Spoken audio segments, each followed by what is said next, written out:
fray, its land rent by tooth and claw.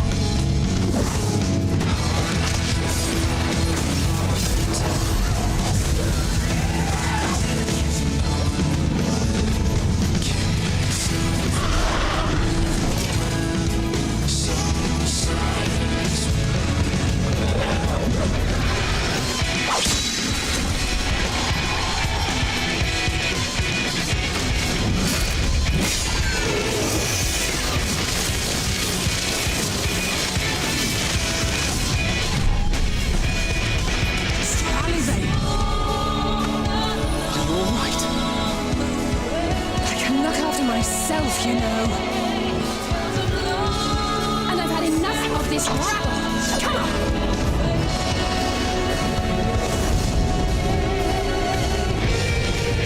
As the chaos spread, the stars seemed doomed to unravel. And yet...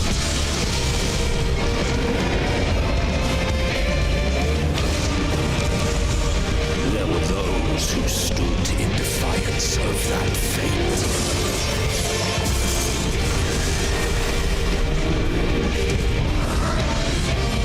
The hour has come, creature. It's all or nothing.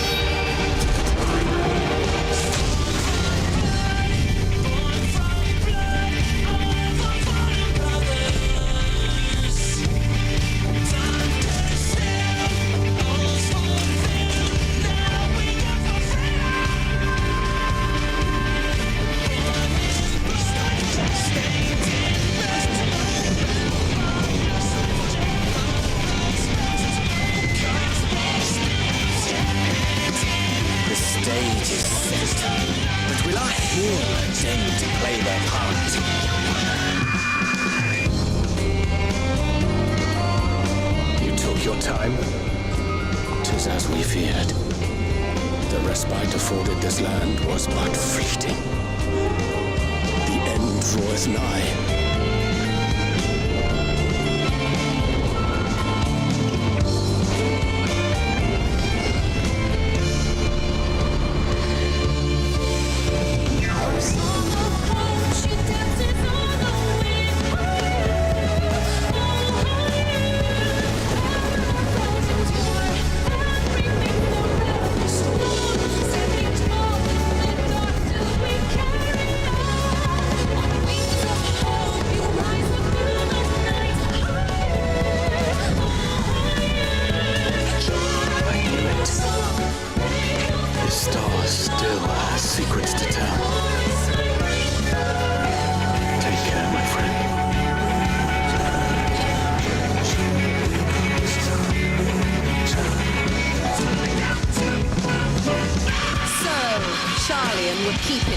While the world is lost to ruin. It would. Come what may, we shall live on. We must. Do as you must, then. But we Scions will fight until the heavens fall, until our last breath.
to very loud. I forgot to turn down the audio. Welcome to another part, and also episode 300!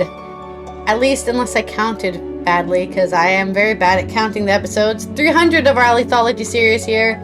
We have been playing every Final Fantasy game for 300 episodes, with ranging from 4 hours to 12 hours each. So I can't give you the exact time, but a long time. So let's go ahead and get into Thavnair. We've just discovered that people are turning into Aether-less demons due to their own despair. And the only way to combat the transformation is to keep holding on to hope and be determined to survive. When we give in, we turn into soulless monsters. So we now need to find out why this is happening, who to blame for it, and is it Hydaelyn's fault? No, I'm just kidding. I forgot to take a screenshot for the thumbnail, so let me do that real quick, actually, while we're waiting. I just ate a bunch of chicken nuggets and mushrooms and spicy sauce, so my nose is running like crazy. Anyways, alright, let me go ahead and I totally forgot to social media outreach myself. Social media myself.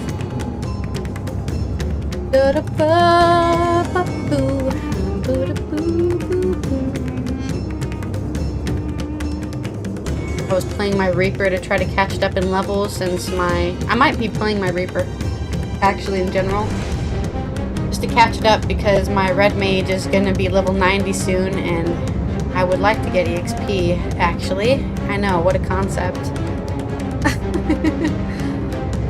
So DPS is the best thing to level in the MSQ, because you can level healer and tank way easier on the roulettes. I ate too fast. Now I have pickups. Copy that.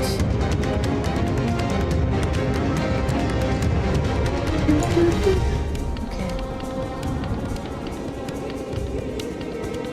No. Right. Oh, let me press that.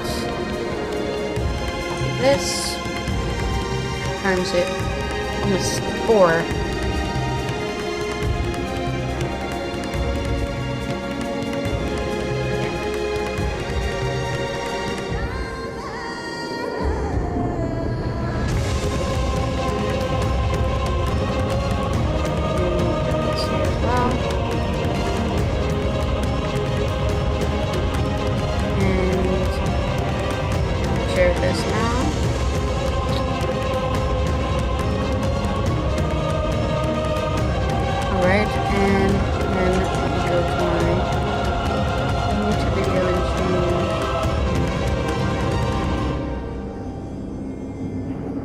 Thumbnail for this as well.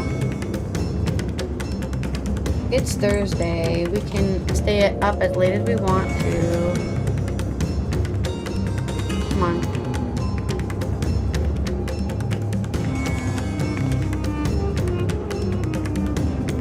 I had very weird, vivid dreams last night, so I'm completely out of it. Like, I'm just not connected with reality.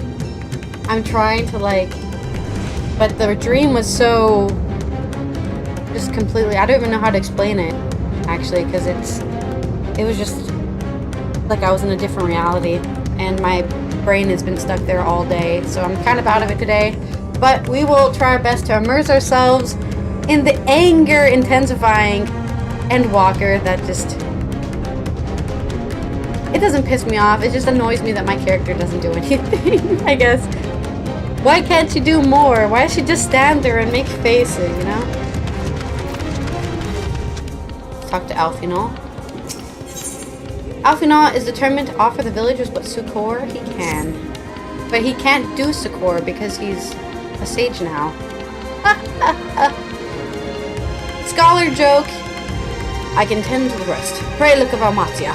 No doubt what we have seen here weighs even heavier on his heart than ours. Yeah, we don't need him to be turned into a soulless demon, thank you. Not Matsuya. No!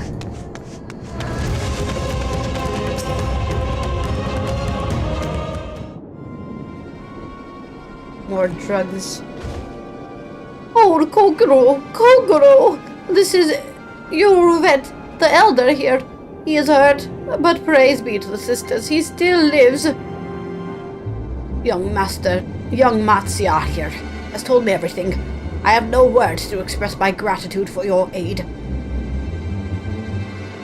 When the heavens began to burn, we were afraid, but we did our best to carry on, and as we always have done. Until today, when those unholy beasts came pouring into our village, a flood of midnight and death.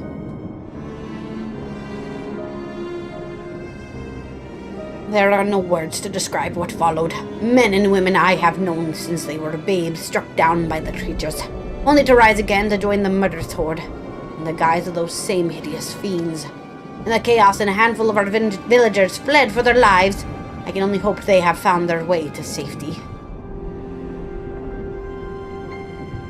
Matya, do you perchance remember Garrett, Saf, and Mavan? The young couple who had always bought you your freshest catches. How could I forget, Elder? When I first came to peddle my wares, desperate to eke out a living, they showed me such kindness.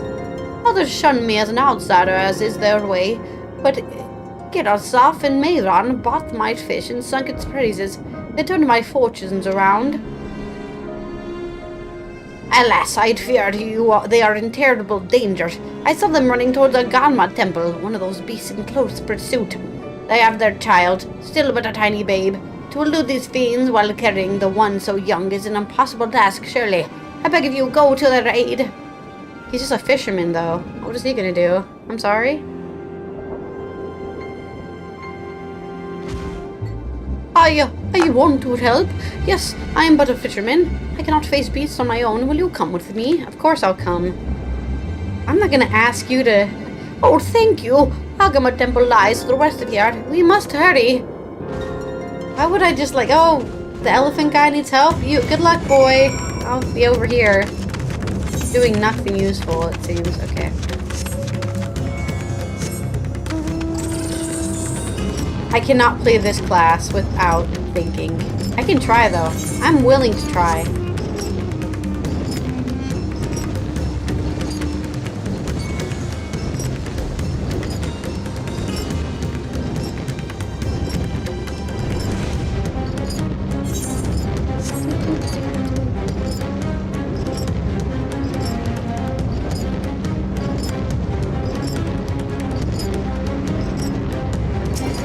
In the middle of the water here? Okay. Sure. That's normal. I have to remember not to drink too much because this stuff will go straight through me and then I'll need to use the bathroom in another 10 minutes. It's so sunny today though and I'm inside playing video games. No! I have to finish this game before March 31st, that's when daylight saving starts, and I'm going to switch over back to my summer schedule, which means I am not going to be streaming at this time slot anymore. I'm going to go outside and do stuff outside. I know. Crazy. But that's what I want to do. The temple is just ahead. It was built by those who worship Saint Agama, but has sadly fallen into disrepair in recent years. If my friends made it this far, no doubt they're hiding somewhere amidst the ruins. Seba! Ah! That was Garasov. Oh no, this is no good. I'll take a look. Please don't come with me. Oh, but please do. The cry came to the ruins. You must hurry. Alright, time to find a whole family transformed into demons. Blasphemies, I guess is what we're calling them. Hello. The temple. Inside the temple. No, this is not inside anything. Is there even up there? In here? Is there a temple here? There's nothing here. Okay. Oh god, their child turned into demons? Alright, shit. I need to get my bird out. Bird's out for Harambe.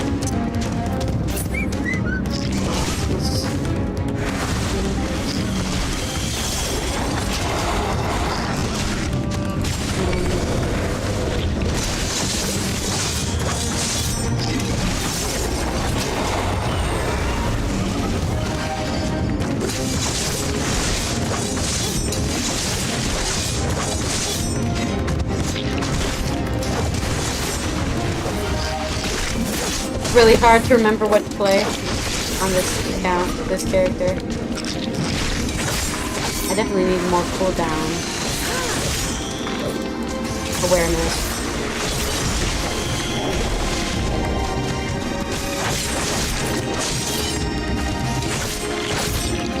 There we go, we got it. Why? Why? Oh,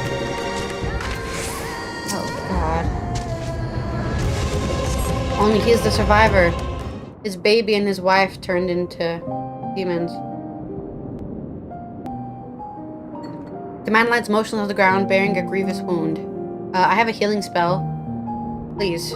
Please, do something! God, I'm so useless. I'm sorry, Kokoro. I tried to stay behind, but I can't. I couldn't. No, it cannot be. Am I gonna... Is someone... Anyone... My arms, so heavy. My legs, I cannot feel my legs. My wife fled with our daughter. I need to find them, need to be with them. I need...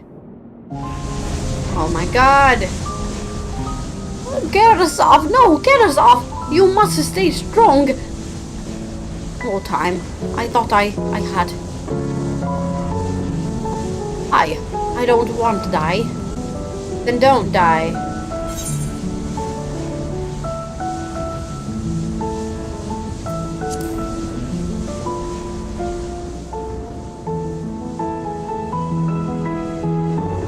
What am I saying to him?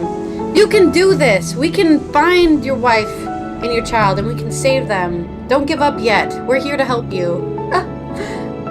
Thank you. Please, find them. Matsuya, take him to the village. Mayvonne still lives and she has their child. We must search the jungle between here and Palaka's stand. There is nowhere else she could have gone, I think.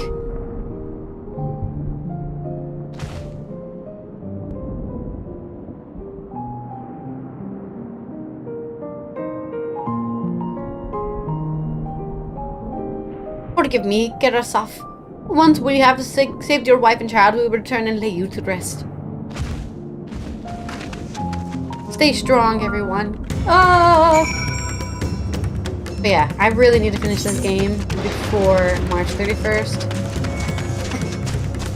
Because it's going to take me even longer to finish it. Though, to be fair, I could also just slow down and only stream this 4 hours a day for the next... whatever. Until... I don't know. Until they finally release Final Fantasy 16, I guess. Whichever one comes first. Hello! You see no tracks or no signs of recent travel. Mayvonne and the child must be elsewhere. I think they're the demons we just killed, but that's my negativity there, I guess.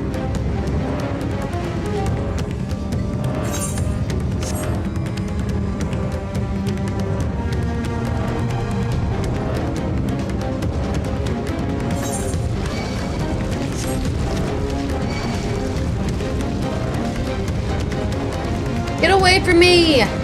Yeah, spooky plants. Spooky plants.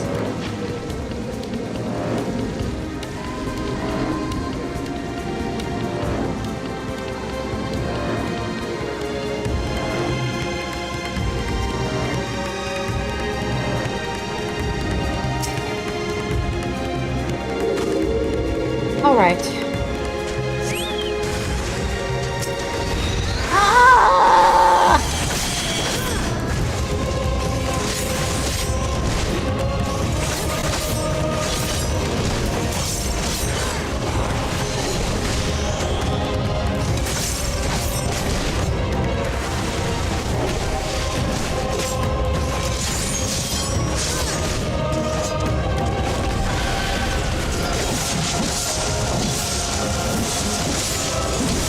really hard to get my positionals when I'm the target of their... Oh, I got a 10k crit though. Not too bad. Nice.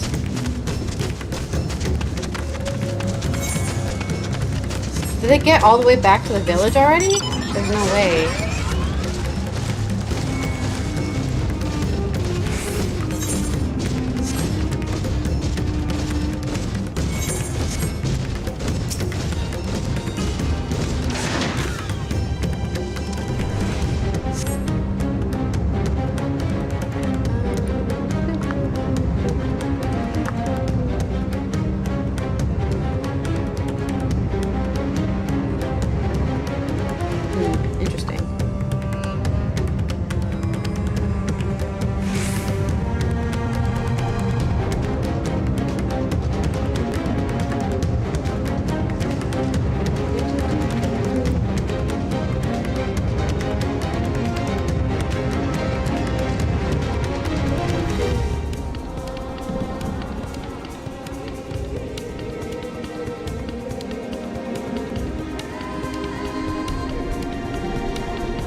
If Maven and her daughter came through this area recently, you see no evidence of their passage. Oh god, I'm not high enough level to continue this quest. No! What level do I have to be? 85. Let's see if we can do some stuff then, I guess, to get levels. God damn. Not this. This won't get us levels. I didn't even do my leveling roulette yesterday. If we get one more level through the leveling roulette, then we might actually be able to continue this main story quest.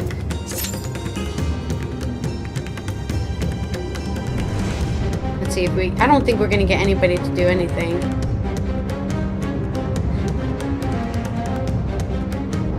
I don't know if we're going to be able to get anything to happen now. No!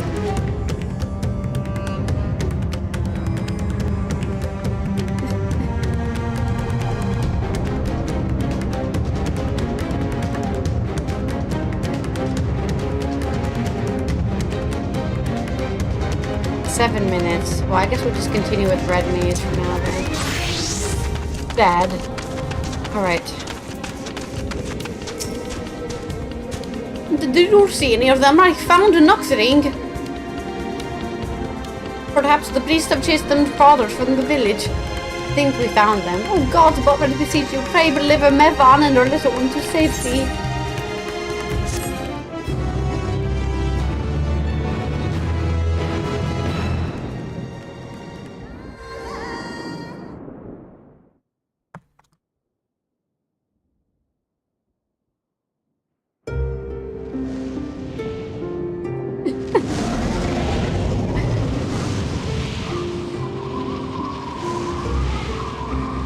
Meanwhile, in the sky above Sovner,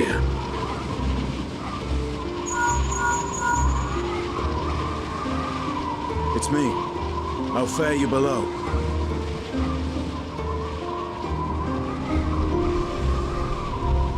It's not very good down here, but we're trying our best. I will inform Vritra.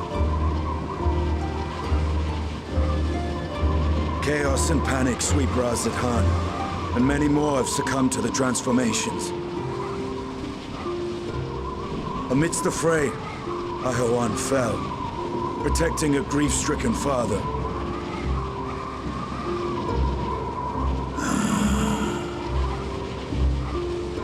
My friends fight alongside your radiant host to secure the capital. Beasts have been sighted in Palakistan as well. We have divided our forces in hopes of quelling the threat there. Of small solace is that we now know what triggers the transformation. as my companions tell it.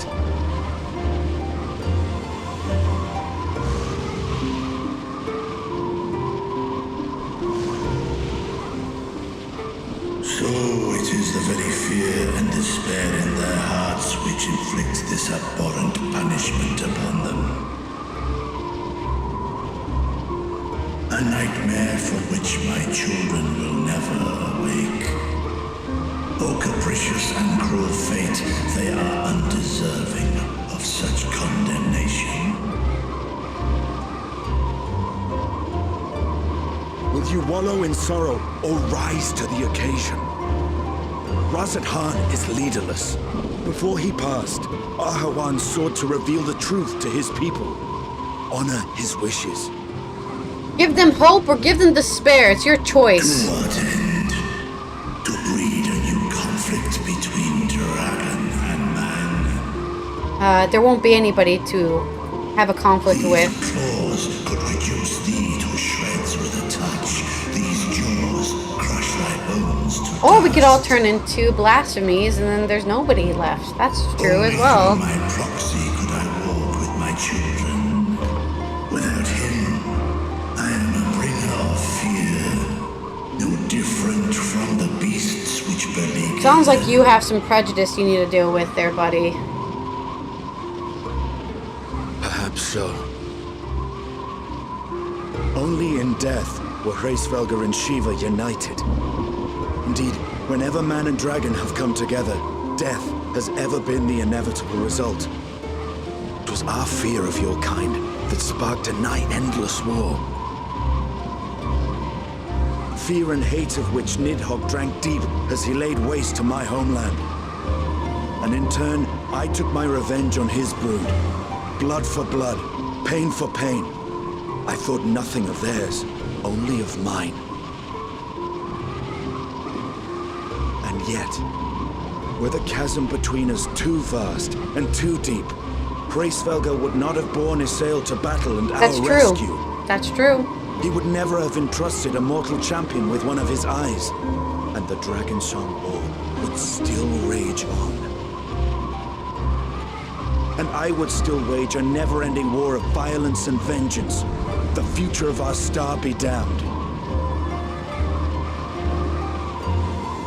I cannot speak for Ahawan's greater goals, yet I know that he served you, served your people, long and true. In this time of unprecedented crisis, he turned to you. You could do worse than to place your trust in him. It will not be easy, but the future of Razat Khan hangs in the balance.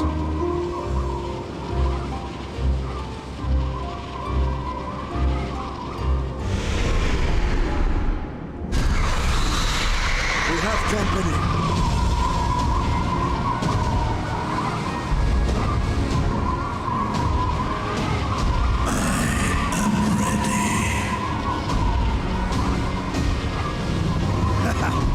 The hour has come, Vritra! It's all or nothing!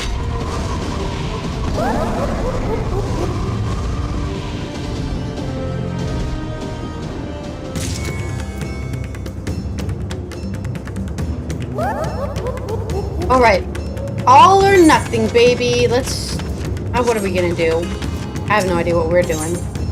Mattia cannot help but fear the worst.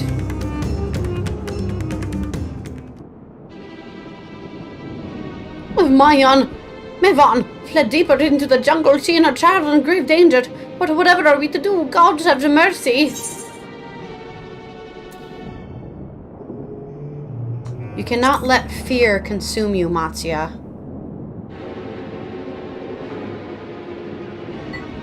Fear consume me? What are you talking about? Every time people fall into despair, they turn into the monsters you've been saying. Then I too could become a beast. I understand, I think. I've seen to the wounded. How did the two of you fare? Did you find your friends? We found one of them. Old. I think they got it turned into demons. But I'm not sure.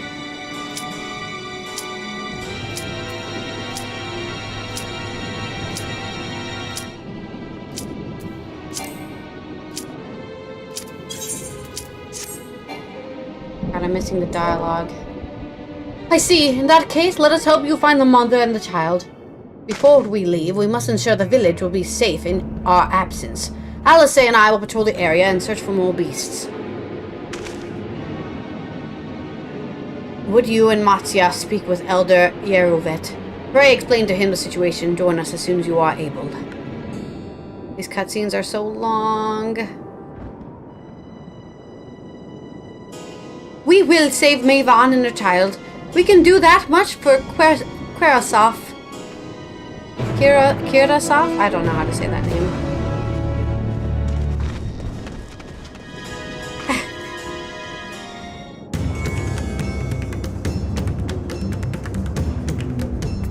Alright. What can we do? Can I at least attempt, I guess?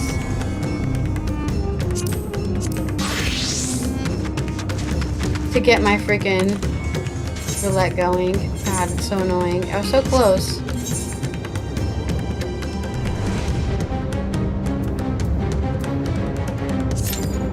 I have to register again and hopefully just... It'll actually activate when I'm in the middle of something and not when I'm in the freaking cutscene. Important to see you both saved. But what of the family? We found the killers after, but he... Say no more. I understand. We have lost another one of our dear friends. Gerasov may be gone, but there is still hope for Mervan and their child. Please find them. I beg of you. And if in your search you come across anyone else who escaped the slaughter, pray tell them what has happened. I will do my best to keep the villagers safe and their spirits high. Come and let us rejoin your friends at once.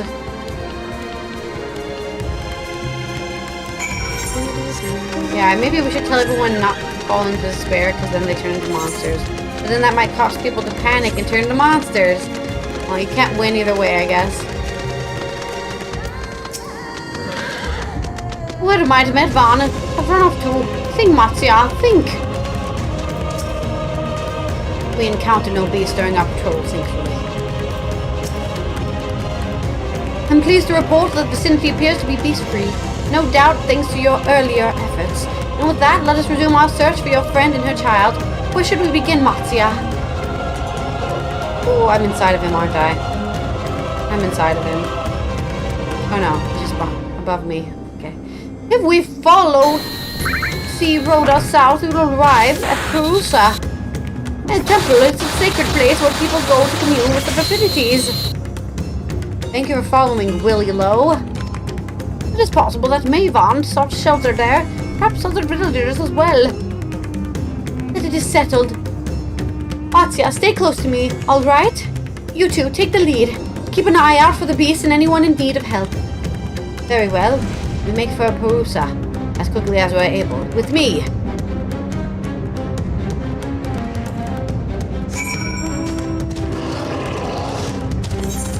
Well, I'll be streaming all day, so if you have to come back in 8 hours, I'll probably still be here. We're trying to get all the way to, I guess, the end of the level 88 to 89 section of this main story quest, which is, oh, finally, quite long. I think we're doing like 25 quests today, and if we're not, and I'm drinking caffeine, we're doing it. I don't know how long this stream's gonna be, but it's Friday, so I can stream as long as I want to. It's my stream. I can stream as long as I want to. Thank you. Your support will keep me going, along with the caffeine. Alright. Alright. Well, I don't know if this queue is gonna actually queue or not, but we'll find out.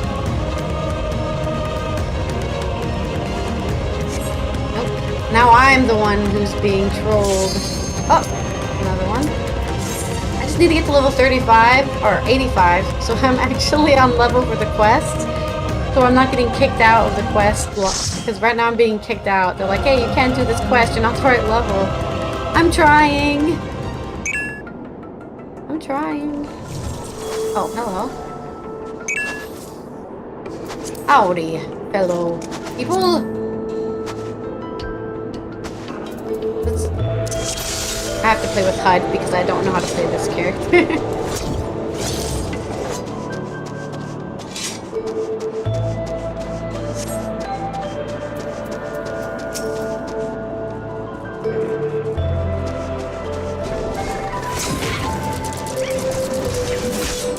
Oh man, I don't even have my super duper skills yet. Oh, I guess I'm only level 52, that makes sense.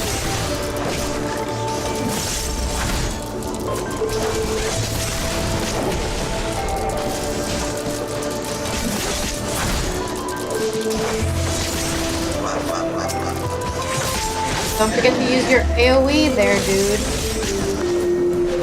Doesn't hurt. Time to be toxic towards the tanks. I want to play every class so that I can actually, instead of being toxic, actually be educated on what I'm talking about. As fun as it is to be toxic.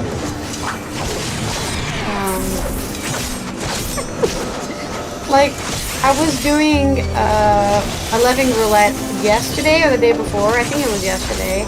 Maybe it was, actually I think it was Wednesday. And I was playing healer and there was a tank that was not using arm's length. And I was like, dude, can you use arm's length? Because they were not using ramparts either. And they're pulling like 8 enemies and not using... And these are like, it was a level 30 dungeon. So maybe they didn't have arm's length. But I'm just like, they didn't have freaking ramparts ready. They shouldn't have pulled 8 enemies. If I can't out-heal that on like a level 30 white mage. I don't have regen or anything, so it was... I kind of went... I didn't go off on them, but I was like, please use your cooldowns. And they're like, only have 2. And I'm like, well then use them. I don't know what to tell you, dude. Like, he kept on dying, and I'm like, I just don't have... I don't know, maybe I'm just shit at freaking white mage now. That's just fine. I haven't been playing white mage for 2 months. Since I stopped playing my trial account. Dude, we don't even have positionals at this level. We get positionals at level 70. This is so... It's so weird to play the newer classes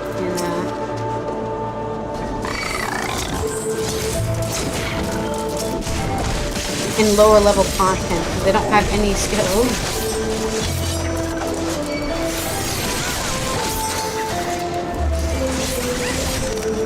I don't even have like my damage buff, man. Why did I stand in that? What's that? That's whatever.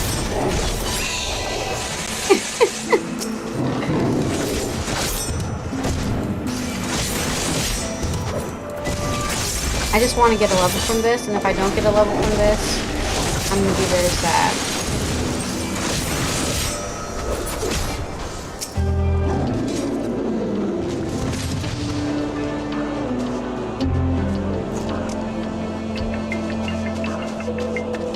I don't know what's happening, but I'm cold, you know, like the size of my body is cold.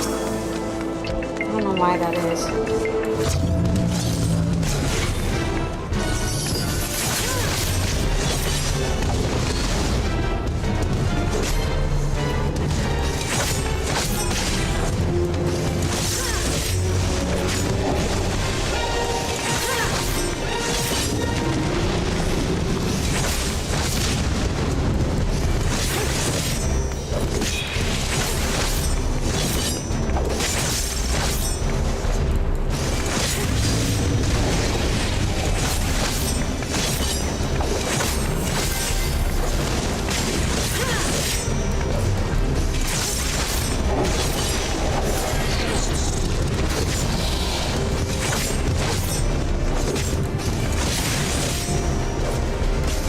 Prehistoric trumpet.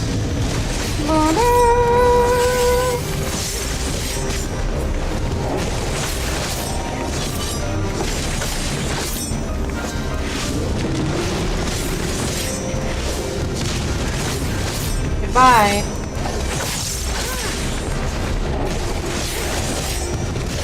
Is he just not keeping...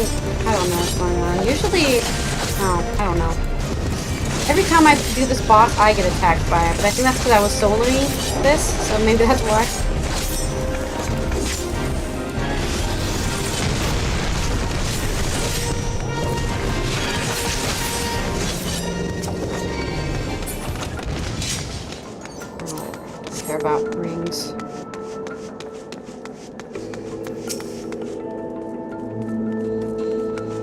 Ring, ring, ring.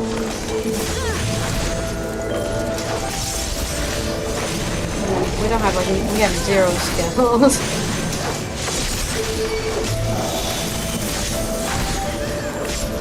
I put it on limiting leveling roulette and it still puts me at like a level 50 freaking dungeon. That's crazy to me.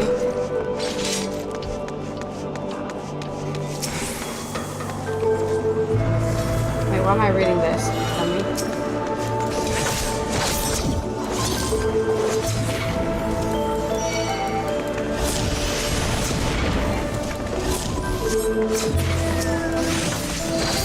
Why I have a skill that does magic? I don't know. Why I have a magic skill.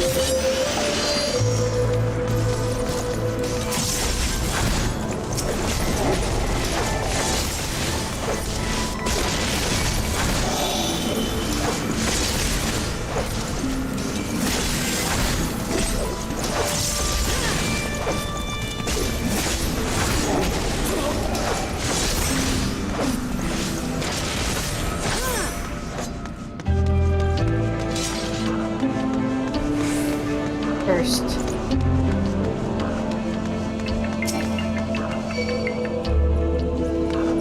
Perhaps there's a key that can open it.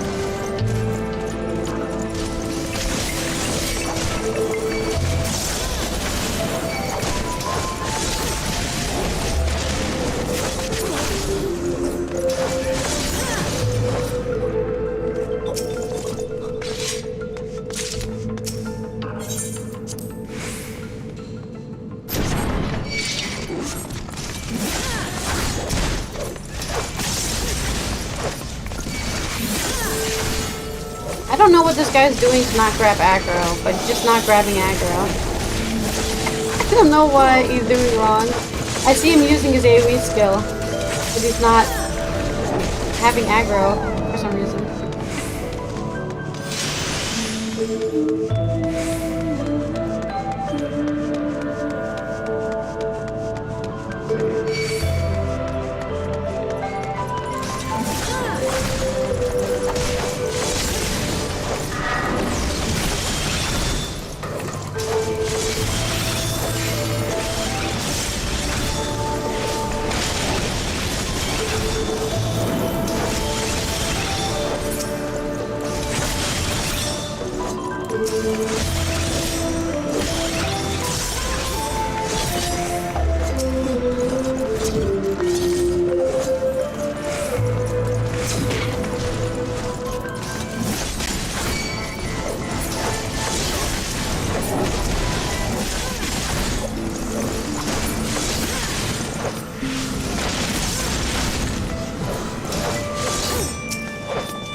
Alright, the first boss, oh, second boss even.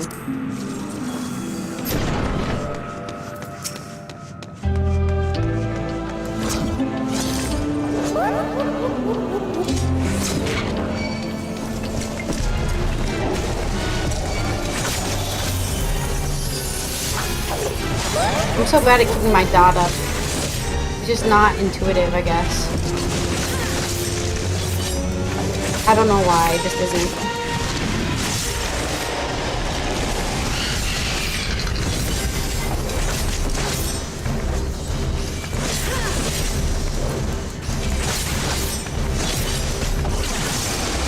Like I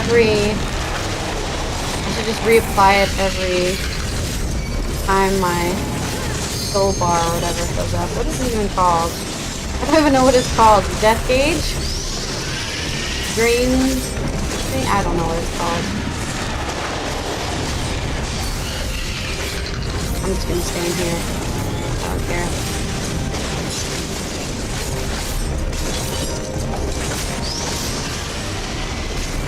And maybe every 2. What's it even called? Every 2 blood stock, I can refresh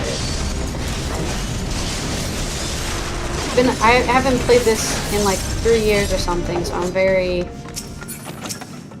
unaware of the efficiencies I could be doing to keep my dots up. What is this called? What is this called? Soul gauge. Okay. Did I say that? I guess I got it right. I don't know.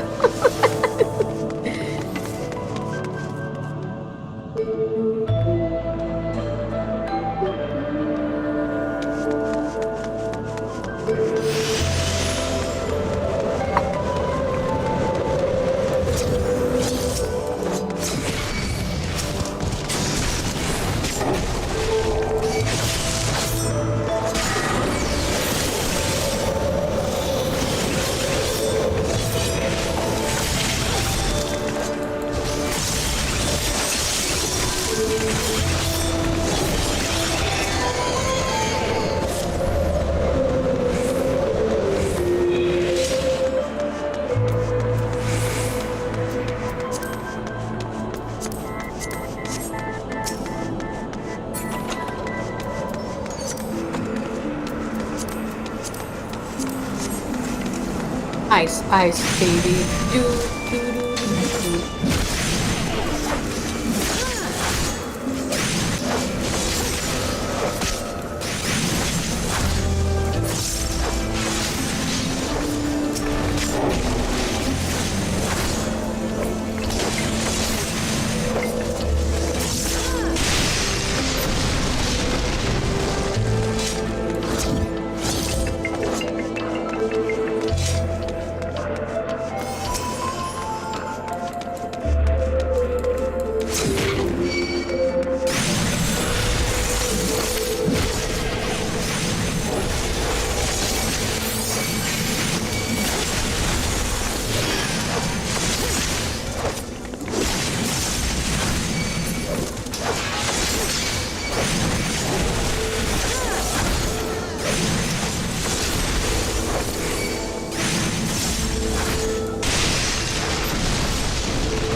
It's the Griffin time!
I knew it was the Marauder's first time here. I could tell. It's fine. No, wait. Not everyone can be playing this game way too long. Honestly, I'm not even at 1,000 hours playing.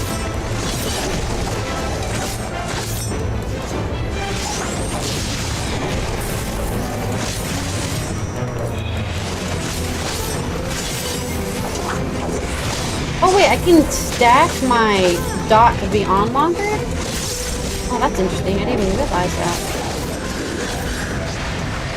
Oh, I'm gonna die.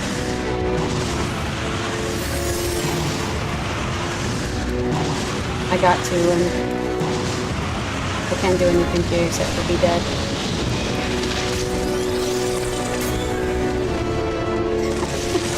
Whoops. I was not paying attention.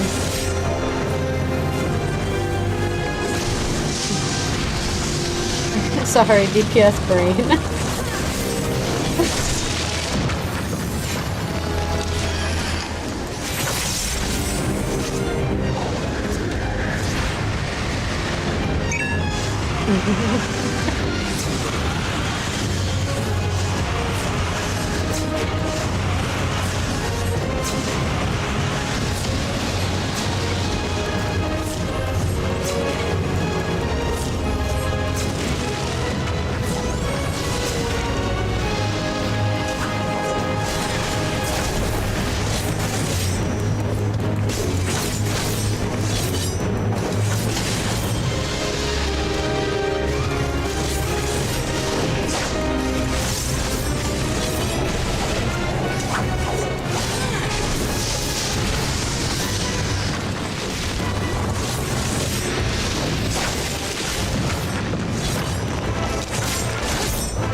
Big deep. I did not gain a level, and I'm very sad.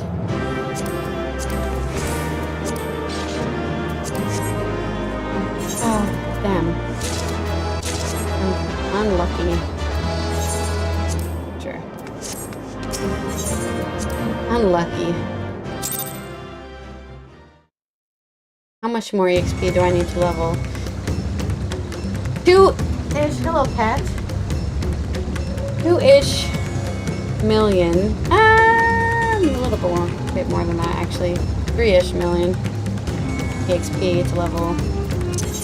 We'll just keep rejoining the leveling roulette until we actually level, I guess. Whichever happens first.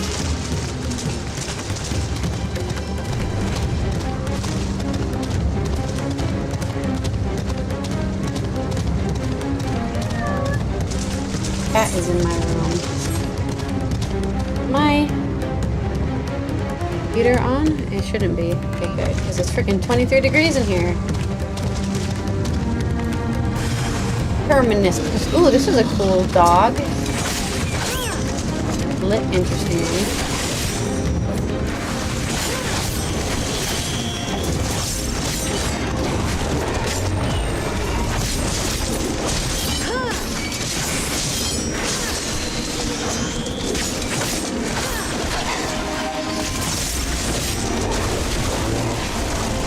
Shit, I don't know which one. If that one worked. Calm down. Oh, thank you. I thought what I was done for. My Van. She was a friend of mine too, but I've not seen her. She must still be out there somewhere trying to avoid the beast. And with her child, God's worry not for me. I can make my way back to the village on my own. Goodness gracious. Ooh, maybe I can do this. 8 and get some EXP. I think it's going to give me like 300, which isn't like a lot. I can do it, that is. Only has 5 minutes left.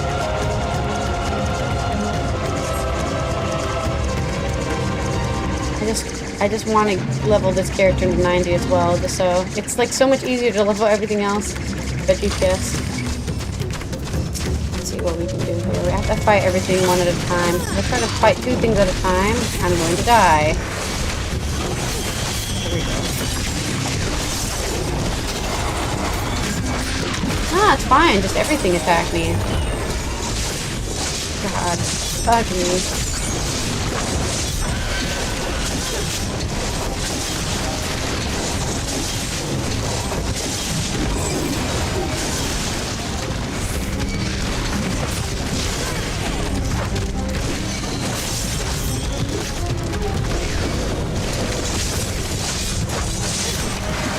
Just keep moving. Just keep moving. Fine. Just keep moving.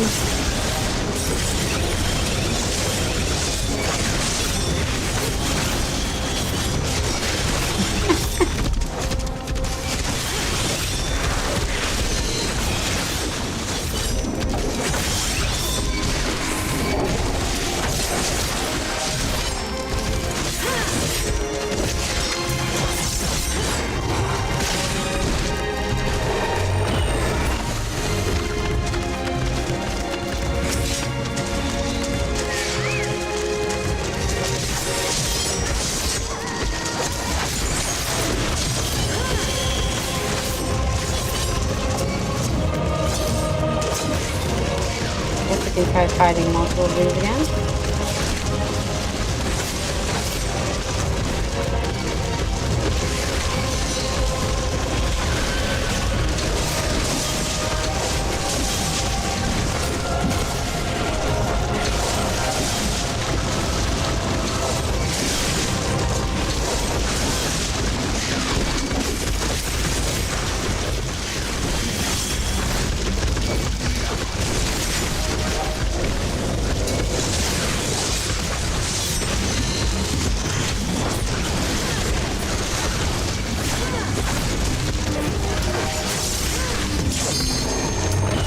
Oh no.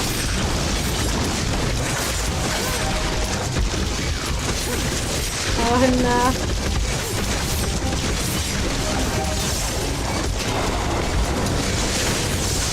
There's no way I'm gonna be able to do both of these. Nah! Alright. We're just gonna do this.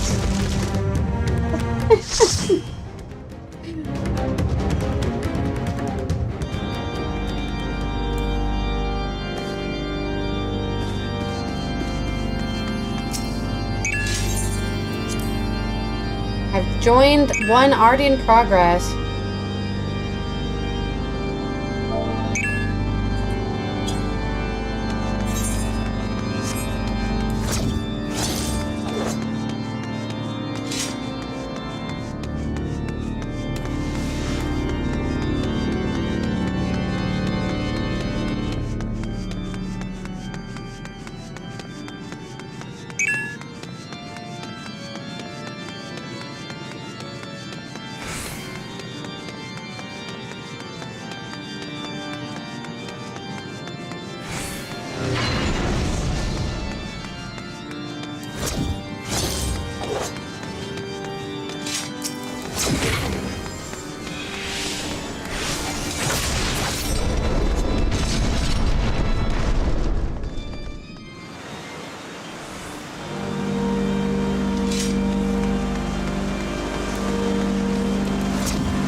Hey, we've got one of our skills now. It's level 58.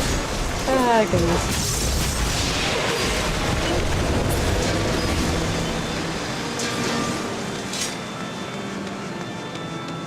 I'll cut you to pieces!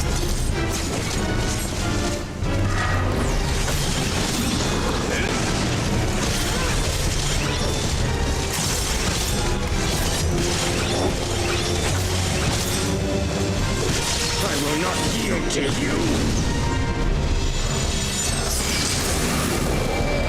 Come, big boy.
Kind of evil to force newer classes to these low levels, man.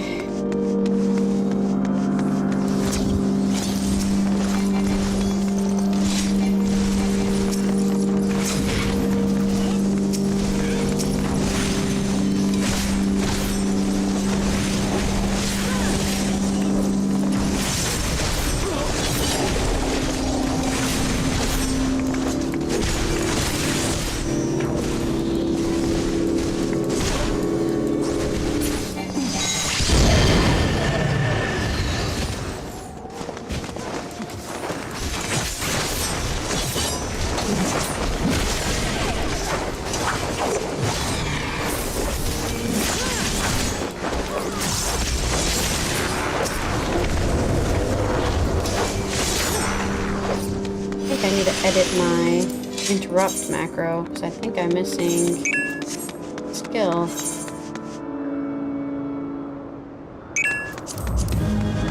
Leg sweep.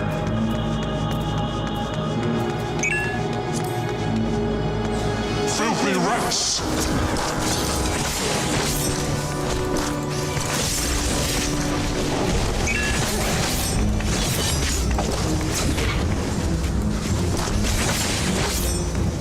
Been on with you!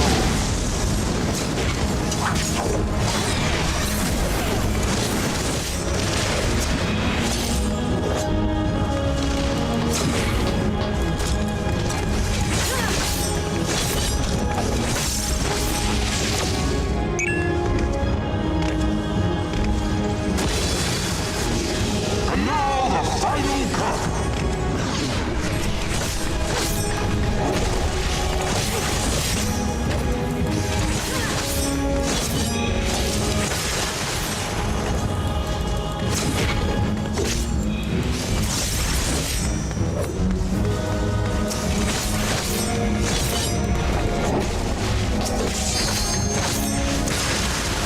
This shall be a mercy.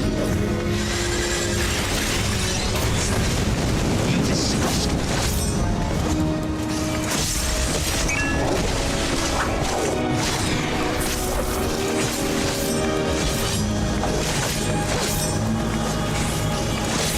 Sickness must be purged.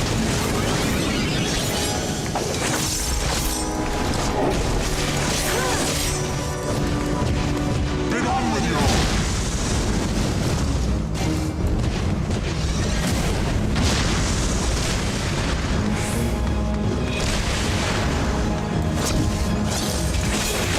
Sickness must be purged.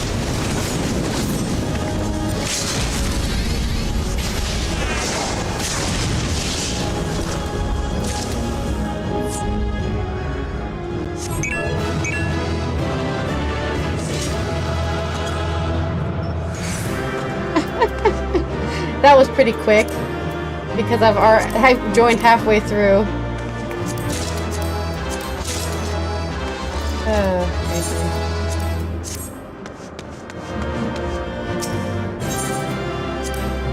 I didn't gain level though.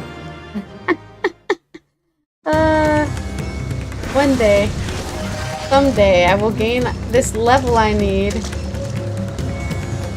Maybe I should. No. We can continue. We'll just continue doing this level roulette until we gain the level. Oh, there's somebody looking for this. Maybe this will give us something. We'll see. I just want to catch up to the current level of the main story quest so I can continue getting main story quest EXP. Oh, Matsuya waiting for us again over here.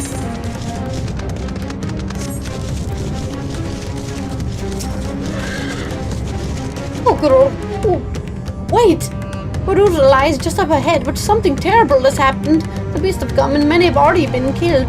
Alvinord and Alice have gone to do what they can, but there are so many, more than I could count. You must be ready. I am ready to kill some demons. Monsters. I'm gonna call them demons.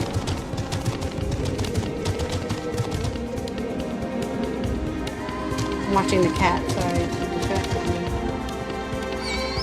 Just on that windowsill. It's a cursed monkey. Cursed monkey time. Oh, and also cursed big boy time.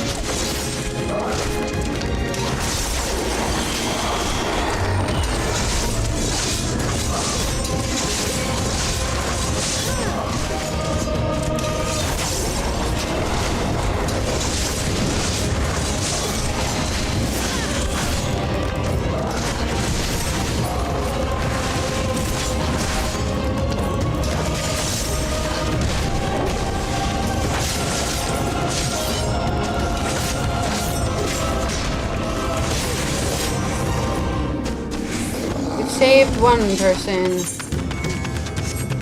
something.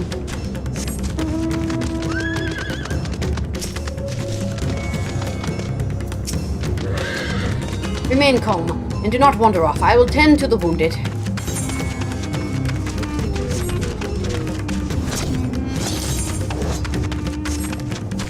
Enhanced harp. That must mean something in a different way. Harp.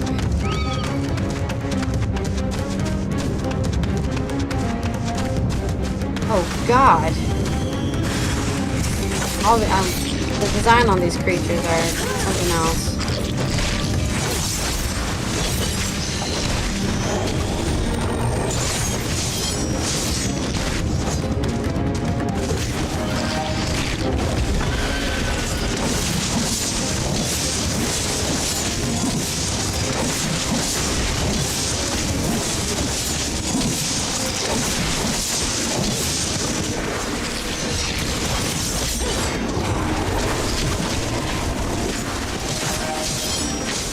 There we go. Another people saved.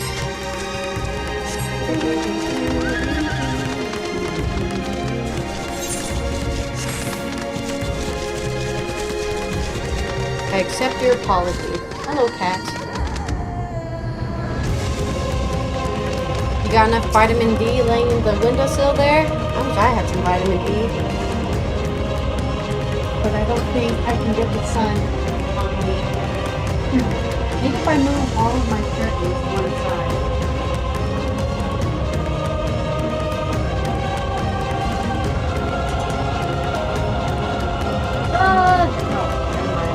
I'm not doing any of that.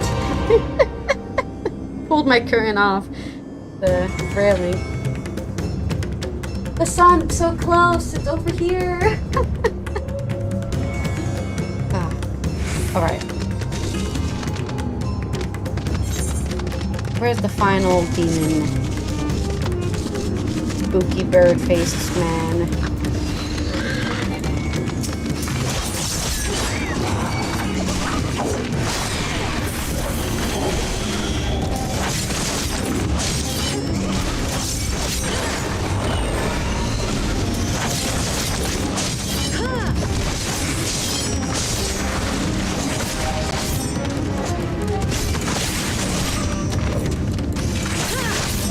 First bird destroyed!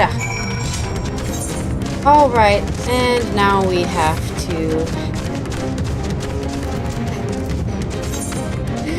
I can't finish it because I'm not the right level. Well, I guess we'll wait for our Q to pop. Everyone needs healers, but I'm not a healer. This is oh, here we go. Thank God. Please let me get a level from this. I beg you. I just want my main story quest EXP specifically on this character. Oh God. Why is it giving me level 50 dungeons, dude? I'm level 80, almost level 85, and it's giving me level 50 dungeons where I have no skills. Ugh. Life is hard. Life is hard indeed.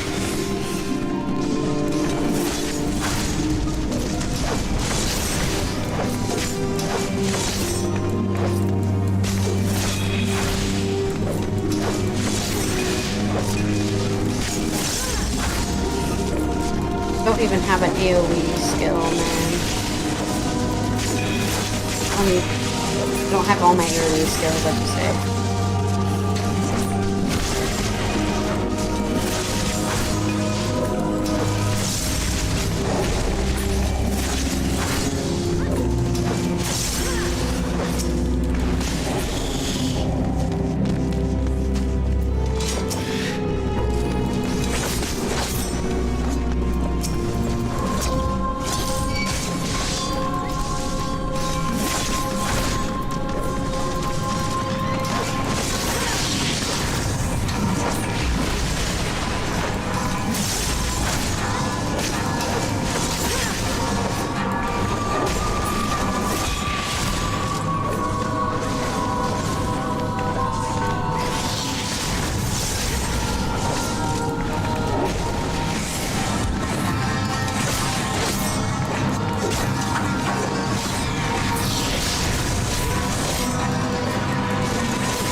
Oh, this music matches the freaking weird shit that we were going through before.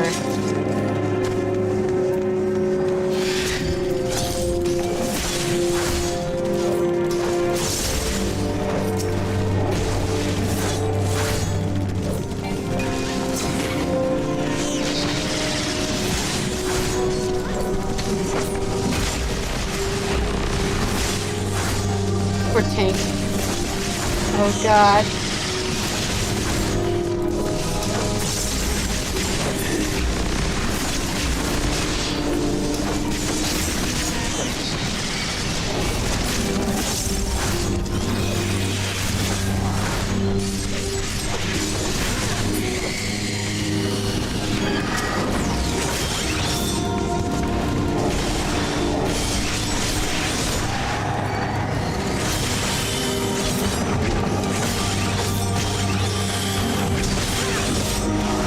Poor freaking tank.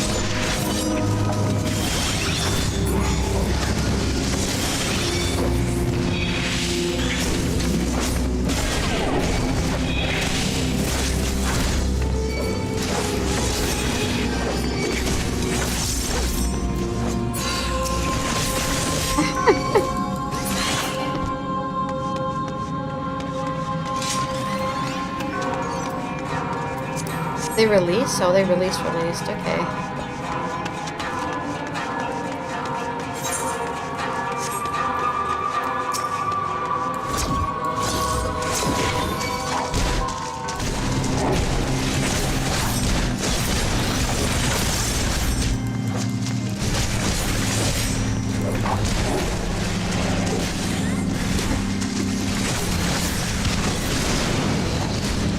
No! No! Oh! Oh.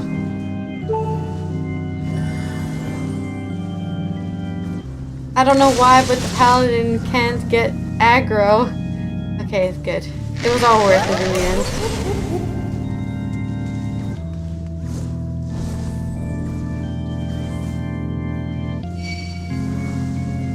They used Swift Cast, and they didn't cast Raise on it.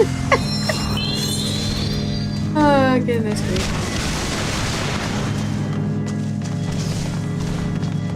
No. Use AoE on ads, please.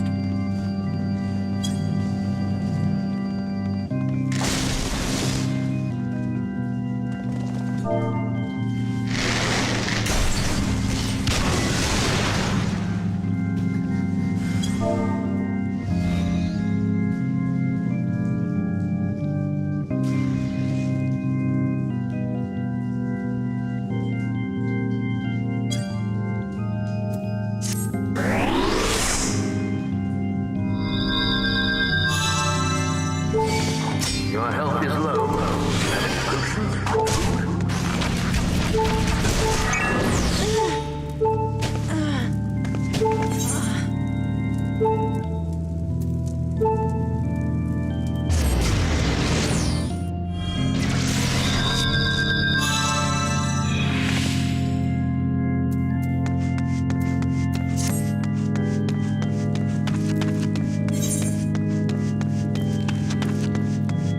Did they get lost?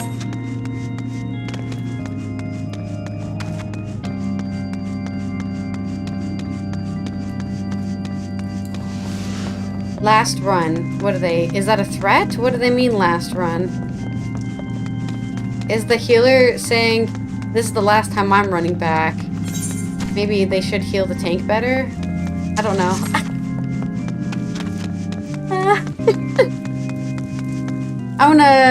I'm not saying the tank doesn't know what they're doing, but I want to say the weakest link here is the healer. I'm gonna call it now.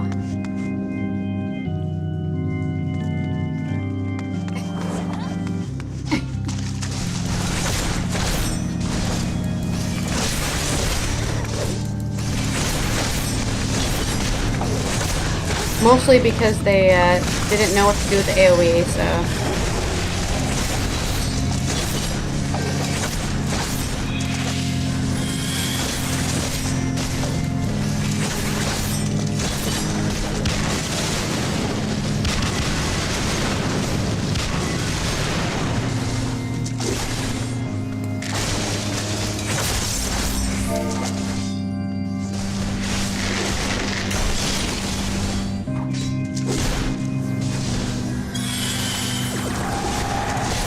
I'm literally telling them the mechanics and they're just not doing it. Like, for fuck's sake.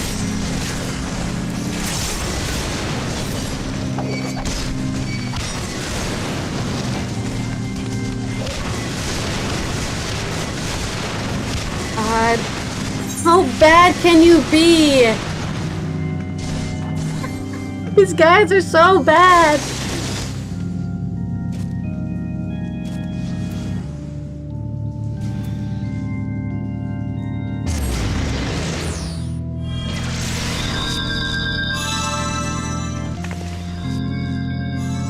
Mechanics, guys. This is a level 50 dungeon here. Goodness gracious. How stupid. I'm on NA servers, right? Most likely people speak English. Right? Do I need to speak a different language? I will translate if needed. I just don't understand. What's so difficult to understand?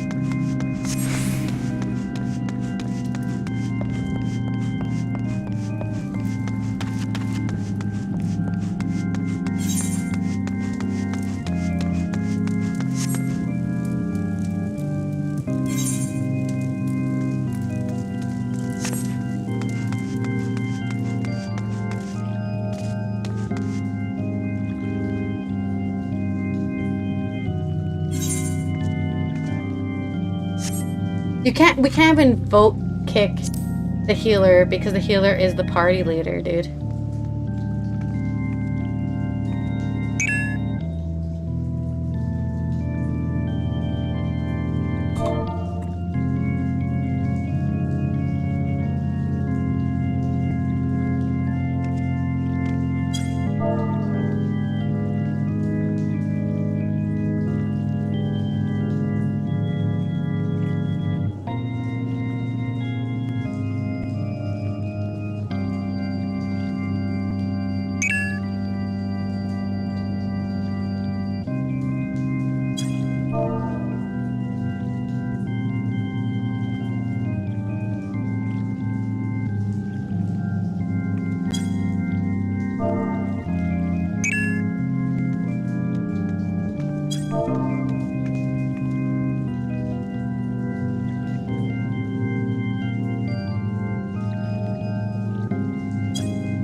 Just dog shit player hour, I guess.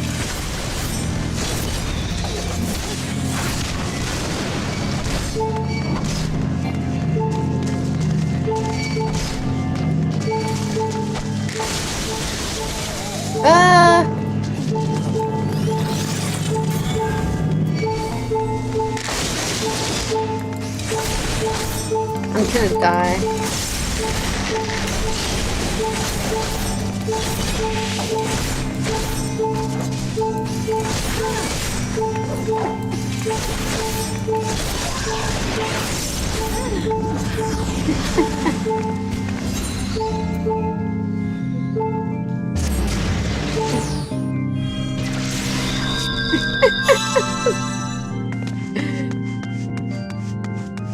That poor guy was trying to help us. I don't know why he started the fight. We don't have a healer.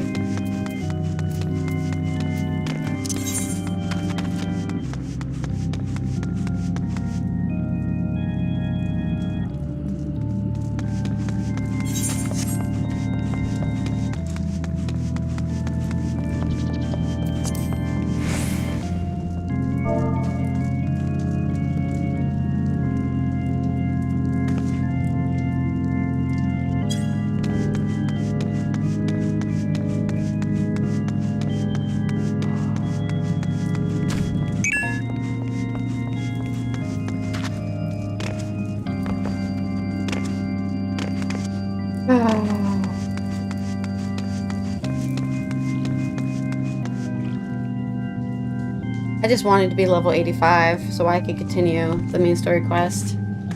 This is what we're doing now. We're in frickin' Tamtar Deep Hard. The healer rage quitting in the middle, like, before the first boss. After I've already explained the mechanics and they still fuck it up somehow.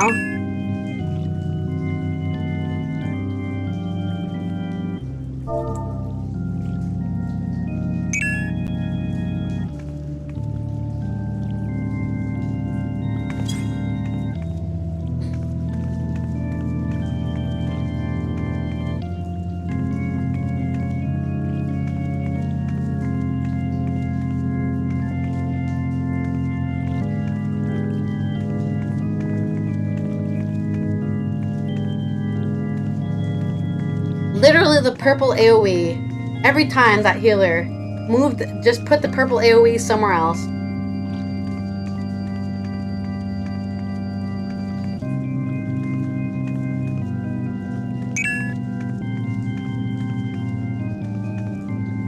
We're gonna be waiting more than a minute, I can tell you that much. Well, that's all of my drink. I guess I'll just lay here in the sun, waiting for a healer to join. That is not gonna join, so at least I'll get some sun. Where are my sunglasses?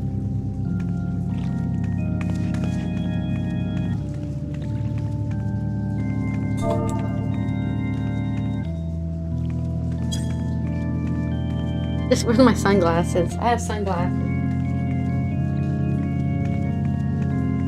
Oh, my purple sunglasses here. Just put your feet up. Knock over my green screen. The cat's also like, what are you doing?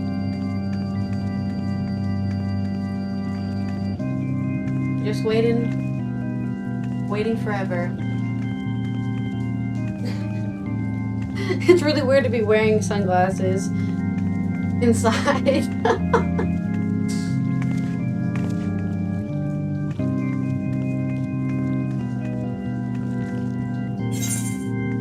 Oh, we're voting to abandon.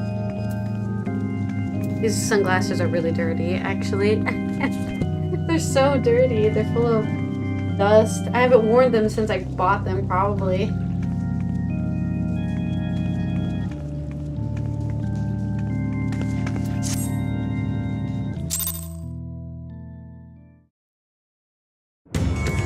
Alright, well, we wait again. I don't know if we should do leveling roulette or not. Let's try this again, I guess. 8-minute freaking wait time. Okay, let's take the sunglasses off. A really weird feeling. They're like almost perfectly fit my head, but they feel a little small on like the eyes. I can't even see myself because it's so dark inside. Just wearing sunglasses. Honestly, they're just distracting me.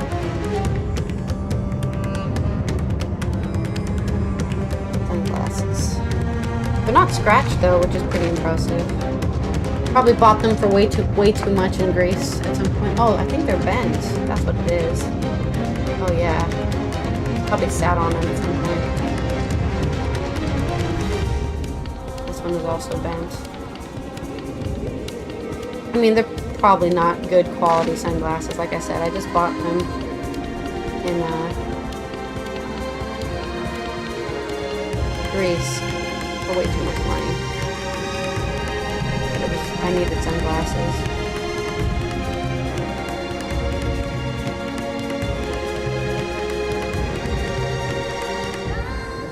Maybe we can do some fates while I wait for this.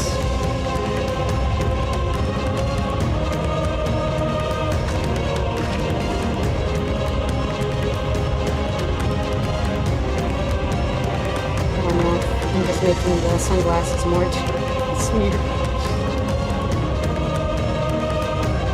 Oh yeah, they're so bent, out of shape. What are these, aluminum? There we go, that's a bit better. They feel a little bit more normal now. Bent, completely out of shape. Probably sat on them at some point. They were in a box for probably 2 years. Let's see. Maybe I guess we'll do some fates. Oh, there's one over here we could do, maybe.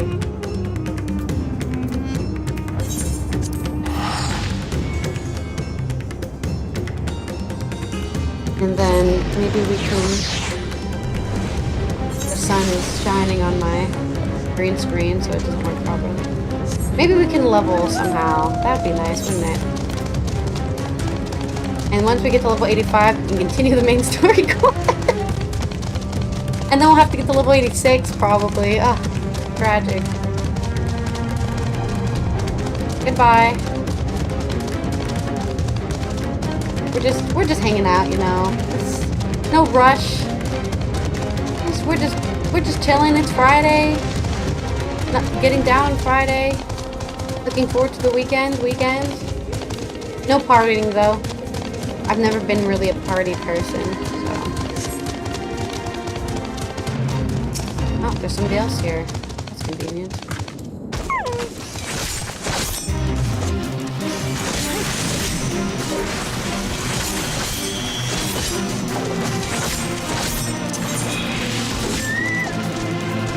Attack sounds.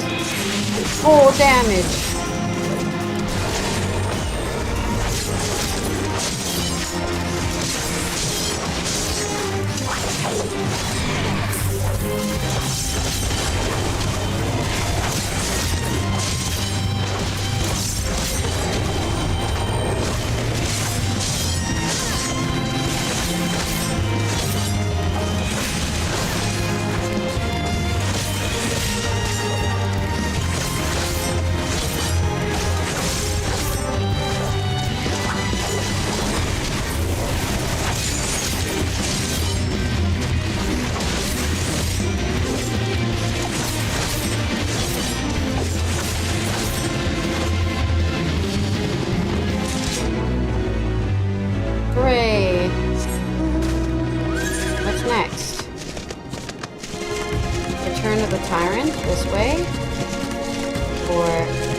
Gaja go gaga.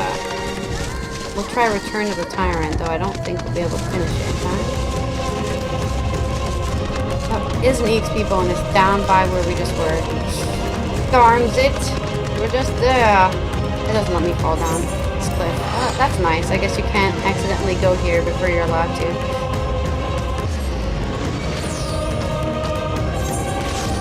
We'll go back south and see if we can do this. Okay, all the way back down here. That was where we just were. But now it's the XP bonus. We're getting there.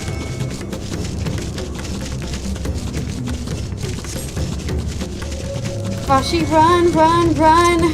We're running down the place, yeah. Northeast. That's the opposite direction we're going. Oh, okay. Never mind. We're doing this. Let's hope this dungeons, yeah? Dungeoning, yeah.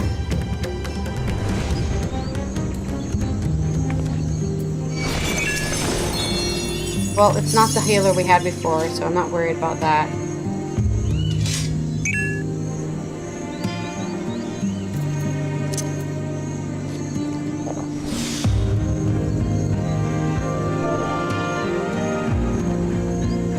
Oh no, this isn't the garden walls.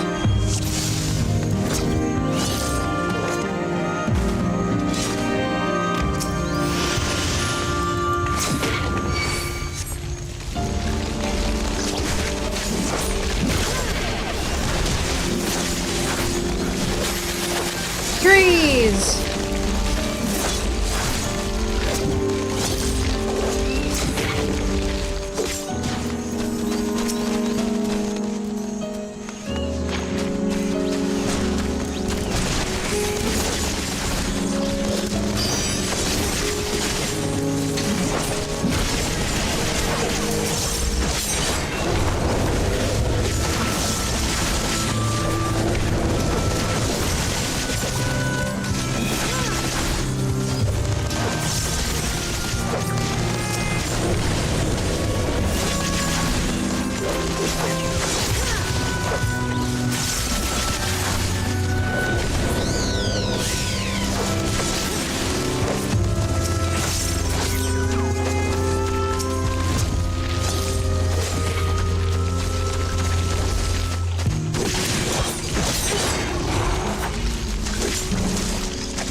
Secret passage revealed.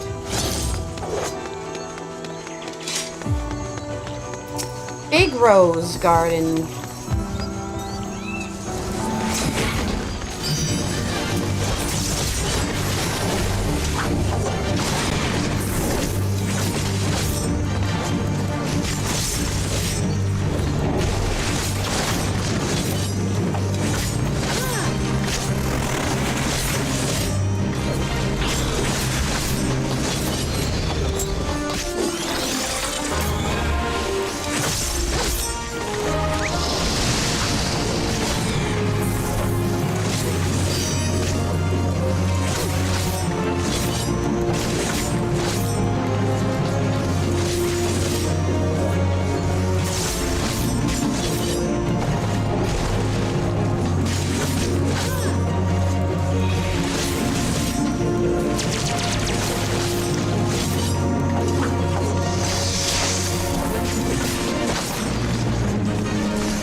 There we go.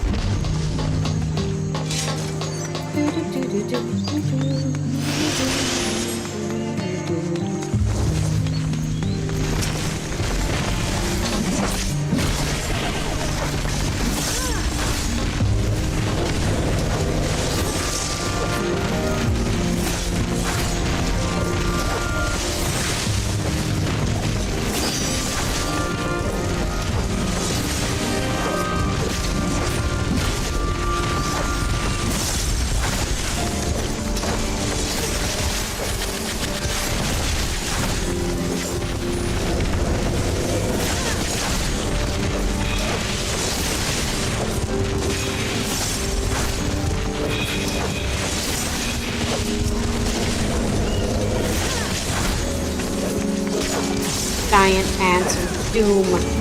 Target. Are they ants? Yeah, I would say these are ants. Yeah, those are definitely, yeah, that's an ant. That's for sure an ant.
No, I don't get it, Red. I don't get it. What are you talking about?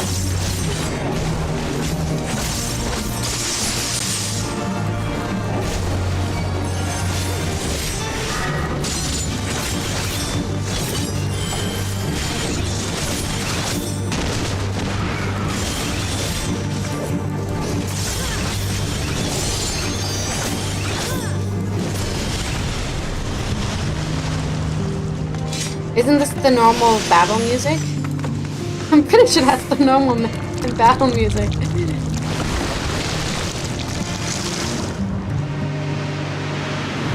I'm just trying to get this character level 85 so I can continue the main story quest, because instead of doing that last night, I went to sleep like an idiot. How dare I sleep when I could not be sleeping? I guess, I don't know.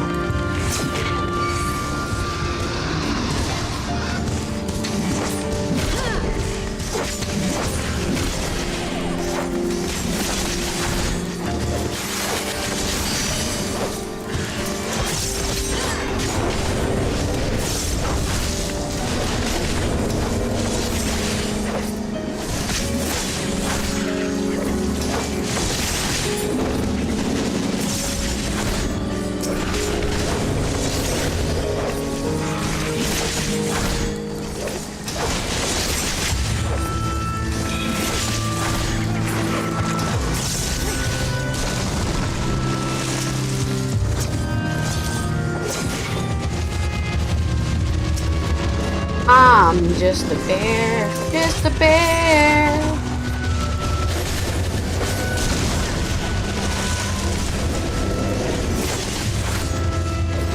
Honey bear, grizzly honey bear.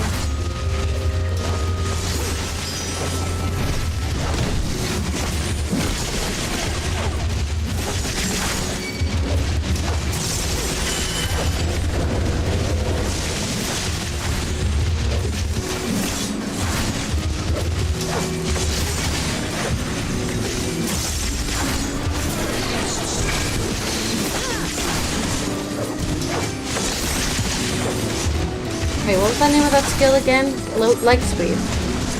I need to add that to my interrupt thing. Leg sweep. I also don't need a target. Just whatever.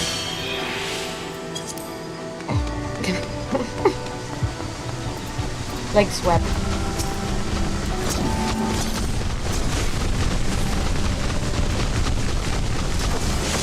That's the wrong button. That tree is so big, I can't see what I'm doing. Oh my god.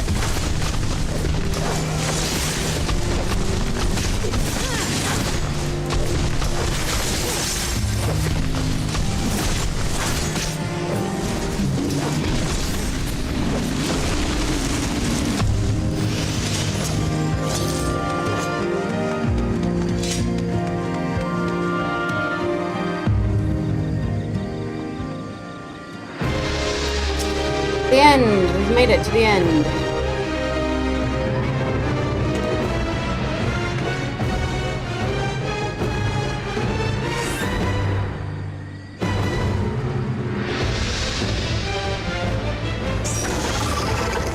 My arms are killing me.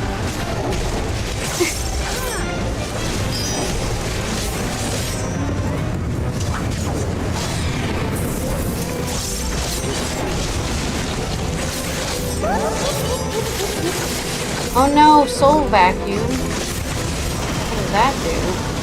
Just melee attack, okay.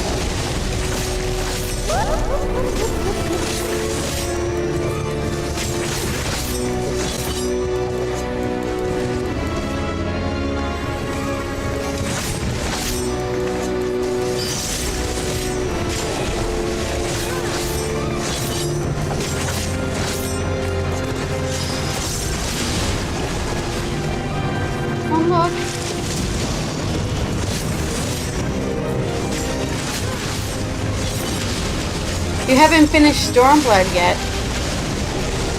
That's pretty impressive. Yeah, it took me 3 years to finish Stormblood, so I can totally...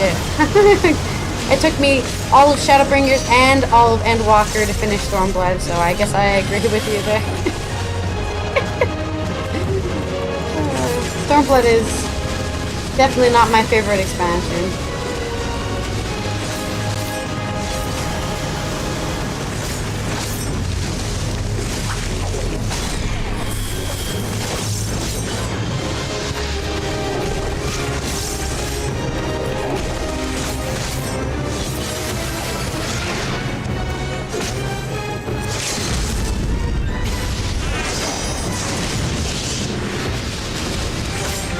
We did it! Hey! Got that level up, thank God.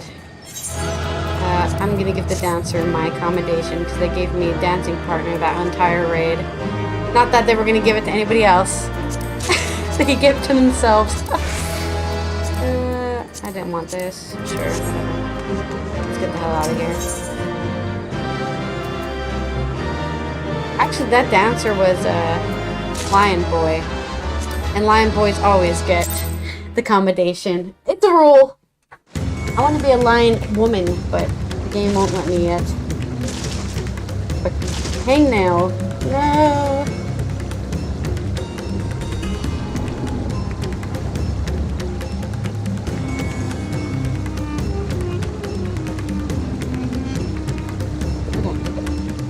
Right, now we can continue the main story quest, finally. 3 hours later. We can finally continue the main story quest.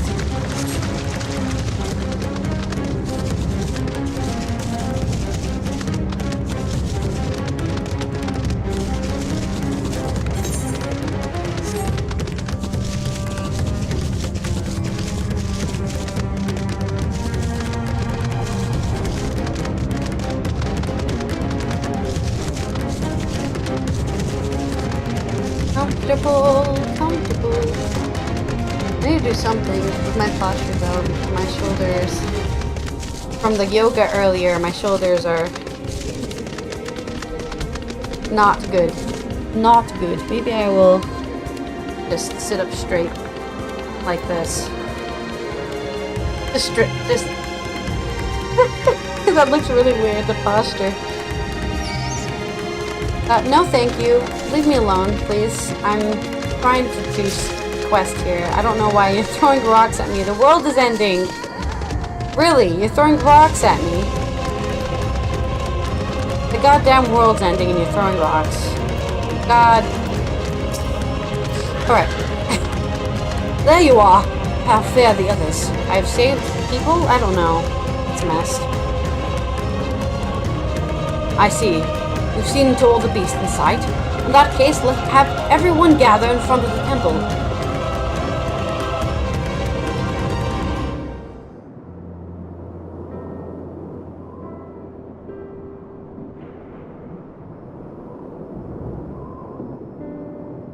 That's a lot of people that ran to the temple. Courage, friend. The pain will pass. We must be strong. Has anyone seen Mervan? No. But she's probably dead. She probably got transformed into Where a could she freaking be? blasphemy. And her child as well. Sorry.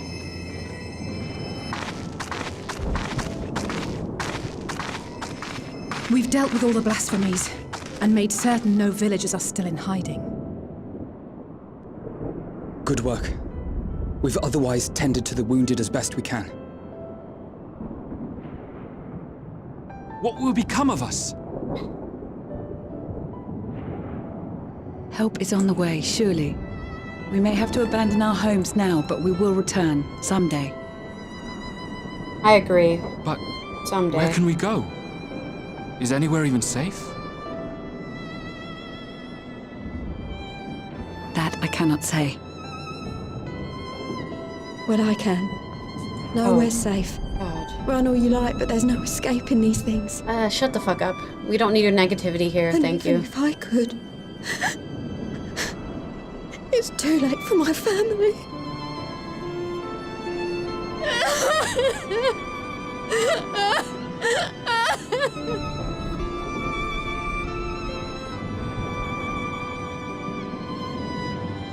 Somebody tell her something? This isn't good. The more they dwell on the tragedy, the more likely we are to lose them too. Oh, let's keep talking about it then. I'm so tired of my characters. These characters.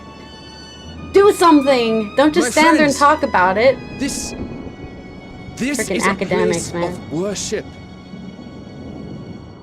Should your heart quake with sadness, cast your mind to the heavens and remember. Remember the teachings of the old gods. Remember to Did they not remember. implore us to stand fast when waves of sorrow break against our shores? Never give up, never give in. We have Thavnarians, not weaklings who cry at all the problems in the world. We strive forward with hope and duty or something. Know this, my children. There is more ugliness than beauty in this world. Is this true? To live is to suffer. Yes. To drink of calamity and drown in anguish. To toil and be tested. Always and ever. 'Tis a perilous path you walk. Death lurks in the dark, and is the sole promise that awaits at journey's end. You will tremble with terror. You will weep tears of anger and despair.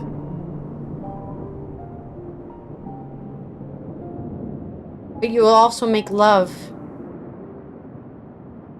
But do not avert your eyes. See your life for what it is. Then will you see how the hardships make you strong.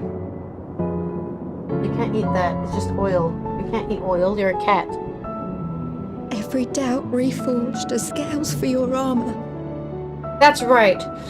Every agony to temper your blade. Against the despair. Hope rekindled. Or some other phrasing like that.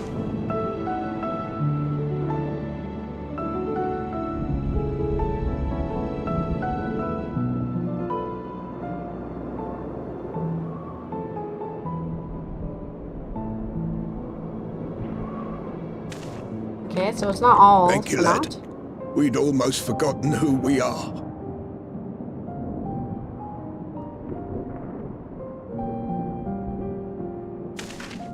My undying gratitude to you as well, my friends.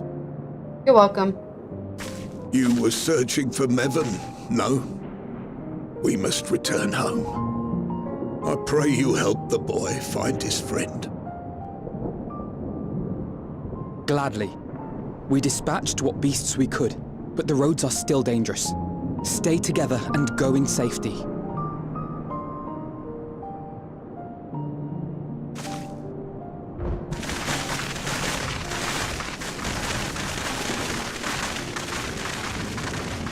So, are we actually gonna find this woman and her son? What you did back there. I'm already convinced they're dead. I'll be honest with you. Resonate with your people. Maybe you should become the new leader. They should. Mattia the fisherman, new leader of the first people. spoken unto our ancestors by the divinity of legend. I'm easily upset, and fish are wont to flee a temperamental hand. So I recite the teachings over and over to calm myself. How sweet. They're lovely and inspiring to hear, though I imagine they were born of great misfortune. They are born of life. There's as much bad as good in it. That's more true. than And you would attest. we focus too much on the All bad, more when reason we should to focus on the appreciate good too. when you can. I won't argue with that.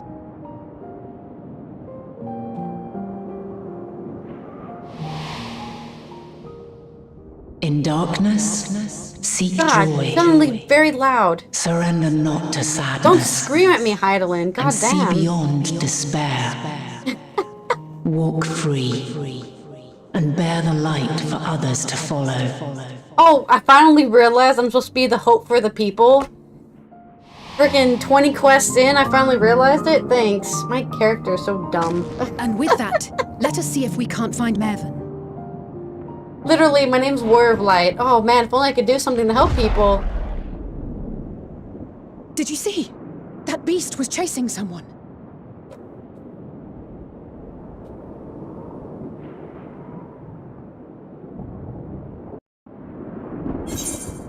When all hope seems lost, never give in.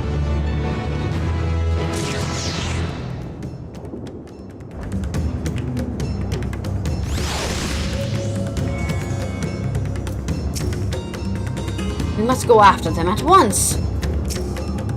What is that, Madvan? Alice is gazing out intently between the trees. Over there, my view was blocked by the trees, but I'm sure I saw someone being chased by a beast. Pokro, go with Mattia and search along the river. Venat and I will circle around from the south. Okay.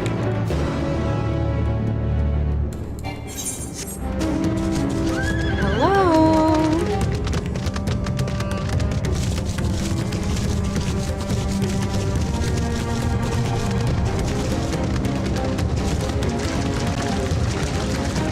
My hair so easily gets not seen.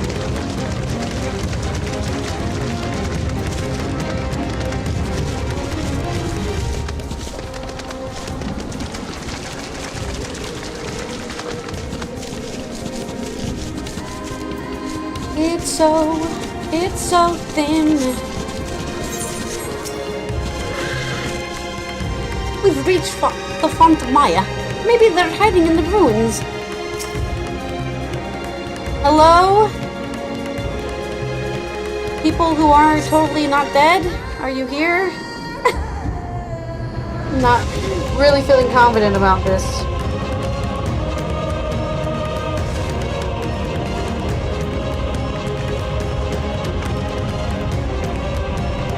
Oh, there we go. They're actually alive. Look at that. Oh, they've gotten hidden from us this far. No, I'm sure of it. Mevin! She's gonna fall down the cliff. Please! The dragon's gonna come save her.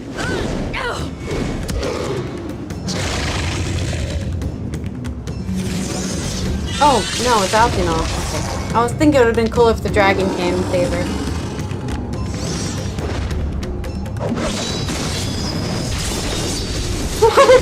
Why is she such a superhero all the time? Wow.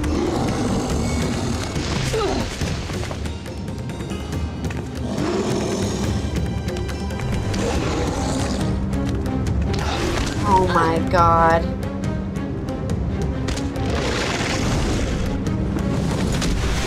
Well, at least it threw her underwater. God have mercy! Good thing I can swim and breathe underwater. I must find her! Where's the baby? Oh no, where's the baby? Hello? She's not holding the baby! What the fuck? They're gonna kill the baby. Wow. Maybe they just didn't want to have the baby being held in her hands. Oh my god. She died from that? This is so dumb. I hate this. This is so stupid. What a waste of time.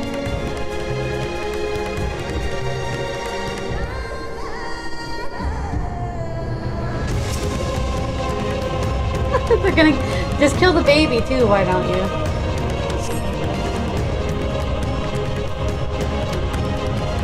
This baby cannot breathe underwater.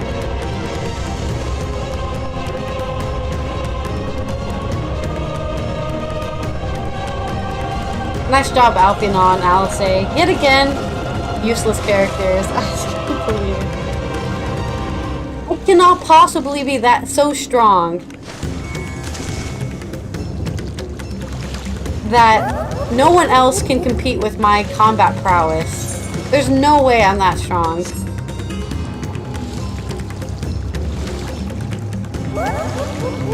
I just can't believe it. Every NPC around me is just useless and does nothing. They go with me in the dungeons and somehow survive that, but they fight 2v1 versus 1 blasphemy and they get knocked unconscious. Really? Just have them be dead from the onset.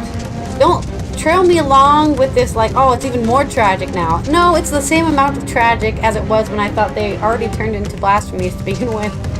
Like, now Matsuya is gonna turn into a blasphemy, and I'm gonna sit here and go, well, it happened.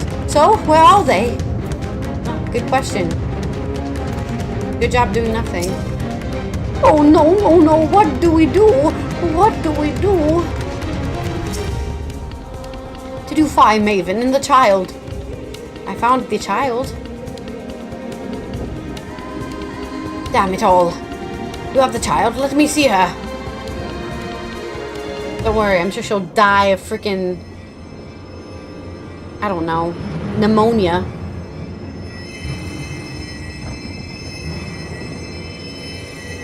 This is so tragic, I can't even feel bad, right? It's just like, oh, this is depressing. So congratulations. Alphino. I don't know what to say.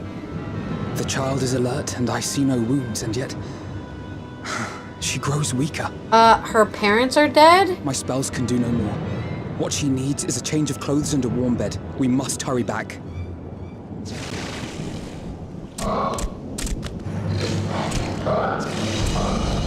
Not now! Matsuya, take the child.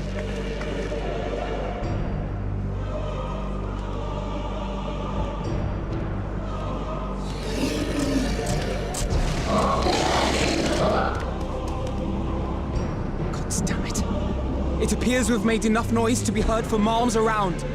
More will be upon us ere long. Okay, let's keep talking then. We make our stand here. Matsuya, can you take her back to the village? But the child, all by myself. Yeah, you'll be fine. You're a child once. What's the big deal? Follow you home unless we stop them here. And so we shall. Be strong, Matsuya. Her life is in your hands. Right. I can do it. That's right, you can do it. No excuses, now get the fuck I know going. you We'll keep them busy, Maxia. Go! Quickly! Bye!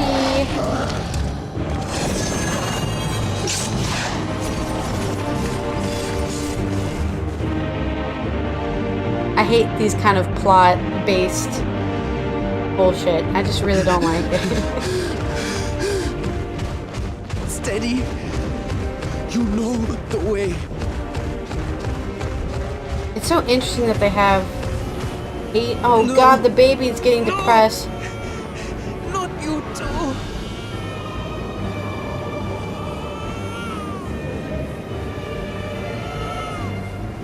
Start singing a lullaby. Don't be afraid. Don't be afraid. To live is to suffer. To drink of calamity. It is a perilous path. Death lurks in the dark. Oh my god. No! I'm not afraid! I'm not I just don't care about this plot. Do not avert your eyes. See your life for what it is. See how the hardships make you strong. Every doubt reforged.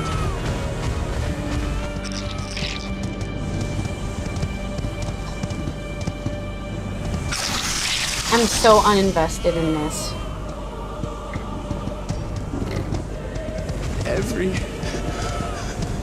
If the dragon and the Stynian doesn't show up, I don't know what the point of showing them in that previous scene was. Honestly. Thank you. I know what you're doing. I know how video games work. I know how story writing, narratives work. Thank you. I was hoping they would save the mom and the child, but this will have to do for now. Divinity. Nay, but one who would deliver thee just the same. It's a Stynian, remember? We met him earlier. What about the baby? You must save the child.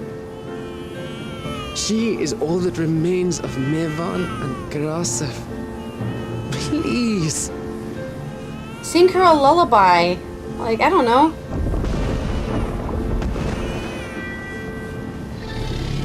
Can he speak baby?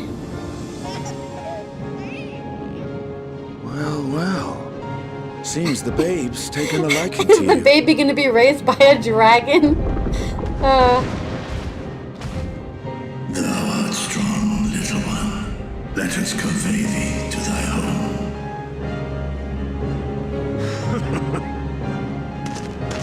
I spied our friends as we flew in.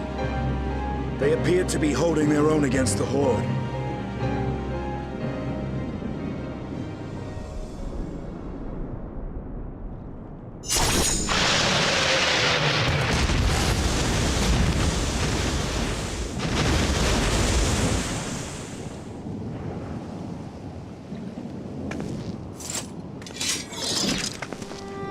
Right. That's the last of them. Don't worry, they've hurry been and find found. Maxia. Without your help. He had help from on high.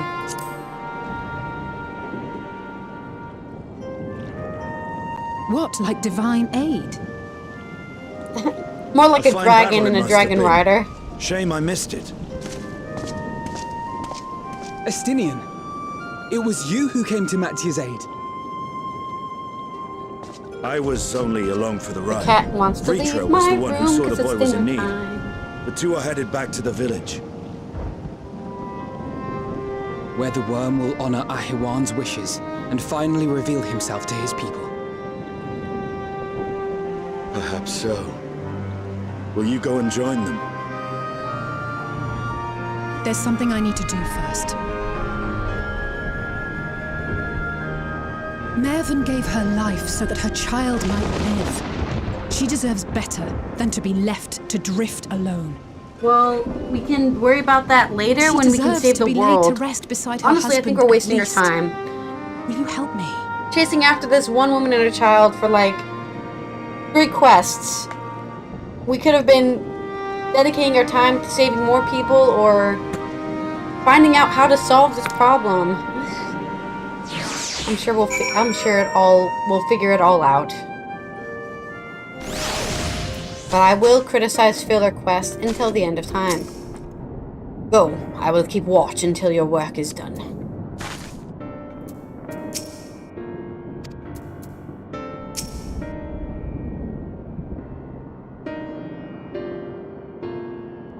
We have done what we can. Just for the villagers of Palaka stand to perform the funeral rites.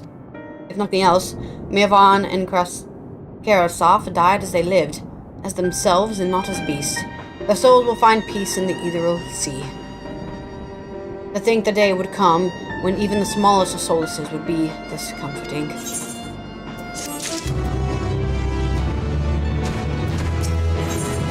Justinian stands in silence, a grim expression on his face. Hello. Not too warm. Yeah. That sounds good. That was the dinner.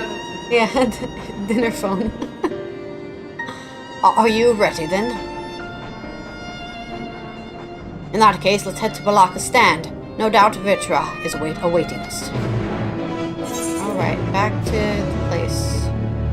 With people. Everyone should probably... I don't know if everyone should move into the cities or what. I feel like everyone should just move into the cities. There's like 2 risks, right? Either everyone is together as a community so they can reinforce each other, or if there's too many people at once, they might all fall to despair and die, I guess, is the worry. I don't know. It's not really for me to decide. I'm not the leader of the country.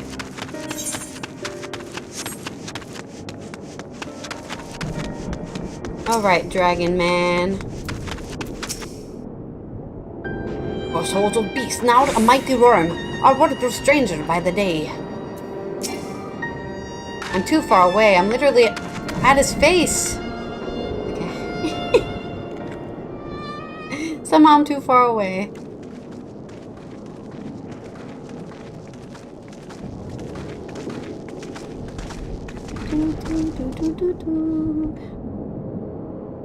Rest easy, for all is well here.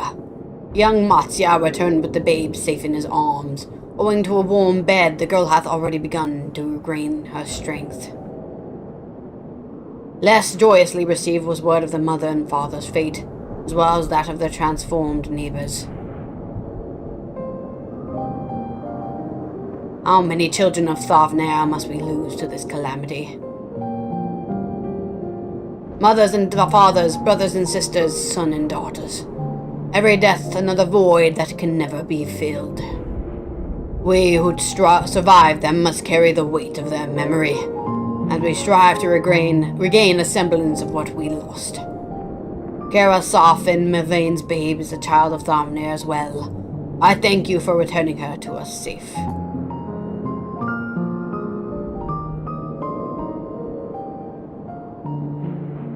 Lord, most grateful and merciful one, I have not the words to express my gratitude.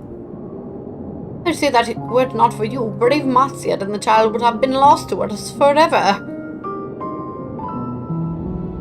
Long had I heard the rumors that a mighty dragon had forged a pact of friendship with the satrap, but never would I have expected such a kind and gentle soul. Truth in part, but not in whole. Oh, he's finally gonna listen to Estinian. I am Vetra, and for years uncouth hath this isle served as mine abode. An isle I have ruled over as satrap, with Arwan as my loyal servant. Are to my ears to be believed? You were the true satrap all along?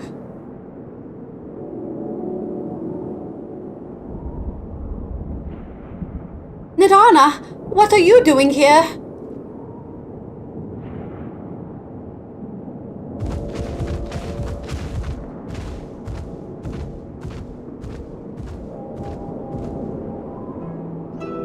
heard the Radiant that you had gone to help the people of Palaka stand in their time of need. And so I and several of my colleagues from the Great Work came to offer our services. The alchemists have already brewed us some potions for Mavon's daughter. But enough about us. You and your role far greater, Enigma. If you were the Stewtrat after long, could it be that young Varshan was created to serve as your emissary? Thou didst suspect the boy was but a simulacrum. A rumor had circulated for many years around the high crucible that our most skilled alchemists were once commissioned by the satrap's family in secret to fashion a Mahomet, indistinguishable from a living boy. Looking at Varshan with that knowledge, I simply put two and two together. It was not alone in the drawing this conclusion, but like me, they no doubt recognized that the satrap was using this simulacrum to work more closely with his people and decided not to press the issue. I had always assumed one of Awan's associates was manipulating it from afar, so the truth is indeed far more surprising. Oh, it is an honor to meet you in the flesh, Master Vitra. Pray allow me to express my gratitude. Oh.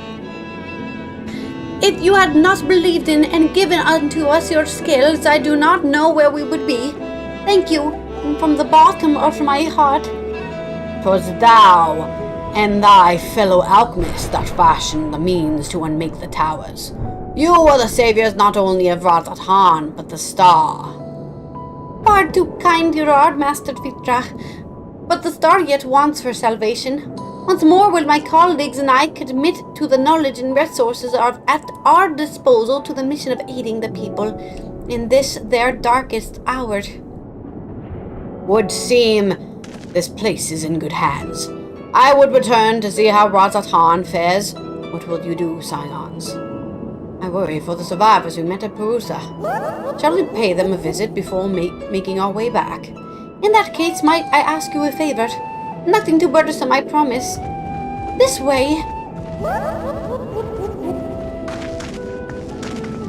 Okay.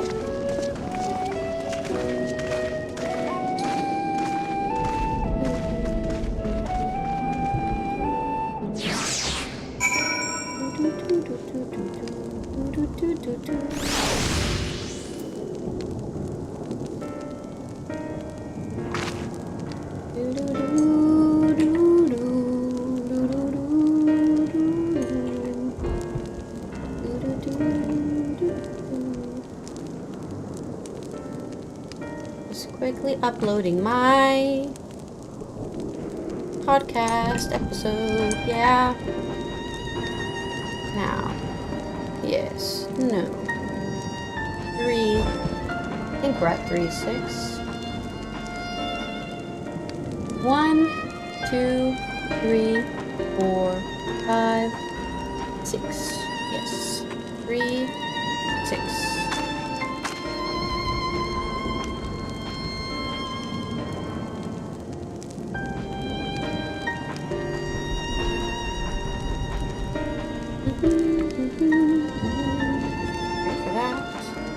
Alright.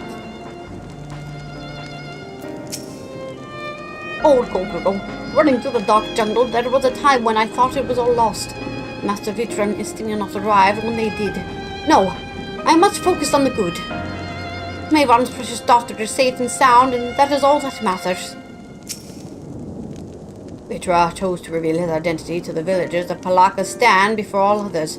A wise choice, considering the warm reception. Even seemed a little relieved. It remains to be seen how the people of Razat-Han will take the news, but if that was any indication, he need not worry.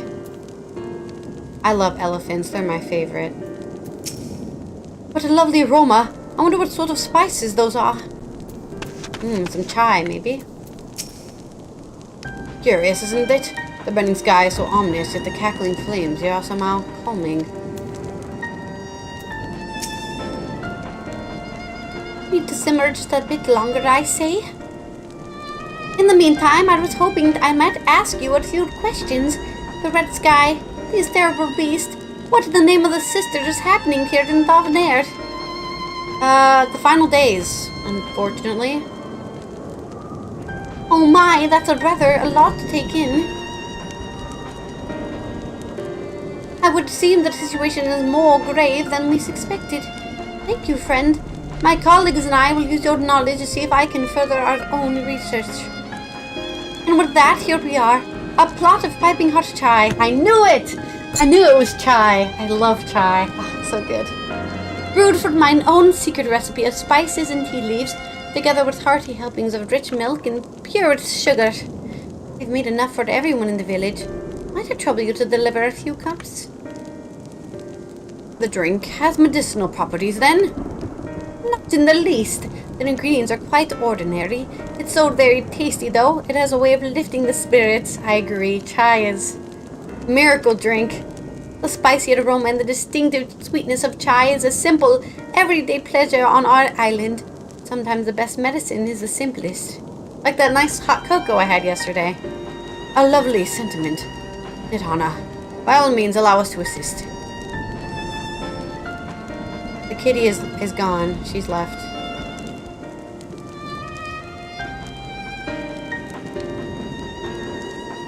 While you lot distribute hot beverages, I do a sweep from errant beast to slay. A far less arduous task, no doubt. When you've finished, look for me at the wakeful Tawana.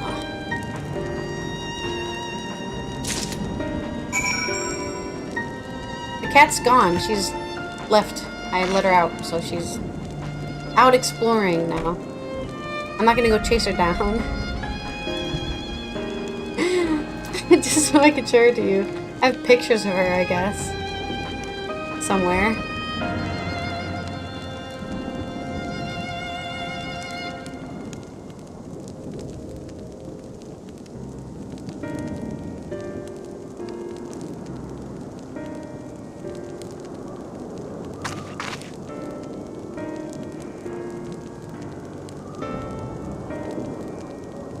Let's see. Let's see. Here's a picture of her.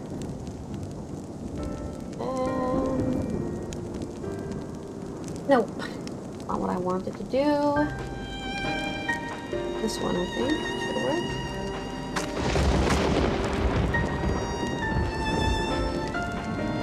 I think this should work. There you go. That's what she looks like. I put a hat on her.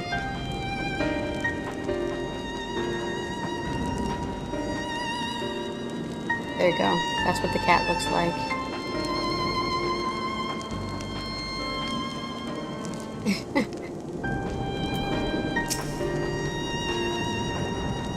I would be most obliged if you could deliver a few cups of chai to the villagers. I'm certain it'll do much to soothe their aching bodies and heavy hearts. Oh, Kokoro, running to the dark jungle. No, I'm going to talk to him. Okay, let's deliver our chai. I want some chai. What the hell? This sucks. Why can't I have some?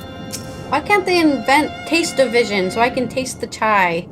The aroma of that chai truly is irresistible. Do you suppose Nidhana would mind if I helped myself to a cup? No. Everyone should drink some. It's God's juice. God's juice.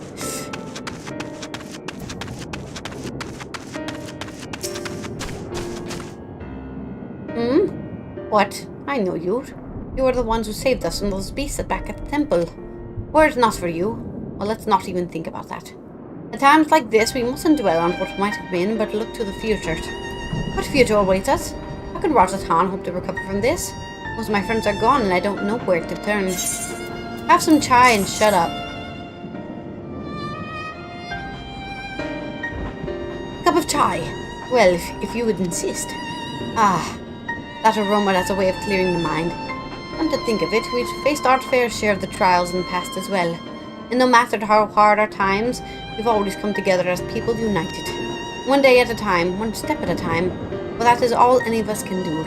Yes, back to work, once I finish this cup. Thank you. You're welcome. And chai! Fresh hot chai!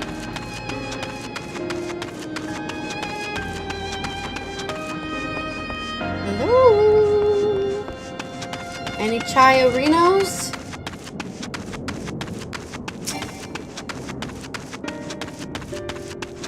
creatures already sitting at the table. Look at them, all lazing about, knowing full well the beast might strike again at any moment. Do they not realize their lives are endangered? Well, I for one intend to survive. I'm too young to die. Yes, I'll leave this island behind if I must. But where would I go? Is it anywhere safe these days? The moon. You can go to the moon. A cup of chai? Can't you see I have more important things to worry about? No, you're right. It is precisely in times like these we must strive to remain calm and steady. I do believe I'll visit Elder and see what needs to be done. If there's any way I can aid my village and my friends, I will do it. Alright. The last chai. But who gets it? Run. Oh, I forgot I'm a Reaper, so I can actually just run. I'm sorry. I just want to be left alone. My best friend and I, we fled the village together. One of the beasts took him and it's all I could do but to run. All the while I heard the Miss Monster's voice screaming my name.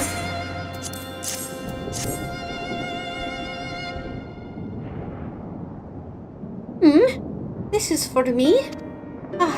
We used to drink chai together often. Shared stories over steaming cups after a hard day's work.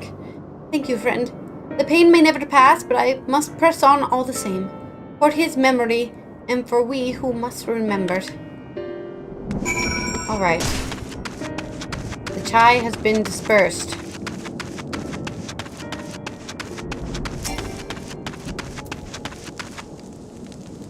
Thank you for delivering the chai, Kokoro. Did it help to lift the villagers' spirits? It sure did. That is heartening to hear indeed. The final days show no signs of abating, but this is all the more reason that we must try to keep our composure. Our lives have been forever changed, but the people we have lost will never return to us. These tragedies will long weigh on our hearts, but we have the capacity to live without suffering, to carry the agony till we too join the fallen in death. It is not a surrender, but a recognition. For it is only in acceptance that we find the strength to move forward. Indeed.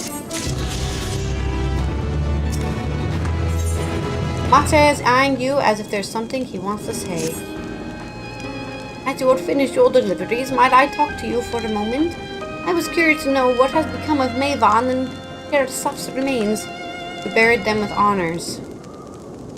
Oh, thank you, your friend. Surely they will be able to rest peacefully by each other's sides. I and the people of Pathfinder will perform the rites as soon as we are able. As for the child, it will not be easy for her, growing up without her parents, but I promise to do what I can. When she's able to eat solid food, the fish I catch will help nourish her.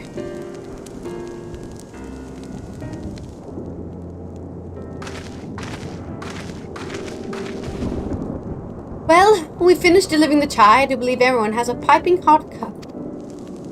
I could almost believe there's magic at work. All their tension fades with every sip. Let us pray that Pathfinder has seen the last of those transformations, at least for now. They are still at risk, as every village in Thavnair, like it or not. Still, I trust we can leave this place in the care of our friends from the Radiant in the High Crucible.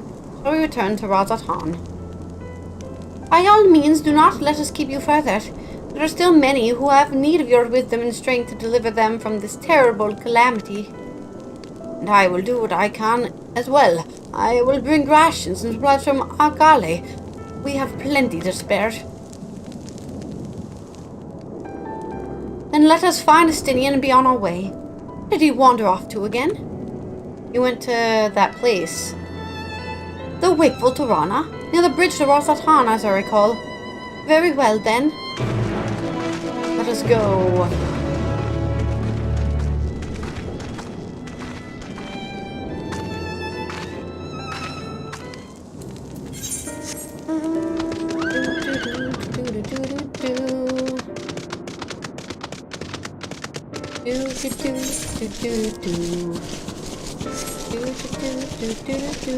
We're definitely not going to be level 86 for this next part of the quest.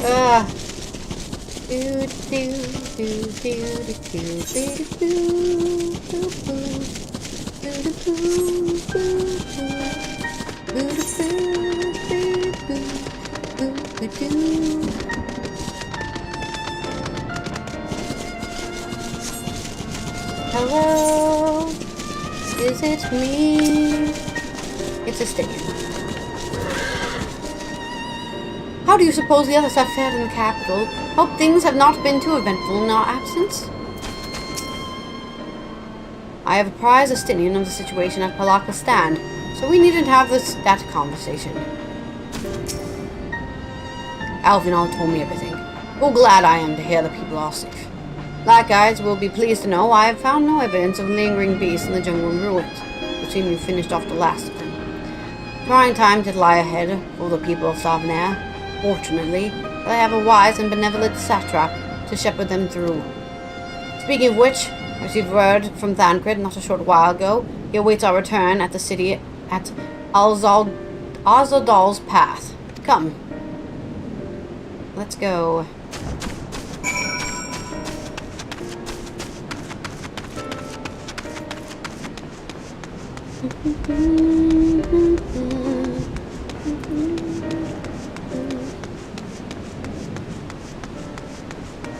It's salad time. I'm gonna go get some salad. I need to put all these dishes downstairs as well. Too many dishes. I've already collecting so many dishes.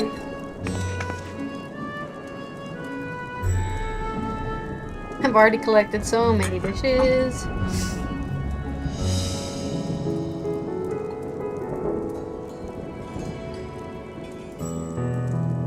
Any more? Oh, I have this trash here. I have my cocoa cup. This is dangerous as hell. I'm gonna drop something for sure. Oh, I definitely need my pinky. Oh, wait, how am I supposed to open my door like this? Wait a minute, I didn't think this through. This is so dangerous. This is why you don't collect too many dishes.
just a salad. Not that I'm not hungry enough to eat anything else, but I did eat a lot of chicken nuggets for lunch. A pretty late lunch, like a 4 p.m. lunch, so I only ate 2 hours ago. Not exactly starving, so salad is good enough. Let's walk up these stairs. Salad.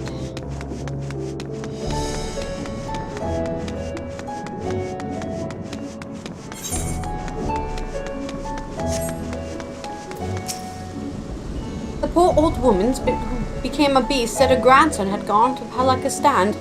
Hope he survived. It will be a struggle for the people to come to terms with these tragedies, but they are far stronger than you may think. There's a lingering sense of desolation here, but that is much preferable to panic and chaos we saw before. It's good to see you safe. Given the skies, it's all too easy to fear the worst. I'm pleased to report that we've succeeded in quelling the threat here in the city. The beasts have all been felled and the citizens are safe. For now. I've also heard from the Radiant that an important proclamation may be made in the city square, though they said no more than that. Might you have any idea what this is about? Yeah, Vitra is finally gonna proclaim his sovereignty, so Vitra is finally coming out from behind the curtain. I suppose we too should hear what he has to say. The Mega Duta, then. Before that, it would appear that the word of the assembly has not yet reached all the citizens. If anyone along the way seems unaware, we'd best enlighten them. Sounds like I'm going to have to tell people about it, is what it sounds like. Great. Alright, let's go, I guess, to the Aether-right.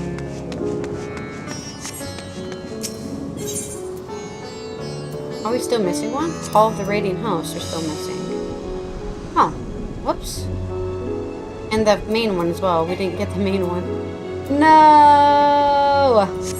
How did I miss out on the actual big one there? How did that happen? Embarrassing. Truly.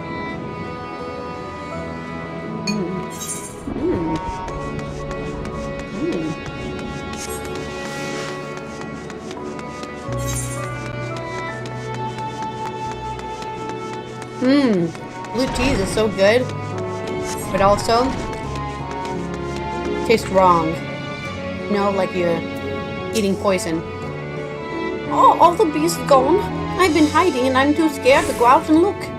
Yeah, they're all gone. Go to the square for a big announcement. Oh, that's a relief. I thought one of the beasts was going to eat me. I wonder where Varshan is. He's the slowest runner. I hope he got away. He could be with the other people from the palace. Maybe I'll see him in the square. Better go check now. Let me go get this Aether. Am I allowed to get this Aetherite crystal now? Or is it still locked?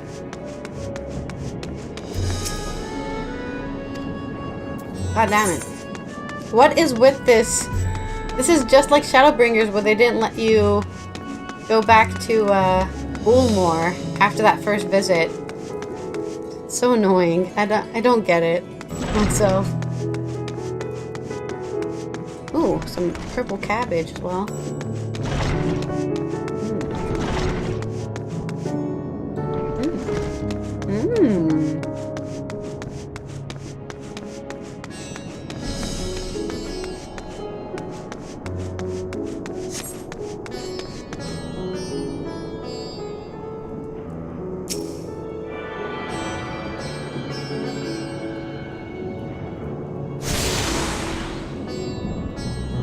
Did I forget to bring the peppers? Idiot!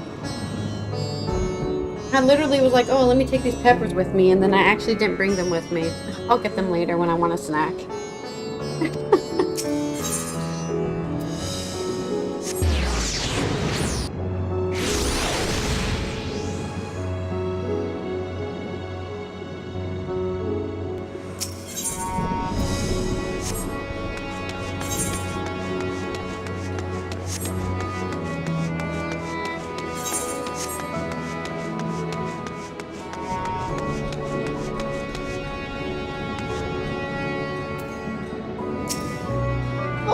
may be, I swear to you, my flesh tastes absolutely terrible. Oh God, what are you doing scaring me like that?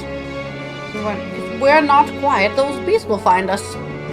They're gone now, don't worry about it. The square, you say? That's where the stat trap was killed. With my very eyes I saw him crushed in that creature's maw. So many lives lost. Such terrible carnage. Then you say there's someone who would lead Razatan in his stead? Whoever they are, if they say anything to sully the memory of our beloved satrap, I'll make them regret it. Good luck.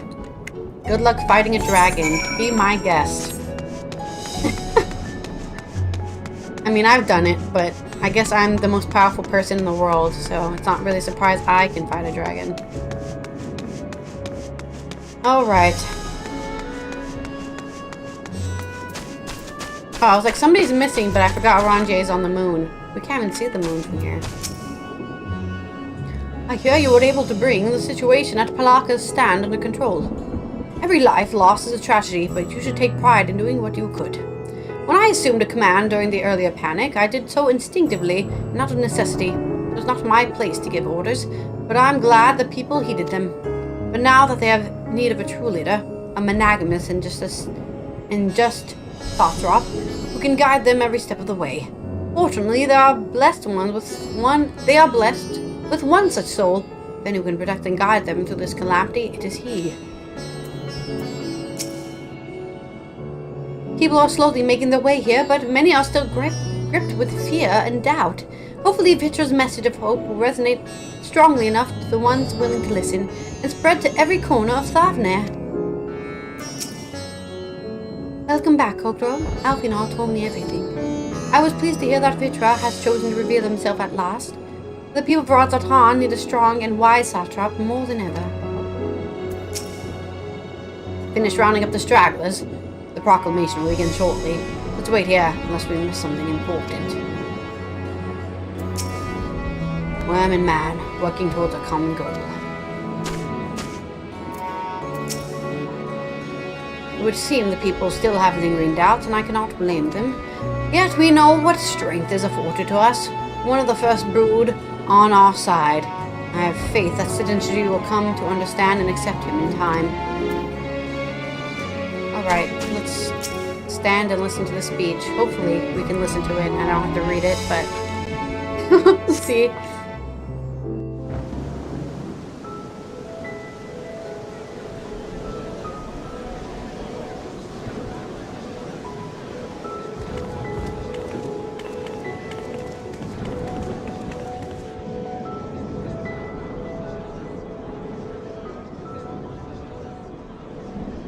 Look! Someone's coming! Someone's coming!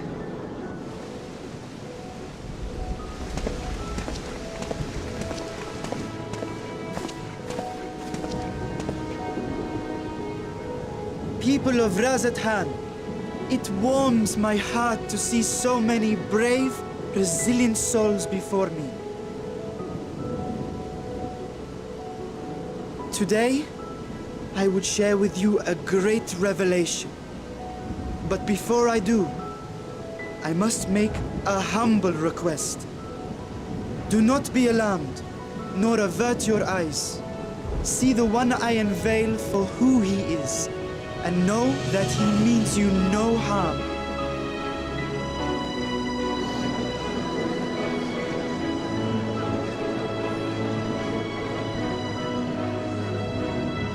Very well. I dare say it can't be worse than the horrors we've already seen.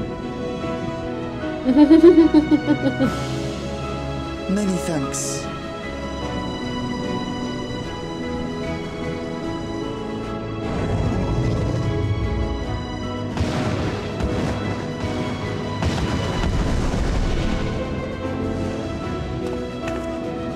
A dragon!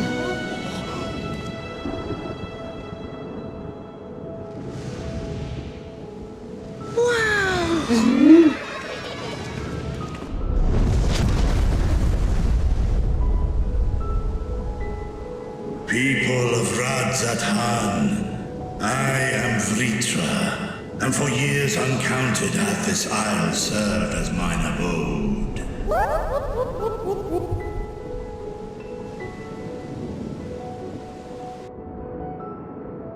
'Tis as the Satrap's ally I am known. Today, I would reveal the truth unto you.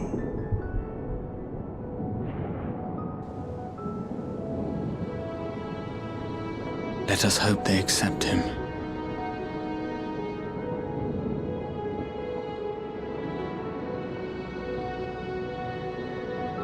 For their sakes, they better.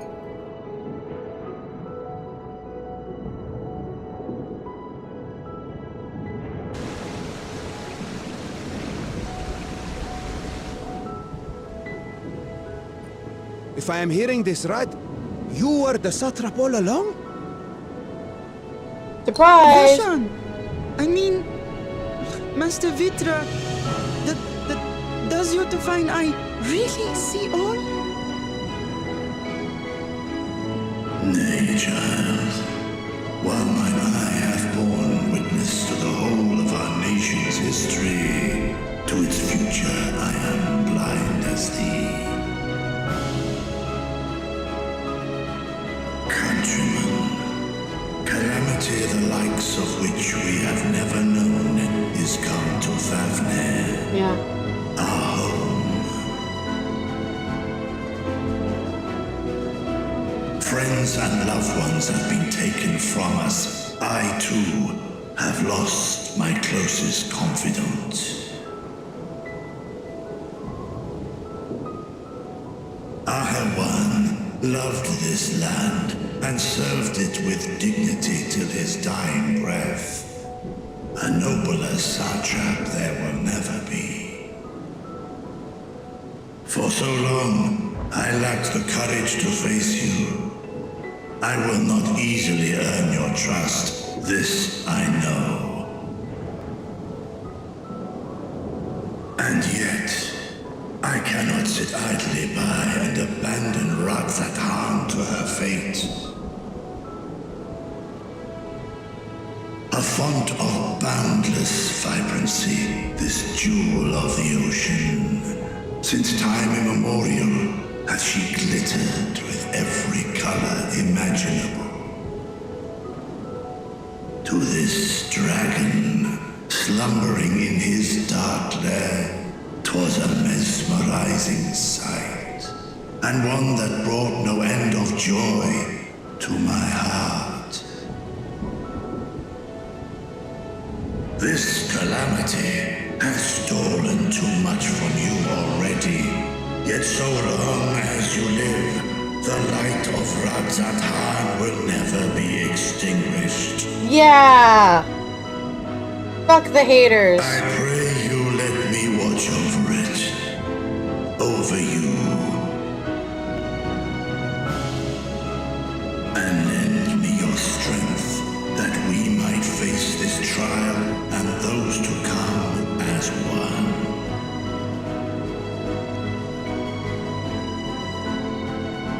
I do not know you, dragon, but I thank you for speaking the truth to us. As divinities, both Manusha and Riga once joined together, so too do I believe that hand in hand, we can overcome this ordeal and welcome an era of peace. Yeah.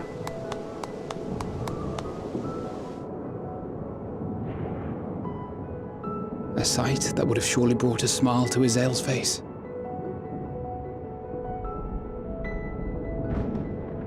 Indeed.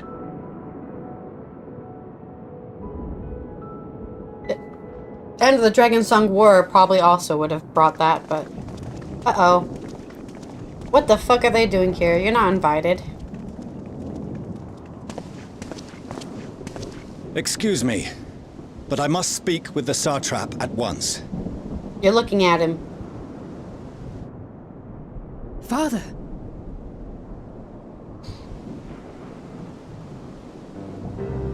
You have suffered dearly of late, yet you must endeavor to look beyond these losses to the future you yet have. I thought you wanted to talk to the satrap? Did any of these people look at the On behalf satrap of to the you? Forum of Sharlayan, I come with a proposal by which you, the people of Radzatan, might be saved. I say again, I must speak with your satrap. I beseech you, take me to him with all possible haste. I am satrap here. Speak thy proposal. All present shall hear and judge.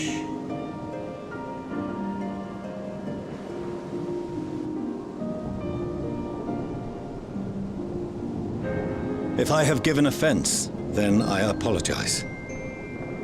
First, allow me to share with you what knowledge we have of the phenomenon responsible for your woes. The final days.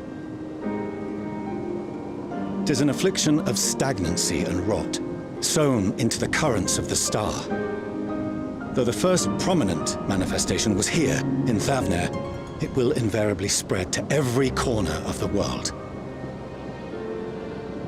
The Forum was forewarned of this apocalypse several centuries ago. And kept it to yourself like Thenceforth, assholes. My predecessors sought to prepare for the end times in the only conceivable fashion, by securing a means of escape.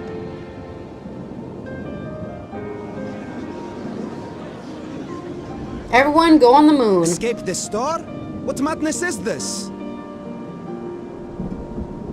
'Tis by no means madness. With the coming of the 7th umbral calamity, the true nature of the Red Moon, Dalamod, was revealed. That it was an artificial construct of ancient Allag.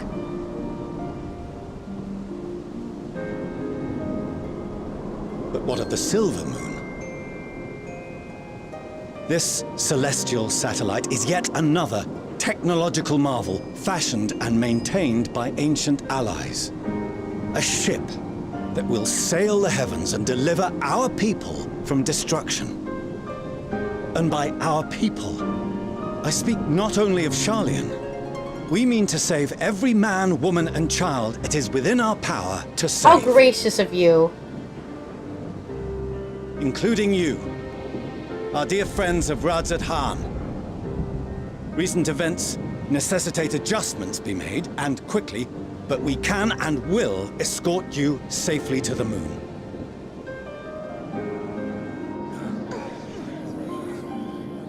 Abandoned. Long has thy Forum been allies to Thavner.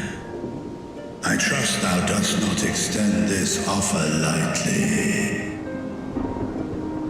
Yet I wonder, is this truly the way? Is there a future to be built for us beyond this star, our father deemed the last bastion of hope? It is for that very reason. I mean, the dragons came from you space, right? people, So they must know that the rest of the universe isn't exactly. To offer my assurances and allay your fears. But it's probably better to be on the moon, for sure. Though, if you wish the best for your people, I advise you to render your decision swiftly.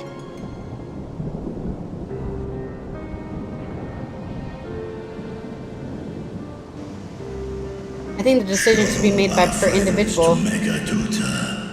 They are to be received as honored guests.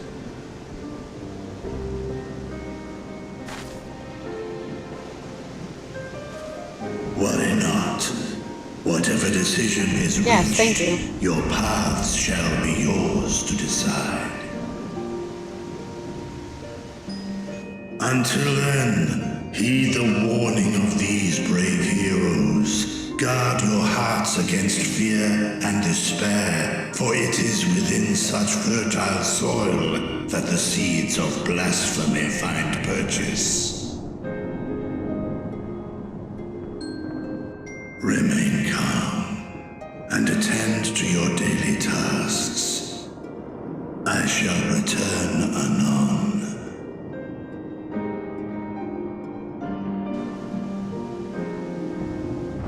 We'll do as you say, Master Vitra. We believe in you.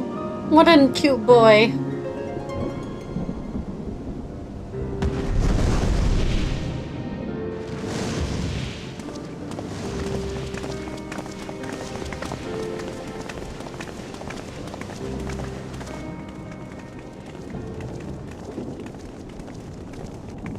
Why the hell is she running? Oh, you're still here. What a relief. What is it? What's going on? Nidana, what's the matter? Has something happened at Palaka's stand? Oh, no, not that I know of. I just hope to hear your thoughts on a theory of mine. All who undergo the transformation are drained of their ether, yes? Yeah, and their souls What is it even. then that gives these beasts the strength to carry on as they do? Logically, they must be drawing upon an alternate form of vital energy. That put me in mind of our earlier conversation, when I tried to explain the essence which many confuse with ether. Akasha. Yes, I remember. The unseen gift bestowed from on high. Is it the corruption of Akasha? An energy influenced solely by emotion. Yes, yes. In this instance, negative ones set Akasha into motion, thereby infusing the beasts with vitality. I posit this as the mechanism by which the beasts are born and sustained. Do you still have that flower? Of course. Hydaelyn told me to hold on to it with all my hope of the future. Oh god. Never mind. If we accept that it once shone bright by drawing upon Akasha, influenced by the thoughts of those nearby, then fear, terror, despair, negative emotions so powerful as to suffocate it, permeated the air in this place. We should have a festival. You must be very careful. The forces which drive the final days may be beyond our ability to perceive.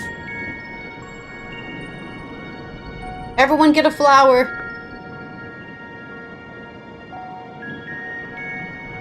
Sorry, I didn't mean to scare you like that. At any rate, I will continue my research into Akasha. Why did Hydaelyn tell me to hold on to the temper your flower and then they just expectations, make it turn to There ash are in sadly one few scene? detailed studies upon which I may draw. Formulating a new theory as you have is itself no small feat. I We wish should you help well her, in your actually, endeavors, but I and guess we're pray not you gonna take help her. care. Thank you. You stay safe as well, yes? Till next we meet. And we will meet again.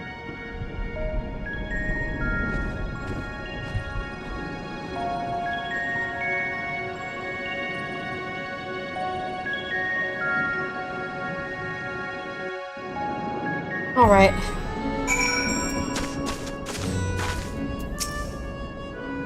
Their solution sits ill with me, but if life has taught me anything, it's that there is little to be gained from arguing with Scions. We must take it upon ourselves to find a better way.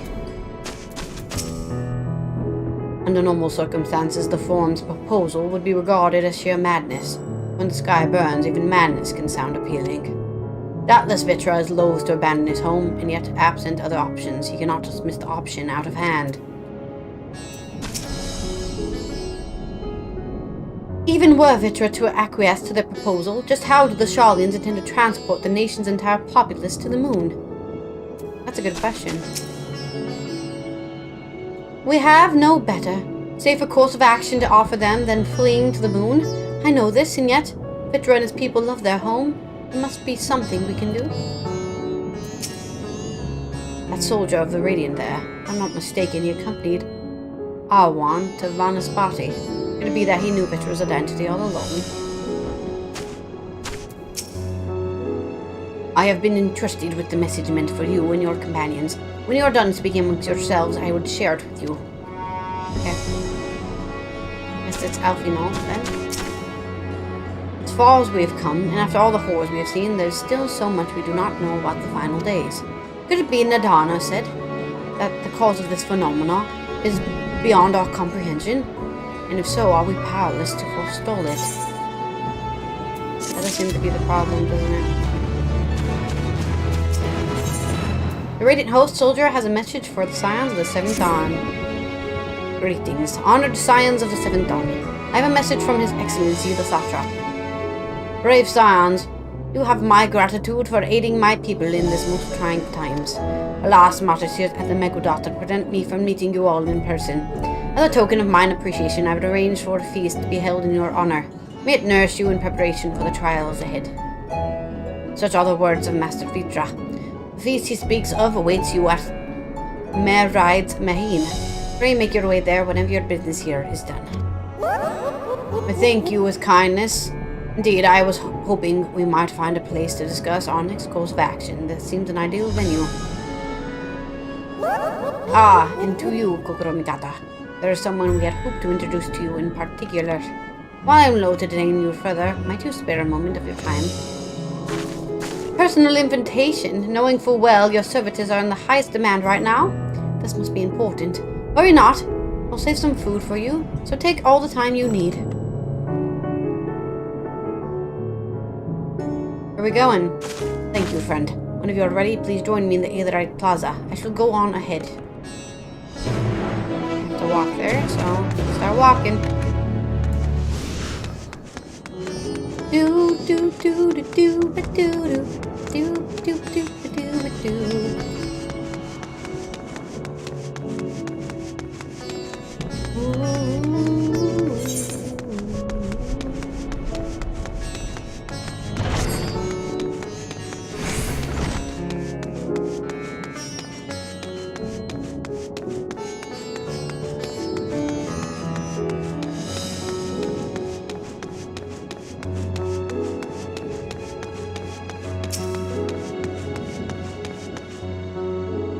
Access to the Aetherite you see there has been restricted to a select few ever since the tower first appeared. We sincerely apologize for this inconvenience, but it was deemed too dangerous to permit free movement of visitors at a time of emergency, a risk we could not take. In light of recent developments, however, the Satrap has decided that such restrictions would only hinder our efforts to combat the final days. As such, I would encourage you to attune to your Aetherite before proceeding along the corridor. Thank you. Ooh, there is a knot in my shoulder. Ooh.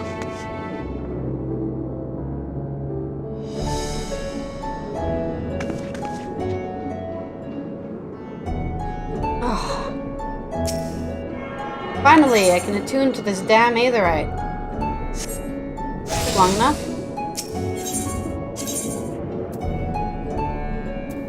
Let us go to Mahane. Oh wait, I wasn't supposed to go to Mahane. Sorry. All the Radiant House is where I'm supposed to go. Odd, you must be wondering what this place is. You stand in the Hall of the Radiant Host, from where our leadership oversees all Ratatan's military operation. Sundrop, our destination, lies just ahead.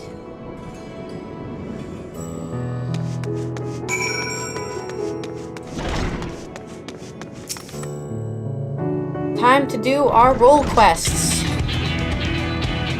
Welcome to Sundrop. Without further ado, allow me to introduce you to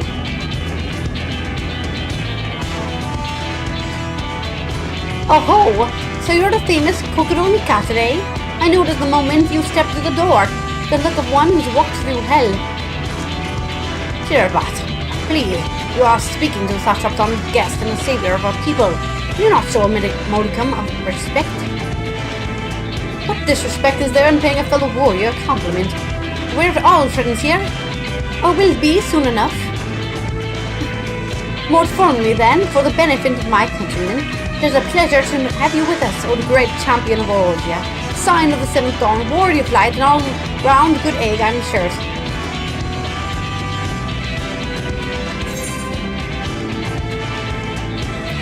The stock of eggs reminds me I'm late for dinner.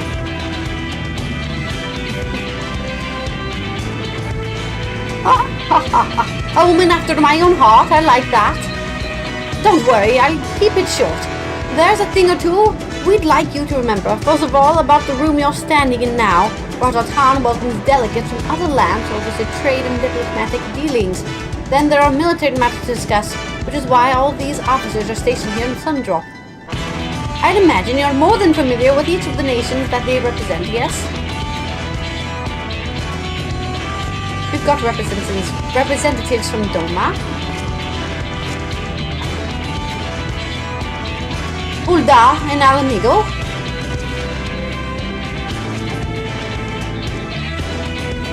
Limsa Lumsa.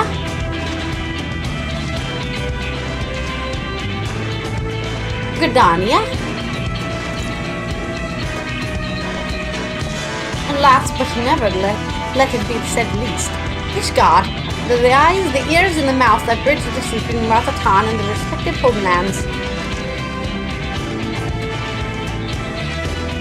We've used this brief respite to share the details of our plight with our overseas counterparts. And wouldn't you know it, all of their leaders requested a few words from you specifically. You're a woman in high demand, eh? And so, would you mind regaling us with your own account, and though just before you indulge yourself? I'll let you know, I guess.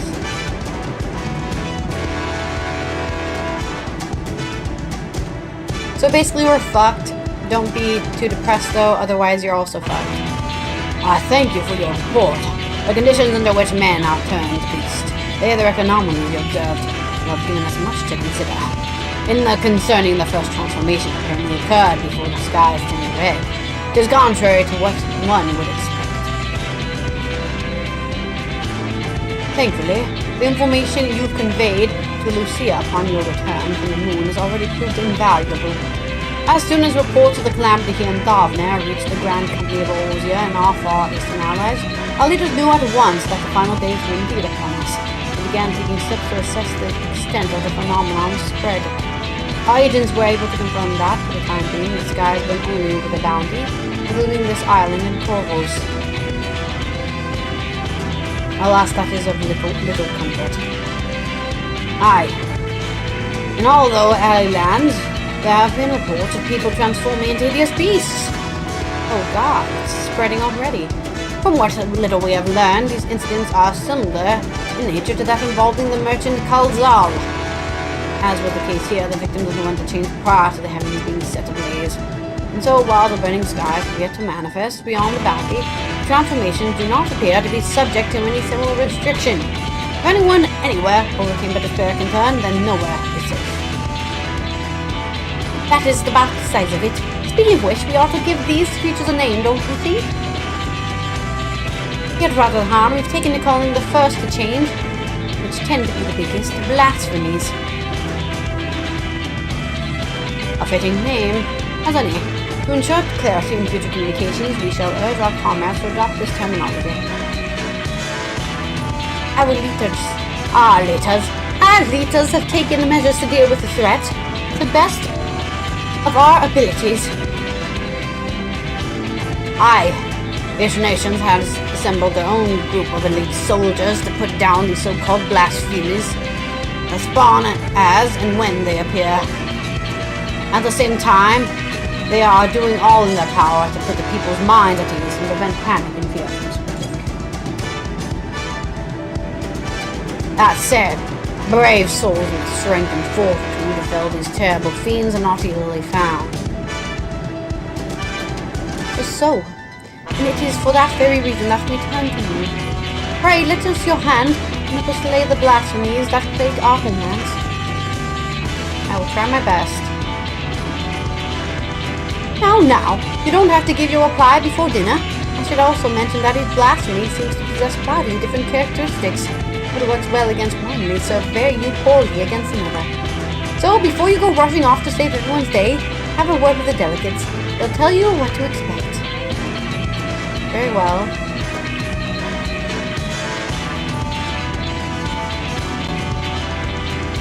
And with that, I do believe our friend here has a feast to attend. Spare a thought for us while you're tucking into all that fine cuisine, eh? I have gained role quests. I can only do level 85 role quests for now, though.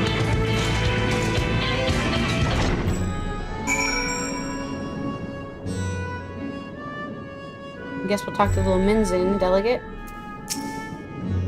Pray forgive Shirabat, her rudeness. She can be a bit boisterous at times, but it's simply her nature. Anyway, my apologies for keeping you from your hard-earned rest. You will be rejoining your companions, yes? Do you know the way to the main?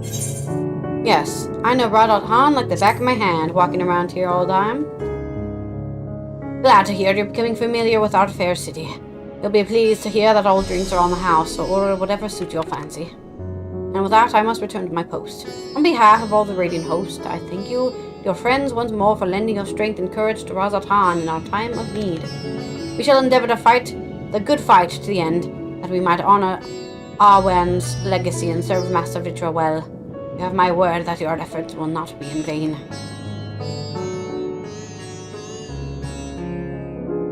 Alrighty. Dolmens and Delicate would entreat your aid in dealing with the grave threat back home. Ah, Kokoro, on behalf of Admiral Bloofswin, I thank you for your many deeds in service to Limsa. We have received troubling tidings that a beast akin to those that plague Ratatan have been sighted on the Lenosin coast. The Admiral has mustered the Maelstrom in hopes of quelling the threat, yet there is so much we do not understand about our foe. As such, your expertise in this arena will be a great boon to us. Will you help us? I will do all that I can. Excellent. The Admiral will be heartened to have you knowledge and martial prowess out on our side. I am certain. Brace yourself with limbs as soon as you are able. Secretariat and Maelstrom Command will apprise you of the details upon your arrival. Thank you. I guess. Tank time. The Gridanian Delegate is in urgent need of a stout defender to help combat a new threat to his homeland. I have come on behalf of the Twin Adders to enlist the aid of accomplished fighters. Small folk cower in their homes for fear of an unprecedented threat to the Twelveswood. A blasphemy. It strikes quickly and with deadly precision before returning to the shadows. When it came, try as we might, we have yet to devise a means to track it, much less slay it. Several brave souls search for it even now, with their chances would improve greatly if they had a stout protector by their side. Judging by your reputation, I dare say you precisely the woman we seek. What say you? Will you serve as the shield that stands between Gridania and certain doom? Protecting the realm is what I'm here for. I will take that as an enthusiastic yes. Make haste to Adder's Nest and report to my superior. All Gridania shall pray for your success. Ishgard. Ishgardian Delicate seeks a battle mage with courage unwavering. Ah, my Lady Kokoro, I have awaited your coming. The phenomenon wherein men turn into monsters. It pains to say that Ishgard has not been spared. A dread blasphemy has appeared in the Holy See.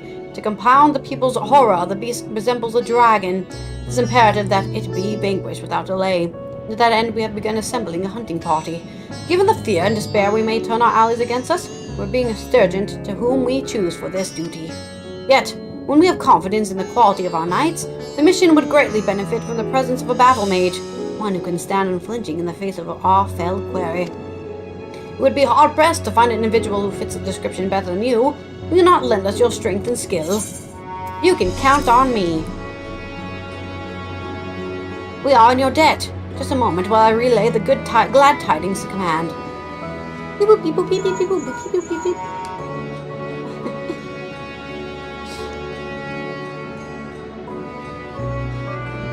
Is settled. Upon arriving in Ishgard, please take yourself to the Hitherite Plaza. Lord Artorial will be there to receive you. May the fury speed your way. We're back. Random disconnect. We've received reports of a creature believed to be the blasphemy stalking the streets of Alamigo. Troops have been assigned to track and slay the beast. There are likely to be casualties. And with Mufzar healers posted elsewhere, we've thought to petition you for aid. I would be glad to help. Once again, we're in your debt. We shall inform Commander Alden forthwith. My comrades of the Immortal Flames will be glad to have you watching over them. You see, as there have been no sightings of any blasphemies in our land, we have joined Alamigan allies in their hunt for the fiend. Trouble is, the majority of our own healers are working day and night to treat the tempered Imperials captured at Pugglthan. For that reason, we too will be glad of your help. Aye, your presence alone will be of great comfort to the troops, I'm sure. As time is of the essence, I ask that you make your way to Alamigan Quarter and report for duty. Commander Alden is overseeing the hunt, and he will explain all upon your arrival. May Ralgal grant you strength. Thank you. I don't think we have a level 85. A level 85. Yeah, so we're gonna have to level my bard at some point. But for now, let's get my Reaper up to snuff. we will go to Limsa Lominsa. Well, let's finish this first and then go to Limsa Lominsa, actually, while we're here.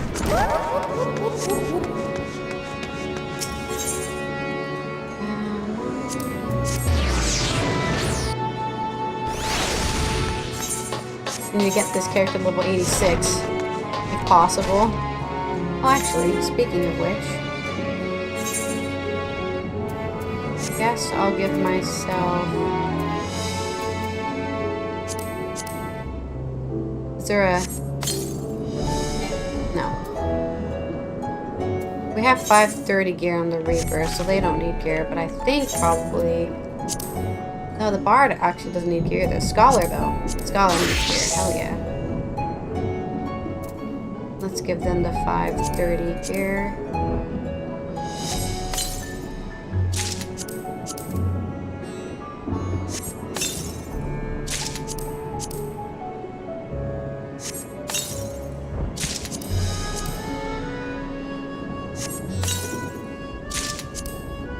Is this 530 as well? Nice. Seems like our inventory is full again with random stuff. Let me just get rid of it. Huh?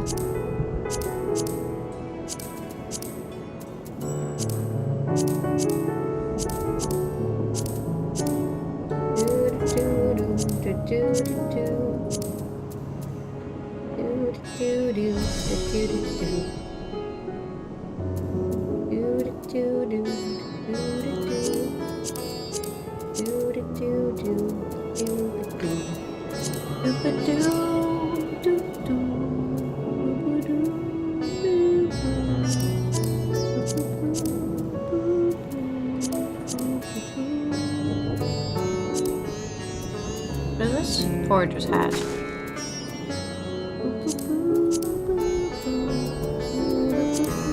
That's a Shire thing. That's a Shire thing.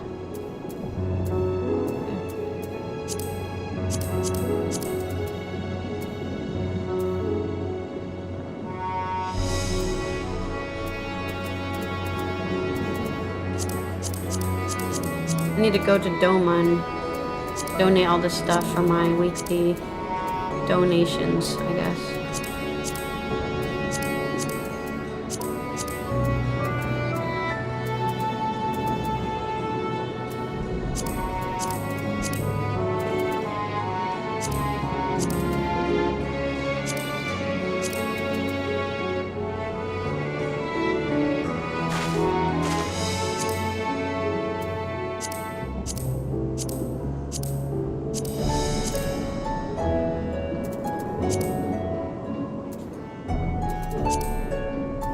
Chest. Our gloves are full.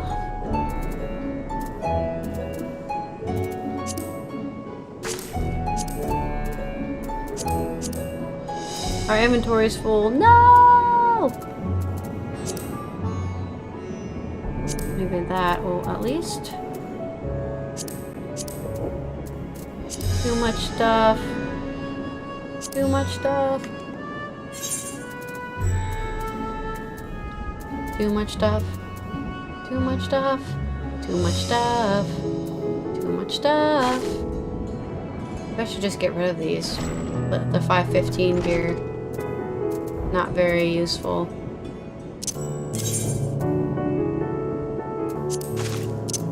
What do I have that needs 515 gear, you know?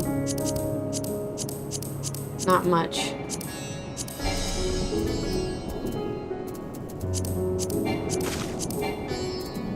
Oh, I didn't want to add that to my saddlebag. Oops.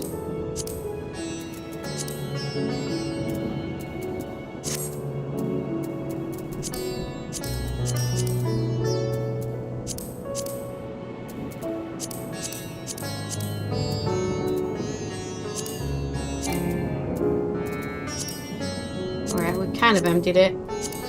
Everything else has somewhat empty slots. This always ends up happening. There we go. Healer.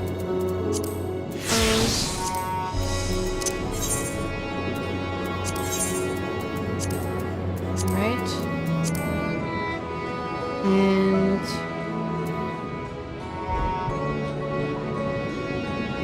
should update my... But I think the gear I have... Oh no, this gear... Maybe we can just put this on my red mage then. My red mage.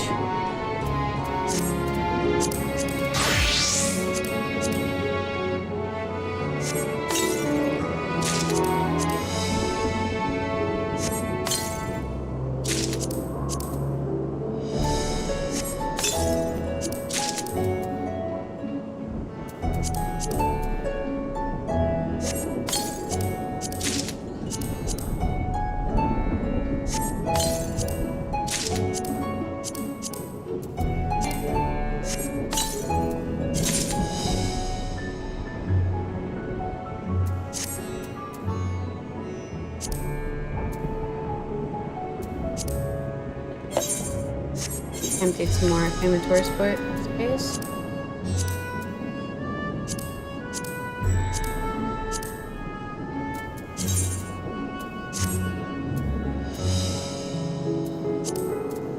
That's goofy as hell looking. It's not. Say we did.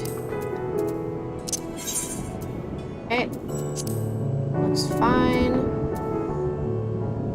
Didn't really raise us to 525, but that's because they don't give us any rings. Guess that we emptied most of our inventory now. Okay. We'll go to Doma after this and donate some stuff. The Doma restoration, I think. Yeah, we have so much stuff.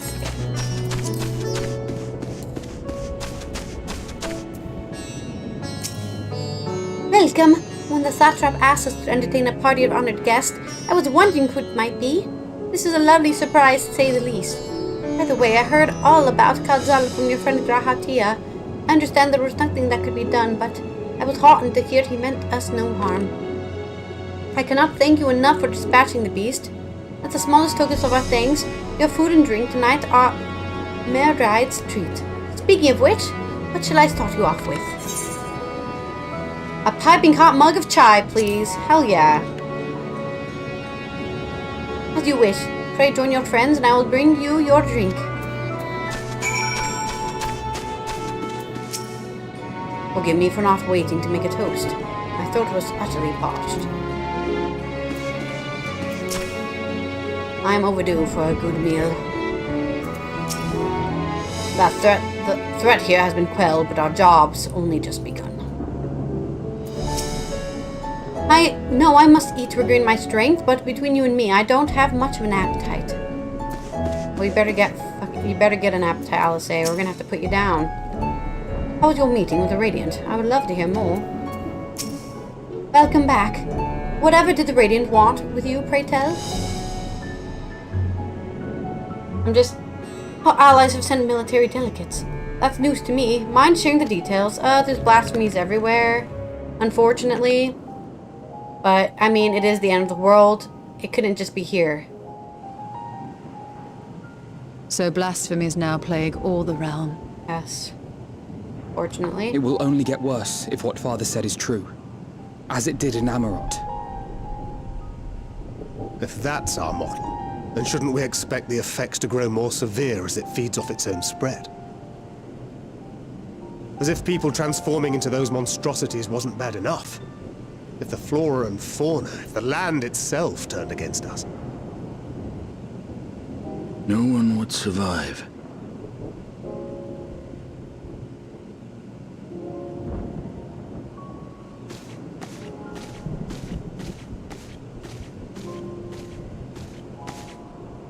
Here's your order, friend. Thank you. May you find comfort in these dark times.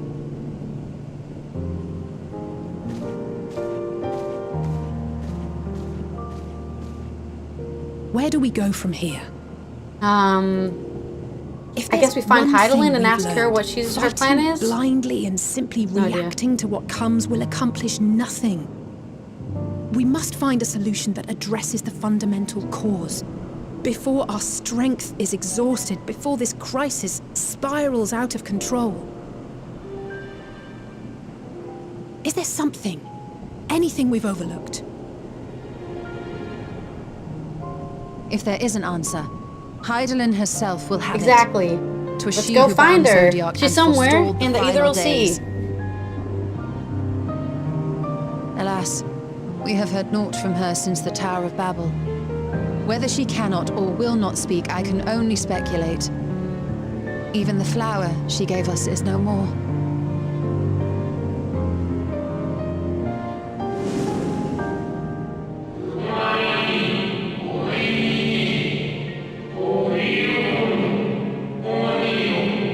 All time we called it Elpis. You would do well to remember the name.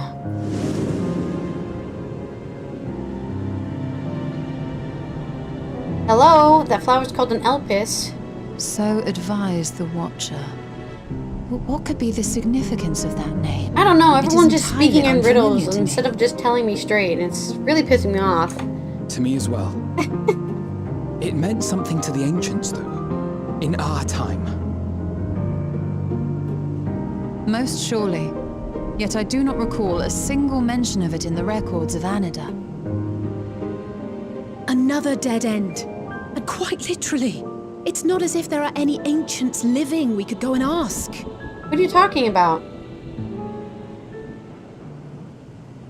Not alive as such, but not quite dead. You tell him, Graha.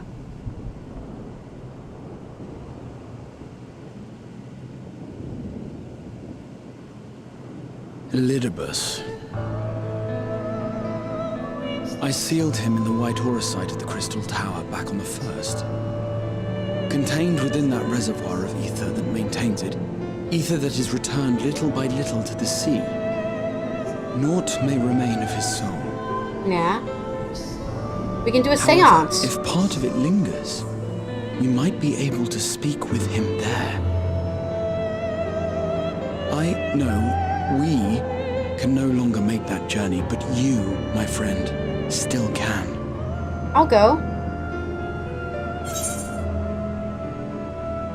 Would be an opportunity to look into the others as well. Thank you, my friend. That would mean much to me.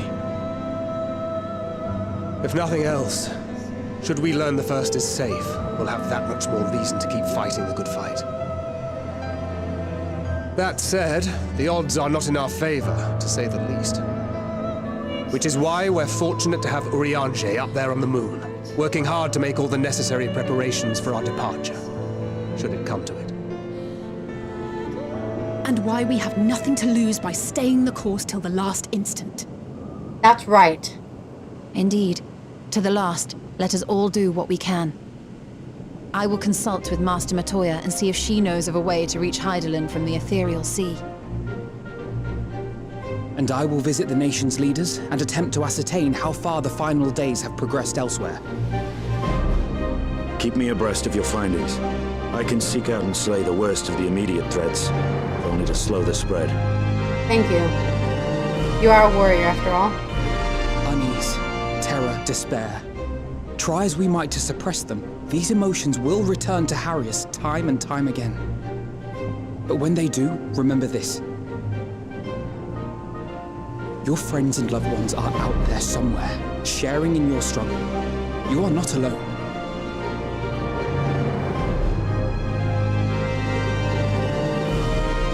So ends the brief respite before the next revelation. Yes, so much left for you to see. Why is this guy still talking? Where beginning ends and end begins. I wish this narrator was anybody. Anybody else. Elidibus, anyone. I wish this narrator was freaking Zodiark himself, but this guy. I just don't care. The final days. How far has the phenomenon spread, and how does it manifest itself in each land? I must reach out to my friends in each nation and find out all I can. Well, I suppose I do fare better on a full stomach. After all, burning skies, blasphemies, not if I've got anything to say about it. Beast and blasphemies may be running amok in the nearby lands, outside the influence of Arthur Han and the Alliance, so I may need to go hunting. And the Forum truly has been spurred to action by Hydaelyn's prophecy, then is it not odd that the Anti-Tower was entrusted to Master Matoya, who bears them no love? No doubt she has a reason for this, and I would know what it is. Nothing like a feast to lift the spirits. Trust you enjoyed yourself as well. Now then, is there anything we've forgotten to mention? Are your arms and armor in good order? For the most part. In that case, it's time we each attended to our task. And when you arrive on the first, give my regards to Reen. Tell her I miss her. I will. Alright, who are we talking to? Rahatia. Rahatia has something he wishes to give you.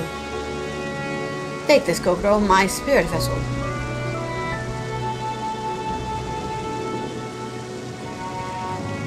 Empty now, of course, but it shouldn't allow you to operate the tower systems in the umbilicus. If even the smallest fragment of Elidipus' essence remains, it should be possible to locate it. As for the access to umbilicus, pray seek out Lina for assistance. Chances are she still stands watch at the Ascensor Gate. Should she or anyone ask after me, tell them I am living my life to the fullest, that I'm happy, hardships and all. Well, we had best be on our respective ways. God willing, we will see each other again ere long. Let's all punch our hands. Hand punchers. Alright, I'm gonna go to Doma first. And... oh, no, not there. And donate all of this green gear. Help rebuild the Enclave. I've been doing that every week since I've gone back. I was doing it every week when I was playing this game as well. So we're actually pretty good with the building stuff, but I do want to see if this tower ever gets built. I'm not exactly sure when the donation basket ends, I guess.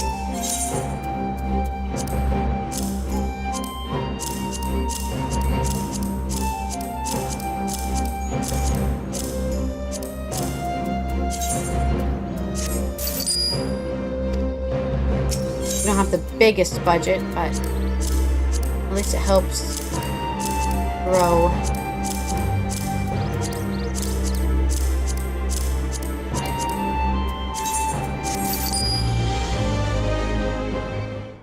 Oh, we've hit another goal. I do need to see how this donation basket thing works, actually.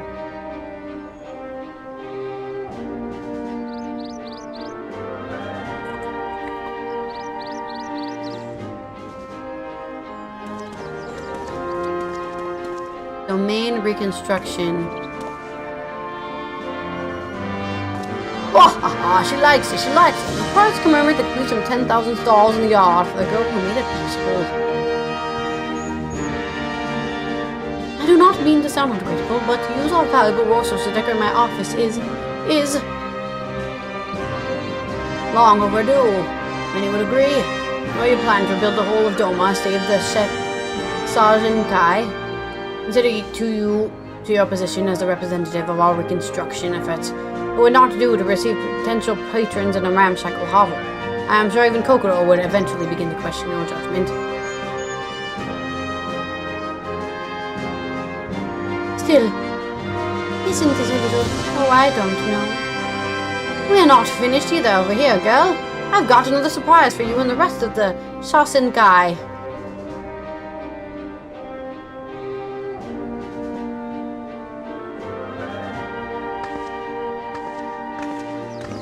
I'm not sure what part we're at, actually. Now these garments are befitting the face of the Shasenkai. Oh, look at her. She looks snazzy. Doesn't she look a lot like, Gaia? Well, that's the point, isn't it? It's extravagant on purpose. If you're to engage the rich and influential, you'll need to do so on their terms. Show them that Doma's no poor backwater, that they'd be wise to invest in our future. Also, several merchants mentioned to me that you lot were impossible to pick out of a crowd. So there are practical considerations too. They can't well negotiate with you if they can't find you after all. Is this true? Maybe we finished. Are we done? Did we finish it?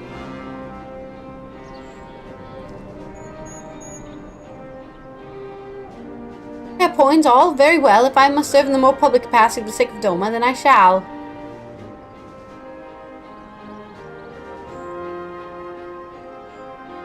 Lord Hien has placed his trust in us to manage this monumental task, to see our people's hopes and dreams realized. We shall not fail him.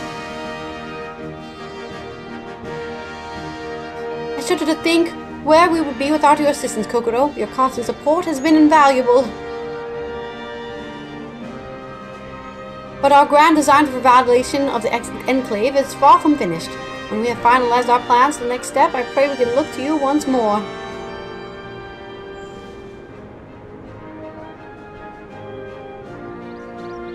The Doman in our memories and in our hearts, we should be ours again. Until that blessed day, let us never give up hope.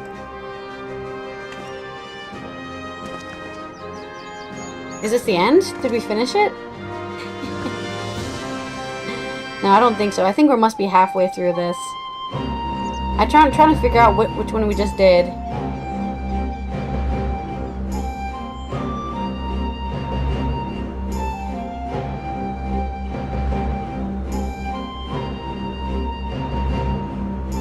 No, I don't think we've constructed a school. And we haven't gotten there yet.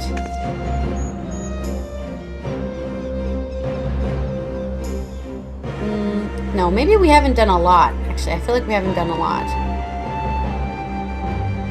I should just look up what achievements we have. I think it's achievement based.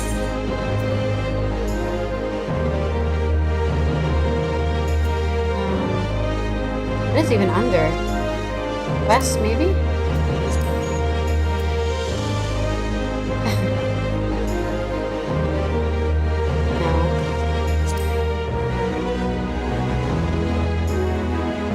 I think it would be under quest, but maybe it's not under quest.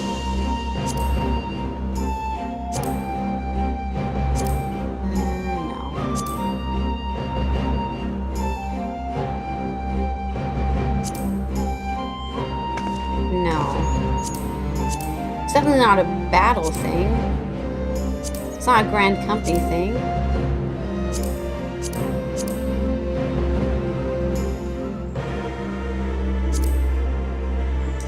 I don't know what it's under.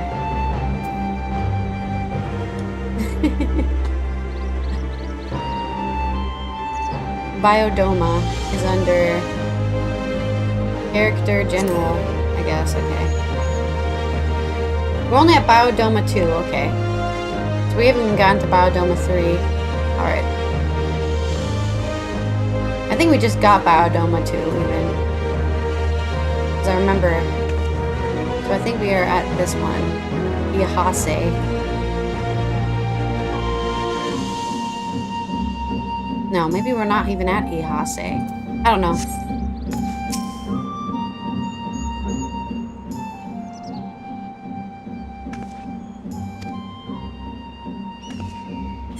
We can just skip this. I don't care about the story of helping them reconstruct their... Oh, I have to talk to Ihase. Okay, so we are at Ihase. I don't know where this guy is. But I'm sure he's somewhere. I'll just look for his icon over his head. I just want to donate my stuff to the Doman Enclave. But this is the only annoying part of this quest, is like having to do this side stuff just so I can continue donating.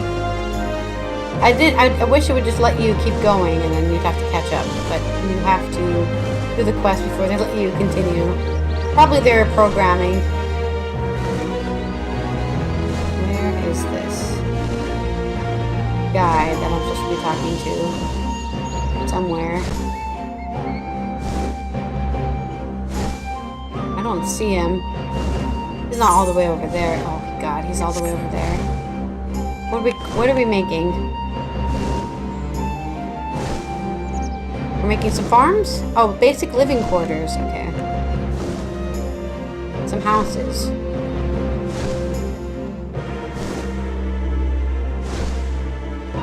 Looks like farms, though.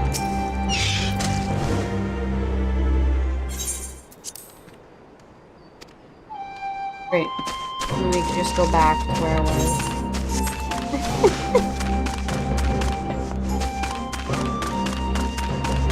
I just want to get rid of all this junk in my inventory. Did we clear? Let me sort this by level. Just...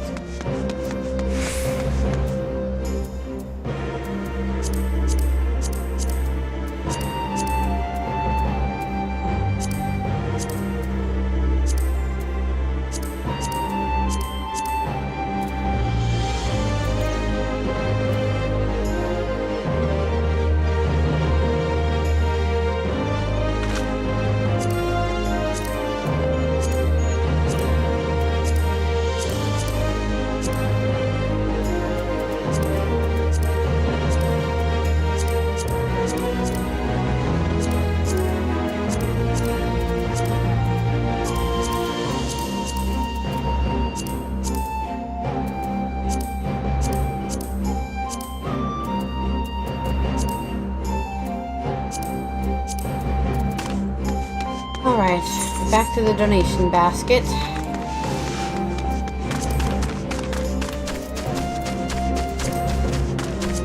I'm just gonna keep all blues, and if they're greens, I'm just gonna get rid of them unless I really like the skin, which is unlikely.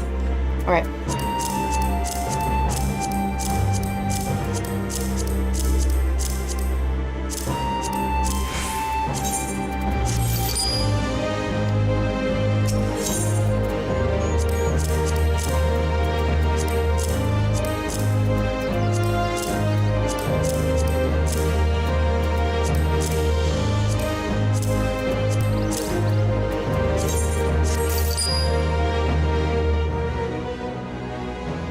On behalf of the Scions and Kai Kukro, I thank you for your support. You're welcome. You have to go talk to somebody.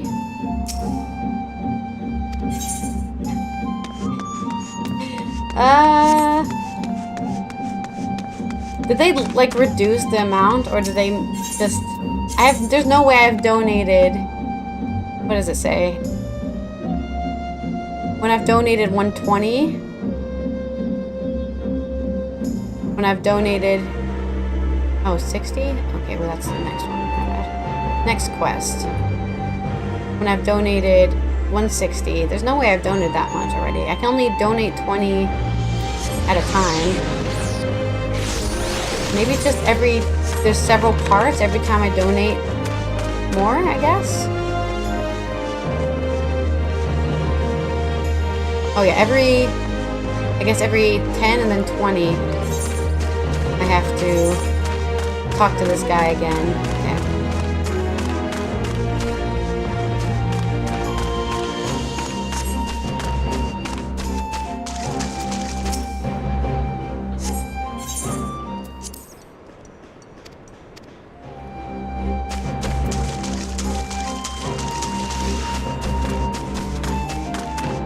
This quest is interesting, but it's just like small personal drama between like different villagers. I think people are arguing over the the need of a paper mill or something earlier in this quest, and it's just like people arguing, and then me standing there watching them argue, and then the donation basket girl going, "Come on, guys, we need to work together," and it's like that over and over again. So it's not the best. It's not interesting to me, honestly. What's interesting to me is getting rid of all of these greens. No, I don't want to try that.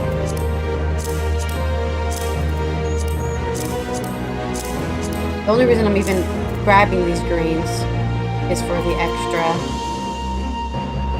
Uh-oh, you've already gone over. Let me get rid of that one.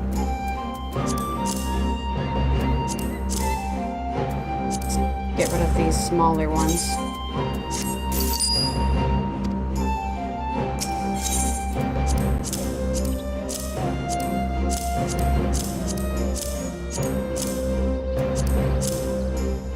Maxed out with these three. That one as well. That one as well.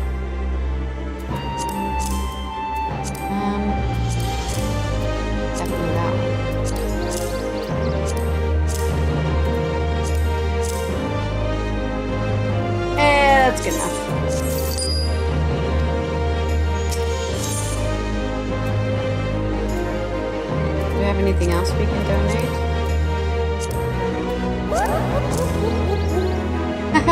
No. Something that's only cost 26. It's cost 10, okay.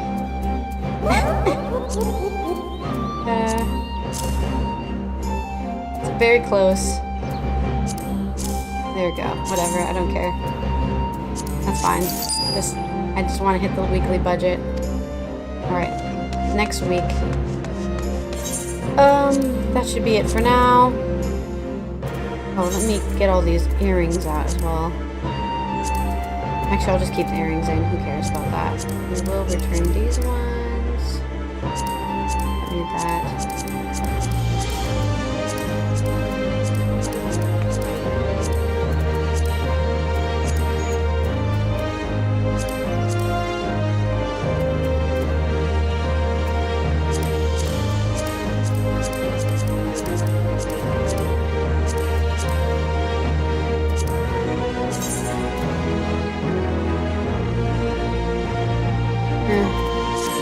That too much.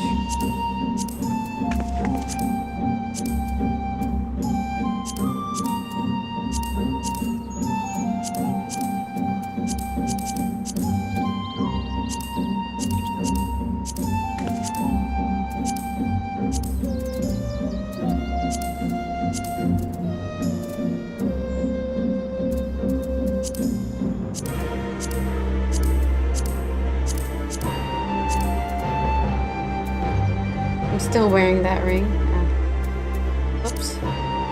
Alright. Let me go to Limsa Luminsa. We're gonna do our role quests first, I guess. And then we'll continue the story. We have plenty of time. Plenty time. Unless these quests are all like three hours long. Then maybe we don't have plenty of time, but oh, goodness me. Okay, where are we going for this quest? Oh, there's a sage as well. Where are we going? Oh, we're going... the Out Castle?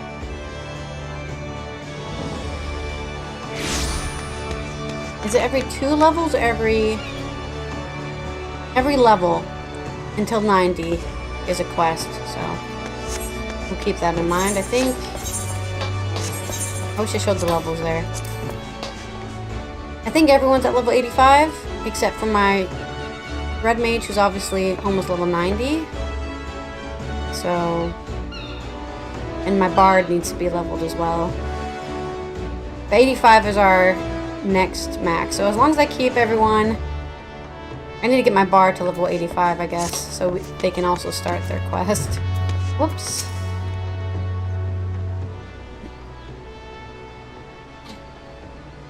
Our man at Rotterdam told us to expect you. I informed the Admiral of your arrival. Thank you. Why are we meeting here, though? Why are we meeting at the Aft Castle? Instead of in her office. Glad you could join us, Kokoro. You're welcome. I only wish it were under better circumstances. The grave news from the bounty has not escaped our ears. I can scarce begin to imagine the horrors you have witnessed there. It pains me to say the self-same hell has come to Vilbrand.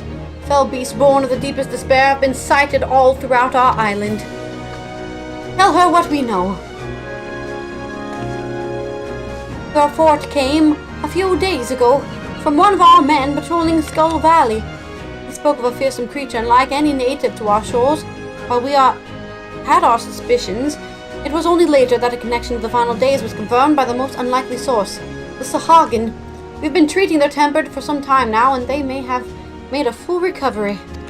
Owing to this, some factions are eager to improve diplomatic relations with Limsa. It is one such faction that has provided the most comprehensive reports in all their alarming detail. The friendly Sahagin, they speak of the most dreadful sight. Their spawn brothers transforming into horrific beasts before their very eyes. Indeed, it is too similar to the incidents at Raz Adhan to be a mere coincidence.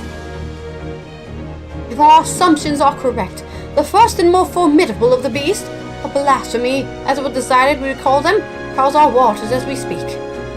Fortunately, they have made no sighting of the blasphemy within the city. Nevertheless, we would spare our people the horror that befell Raz Adhan. The fiend must be dealt with, and quickly.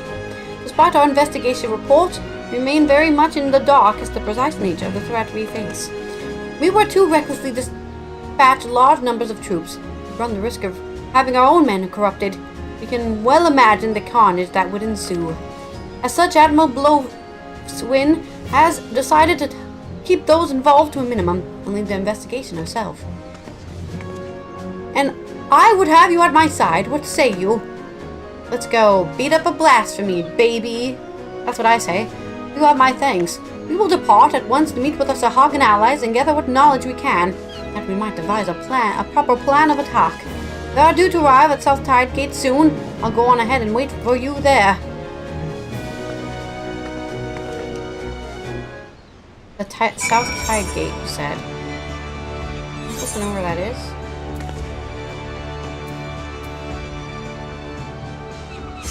I'm guessing it was... Huh? It was huh?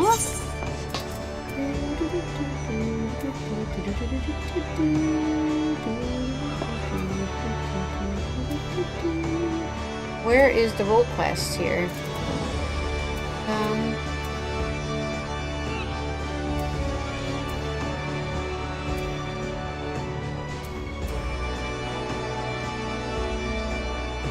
These ones.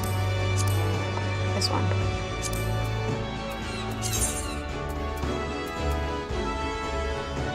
Elb. Oh, I thought Elb were, but I wasn't sure. Okay.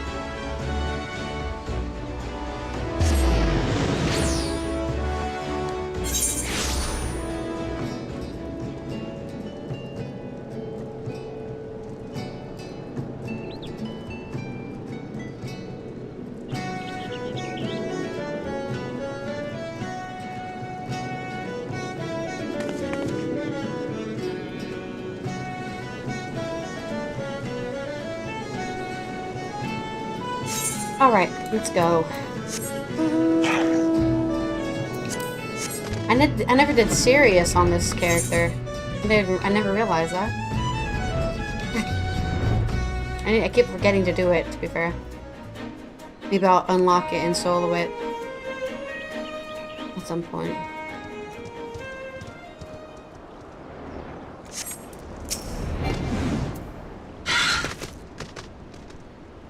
Twill passed our agreed-upon time meeting, but the Sahagin are nowhere to be seen. They did not seem the sorts to break their word. This bodes ill. Let us leave this place to the gods and search Hearthstone for any sign of them. Indeed, let us do that. Yes.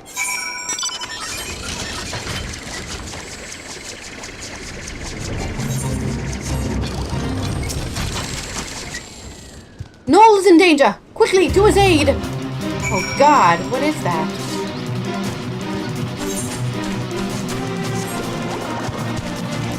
Oh. Who's Noel? Oh, this guy over here. I'm coming, Noel!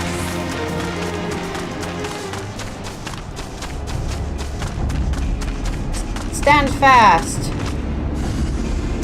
These are the ones for here, huh? There we go. I was like, why am I not fighting this?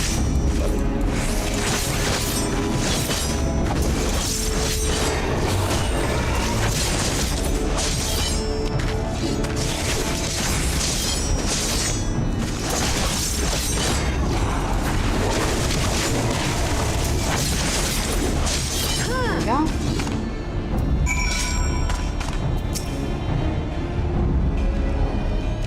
Wakey, wakey, little Noli. Shh. Many thanks, Sure Walker. Pray, tell me, is my companion safe? Shh. The Admiral herself comes to our aid. Glad tidings indeed. You do have my boundless gratitude for saving my life. Let us quit this place before those beasts return.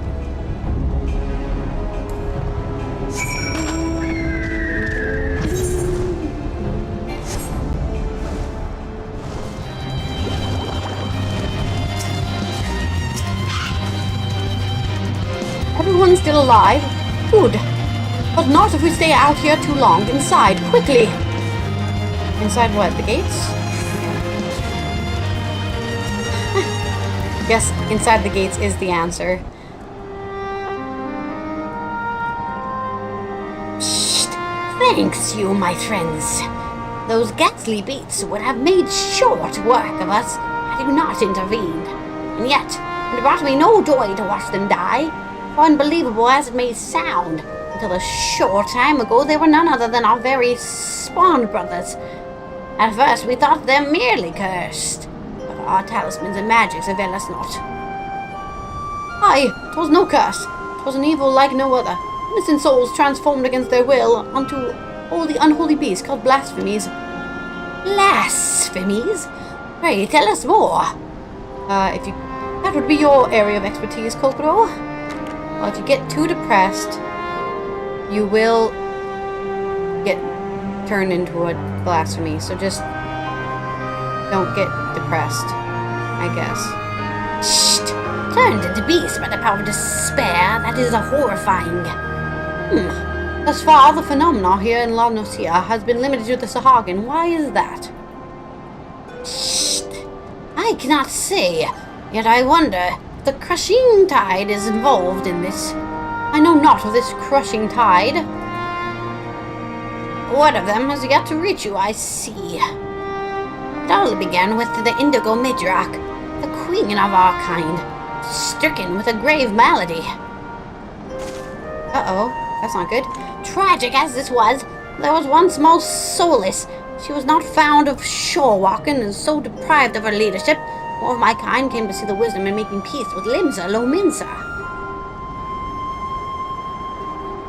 There remain, of course, those who would oppose our cause. They formed a group called the Crushing Tide. Even now they seek to summon the Lord of Whirl anew, because I now fin this ones unto the briny deep. This shit again? However, they lack the crystals necessary to do so. Deny the power they crave, they can do not but gnash their teeth in desperation. Gnash. And you suspect these feelings of helplessness is the cause of their transformations? Just so. Those of the Spawn brothers who turned into these beasts had been fraternizing with the Crushing Tide. Despite our differences, we cannot abandon our kin to such a cruel fate. Yet we must be careful not to drive them to still deep despair. Yes, we must consider the situation carefully, lest we bring destruction upon our kind. Tell me this, are the Crushing Tide, even now under Leviathan's thrall, if freed from the drowned state, might they not listen to reason? Were it so simple. All but a few are so long since cured, they walk this path of their own free will. In that case, they may yet be dissuaded from their present course. For the sake of the nascent alliance, we will do all we can to save your brethren. Fortunately, a most capable ally stands with us, for this woman has bested many a formidable foe, including Leviathan. Shh! The great Kokoro Mikata in the flesh. Honored am I to stand in your presence. Together, we will weather this storm and usher in a new age of harmony. This I swear. Hooray! There is much to be done, but for now let us return to our homes and prepare as best we can for the trials ahead. Should we discover aught of value, we will be sure to share it with you. I ask that you do the same.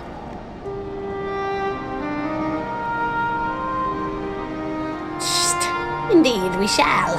Until such a time, I watch over my Spawn brothers and pray that no more succumb to the change. Good luck.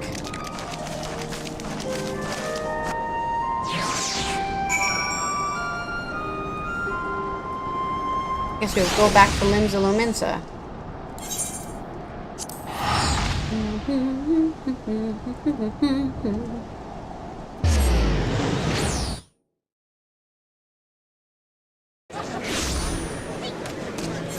Let me get this Sage quest down here. It's the only class I have unlocked.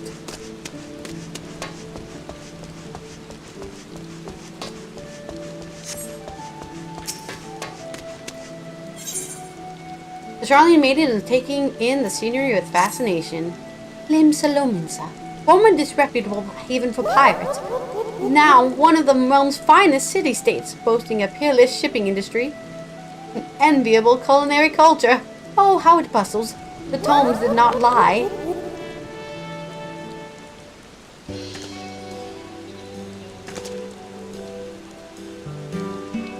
Well, here I am, Mother, in a faraway Eorzea. I will complete this mission, just you watch. In your noble name, as first of my class, I will succeed. And afterwards, perhaps I shall invite our esteemed alumna, Alice, for tea at the Bismarck. I'll be the envy of everyone. Good luck. Wah! My apologies, good madam. I failed to notice you.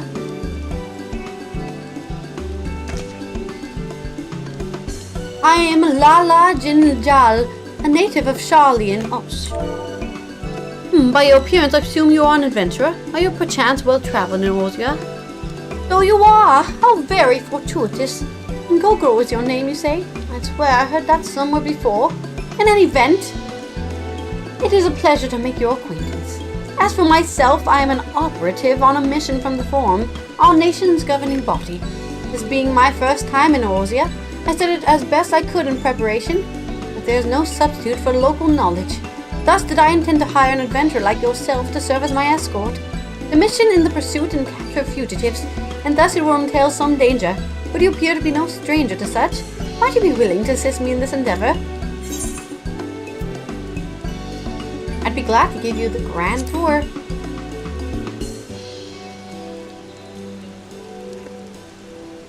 Wonderful! Well, I have some skill with the blade, and I can fend for myself. I shall be glad of your capable company. Now then, ere I divulge the particulars of my mission, we should head somewhere more private, perhaps outside the city by the Zephyr Gate. Very well.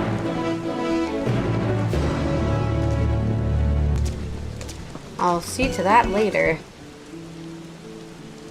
What an absolute prick. The only people I like from Charlene are the people that are in the Scions. Like, I don't think I like anyone else from Charlene. They're all just pretentious academics. In a way, they're similar to the Garlemald, right? They think we're all savages and barbarians who don't have any culture or something. Like, our differences is our culture, and that's what makes us great. Damn you. Being all the same and homogenous, whatever. Gross. Welcome back. Thanks to you, Noel and I now possess a proper understanding of the challenges we face. It is a daunting task that lies before us. We will continue to cooperate with the Sahagin to learn all we can. Once we have located the blasphemy, I will need for your strength. Till then, I ask that you remain at ready. Clearly, the storm clouds have only begun to gather. Thank you for your EXP. That's really why I did this. Alright, let's go to Gridania now. And I think it was the tank quest in Gridania. I only wish I had another leveled tank, but that's okay. Gunbreaker, it is. Do I have any more tomestones? 30. I think I need 50 for anything else I want to unlock. Because I think we've unlocked everything now from up this. I don't care about these things so much. We could just buy platinum cards until I can buy that Final Fantasy 15 car. That's true. I don't have these musics. I don't know if I need them. I think I can just farm them. I'm not sure if I care about this either. And I've gotten everything, the expensive stuff, except for this little minion. I don't know, I'm just gonna go with the platinum card. I think that's probably better for now than the other things.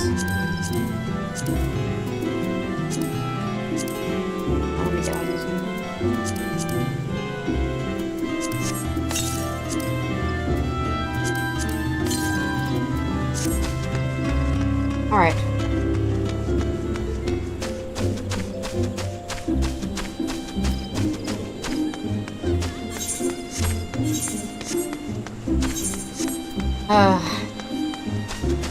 I don't have a button for looking at my guild.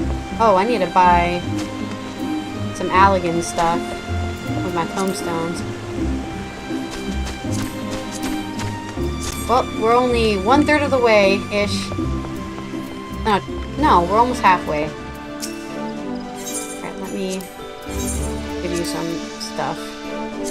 Here, take my stuff.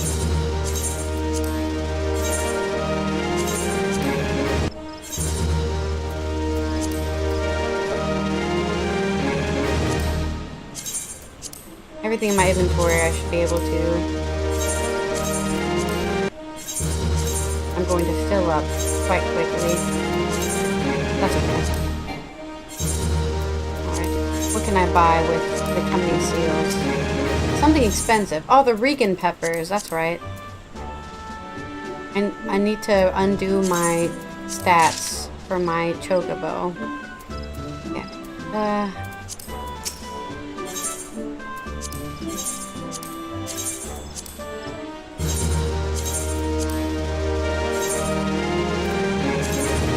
I need to put it like right here.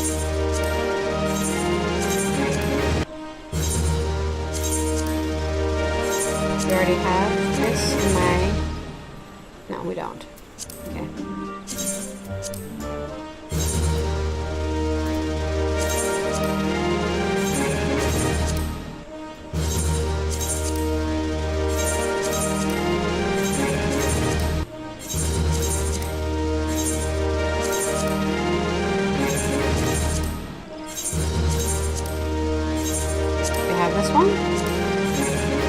We do have this one already, so we can donate this one.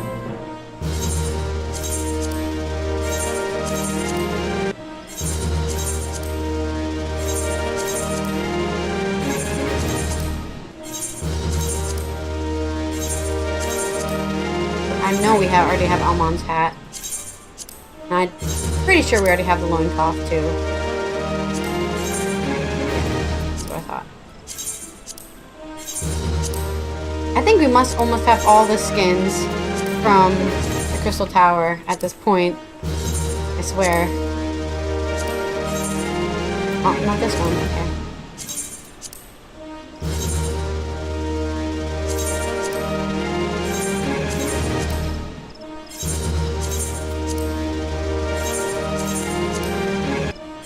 Alright. Let me talk to this guy. Quest. Our liaison at Rosatan sent word of your arrival, but I can still scarcely believe our luck. Are you truly here to help us bring this wicked blasphemy to heel? That is my job. Then there is hope for us yet. I shall fetch the Elder Seatsier at once. She is leading the hunt, and I am certain she'll be most eager to see you.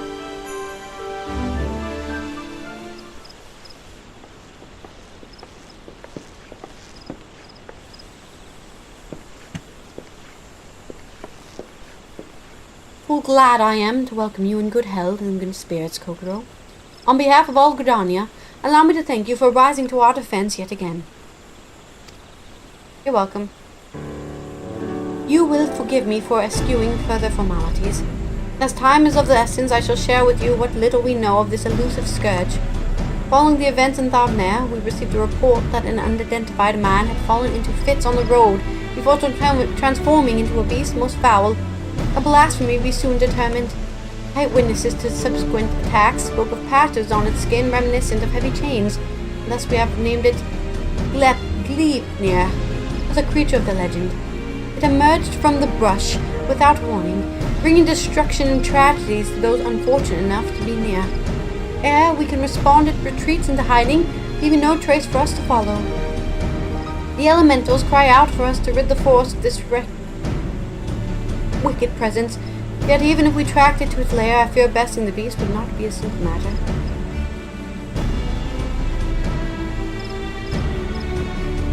The wounds of Gleipnir's victims are tainted by corruption. We can but conclude that the fiend's fangs, claws, and horns are imbued with a powerful poison. A small scratch sends the afflicted in fits, and death soon follows. At least they die. Mayhap you know of the creeping death? The effects of Glepnir's vile poison bear more than a passing similarity to the symptoms of that deadly plague.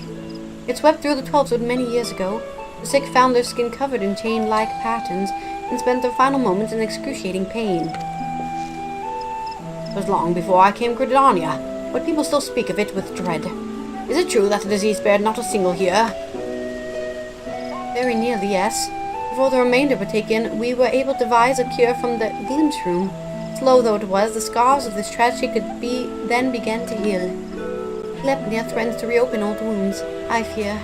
Yet despite the similarities between the blasphemies, corruption, and the creeping death's mark, it is unclear how these two phenomena are related, if at all. Both conjuring and white magic have failed to abate the poison spread. To confront Glepnir now would place our soldiers at risk of grievous injury. Forgive me, Allythology. This appears to be urgent. What? Again? Glepnir struck once more, in the North Shroud. The Whalers came too late to see the beast themselves, but the man is attacked yet lives. They are bringing him to fall gourd float as we speak. Then we must meet with him there. Will you accompany us, Kokoro? Aethelmare should be able to apprise us of the details upon our arrival. Let us go. So the fall gourd float. Fall ground float is what I always say.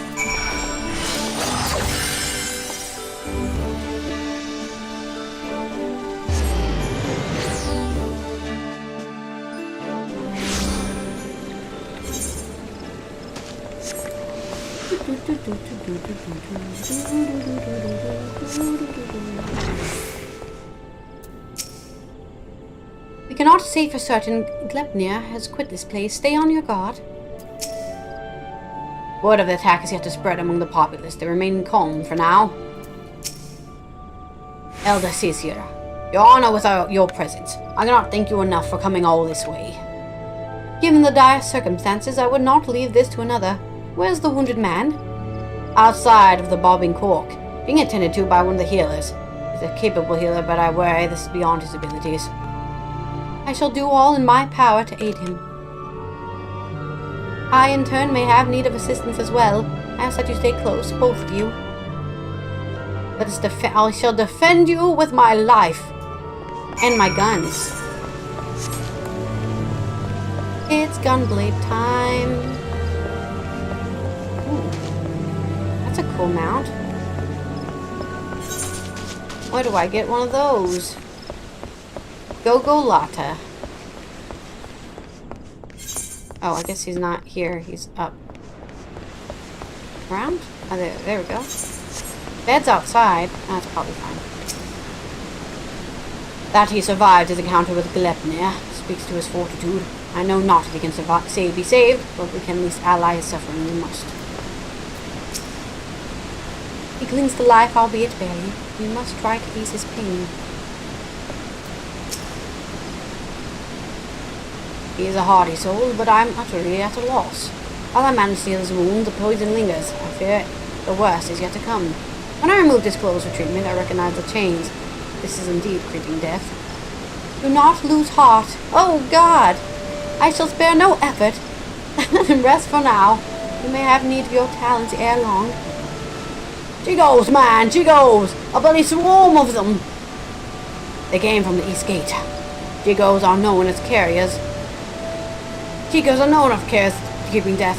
The villagers are on edge if they think the Valkin harbingers of another plague. They may panic. Pray see to the Chigos. I shall remain here with the victim. I'm so close to you. I'm sorry. Let us go. I'm so close to her face. At least I was inside of her, I guess. That doesn't tend to happen.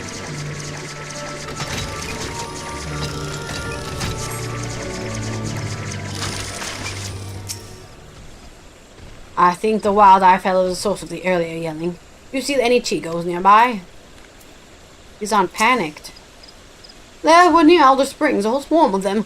And they are like an army getting ready for war. Bringing the creeping death like a knot. Folk have been dropping dead with no rhyme or reason. I'm not about to join them, no sir. Came running back fast as my legs carry me. Were you bitten? I'll show you to a hearer if so. Not a single hole that doesn't belong, you can be sure. You'd best do something about the swarm, though. Would that we could, but keeping the gate manned is our priority, and we have not the numbers to spare for a hunting party.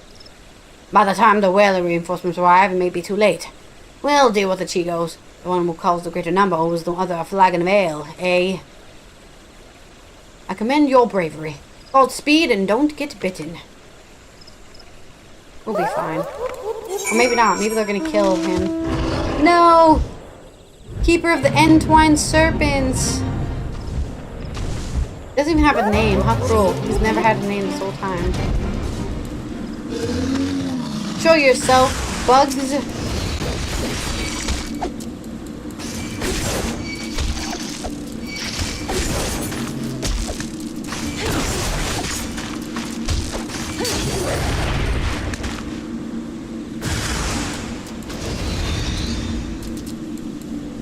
I forgot to change this macro.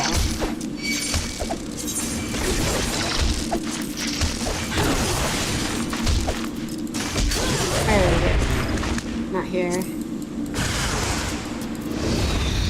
Here it is. I need to move target. No target necessary.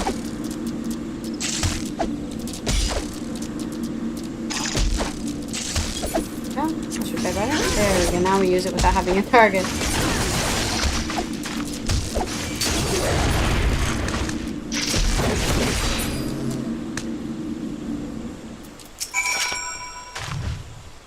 Calm down, man. You're safe. Head to town. 12 be praised. You. I've come bearing a cure for creeping death, but it's of little use against actual death. Oh, how nice. How convenient. Ah, that's why I come. I've heard tell of a man suffering from an uncommon pains of fall-gored float. Since an opportunity for philanthropy. Not such a prophet, I'll admit. But if what you say is true, his condition demands a much swifter pair of feet than mine. Could you bring the medicine to him in my stead? No need to pay for payment this time, of course. Okay. Just don't die, I guess. You saved my life, and one good turn deserves another. Hope the cure works as well as purported. As for me, I'm be on my way, and give any vile can aspire a wide berth. Okay, that's suspicious. Why is this person in the middle of nowhere? Whatever. Totally suspicious that this guy had the cure for the deadly plague. And was getting attacked by Vilekin on the road. Whatever. It's a coincidence. Just a coincidence. Thanks for culling the Chigos. Alas, our patience continues yet to improve. It is all we can do to keep him from succumbing to the poison. Here. A cure for some reason. I know this medicine. It was once used to treat the creeping death. Given his symptoms, it may well prove effective here as well. Let's hope so.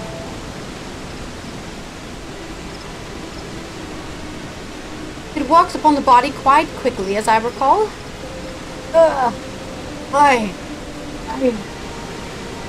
Hold on, just a while longer, my friend. The medicine will soon relieve your pain. I don't. It hurts. It hurts. Ah! Why? The man shrieks down his throat as his body is wrecked by violent convulsions. He then falls still and quiet, as if his breath was snatched from his chest. Well, at least he was put out of him. At least his soul wasn't destroyed when he got turned into a blasphemy. It's sad that you have to celebrate that. 12, have mercy. At the very least, the suffering is over. Had we been quicker to deliver the medicine, would he have lived? Nay, I think not. He was doomed from the moment the poison entered his blood. As will be others, we do not soon gain an understanding of our foe. Let this tragedy not be in vain, but serve as a lesson. Though the effects of Gleipnir's corruption resembles the creeping death, it is clear the two share little else in common. The poison burns the body more quickly than any disease. Too deadly is to be borne by creatures so fragile as Chigos, or any other besides. Then, that is one less possibility the people need fear. It is a shame a life was lost, but the knowledge may help us ensure that others are not. Spread word. but do so delicately. In these troubled times, fear and despair can drive even the godliest of souls to desperate ends. Gleipnir is the only blasphemy known to us in Gridania, for now. We must do our utmost to stop him from sowing further discord. Understood, Elder CCC. I'll give this man a proper burial before sharing what we've discovered.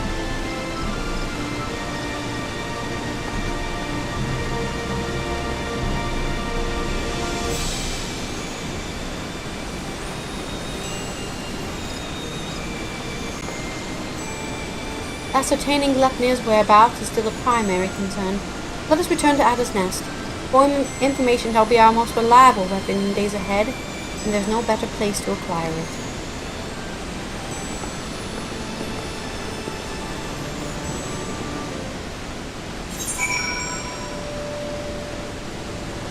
Alright. Is there actually, like...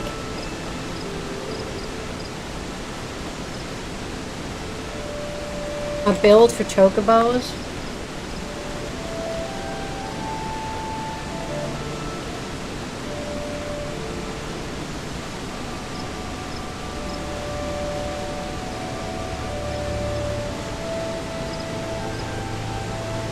Okay, here we go.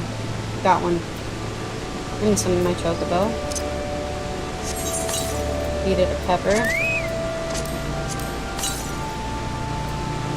And then, let's see. What did it say?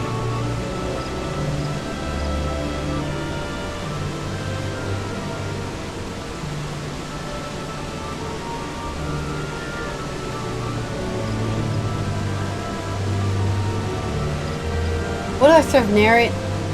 two side quests for Thavnarian... What are Thavnarian onions? What are these? Thavnarian onions.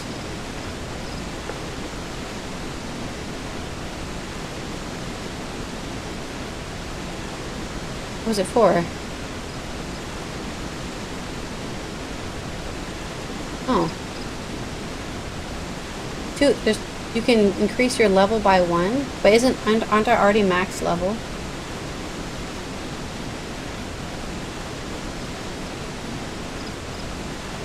I don't think I can level it anymore past that. Okay, anyways.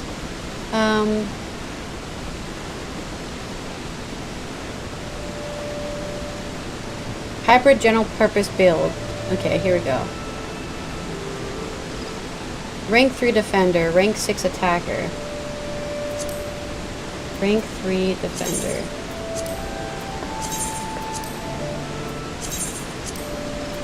Rank, what did it say? Rank 6 attacker?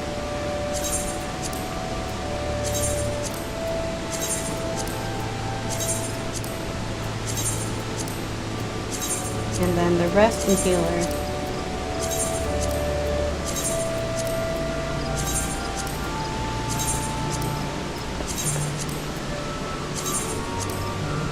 There we go. That should be a little better. Hybrid min-max build of awesomeness. Okay, now that we've done that, let's go back to Gridania. Discuss our findings, and then I guess we're going to Alamigo for the magic one, the magic quest. Yeah, because no, the healer quest. I don't remember now. I don't remember now.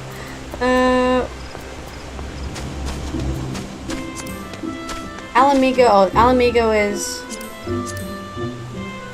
healers. And then Ishgard is Red Mage, okay. Gleipnir has been sighted in various locales, and though we are reviewing every report, we suspect most are erroneous. Fear has a way of making one jump at shadows. It will take some time before we have determined which reports merit a more involved investigation. Until then, I ask that you stay vigilant and keep your eyes peeled for any sign of the blasphemy. Blasphemy. What quest am I doing now? Am I doing... I think I need to be level 86 for these next quests. It seems. It's annoying. I have to gain more levels on my Reaper, I think. Let me... Or at least one more level. How close am I? Not very. Okay. Maybe I'll do a main scenario quest. That gives a lot of EXP. Oh, I need to get rid of my... freaking Allythology tombstones first, though. Let me put anything away in here. No, okay.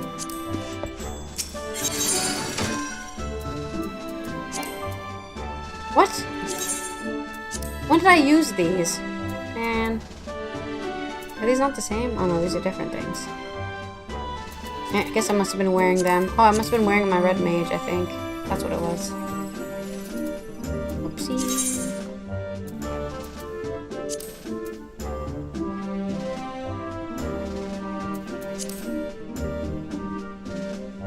Why is red mage on the bottom? Racist.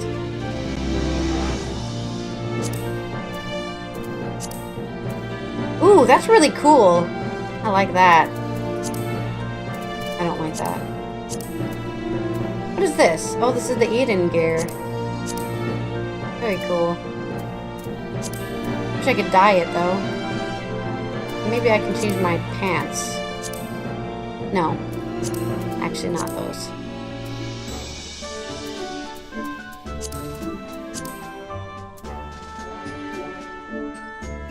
I look so cool. I look so cool. What the hell?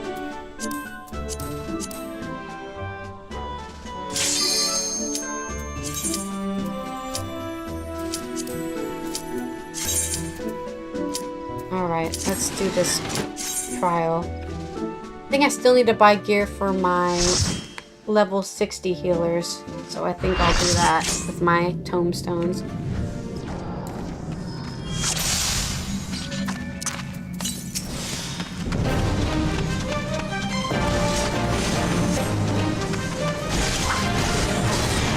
I already knew I was going to get hit by that.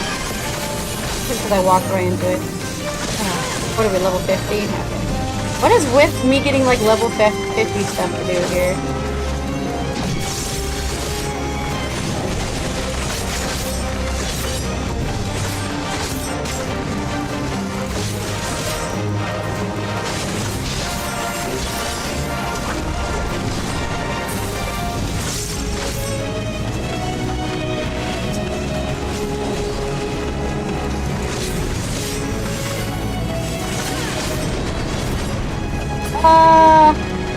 Mommy!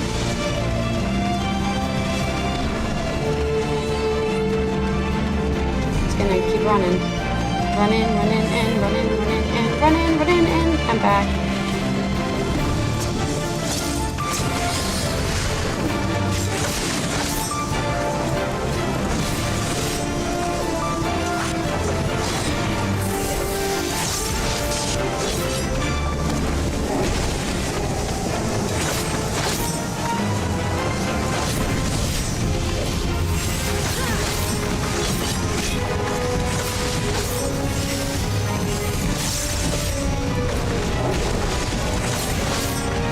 Dead. You do too much damage for... I don't even know why this is a thing. This is for making your relic weapon. Ooh, frog. Frog.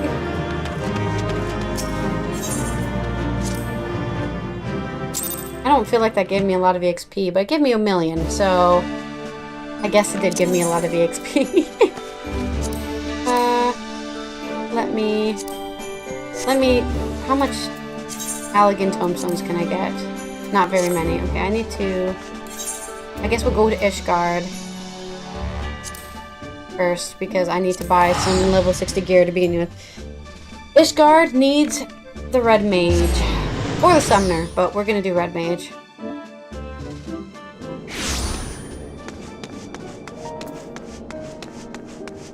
Let me just switch to my astrologian.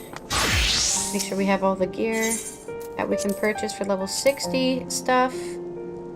Some hands.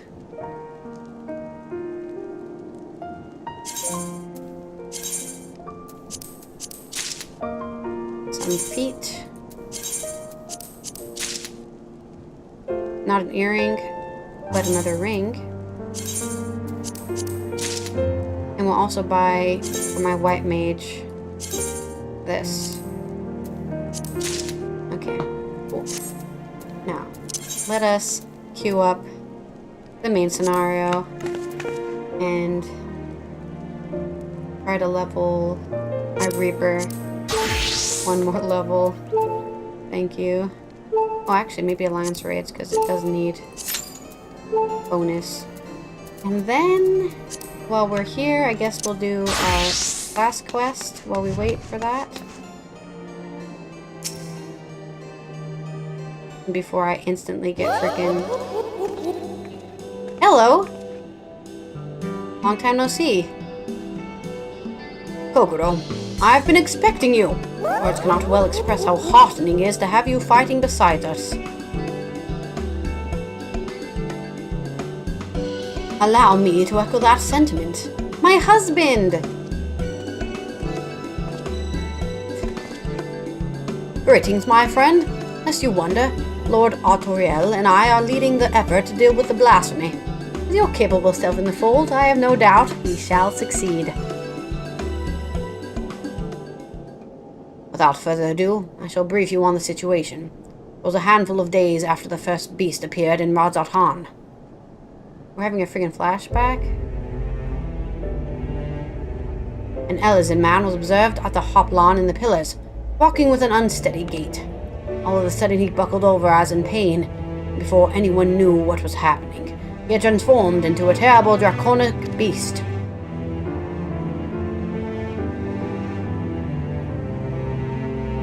At the mere sight of this, many who chanced to be present also turned. Regrettably, the Temple Knights were forced to put them down. The blasphemy itself, however, took wing and fled. Profane Fafnir, we have chosen to call it, after the dragon man of Ishgardian myth.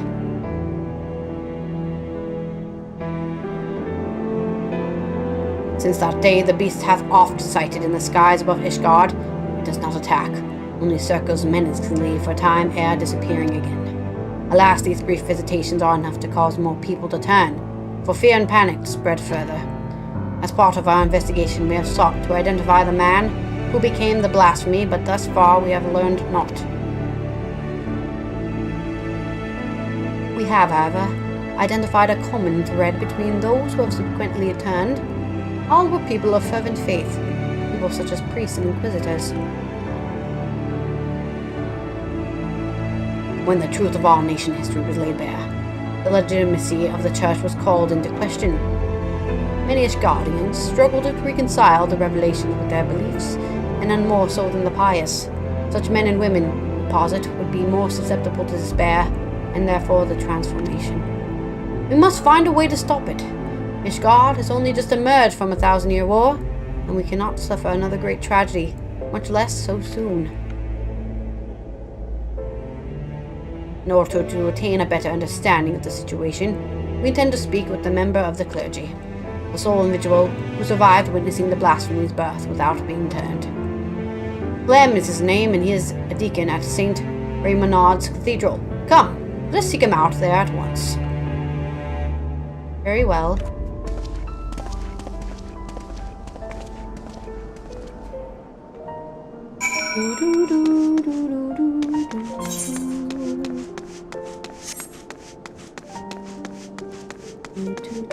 I wonder if I can be on my Reaper while watching these cutscenes, or I have to be. I probably can't.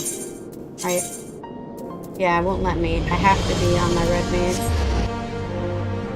I'm just annoyed when the freaking scene's gonna pop and I won't be able to do anything about it. Maybe I should just wait. I'm number 4 on the waiting list. Out of... supposedly.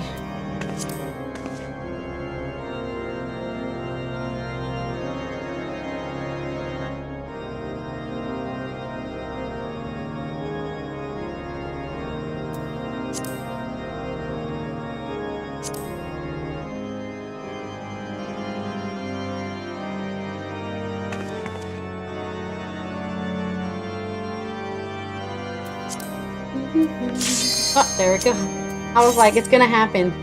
I'm not gonna start a cutscene. I know it's gonna pop.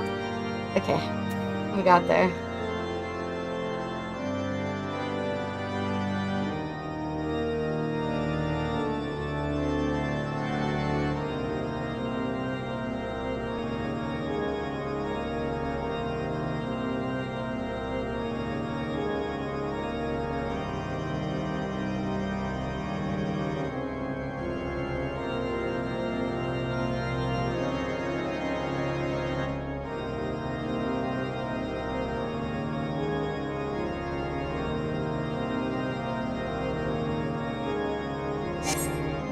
No!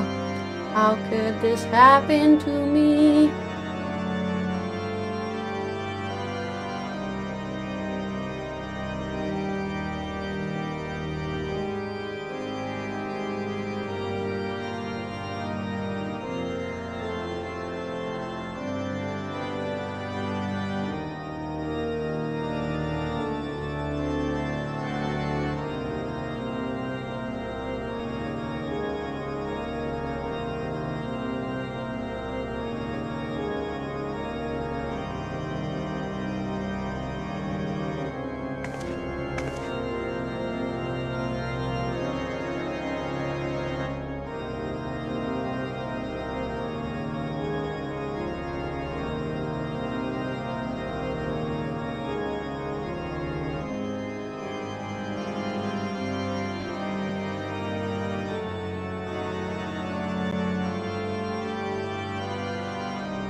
I'm number 1 in the queue. I know it's gonna pop again. I'm just waiting for somebody to...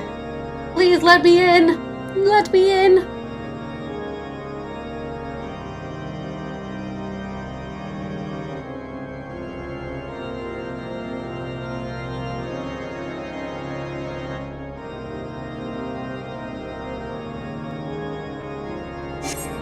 No! Why are they trolling me? Who's saying no? The tank? Bastard. Please, one more DPS. You can do this. I believe in you.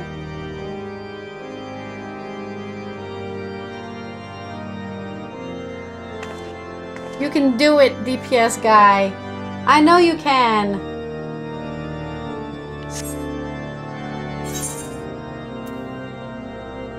There we go. Which alliance raid is this gonna be? Is the question. Oh! Lovely! The dead one. Time to die.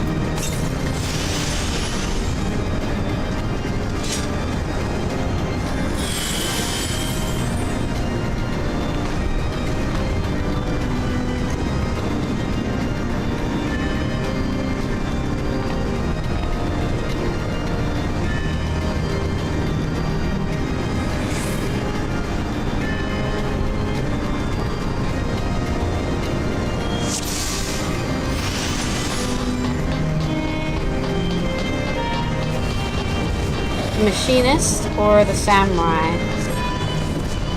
Scary demon thing.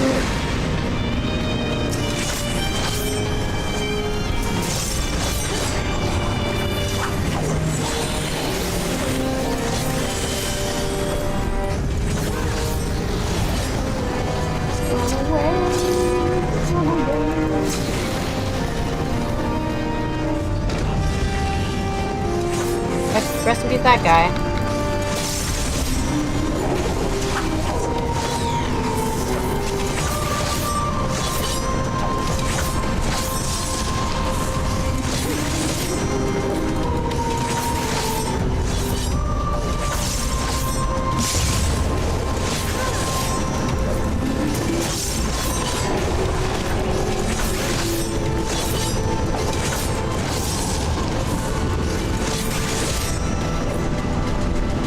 the one that pushes you away, right?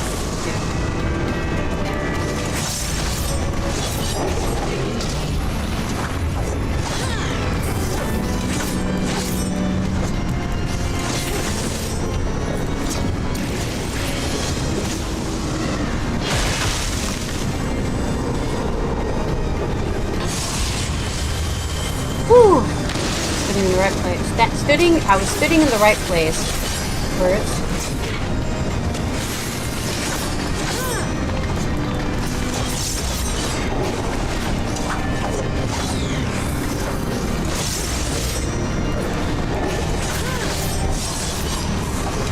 I have like no skills. I'm just pressing like auto attacking basically.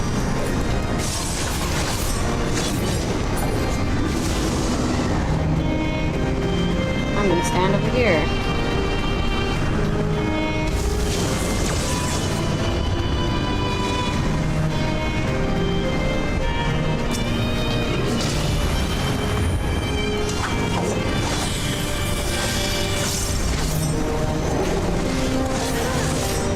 In the middle.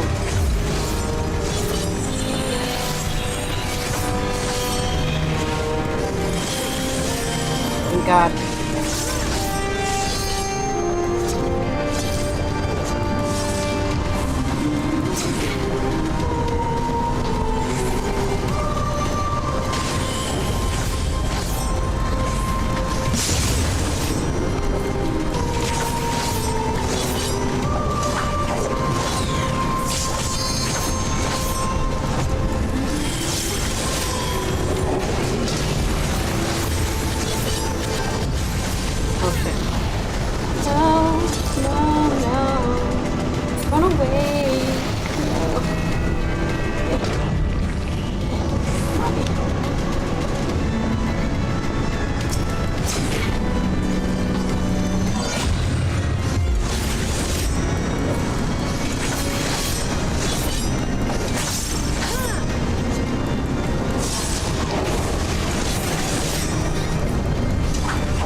Remember when I did that for the first time and I was just dying the whole time? Man, how things change. Let's go ahead and read and need everything as usual.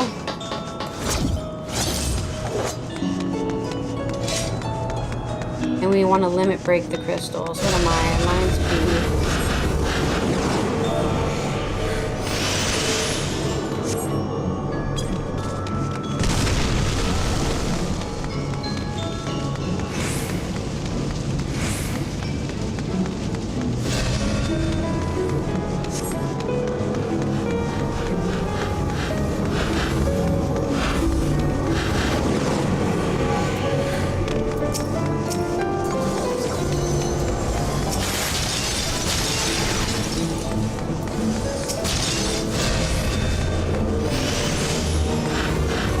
Ultimate power.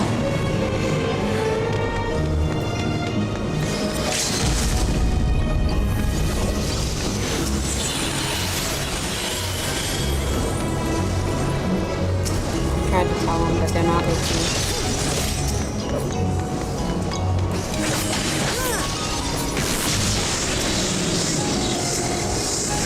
Nice reading, everybody. I'm glad I told everyone to LB the crystal, so only my freaking group did it. But, you know. Whatever. Reading's hard. I get it. It's way easier to just not read that. I told them so early, too. Like, I told them ages ago to do it. Maybe they used their LBs already. I have no idea. If not, I'm just complaining for the sake of complaining. It's not important. I just like to complain. But I do feel like I wasted my time typing, you know? Nobody was gonna listen to me. Except for our dancer, I think. Was it the dancer? No, our machinist. The machinist is getting my accommodation just for that alone.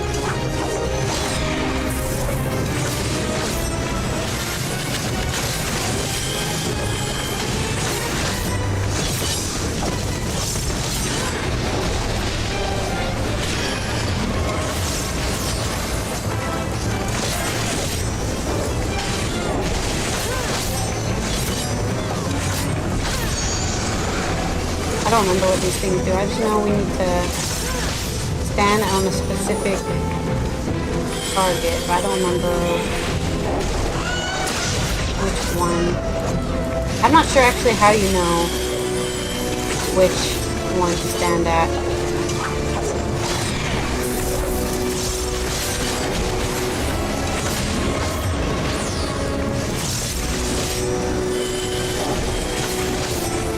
Yellow, maybe? And at the yellow one, because he chooses the yellow one? Something like that? Yeah, okay.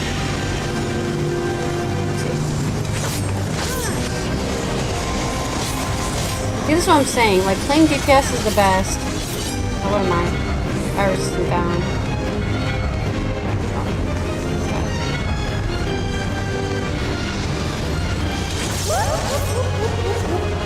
This guy is turning him all red. Oh, goodness.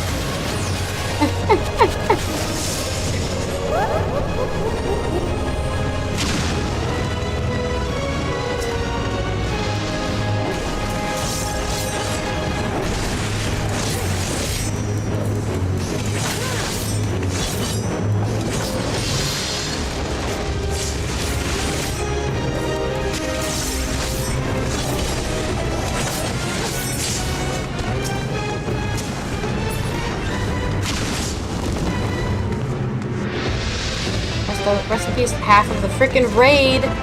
Goodness.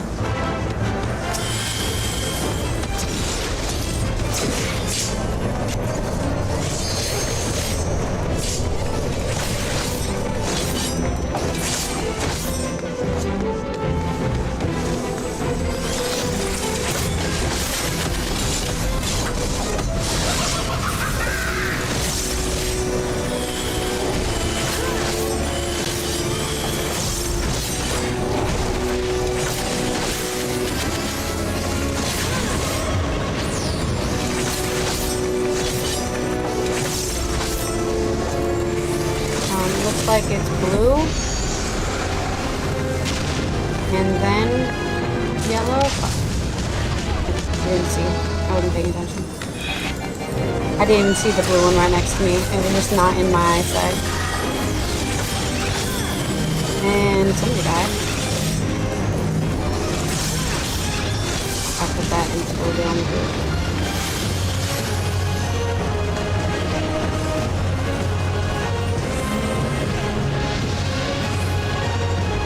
Just a flesh wound.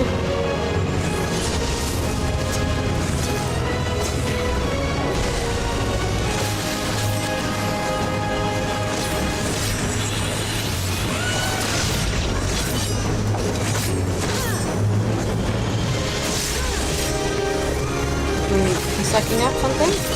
I don't know anything.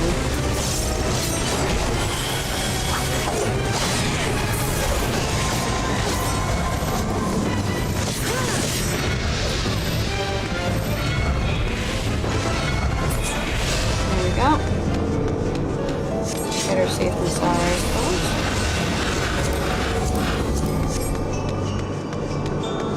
Whee! I love these alliance raids because I can do that.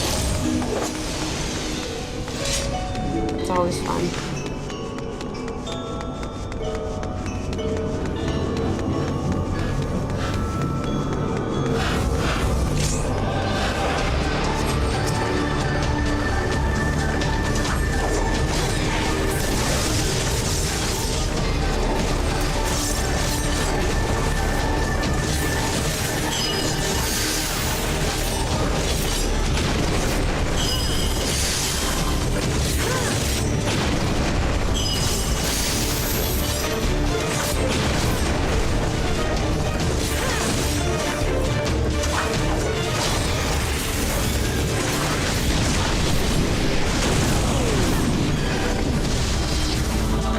Come back! Come back! Fight me like a man!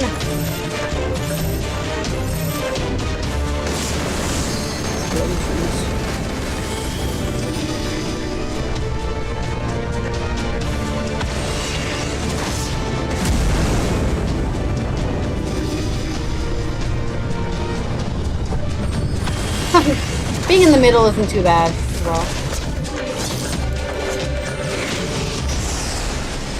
Rest in peace, that guy. Oh, sad.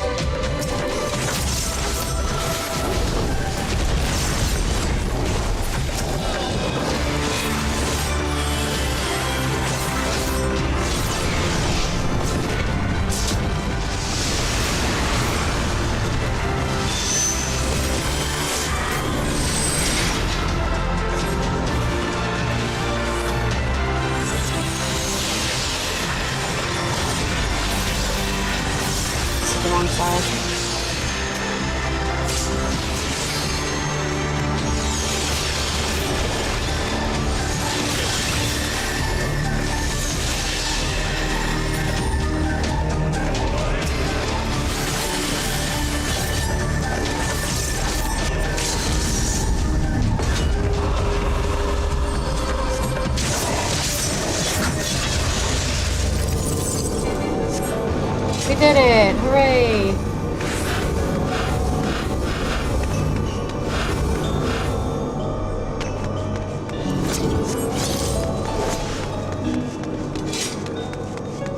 I'll take the ad, says Midori Edamame. Midori Edamame. What a lovely name.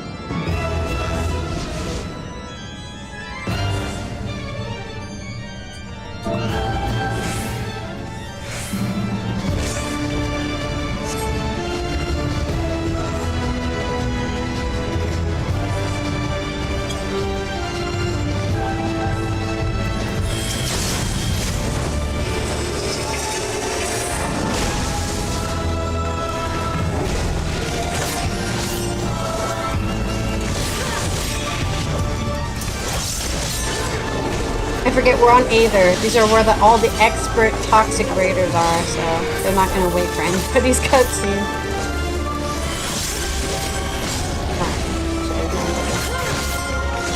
Should have known better.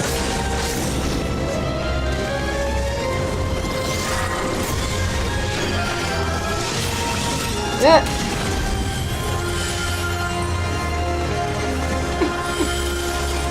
I wish I could see her animations, but all I see is explosions, unfortunately.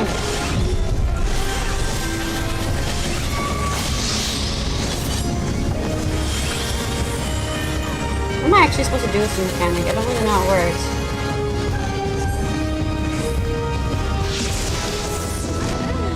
I'm dead. I'm not exactly sure how that mechanic works. At all, actually.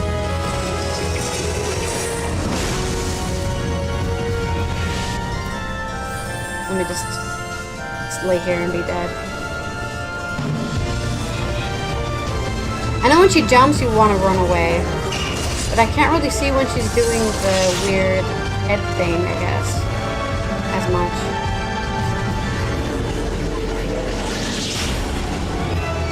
She takes out her things and then she holds them, yeah? And then she always uses them at her side, I guess. Not even at her side. It didn't look like her side. It looked like half of her side.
Okay.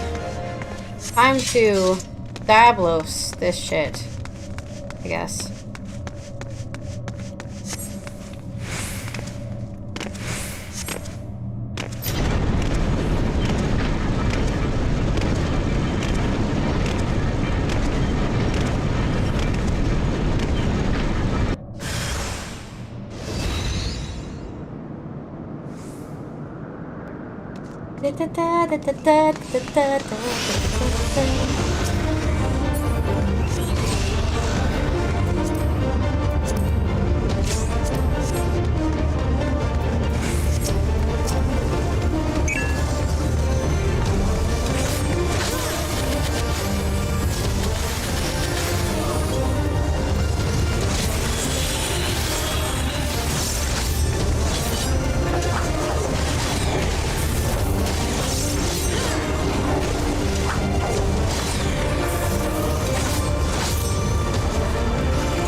Explosion!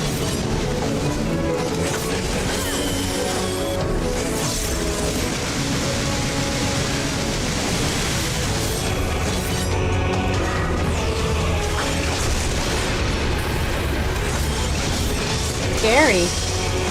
Our DPS is so good. Like, big door time, I guess.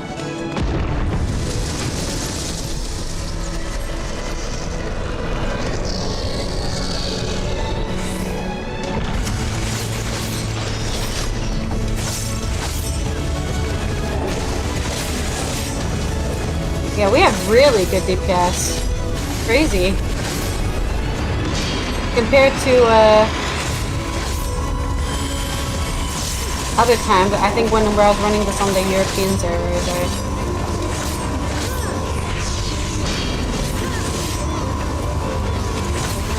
like, it's not taking us that long to do this Alliance raid.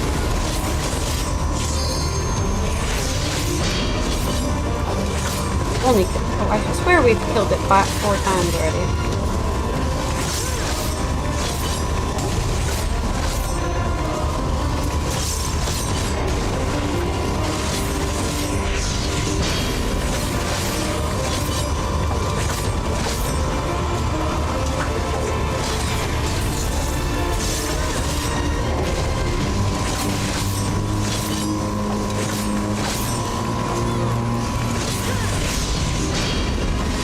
Oh, we're not gonna kill it 5 times.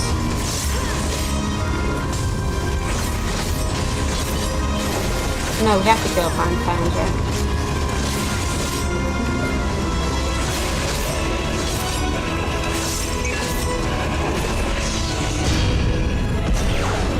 Impossible!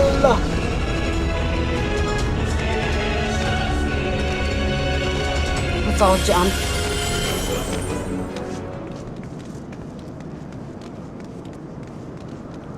I like how the music stops.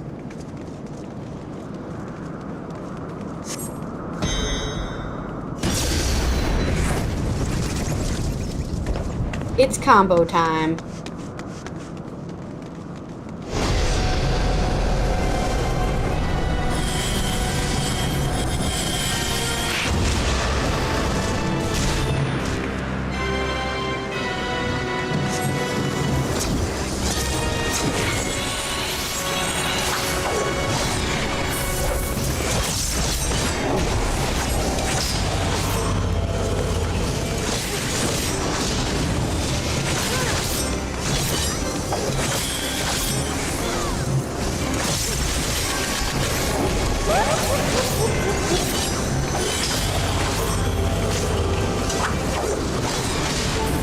did I get hit by that? Fuck you. No way.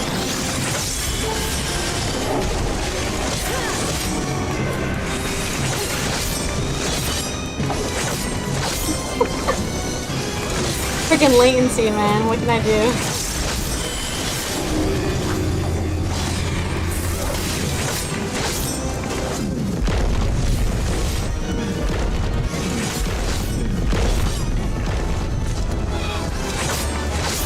Interesting.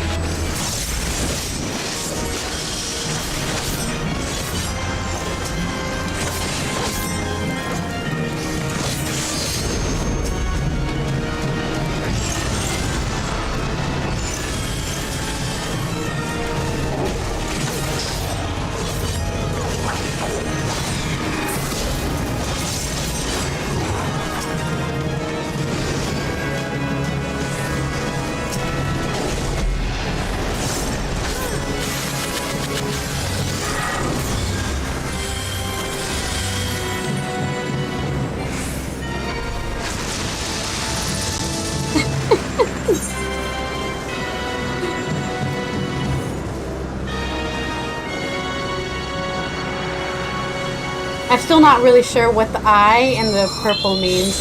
Still not sure what that means. Don't look at me, but also stack at the same time. I'm not really sure.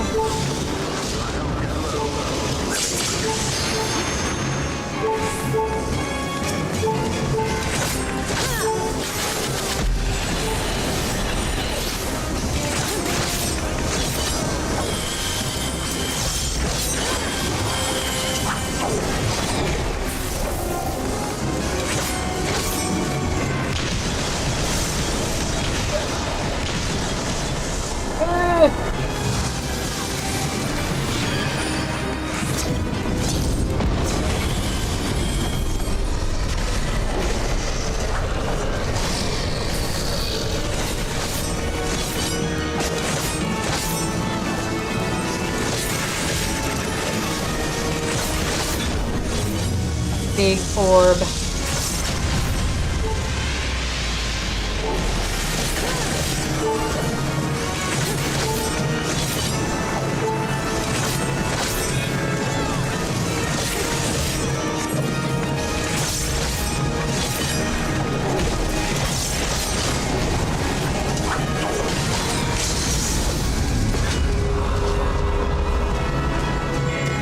Interrupted. Rude bitch. Fine, we got he teleported away. Thank God I leveled up. Oh, we're done with this. I don't know what this is, but I'm gonna need on it, and I'm gonna need on this, and I'm going. I already have this one, so I'll pass on that one. I'll pass on that one, and I'll pass on that one.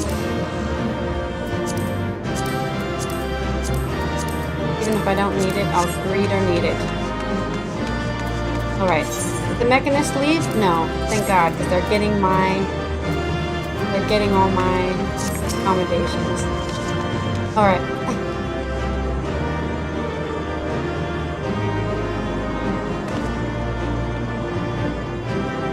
We've only been going for 5 hours. Our death gauge has been expanded. Upon learning the trait Enhanced Shroud, consume stacks of Lemure Shrouds will grant you a stack of Void Shroud in their place. Void Shroud can then be consumed to execute actions such as Lemure Slice or Lemure Scythe. Once enshrouded, the death gauge will display the time remaining to play host to your avatar as well as stacks of Lemure Shroud, which are consumed to use a powerful attack such as Void Reaping and Communio. Shroud God just signifies the strength of your bond with your avatar. Yeah, okay, we've done that. So we've unlocked Lemure Slice and Lemure Scythe, which is... do I have those ability on my bar? Are they the special abilities that aren't on my bar? Are they transfer abilities? Oh, okay. Where's it replace, though? It must replace something, right? Lemure Slice is an... and Lemure Scythe is an AoE. So it must replace... I guess I have to just do it and find out. Harvest Mules. Wait, Harvest Moon. I should have that already. Can only be executed while under effect of soul. Oh, okay. I haven't been using soul sow at all. Actually. I know those Grim Swath. Is that also? No, that's these things. Okay. Soul sow, changing the action to Harvest Moon. Okay. And Harvest Moon is just that. And what does it change? What action? Okay, it changes itself to Harvest Moon. Okay. So, what I should do is put it here. So what I should do is I should put it here. Oh, actually, what I should do is I'm going to create some macros. Make my life easier. Real quick. Yeah, I'll put here. To AC Soul Slice. And then AC just Slice, right? Yeah. And that's going to be M icon. Soul Slice. And then Slice. Slice. Span. Slice. Put that here, and then we do the same thing for Soul Scythe. Copy it, paste it. Soul Scythe, as well as Spinning Scythe, as well as Soul Sow.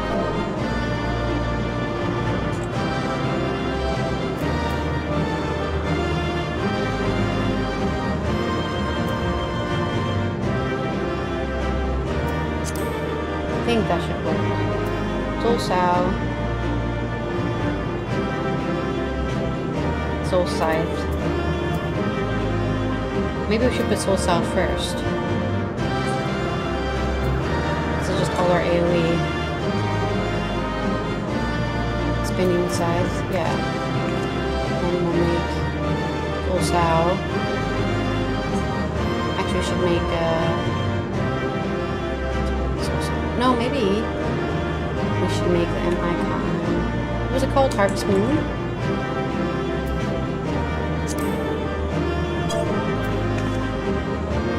AoE spam. Put that here. And we'll just have it there for its own cooldown, I guess, because it has. Oh no, it has an instant cooldown. That's good. Oh, yeah, we just leave these there. I don't know what to do with those. We'll just leave them there for their own. I'm just being lazy. I know it's not like optimal DPS, but I'll never have optimal DPS because I have 2000 latency or whatever, so I'll never be able to compete with the epic DPS people of you know, the toxic gamers or whatever. I can't compete with that, so we're not even going to try. Right, back to the story. Not so very long ago, few would have imagined Ishgardian knights marching beyond the bounds of their own dominion. But we have ventured to the heart of Garlemald and fought for no less than the fate of the world itself. Our nation has changed, and continues to do so. Here it is, Deacon Clem. Let us see what he can tell us.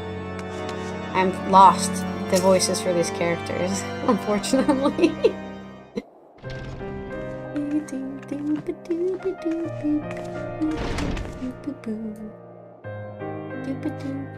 Lord Aymeric, Lord Artorial, and the Saviour of Ishgard besides, you do me a great honour. I am Clem. Get Clem. I serve a deacon here at St. Raymonard's Cathedral. I understand you are among those at the Hope Lawn when the incident occurred. We give thanks to the Fury for your merciful preservation. We now seek to prevent the blasphemy from wreaking further havoc, and would appreciate any details you can provide. Loath though we are to make you recall unpleasant memories, will you not recount to us what you witnessed that day?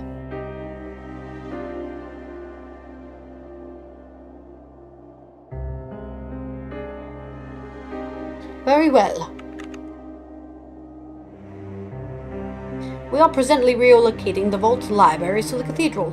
In case you were unaware, we have finished delivering a batch of tomes and we're on our way to bring over another. As we approached the Hope Lawn, we noticed a young man walking unsteadily. No sooner had he come to an abrupt halt than his transformation into a draconic beast. The fiends fixed us with a menacing glare, and it was all we could do not to find our wits and flee. But to my compounding horror, my brethren who were with me began turning into monstrosities as well, one after another. Praise the fury that you at least were spared, Deacon Clem. I cannot imagine how frightening the experience must have been. Hello? Are these people evil? I just see religious people, I'm like, evil people! Bishops ought to know!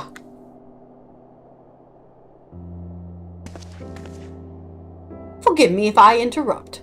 I was informed that our stalwart protectors were present and wish to express my gratitude. From the bottom of my heart, I thank you for your service. I pray that we shall soon be free of this scourge. Indeed, if there is aught we might do to aid your efforts, you need but say it.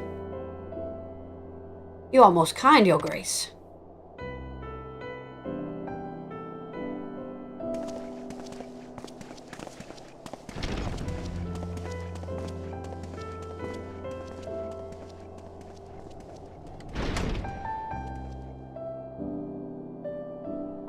I know I have trust issues, but why does Kokoro have trust issues? That was Bishop Vartano, the head of the Saint Raymonauds. What? You said it too fast. I can't speak. Raymonaud, and a member of the Synod. With the seat of our Archbishop vacant, he is, in effect, the highest authority in the Ishgardian Orthodox Church. This is so, yet in spite of his elevated station, he remains as kind and humble a man as I have ever known. Like his grace, I would do all that I can to help shepherd our people through this uncertain time. To that end, there is a request I would make of you. If you can spare a moment to consider.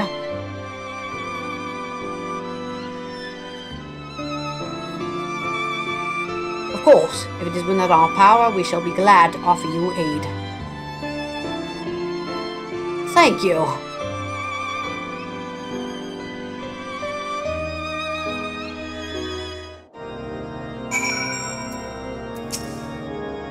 The deacon was no less terrified by the blasphemy than his peers, yet he alone did not turn. But what grace was he spared? What manner of request could this be? His tone bespeaks urgency. In the wake of the transformations, a group of clergymen fled the city in fear. Yet, though they sought refuge in the wilderness, they put themselves at the mercy of the elements and fell fiends both. Given that the cause of the transformation is not clear, I think theirs was a decidedly unwise decision. I wish to set out and find them, but I am not trained in the ways of war. As such, I require that you are to accompany me in the search. So that is the way of it. Suffice it to say, we will help. Do you know whither your fellows may have headed? The Western Highlands, I believe. Between Gurgan Mills and Hemlock, there is no shortage of abandoned dwellings in the area. Very well. The time being of essence, I propose we split up and scour separate areas. Kokoro, if you would escort the good deacon to Gurgan Mills, Lord Artorial and I will tend the Hemlock.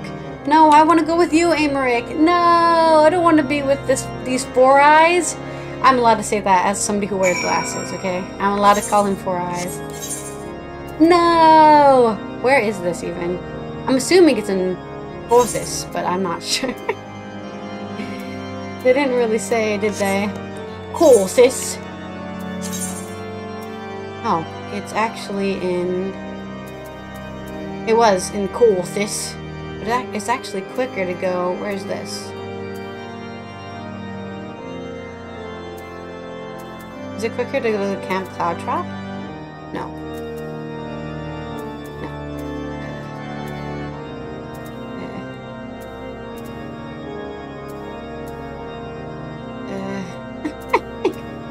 Let me go back.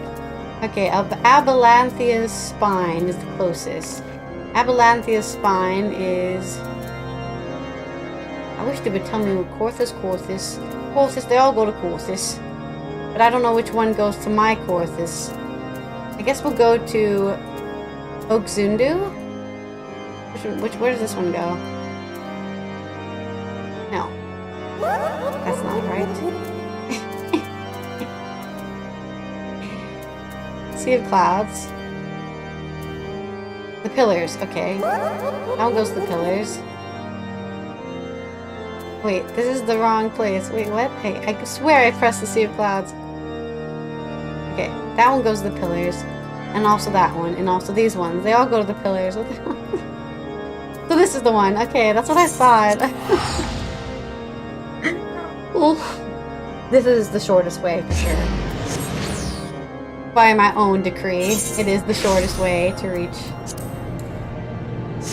where we're going.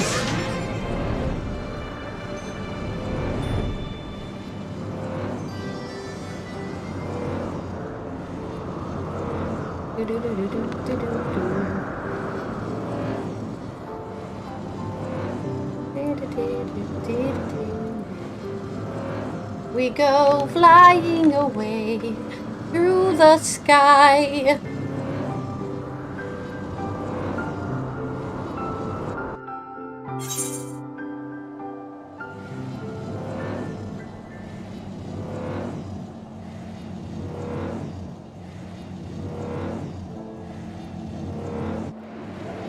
Alright, let's go over to this, I guess, this area here.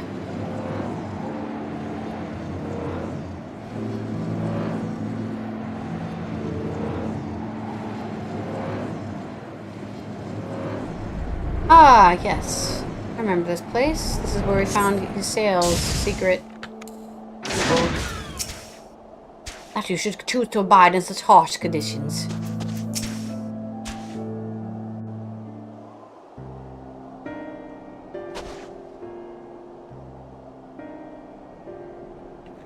Yo! I see you found them. Yes, we did.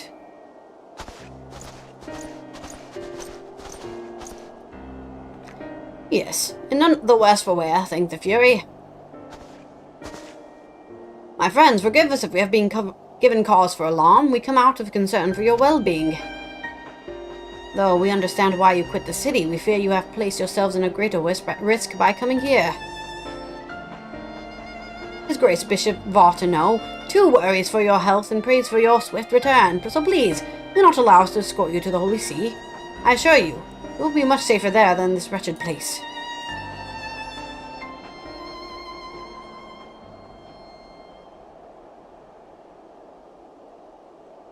The servants of the Fury will never be safe in the city, don't you see?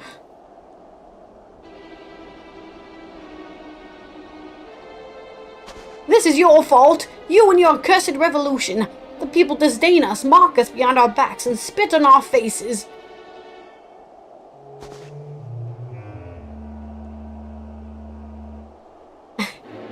And now someone is inspired to transform us into monstrosities, enemies of the church, I'll wager, emboldened by your deeds. So no, I will not go back to Ishgard. I'll sooner freeze to death than suffer your pity. What? All I've ever done was in service of her. I'm a good man. I do not. She cannot forsake me. Well, looks like you forsake yourself. Ah, alone for deserve.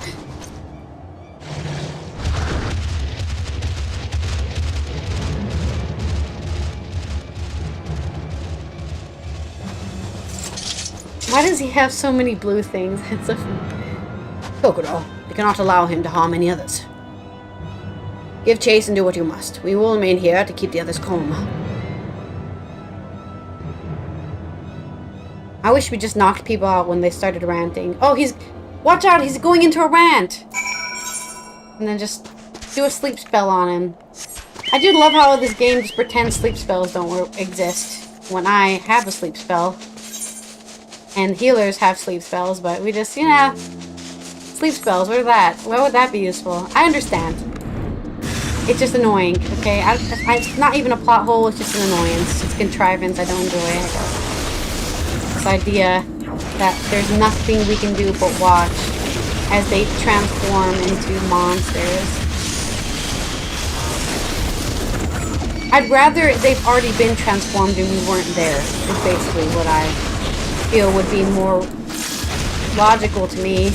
Or I would just enjoy it more emotionally as well. Oh, we're too late. Instead of me physically being there and doing nothing. That's kind of what annoys me, is that I'm physically there and I do nothing to help except for stand there and go, oh my god, you know, that's my problem with it, I guess. If I could just not stand there and do nothing, that'd be great, thank you. What of the beast? All shall be well, friends. Come, join me in prayer. Oh, fury gracious and... I don't know any gospel for that. Is that down the Kokoro? Fortunately, yes. My thanks. What happened is most regrettable, but we must be grateful that no one else came to harm. While you were gone, the deacon was able to convince the others to return to the city. Let us escort them back at once, and then reconvene at the congregation to consider our next course of action. For our purposes, we have to use the strategy room. Announce yourself to the guard without, and he will show you in. Very well. I feel like I should change my chocobo's colors. Maybe just change, I don't know. I want my chocobo to look cool, but right now they just kind of look weird. I don't have a lot of things it can wear, you know? And maybe if I change its colors to something that matches with this, right? I changed its colors to more of like a bluish purple. Where is that? There was like a chocobo color calculator I had once upon a time.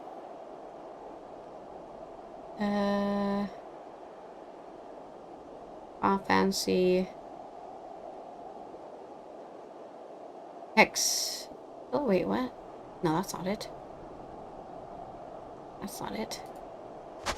Did I not save it? Leveling guide, crafting. Oh, maybe I didn't save it. Chocobo color calculator. I think I'm at... What color am I at? Wine red. I think? Yeah, I think so. Does that... Oh, I'm at Roland Berry red? Maybe I am. Does it tell me? Oh, Regal purple is what I'm at. Is there like a bluish color? Abyssal blue, maybe?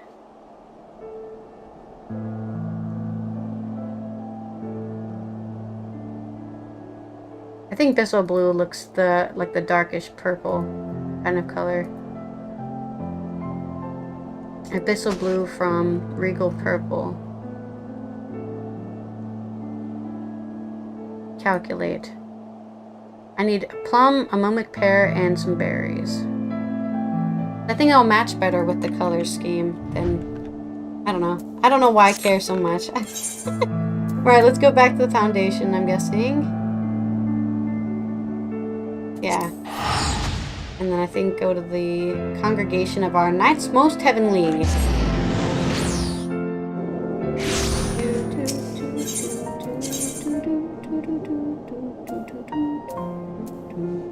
Forgotten Knight.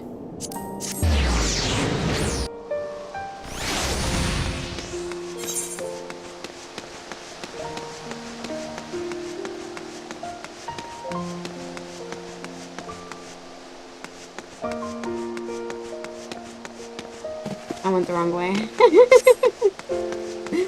I know exactly where I'm going and my brain just didn't think. It just pressed forward. Into the strategy room. We can probably do this quest the whole way through, but I won't for now. I'm just gonna do the 86, and then when we get to the 87, we'll do that. Unless you wonder, we have taken the clergyman to St. Remonad's to rest.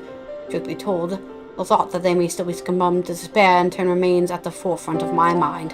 Yet the risk would be greater still we were to keep them at arm's length and deny them the comfort of the church. Indeed, From the words he spoke, the Inquisitor yearned for the days of old. He and the others like him can scarcely be blamed. Since the truth of our nation's founding and the Archbishop's machinations, we were made public knowledge the Church has been in turmoil. Though we have made great strides in separating religion and state, there has been far less progress in the reformation of the Church. For our faith has been everything to us, our purpose and our comfort. It is not an easy thing to reconcile one's beliefs with the betrayal of our spiritual leaders. Thus torn between their hearts and minds, Mage Guardians feel lost, and none more so than the members of the clergy, whose faith was once unshakable. It is a wonder, then, the most dedicated and devout are like to return. So it seems, but further investigation is needed ere we draw a definite conclusion. With the war's end, Ishgard has set out on a new path. The choices we make shall determine our course for the future. Come what may, we dare not squander the chance we fought so hard to attain. Very well. Once they return, clergymen have sufficiently calmed down. I shall have the deacon speak with them, that we might gain insight into their individual plights. Good. Meanwhile, I shall take the opportunity to brief my men on recent developments. Pray that take a moment's rest, my friend. You have earned it. When you are ready to continue our work, you may seek us out here. Thank you. Alright, now to Alamigo for the healing quest. We're just gonna do all the role quests at the same time, I guess. We need to level my bard, obviously, but we'll work on that. Getting my bard level 85, I guess, so we can do the class quest. Alright, healer time. Let's go into that. Oh, let me mend some gear here.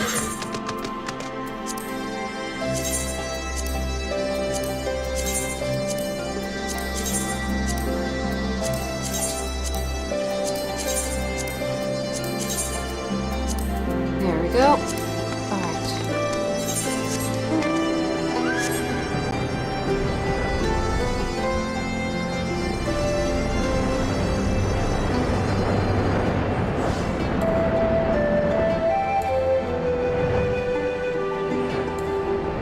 Why won't I get off? Get off! It won't let me get off. It won't let me. I swear I've landed. I guess I haven't. Maybe I need to fall down. Right there. Oh, that's way too far.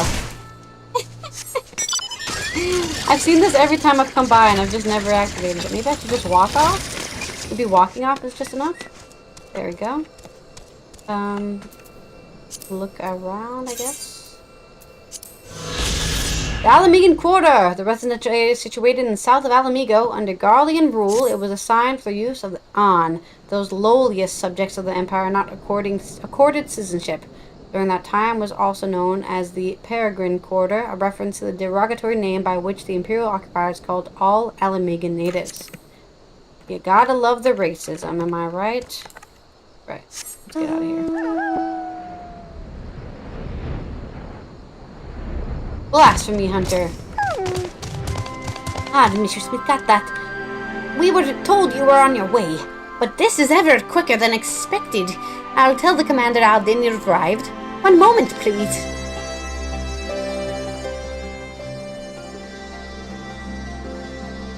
Glad who can join us.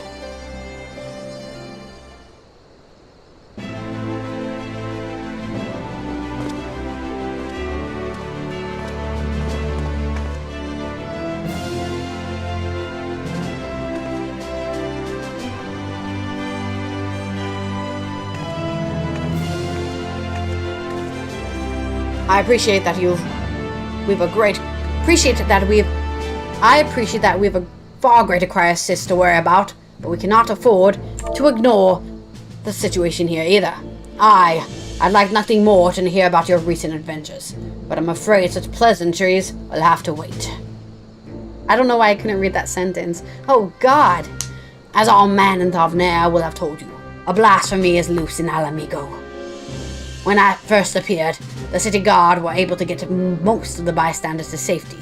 For our mercy, those caught in the chaos only suffered minor injuries.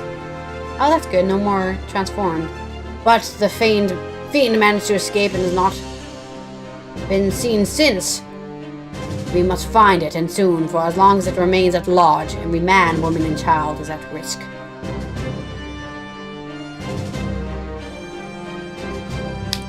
As was the case in Lavner, the blasphemy's very existence seems to spur the creation of lesser beasts. The longer it is allowed to roam free, the more tragedy our people will suffer.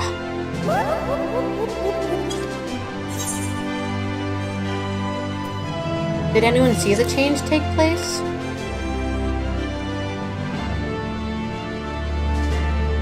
Aye, there were several eyewitnesses who gave the same account. A man walking through the Alamingan quarter fell to his knees all of a sudden, and a moment later transformed to a monstrosity that we now pursue.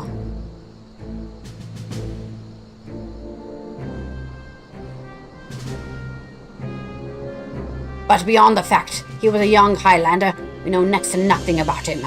Even the descriptions of his appearance were too vague to help identify the lad. We have no clues to his name or background. For all we know, he might not have even been born in Alamigo. Might have been the son of refugees come to visit. There are other possibilities we're investigating, though. That said, I doubt his circumstances are unique. Blasphemies and beasts are born when men are overcome by despair. Whatever drove him to turn likely could have done the same to another. Therefore, if we are to prevent further tragedies, it is imperative that we identify and address the underlying cause. Until we do, we'll have no chance but to deal with the afflicted the only way we know how, by granting them a quick death. For now, I would have you join the hunt and keep my men from falling prey to these creatures. Are you up to it? Let us go. You have my thanks. And as chance would have it, we've just received word that a number of beasts were spotted on the outskirts of Alamgana. The troops stationed there have already put them down, but were wounded in the process. First and foremost, they need medical attention, and that's where you come in. I'll meet you there. I love healing people. I'm a healer. Algana.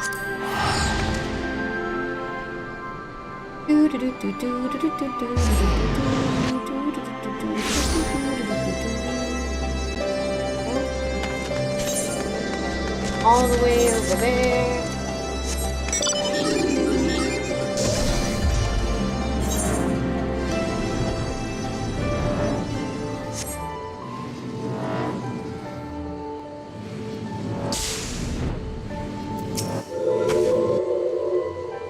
Although the soldiers were able to lead the beast away from the village and killed a lot of them, victory did not come easily. It's times like these that our lack of healers is most sorely felt. I dare say they've yet to receive any treatment at all.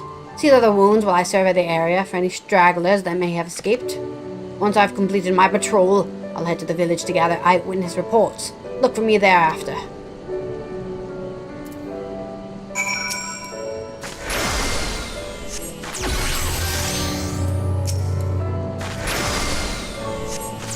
It's not working!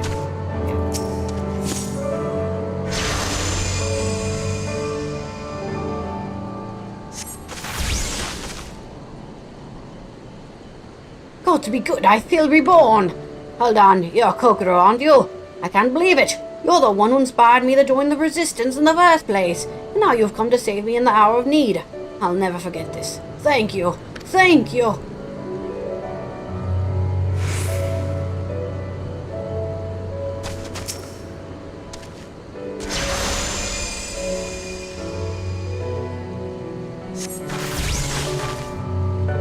I saw them change right before my eyes. They weren't monsters I killed, but innocent men. But it had to be done. There are others we had to protect, and thanks to you I can continue to do just that.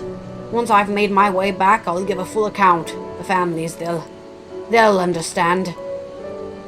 Why are you going that way? Isn't the village this way? Whatever. Okay, sure. I'm so confused. Why they went that way? The village is this way. Hello, Raban. Rabio. Good old Raban. For in the wounds of these soldiers, you have my thanks. And theirs too, no doubt. Seems they were indeed successful in slaying all the beasts. My search is an indication, but we must remain vigilant. I have also spoken with several people who witnessed the moment of transformation. The ordeal has understandably left them rather shaken. I hear you've been through fair few ordeals yourself, Kokoro. Arnvald, what are you doing here? As for me, I've been kept busy with this and that, like getting the hang of this wheelchair. Obviously it has its limitations, but it gets me where I need to go. I've been working with this new organization as well, which is what brought me here. And no sooner had I arrived than those locals turned.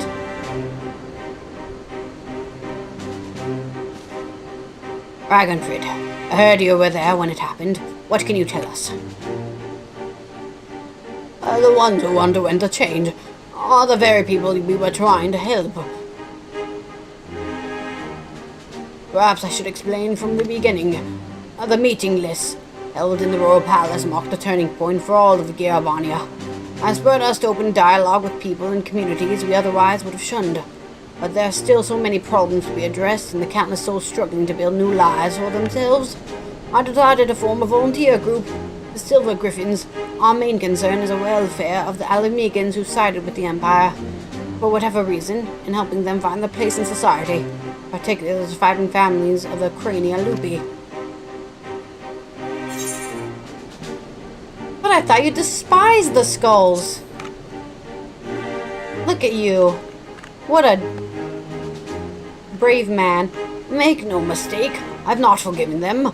I don't have that in me, and I never doubt I ever will. But the memory of that day in the palace, of Fordola asking to be locked up again after saving us all, it stayed with me. Got me to thinking about why she and the other youths would commit such atrocities. Why'd they swear to serve the Empire?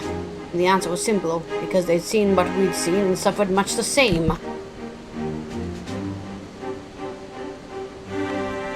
In a hell, where all were condemned, they chose to betray one brother to save another. That's how the Garleans win, not by breaking you, but by making you break yourself, by making the choice, the right one, for a man at the end of his tether. Healing only begins with liberation, and some scars never will, regardless. Those who've returned from foreign lands may have difficulty carving out a living here, the ones who pledge allegiance to Garlemald. This is not the Alamigo we dreamed of, but after 20 years of misery, I'll not see it thrown away because we can't come to terms with the past. That's why I formed the Silver Griffins, to see that no one is cast aside. What an honorable man.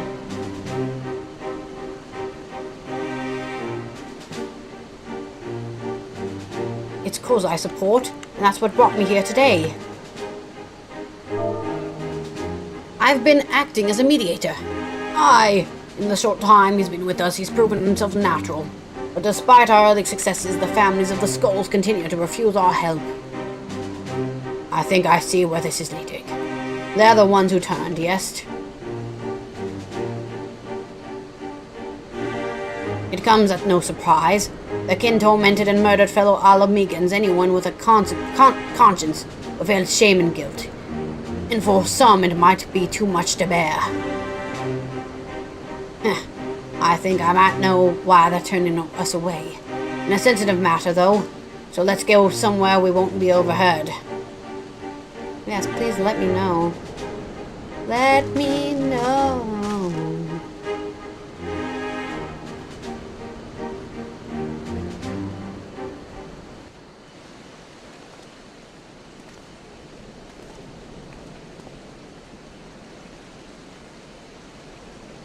About one of the men who turned. I saw his memories. Oh yeah, you have the echo. With the echo, I'll not pretend I understand it, but tell us what you learned. I only caught a glimpse, but that was enough.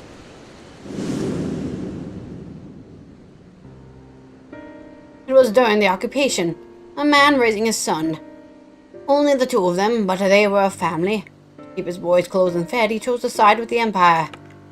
He knew what others would say, but he did it anyway. What a dad. Such a dad. So he was branded a traitor. Every day his son listened to the jeering, the insults, but there was nothing he could do. When he came of age, he joined the Skulls in hope it would make his life easier for his father. He never dared to question his orders, no matter how depraved. He died in the revolution, but not before killing his own countrymen. His father wept not for the betrayer and murderer, but for the man he could have been. He blamed it all on himself, right up until the change took him.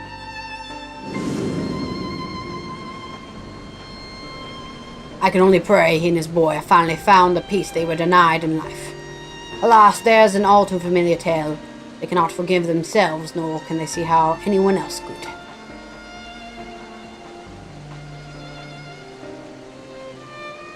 The sins of the kin weigh heavy on them. They think themselves undeserving of our compassion.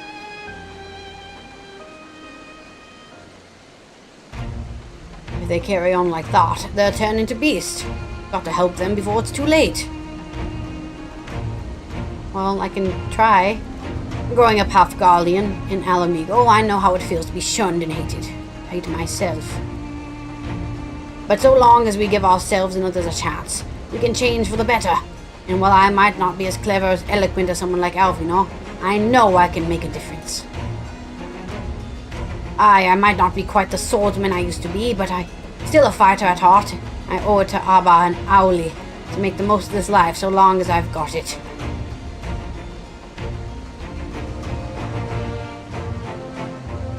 Da, da, da.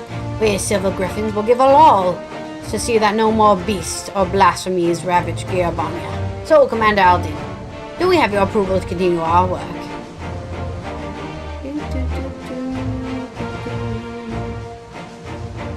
Of course. There's no enemy more formidable than despair, and I'd be a fool to refuse your help. That even a single one of our people has succumbed to this transformation is proof of our failure to protect them. Therefore, I pledge the Silver Griffins my unconditional support. Together, we will prevail. Alamigo prevails!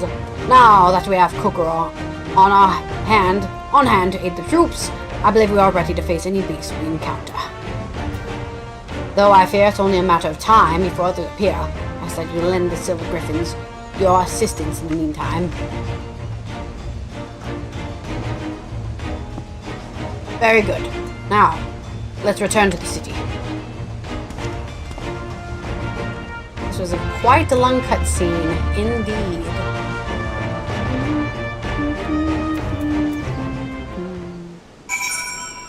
Alrighty.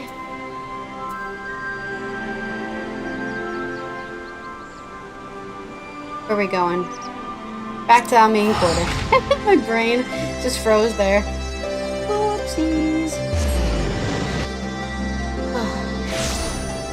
I'll try farming my Bard up tomorrow to get them to level 85 so we can do the role quest for that as well. And then now we can go back to the first.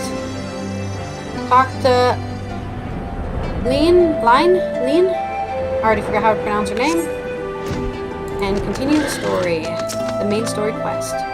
Those who harbor guilt do so not because they are weak of heart, because they have failed to meet the demands they make of themselves. It was the same for me when I believed that my failures had led to the Sultana's assassination. The despairs and self-loathing were indescribable. I was fortunate that you and the other Scions came to my rescue, but I had my friends who convinced me I was more than the sum of my worst mistakes. Now we must do the same for the people of Alamigo. We must help them to heal and find strength to, if not forgive, then come to terms with who we were. But we can look to who we can be, who we should aspire to be. This is precisely why the work of the Silver Griffins is so vital. Though our problems are not new, the emergence of this deadly phenomenon means we cannot afford to delay addressing them any longer. We'll be better for it ultimately. Once we've decided a course of action, you'll be the first to know. Until then, May Ralgar watch over and keep you. Thank you.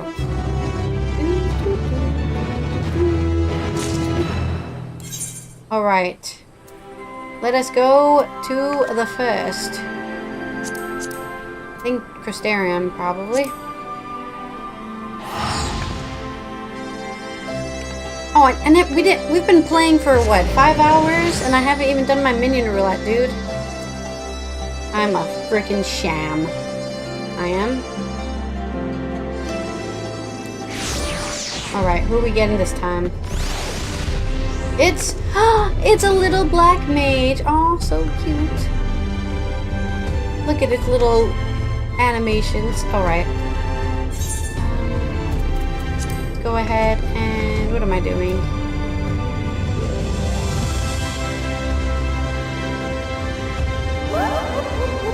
Switching to Reaper, I guess, so that we can continue leveling that.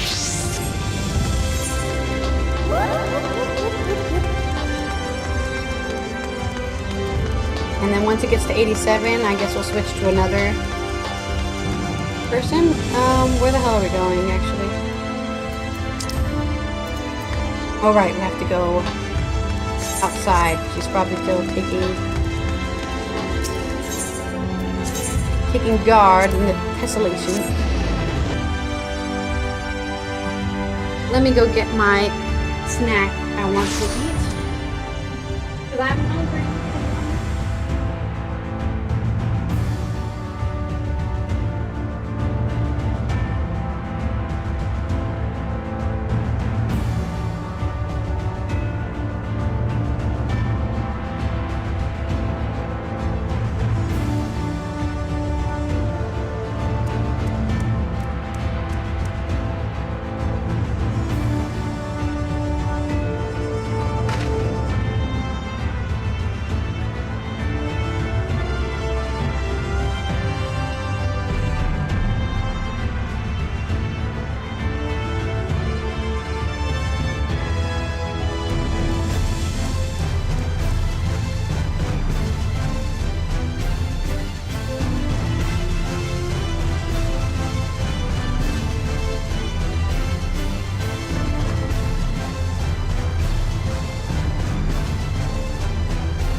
more food and also some grapes with hot rice. Both temperature-wise and... I can't eat rice with a fork. Wait a minute. I did not think this through. Oh well. I will try my best to eat this rice with a fork. Well, better than chopsticks. It's not the kind of rice you eat with chopsticks. It's fried rice, so it's not sticky. It doesn't stick together. It just falls apart. Spoon rice. Alright, let's go find Lina. That's her name? That's her name. Let's go find Lina and tell her we need her help. Or, I forget why we're here, but it has been like 2 hours or something since we did the main story quest.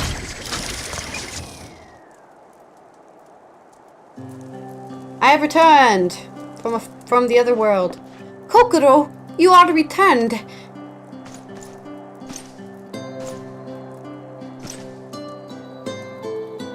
Have you been well? You and the others? As well as we can be. Full glad I am to hear that. I trust my lord is enjoying himself. What did he want me to say? That he is doing well as best as he can?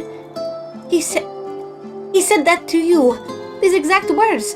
Oh, to know that he is happy. It fills my heart with joy. Thank you, Kokoro, for taking care of him.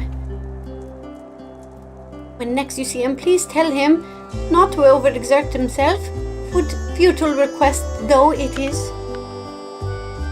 Yeah, he did a levitation spell that knocked him out a bit. And tell him that all is well here. The peace that you gifted us continues, and we work hard to build new lives for ourselves. In the course of this, we occasionally bicker, but we've never been more optimistic for the morrow. If I had to mention one dilemma, it would be the question of our governance. Even as we speak, debates rages over on how we should run the city in the Exalt's absence. That's a good point. Most are of the mind that the Settlement Council should continue to oversee the general running of the Crystarium, while the representatives are elected to determine the policy and handle diplomacy. Thus far, nothing is set in stone, but however we choose to proceed, we will not replace our lord. No one could.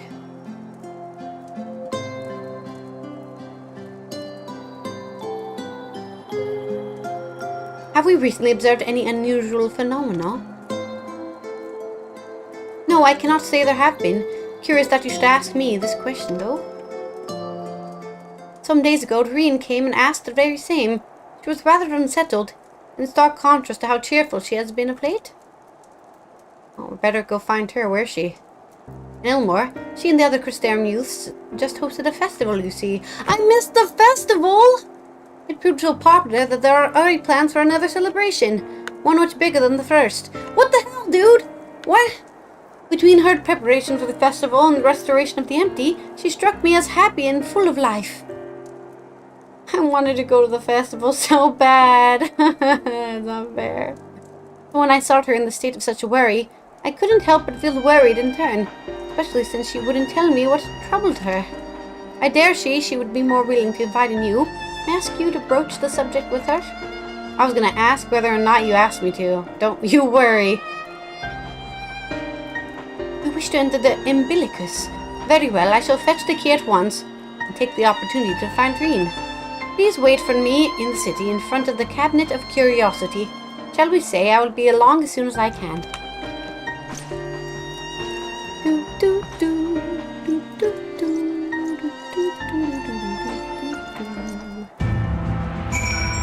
Alright, let me go ahead and go back into the Crystarium. It's quite foggy, I can't see it. It's kind of awkward when she looked at it, and it's like you can't see it because it's so freaking foggy outside. Or is this a dust storm? No, it's definitely fog, okay. It's so beautiful, what are we looking at? I don't see anything. Right. Let me go ahead and...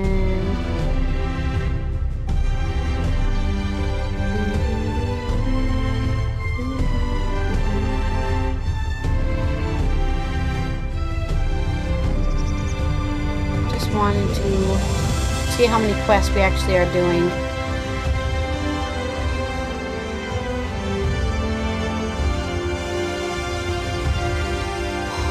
One, 2, 3, 4, 5, 6, 7, 8, 9, 10, 11, 12, 13, 14, 15, 16, 17, 18, 19. We're gonna try to do 20 quests. And when we get to level 87, I guess we'll do the 86 role quest. I guess. I don't know. It's gonna take us a while, I think. We will try to get to 12 hours streaming this game, I guess. I don't care. How long have I been playing this game now, you know? I should do the math. Hopefully, I'm hoping there's a cutscene where I can talk. What did I want to do here? I was like, oh, I need to do something while I'm here, but I can't remember what it was now.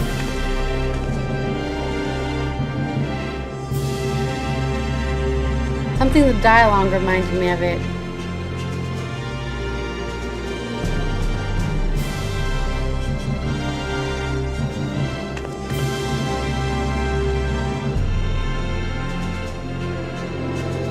I guess I don't remember what I wanted to do here. God damn it. I've just completely lost what I wanted to do here. Like, just no idea. My brain is just like, yeah.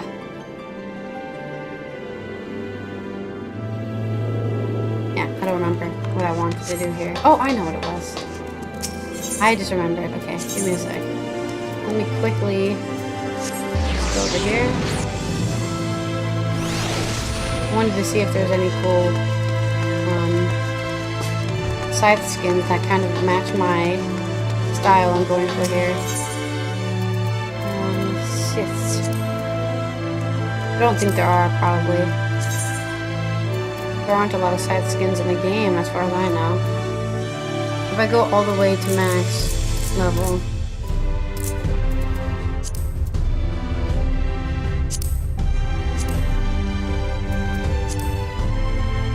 I don't think there's anything interesting. At least not for sale.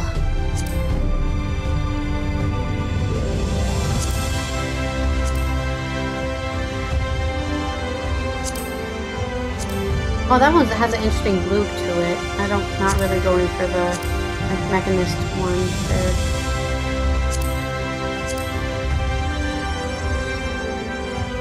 Why haven't they added new skins for like... I mean, that one's interesting. But it doesn't really match with what I'm going for.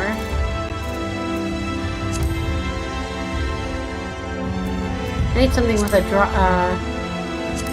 red thing going, I guess.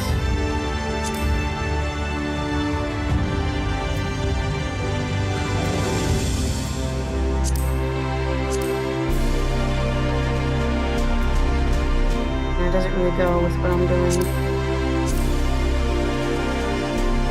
That's pretty cool though. But like, yet again, I need something red. I don't think there's anything. At least we can buy. You know, like if I could get a high Allythology. Like, why haven't, I don't know. I guess they just don't care about giving the newer classes older skins, or don't care about designing some. I don't know. It's a mystery. Anyways, let's continue.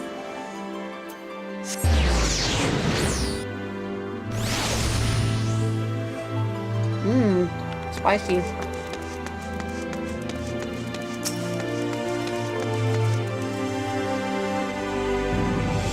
Following events cannot be skipped. Let's not skip some events, please. Hopefully with voice acting so I can eat my food.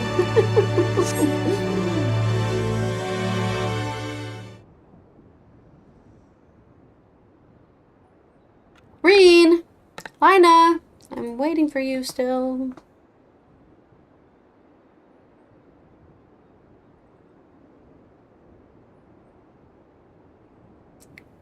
Do my old eyes see me? Is that truly Kokoro? Who's old? Oh. Do my old eyes deceive me? Is that truly Kokoro? Ah, It is. Oh, glad I am to see you. Ellenhole, my friend. What a wonderful surprise that is to have you back with us. And at this most opportune time. In case you haven't heard, we are planning to produce a tome chronicling the events from the Flood to the Knight's return. For this project, we intend to draw upon records kept by the world's peoples. Historical and contemporary first-hand accounts will be all the centerpieces of the tome, but yours will be one to crown them all. I've been asked to contribute a chapter on the soul, a subject that is key to understanding much of your endeavors. In the course of developing the spirit vessel, I gained valuable insights into travel beyond the rift, knowledge that will allow me to test your existence and deeds. Are we? Okay, great. There is no end to the questions I would ask you, but if you could indulge me just one more for now. In your quest to restore the Knight, you faced many formidable foes, among them who offered you the greatest struggle.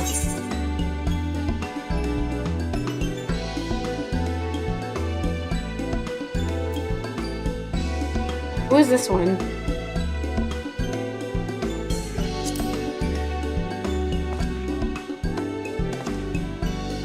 Truly, I never would have guessed. But then again, if I could, I suppose I would have never asked. It's just a tremendously eye-opening answer, and you'll see that your account of this battle features prominently in the tome. I know you'll love to talk her ear off, Morin, but we should really be on our way. Those documents from Ulmor won't collect themselves. Of course. And afterwards, if you care to join me for tea, I was hoping you might clarify a few points in your treaty.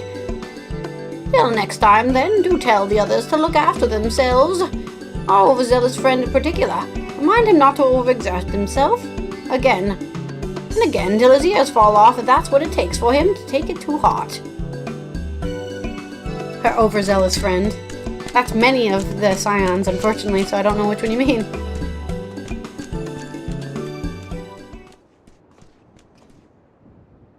We're still waiting.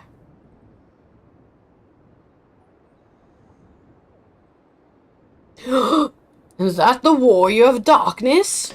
Who is talking? Is that the Warrior of Darkness? It's her! It's really her!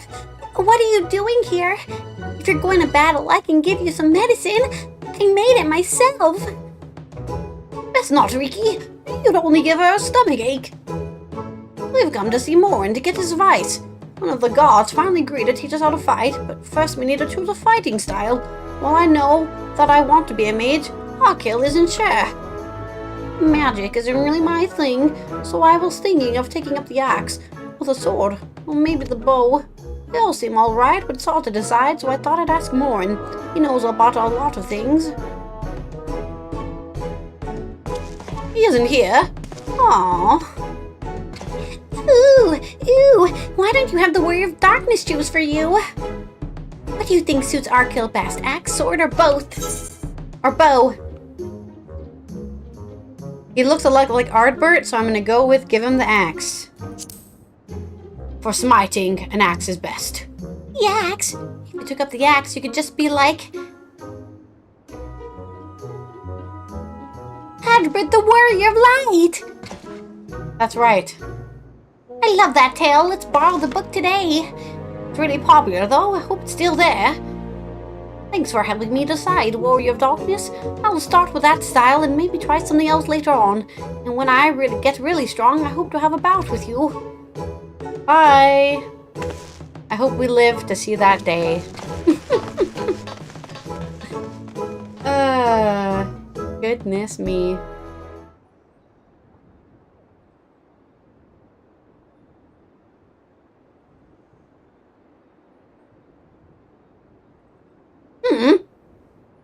Such fun she's been having, basking in the adoration of musty old bookworms and wide-eyed younglings. Does she spare a thought for me? Of course not. Who is talking now? Oh, does she spare a thought for me? Of course not. I waited and waited and waited, but she won't do much as acknowledge the presence of her beautiful branch, even though they're right here. Such a heartless thing our sapling is, cold, cruel, and heartless.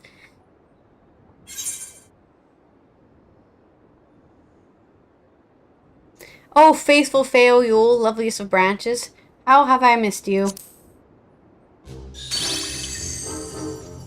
If If you truly missed me, you should have cried for me at the top of your lungs the instant you arrived. To make up for it, you will call with twice the passion next time. Though for there to be a next time, you've some few struggles to overcome. So, my adorable sapling, the world is on the verge of destruction, is it? How did you know? How do I know this? Joined as we are, spying on you as simple as sliding down the back of a rainbow. Would that I could aid you in your quest, but the fate of we faith folk is bound to that of the star. Whither it goes, so do we follow. Such is our way. The most I could do for you is spare you the pain by gifting you the sweetest of eternal dreams. If it escapes not to your liking, then you must struggle with your fellow mortals. Okay. But there are ones you were waiting for. I wonder what manner of conclusion awaits at tale's end.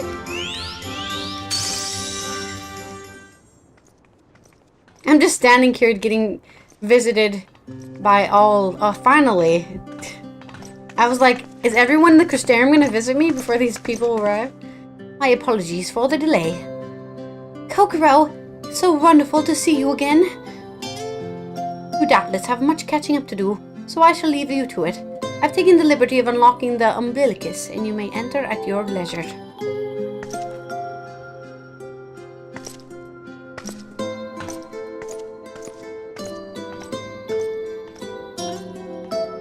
Still wearing the same clothes, I see. They didn't really need to give this girl, like, a different outfit.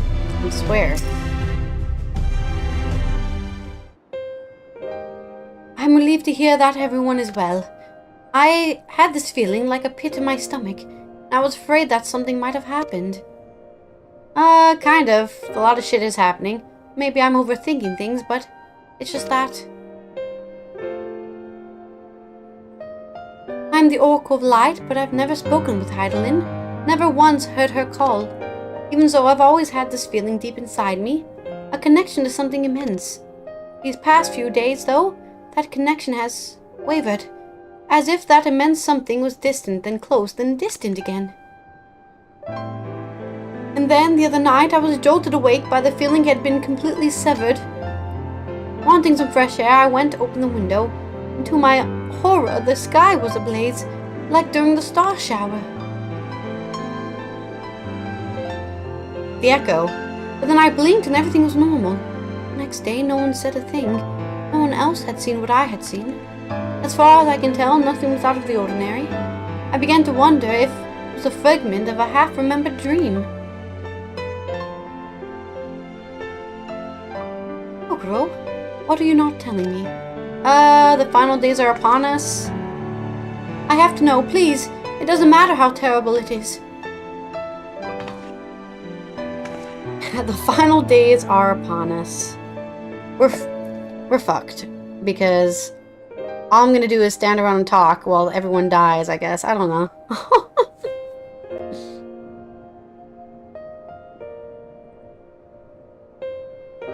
It wasn't my imagination then. The doom we witnessed in Amarot has come again. I can't believe it. Like I told you before, all is well here in the First, so don't worry about us, please. Look only to the threat before you. We're fine right now, and if we weren't, we've learned how to survive. Should the final days reach us here as well, you may be assured we won't go quietly. Now, no, we'll hold on until we can find a way to save all of our worlds. So long as you continue your fight, so too will we, united in purpose beneath a blazing sky. Lovely.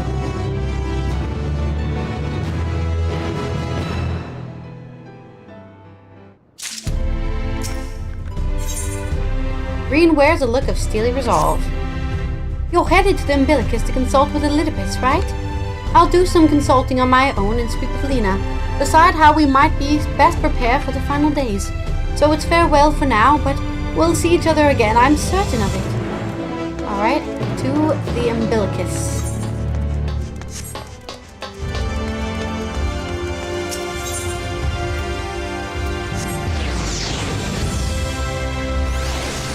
That was quite a long scene. I should start timing these scenes. We've watched this scene for 15 minutes, you know? That sometimes does feel like that long. Ah, Mr. Scorpion, welcome back.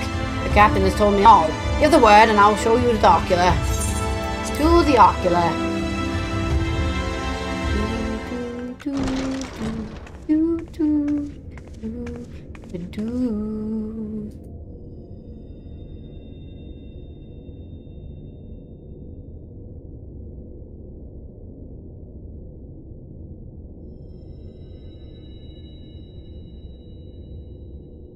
Oh my god, I'm seeing ghosts of the past? That's creepy as hell. It's not.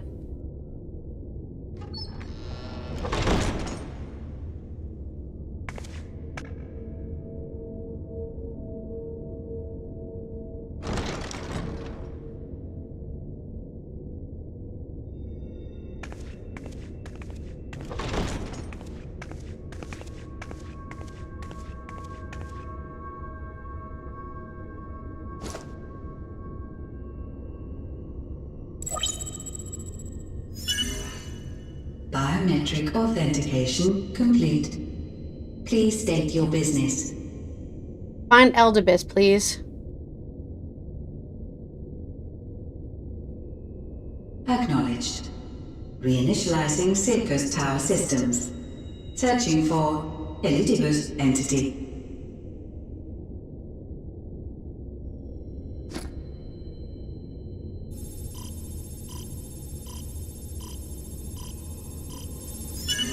Target located in subterranean core power accumulator. Projecting image.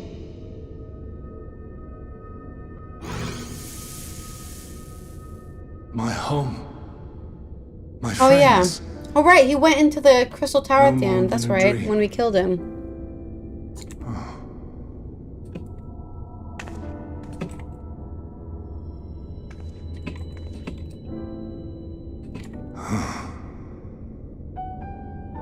You. Why have you awakened me? I no longer sense those places beyond, or Lord Zodiark. You must explain all. He's dead. I'm sorry. But it wasn't me, it was Daniel, to be fair. I didn't kill him. I'm innocent, okay? Daniels went crazy with nihilism or something and wanted to die. I don't know. He is fallen, and my brethren's souls returned to the star.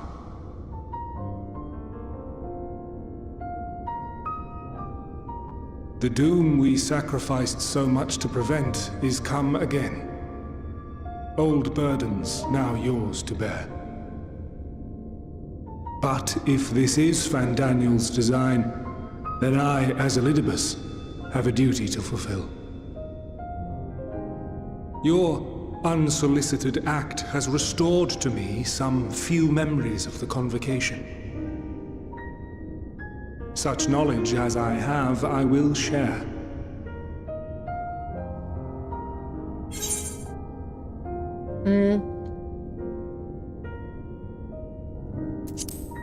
I'm sorry. Why apologize for receiving a favor of the defeated? If it sits ill, consider it payment for freeing Lord Zodiark from servitude. Where to begin? The end. Your understanding of what caused the final days is consistent with our own. The decay first took root where the currents were weakest. Yes, a conclusion drawn by him, Daniel.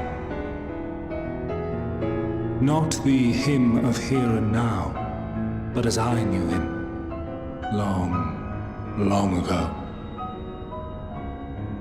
Having shed light upon the phenomenon, he dedicated himself to devising a countermeasure. Did he ever find one? Were it not for his knowledge of the Celestial, we would never have made the connection, and thence forestalled the final days. And though he inherited that noble soul, how different this last incarnation. so consumed by self-loathing and hate. Maybe he was consumed by his own weakness. He was able to fix the problem, and so he Elpis. fell into despair. Yes. The name is familiar to me. Yet I know it not as a flower, but a place. Ooh, let's go. A testing facility for determining which of our creations were fit to be released into the world. Wait, can we even go there? He worked there. And before joining the convocation and assuming the title of Fandaniel, he was their chief. He was Hermes. Hermes? Interesting. We're going for Greek Is all I know. iconography here? The crystals tell little of the lives the 14 led prior to their induction. Elpis itself would tell even less. Nary a ruin has survived. Oh god, what's happening? Wait. I saw you there. In Elpis. I haven't been there yet. No. I did not. But I did. I did. A lingering trace of impossibility. And a truth that fills my heart.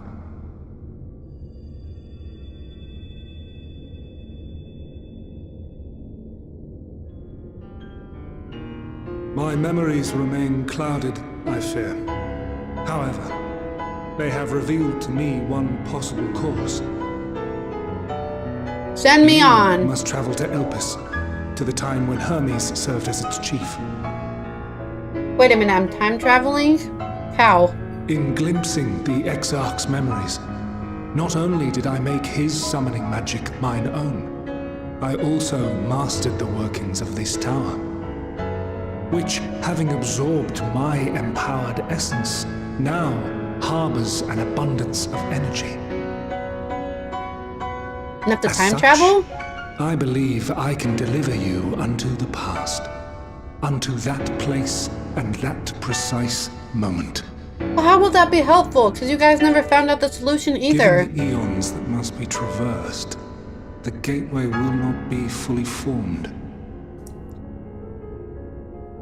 Your form will be less tangible still than those warriors of light I had summoned. In all likelihood, none will be able to see or hear you. Yet even should you manage to interact with others, you will be unable to effect meaningful change.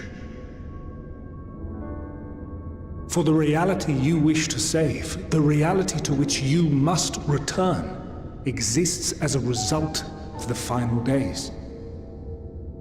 You cannot reshape the past to undo the tragedies of the present. Cannot unmake the sorrow and suffering fated to come. In full knowledge of this, will you still entrust your life to your foe and make the journey? I don't know what else to do, so...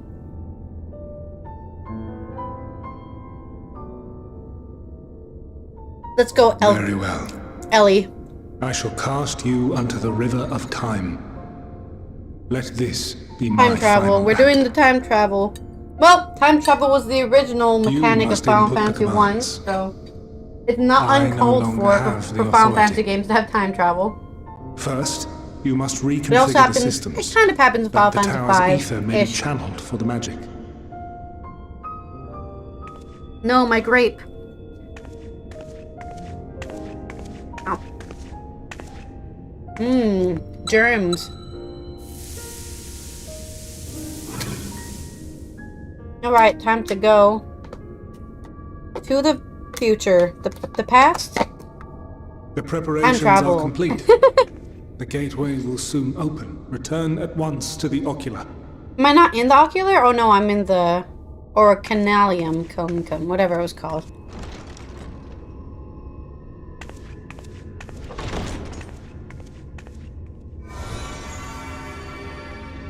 All appears to be in order. The ether flows unimpeded.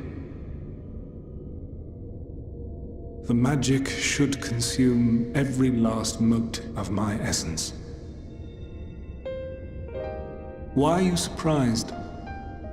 Did I not say that this will be my final act? Goodbye. I thought you were already Lord dead, Zodiark so... is no more. There is nothing for me here. The ones I love and long to see again are waiting in that promised land, beyond memory and dream.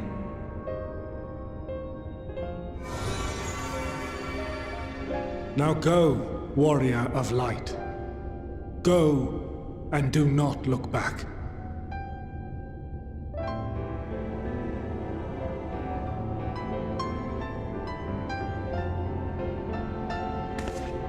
Never give in, never look back.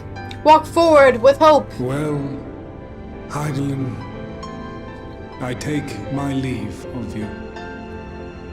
Yours is the mantle of the last of us.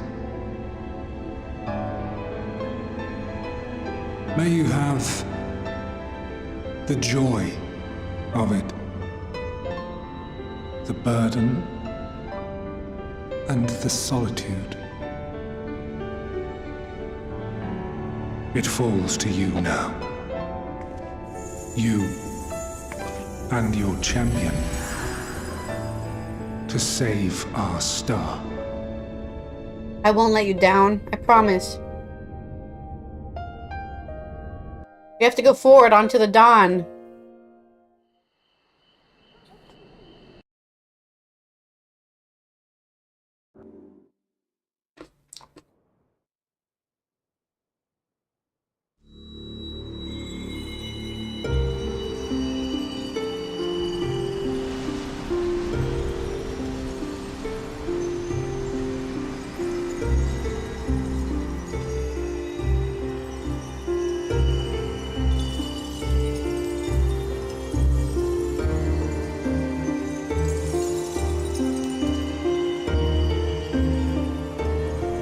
Time travel?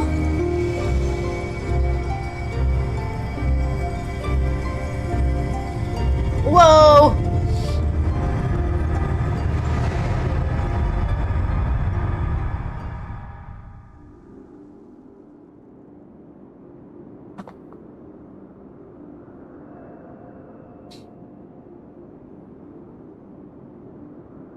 Ooh, is everyone gonna look normal instead of weird, ancient giant people? Or...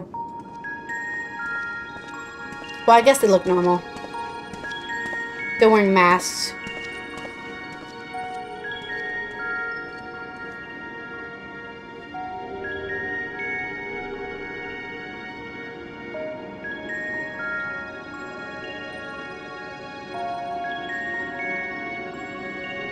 Surprise time travel.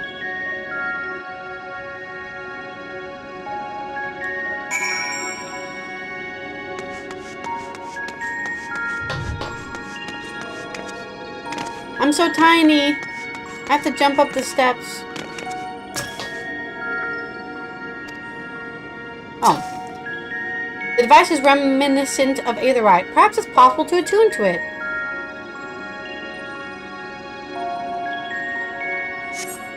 Despite attempting to channel and focus your energies, you fail to attune with the device. You can only assume it operates differently.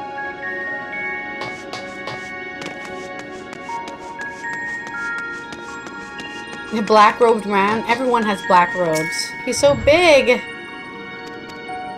What did that say? I did not read any of that dialogue. You gesticulate wildly and shout all manner of greetings and obscenities, but the man does not so much as glance in your general direction. God, it was annoying that I clicked that dialogue, but the dialogue doesn't appear in any of my... okay, here we go. The remarkably large man wears a black robe and half mask, much like the phantoms you encountered in Mar Lamentorium and recreated in Amarat. It would seem you have made it to your destination.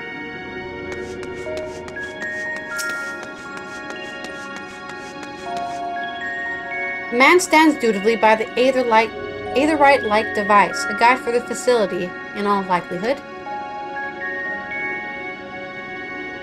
You attempt to get the man's attention, but if he sees or hears you, he gives absolutely no indication. As Elidibus warned, it appears your form is intangible. Oh, she doesn't have her mask on. Looks like Gaia. This is the right place, yes? Popopalion. Judging by the woman's words, this facility is called the Popilion.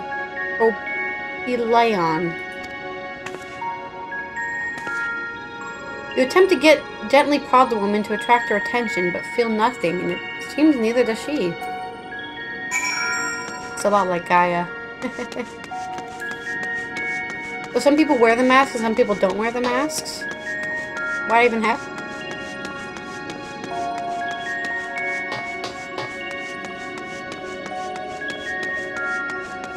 What's the point of the masks, I guess? They're quite huge. They're just normal NPCs, but like, made bigger. You suspect this door leads outside, but how to open it? Not by pushing it, I think.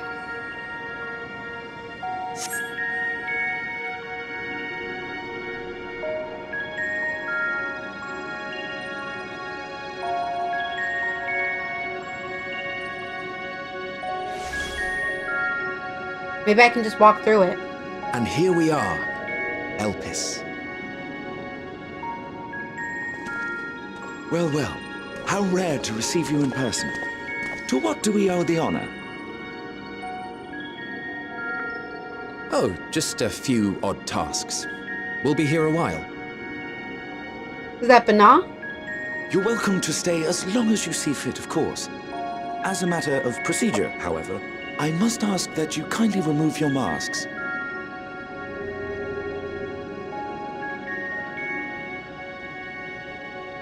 Come now. Is this truly necessary? Surely you can tell That's who Emmett we are. Selk? That's his voice Who actor. you are, perhaps, but I am far less infamous.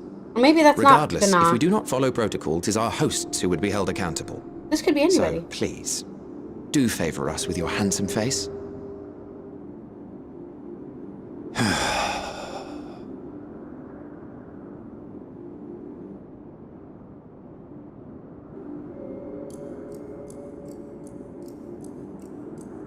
Yep. Recognize those eyes anywhere.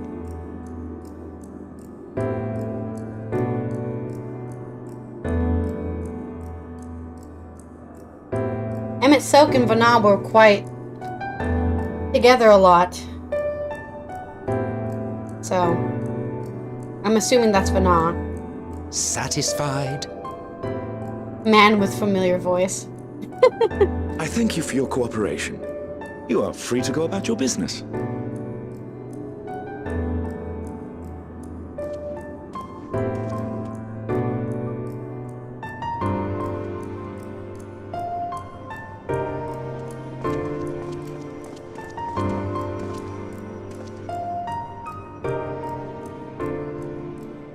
By the by, you see it too, yes? Yeah. Hello, let me in.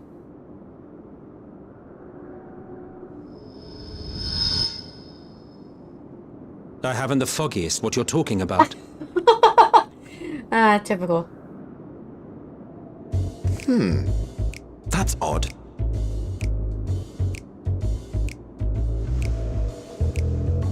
It's right here. A bit thin in the ether, but there's no mistaking it. The color of its soul is almost identical to Azem's. Maybe I can meet Azem. Do you suppose she created it? Rather unusual for a familiar to have a soul, though.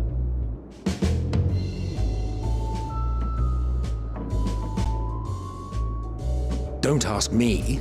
All I know is that it's trouble. Doubly so if it's her spitting image. Oh.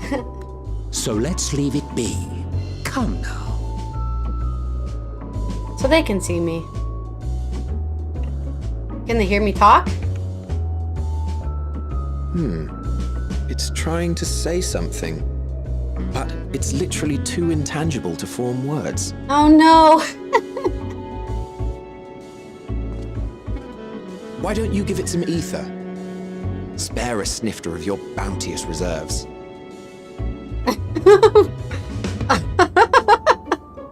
Who do you take me for? Why, a dear friend, of course. One who wouldn't let acts of kindness, such as my accompanying him on errands to far-flung outposts, go unrewarded.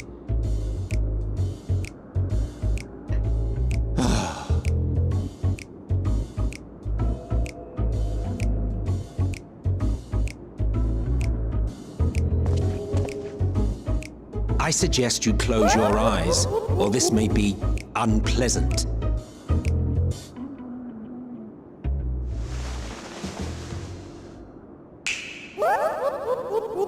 Of course he does the click.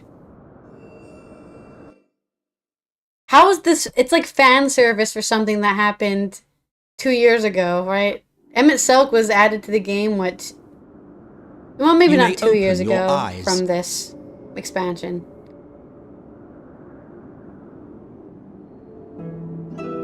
A lot of people liked Emmett Selk as a character. He is quite likable of a villain. Oh, I'm bigger too! Why am I so tall? Oh, you even adjusted its size. The better to indulge your whim. This way, it will be easier to communicate. I'm tall. Finally, my 5'3" How height. very thoughtful of you. And may I applaud your artful reinforcement. Without further ado then. Oh, it's Hydaelyn. I am Hydaelyn, Chief of the Bureau of the Architect. Okay. I was like, who is this? Sulking beside me is the most honorable Emmett Selk of the Convocation of 14. And how might we address you, my new friend? That's a good question. I'm Kogoro Mikata. I come from the future? Fine name. And I'm pleased to see you understand our words. So, tell us, whence have you come? Why do I? Oh, it's because I have the echo, thinness right? of I your can understand essence people's suggests words you because I weren't have created echo. here. How do I explain this? You do not know? Or cannot say? Allow me to ask a different question then. What brings you here? I see a man named Hermes.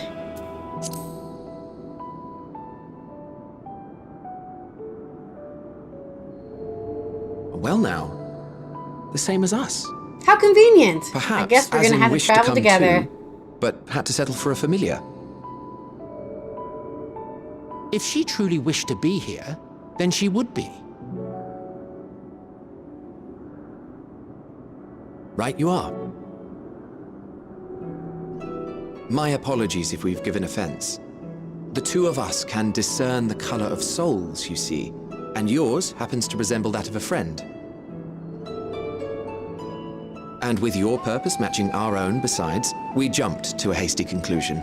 Well, maybe Azim did want to be here. I don't know, man. We are here to speak with Hermes. Stop the being chief so overseer secretive. of this facility, which we also intend to tour in order to gain greater insight into the man's work.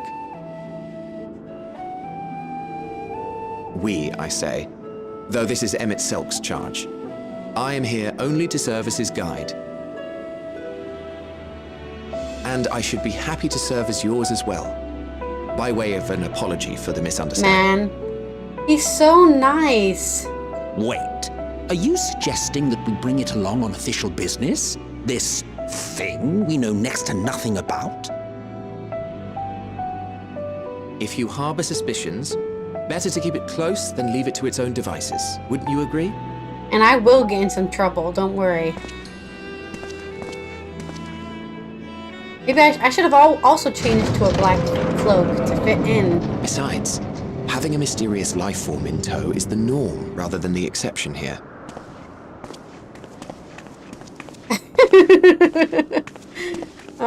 Emmett sucks, so funny.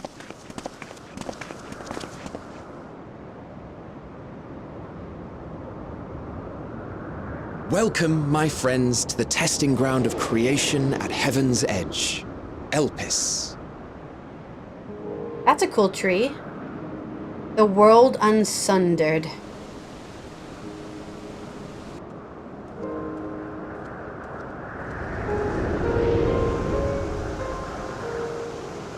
Huh?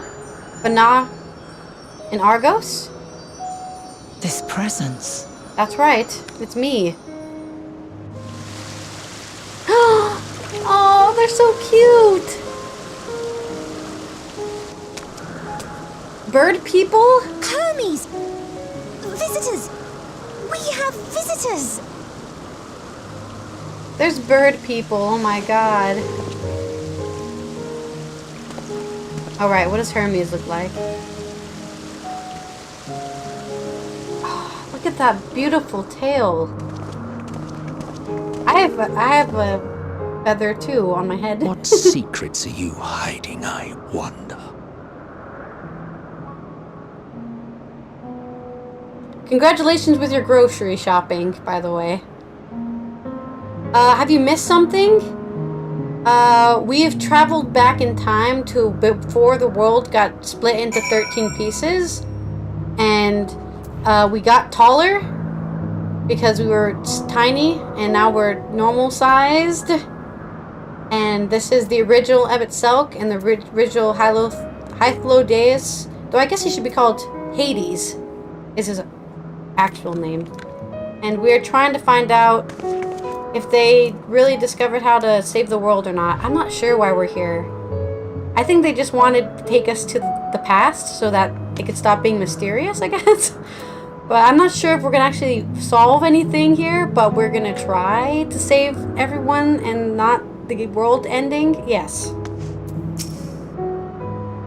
And some Aether-less fan service, of course. In case you didn't know, it's rude to stare. Stop. This is hardly my first time here, but the scenery never fails to take my breath away. Hard to feel as if you could reach out and touch the heavens. Now then, to begin our guided tour, perhaps you already know these things, but for the sake of thoroughness, I shall start with the basics. Using concepts to give shape to either, creation magics allows us to bring forth anything we desire, be it inanimate objects or living beings. Anyone may conceive of a concept, but they must all undergo evaluation at the Bureau of Architect. As part of that process, living beings and certain arcane entities may be sent here to Elpis for in-depth observation and study. A fascinating facility, isn't it? I dare say you will enjoy touring it with us.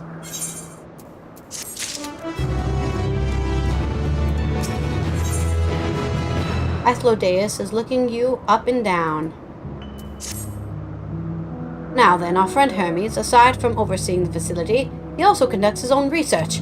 Chances are, he will be at the main observation hub, so let's see him out there first. Tired as you are, however, you'll stand out a little too much. Our dear Aether-less wishes to keep a low profile for his errand, so do you know how to make a robe? The basic concept will do. No. In that case, Aether-less. No. Your whim, your responsibility. You're getting not another thimble of either out of me. Ah. The way he skimps sometimes, you'd think he wasn't a nigh bottomless font of magic. Very well, I shall make the robe. Perhaps you can assist. Come, let us search for the requisite material. I was gonna ask if they're gonna make me roleplay with the robe, and they indeed did. Can we, I guess we can't. Either. Okay. I guess we just have to stay here for now.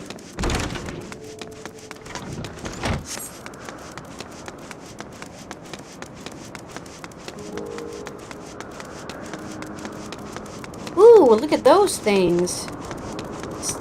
Snake people. And a tree. So pretty.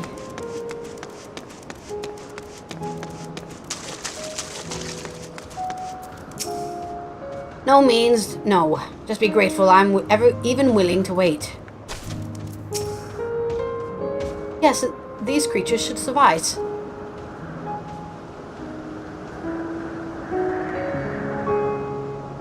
An Aetheric rope. I wanted to use it to capture, shall we say, 2 Petaludi. There are 3 species here, I believe. and any two different kinds should serve. Now, I should mention that the strength of the rope is tied, no pun intended, to the strength of its user.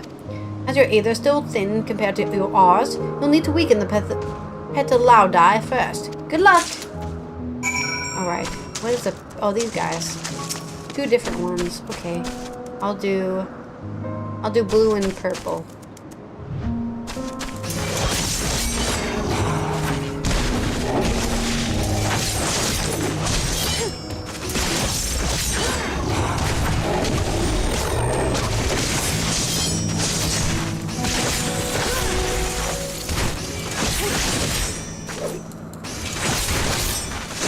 Oh shit, I was supposed to capture it. I'm not paying attention. Alright, we try again. Whoops. My bad. I was like, I need to capture with a rope, and then I killed it. And I was like, yeah, there we go. That'll do it.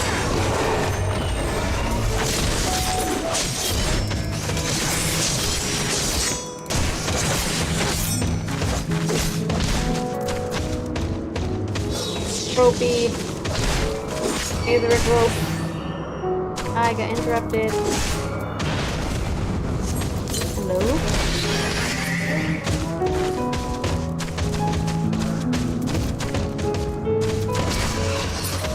Okay.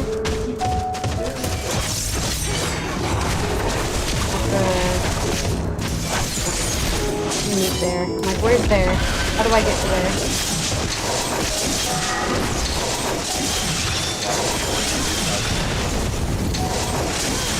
Yeah, I thought we were quite early last time.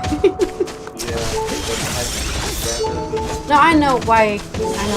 I was just making a joke. If someone chocobo, I'm gonna die. Kill me, chocobo. Kill me, chocobo. Please.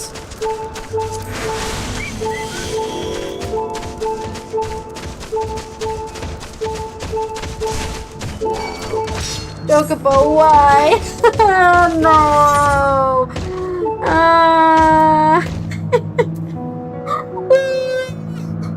Why didn't it heal me?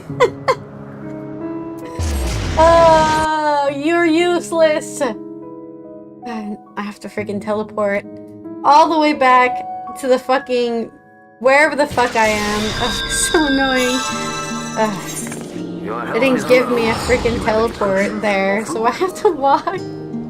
Oh, Chocobo, why? Stupid snake man. Why do they have... and then she died, and it was over from there. The end. Where do I need to go?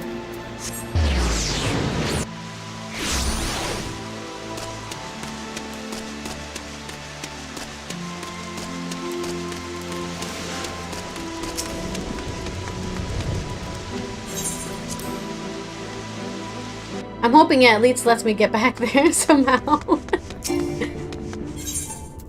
Thank you. Oh, I'm so bad at melee DPS. I'm always dying on melee DPS.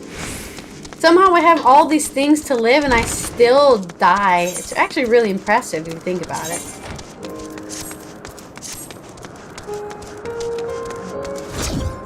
To be so squishy and so not squishy at the same time. Pretty impressive.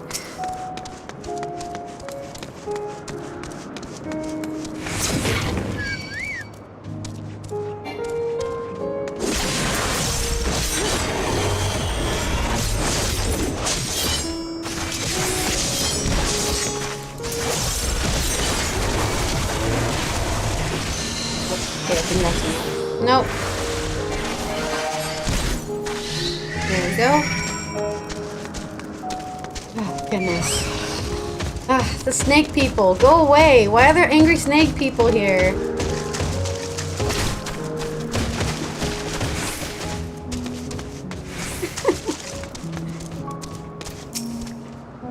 You've caused the Hydaelyn. Come, come, let us see. Here you go.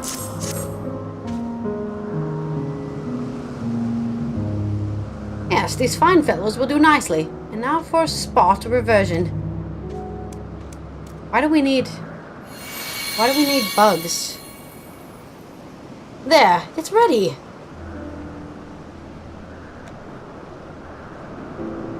It's nothing fancy, but then we're trying not to stand out. Try it on for size. You turn living beings into clothing? Just like that?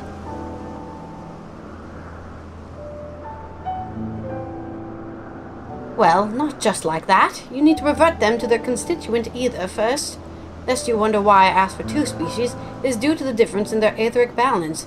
Blending them allows us to produce gob with superior etheric stability. Well, and good to disguise and educate it, but it won't fool anyone who can see a worth a damn. Fair point, but at the very least, it should spare you unwanted attention from casual observers.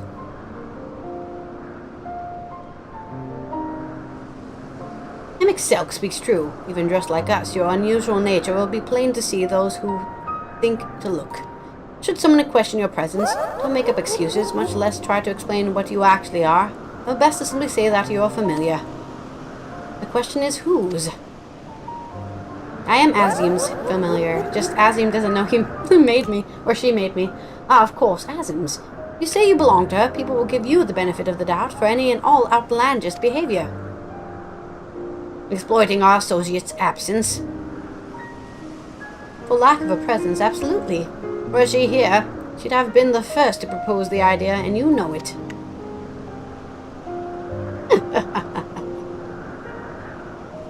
With that, your story is settled. Let us continue with our errand. Hooray, I've got my clothes. Am I able to change into it? Somehow? Can I... Oh, I can do this. Here, this is what I'll do. Cast the glamour. With the... softest robe.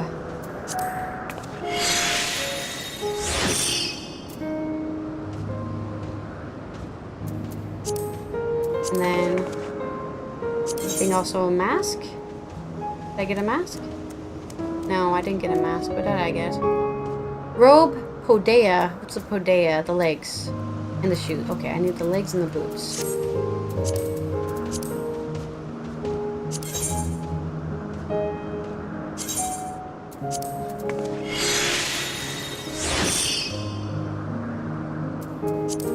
And the boots.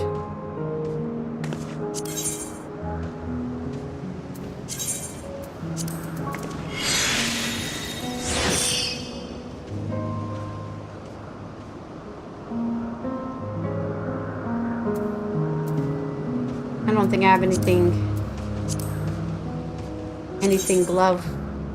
normal glove looking, unfortunately.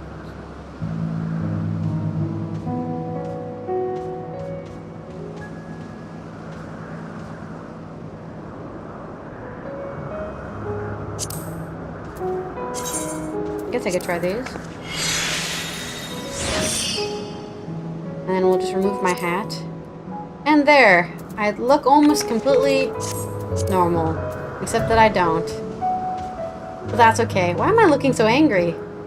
What's with my scowl? Why am I scowling?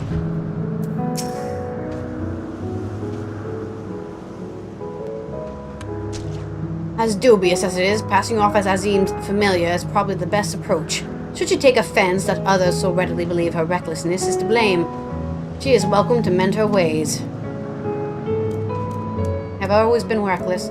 Perhaps as a child in your original size, I think not. Augmented or no, your aether is still far too thin to be considered normal. Aether-less is ready to continue on if you are. If you're all ready, let us continue along the path to Anagonrisis. The place serves as the observation hub and residence both. Someone there should be able to point us in the direction of Hermes.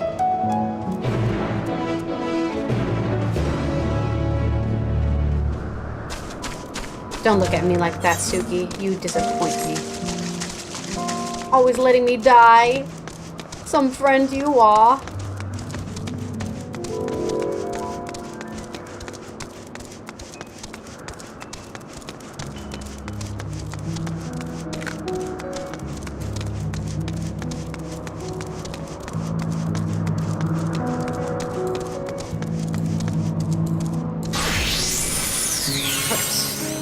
didn't mean to do that. Trying to find like... Can't find it though. No, it's not that or that.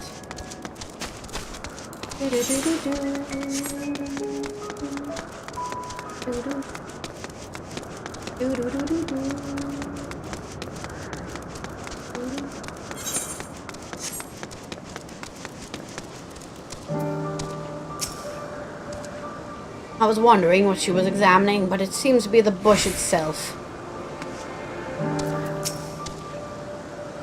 Let's see if the observer knows Hermes' whereabouts.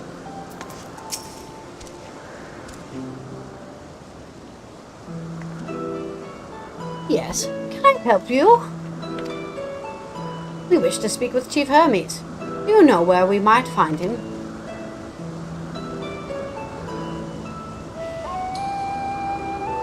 Well now, by your mask, I assume you're one of the 14. I wasn't aware there was to be a visitation. Between you and us, it's something of a surprise. Your discretion is the matter would be appreciated. I see. My lips are sealed. The chief should be out conducting observations as usual. His focus of late has been the aquatic creatures, so I expect you'll find him at one of the pools here. The pools, you say? Many thanks, and apologies for disrupting your work. Say, Aether-less, while I've never met Hermes, you know him well, do you not? That being the case, can you simply find him by his Aether? Aye, that I could. As you know, Emmett Selk and I can discern the color of souls.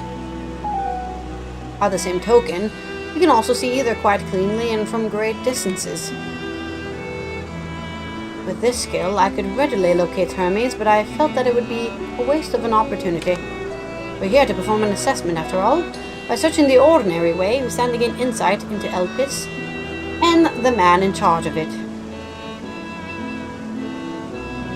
This is as much for your own enjoyment like as not, but point taken. If you are going to accompany us, make yourself useful and help us look for Hermes. According to his profile, he has short, dark hair. So, you know, it's because we're in Elpis that we don't have our cowls up. Special exemption to the need to be aware of dangerous creatures. Elsewhere, we do not exhibit our individuality. It's unseemly. This is all common sense, but I would not assume you possess any. It is a rare treat indeed to be able to search for someone by their appearance, and I thank you for humoring me. Come, let's find our man. I guess that's one way to destroy racism if you can't see anybody, but then again, everyone here is white, so it doesn't matter. Oh, speak of the devil! There we go. Somebody with a different complexion.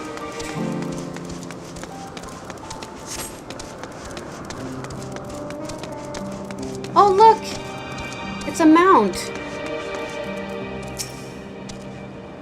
Oh my, what a curious familiar. I suppose your creator sent you here to learn our ways and perhaps achieve some degree of enlightenment. So what would you ask of me? Tell me about yourself. Like most of my colleagues here at the Anagonorsis, I am in charge with observing the various creations in our care and assessing their suitability for life on Aether-less. It's an enormous responsibility, of course, though the sense of achievement from bringing new species into the world makes it all worthwhile. What kind of place is this? Anagonorsis is one of the most important facilities in Elpis, as it is here that we ascertain the various merits and shortcomings of the various flora and fauna in our care. It derives its name from the ethos at the center of our work, that being the discovery of the creation's true name, true nature. Only by allowing them to coexist in an environment such as this do they reveal unto us the essence of their being.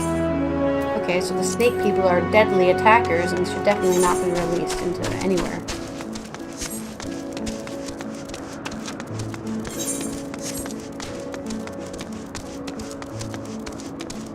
Pond. Ooh, there we go. The winged girl from the cutscene. The bee-winged girl. They have such funny faces. Fandaniel, I mean Hermes. I guess he doesn't become Fandaniel until later.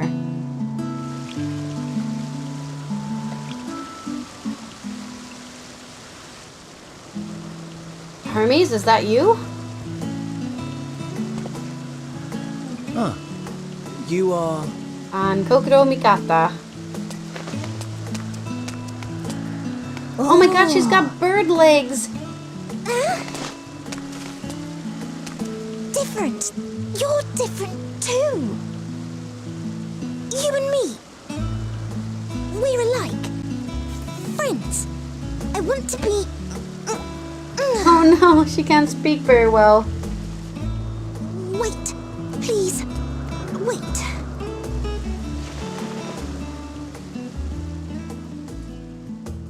Are they gonna kill her? And salutations. Can you hear me? She can't talk very well. Do not be alarmed. I mean you no harm. I wish only to hear your words, share your feelings, and know your thoughts. May we please be friends?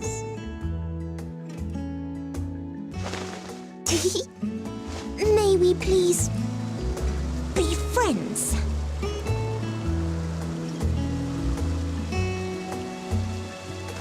Ah, I see you found him. Indeed I did. And the cute bird girl. Hydaelyn. It's been a while. Too long, I think. Too long indeed for close collaborators. On this blessed occasion, I bring not only myself, but others who long to speak with you.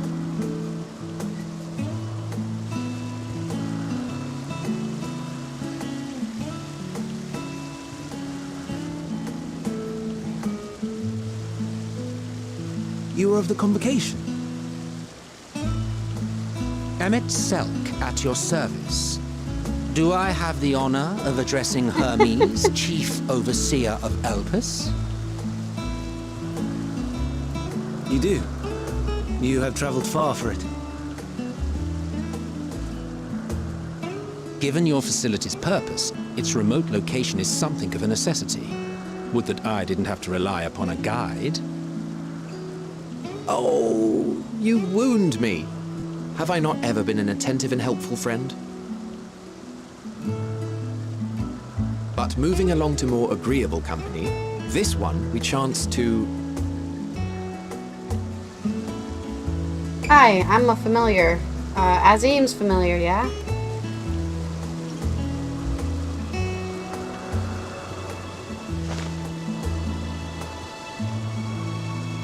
Well, you certainly have her attention. Is she one of yours, Hermes?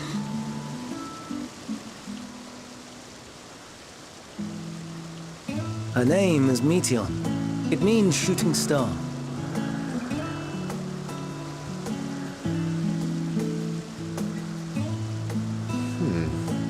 If I may make an observation, her ether is terribly thin. I fear she might dissipate at any moment. Nor do I believe you've made a submission to the Bureau. I would remember such a concept if you had. I haven't, as you say. I judged it too early. She's a pet project of mine, still undergoing preliminary testing. But rest assured that I will attend in person ere long. Is she supposed to be Reen? Very Or well. Minfilia? Being an authority on flying life forms, I appreciate that you are exacting in your work. I shall look forward to your submission. If we have finished with the perfunctory chit-chat, I would discuss official matters. He always has an attitude, man. By my coming, I trust you already anticipate the subject. I have an inkling, yes. Please wait to the main building yonder. I shall join you as soon as I've returned these creatures to their homes. What's wrong, Hermes? The Nemostoma is missing.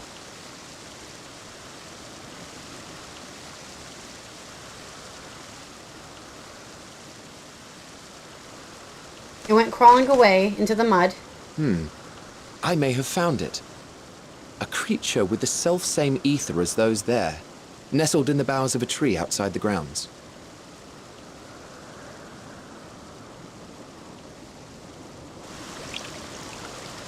You're saying they can climb with their sorry excuses for limbs? Don't make fun of the axolotl. The fashion has been to imbue aquatic creatures with the I can power never of say it. flight, ever since the words of Metron created a sky-swimming fish.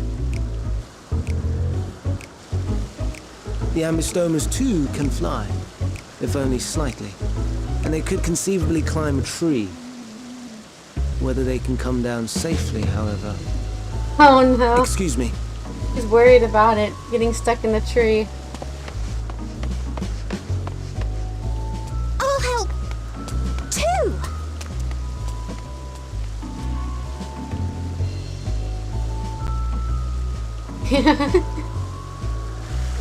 And what are we supposed to do with this lot? I guess take them back to their home.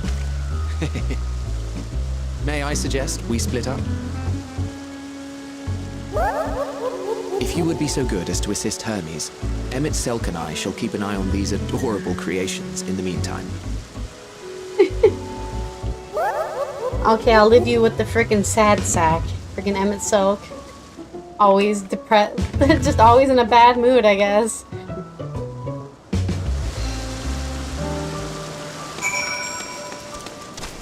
Angry Birds.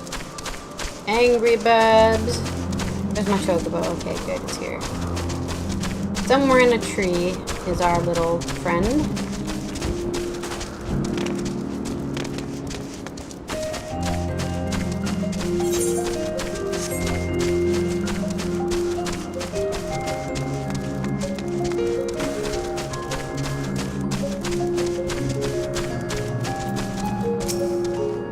Hermes, are you all right?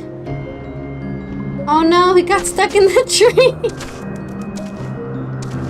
Oh goodness. It seems Hermes and Metion have found the quarry, a creature known this age as an ambystoma. Yet, though it has been safely extracted from the tree, Hermes appears to have found himself in quite the predicament. The ambystoma, Hermes saw it up high in the tree. He climbed up to get it, but it jumped on him, and he slipped. You need a hand? No, I'm fine. I'm a little embarrassed. Now, for your own safety, please stand back. Why did he get upside down?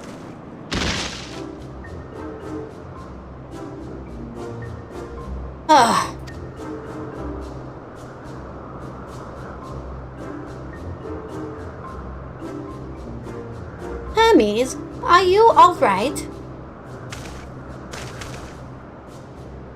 Quite alright, yes. My apologies for making you worry.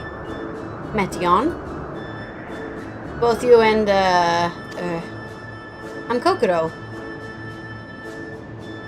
Kokoro Mikata, you are called? An intriguing name. Somehow reminiscent of a new creation.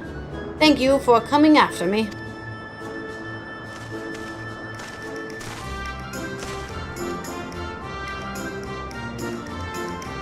As for you, little one, you must be more careful.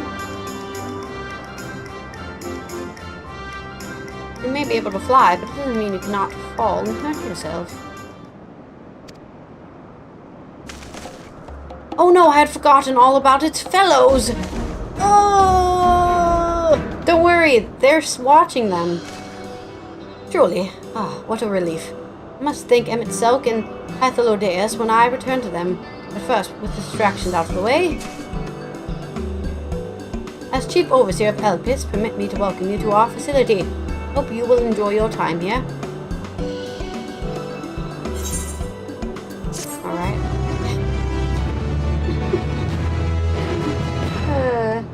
And Daniel was pretty goofy, so it makes sense that Hermes is goofy as well. I'm glad they're safe. Hermes and the Ambystoma. Having found the wayward Ambystoma, Hermes is the picture of relief. Well, we mustn't keep the others waiting. Let us return to the Anag nor Isis. I can not say that word, and I speak exactly like the other. Like when I try to speak. Okay.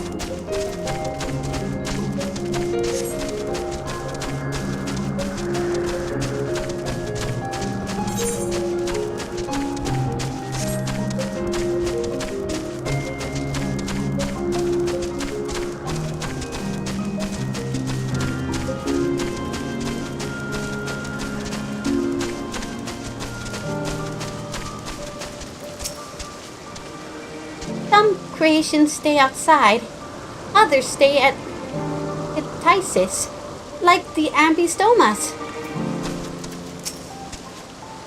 'Twas blissfully uneventful in your absence. The little ones were on their best behavior. No more errant creations to distract us from the matter of actual import, I trust.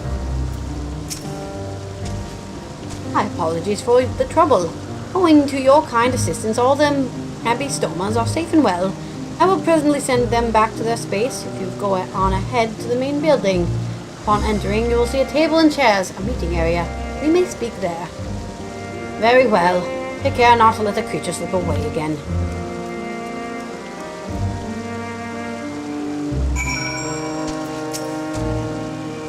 Will you be attending as well? If so, you should join the others at the building.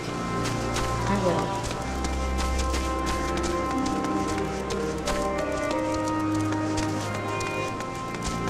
Can I attune to this either? Will it let me attune to this one?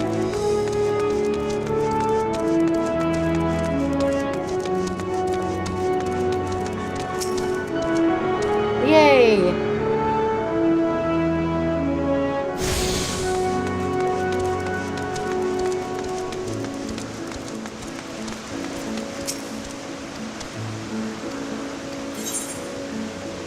They also don't have me.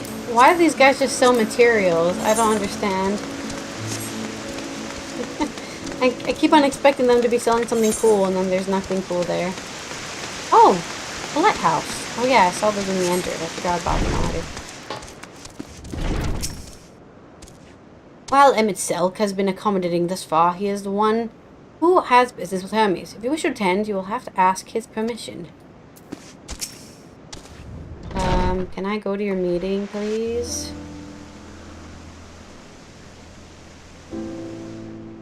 This appears to be the place.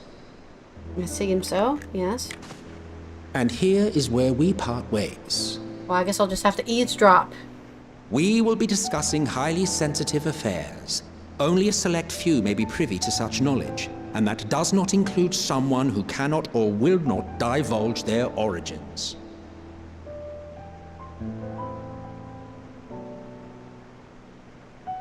It's more like I don't believe.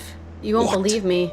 Will I have to remove you by force? I mean, I beat you up before. Let's go, bitch.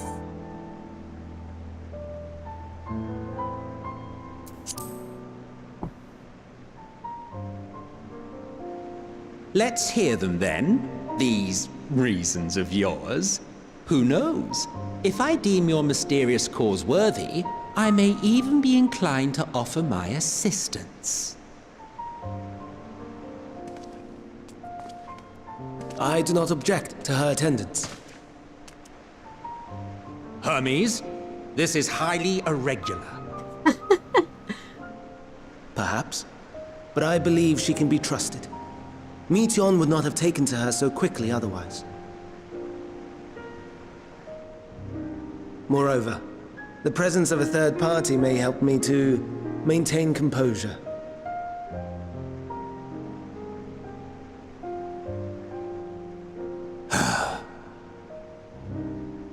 As you wish, then.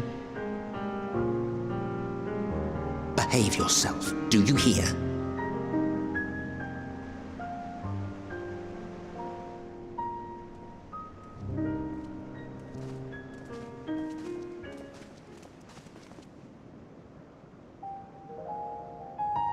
Yeah, get fucked, Emmett. I've got invited to the party. So, And you can't say no. It's finally happened, then. Aye. Van Daniel has declared his intention to step down and named you as his preferred successor.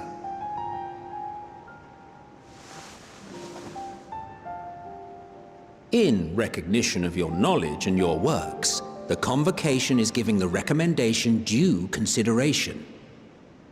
As one who does not know you personally, I am to use my impartial eye to take your measure. And above all else, to ascertain your disposition towards the invitation. Oh, he's getting Van Daniel'd, I guess. I understand that you and Van Daniel are close. He himself was once chief overseer of Elpis after all. I should not be surprised if you knew before anyone else that he wished to relinquish his office. I did. He told me that when he fulfilled his purpose, he wished to pass the torch to me. A torch you seem none too pleased to accept. Are you so averse to serving on the Convocation? No, it's not that.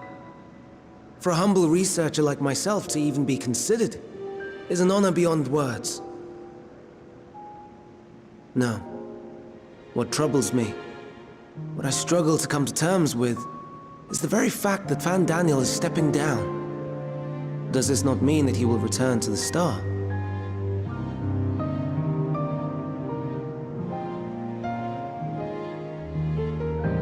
Of his own volition, yes, like so many others have before him. He's dying, but on purpose? Return to the Star? Does that mean die? Well now, that's not a word I hear often. Is that what you say here in Elpis? Mankind is the life of Aether-less. Each of us, a drop of blood flowing through its veins, bearing sustenance. Are these guys a lot like the In our ancients in Final finite Fantasy time upon VII, it, I think? 'tis our duty to make it a better place, that all who call it home, now and in future, may abide in happiness. To that end, we have dedicated ourselves to the pursuit of enlightened creation. And by our efforts did we transform this once untamed wilderness into the peaceful paradise you enjoy today. To return to the star whence we came is a privilege afforded to we who have so loved and nurtured it. That's a positive way to see death. I agree with that. A choice embraced by those who have lived their lives to the fullest, in service to our world. And when they depart upon this journey, it is beautiful, always. The 14 are no exception. 'Tis believed no occasion is more felicitous than the fulfillment of one's duty. Our office becomes our lives, and to retire is to return, or so the majority of us hold. Some few have elected to eschew custom.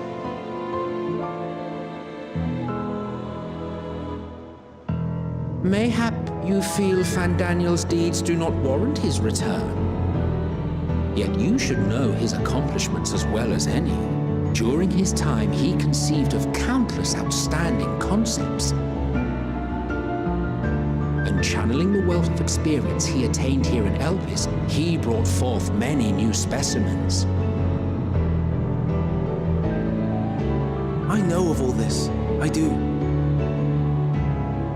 It's just, I cannot fathom why someone so great and wise, who could still do so much good, would want to end it all. How ironic, that's what Van Daniel ends up doing himself. He ends it all for himself, and ends everyone else's life as well.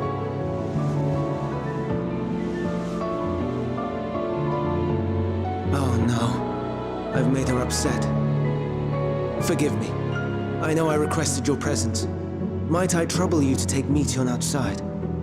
A change of scenery would do her good.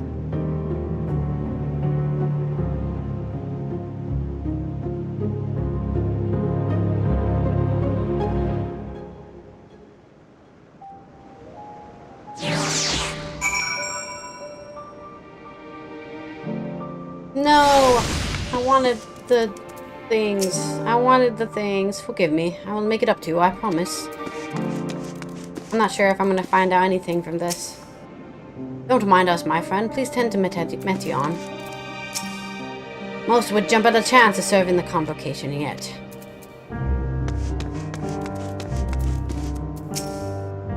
I'm sorry, Kokoro. I didn't mean. A walk. Perhaps we can go for a walk. Let's go for a walk. You cute bird girl. She's so adorable. The neoteny is strong in this one. So much neoteny. Hermes gets sad when he thinks about death. When others are sad, I'm sad too. That's how I am. How he made me. But don't worry, I'm fine now. So why did you come here? Oh, she's like the flowers. You want to learn about Elpis and Hermes? Ooh, teach you. I can teach you. We could take turns. I tell you something, then you tell me something. Sounds like fun. It will be. It will be. Where to start? Ah, yes! Let's talk to Memnon. He should be near the Aetherite. I'm not good at explaining, but Memnon is. I'll have him explain instead. Metion is now accompanying you. We shall accompany to the Aetherite.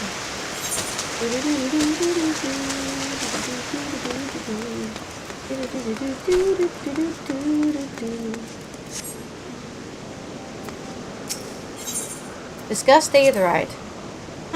The Aetherite. Anyone can use it to teleport anywhere. Well, maybe not anywhere.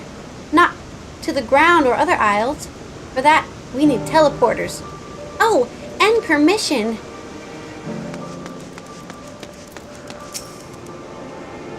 And what have we here? Though you look like a person, you have the ears and tails of a beast. I assume you are familiar like Metion. Is there something you need? This is Kokoro. Could you teach her about Elpis? Ah, a newly arrived familiar, is she? Very well, I should be glad to introduce our fair facility to her. As you know, it is mankind's duty to make the star a better place. As part of this duty, we employ creation magics to bring forth new life. However, we cannot simply release our works into the world, for it would lead to chaos. No, any and all life forms must undergo extensive testing to determine their fitness to exist. Testing which is conducted here in Elpis.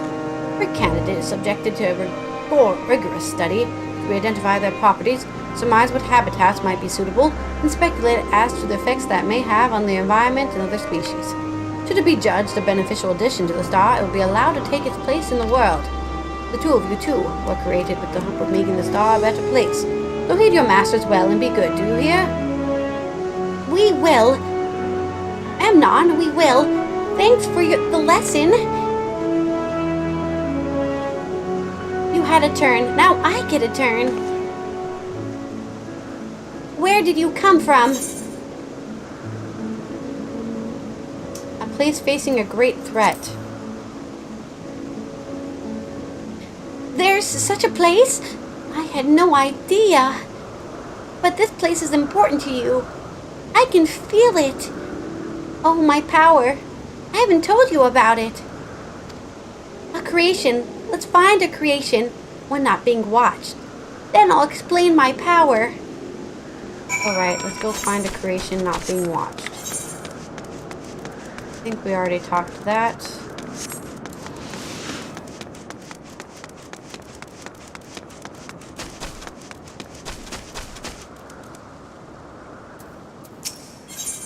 Discuss the Spriggans.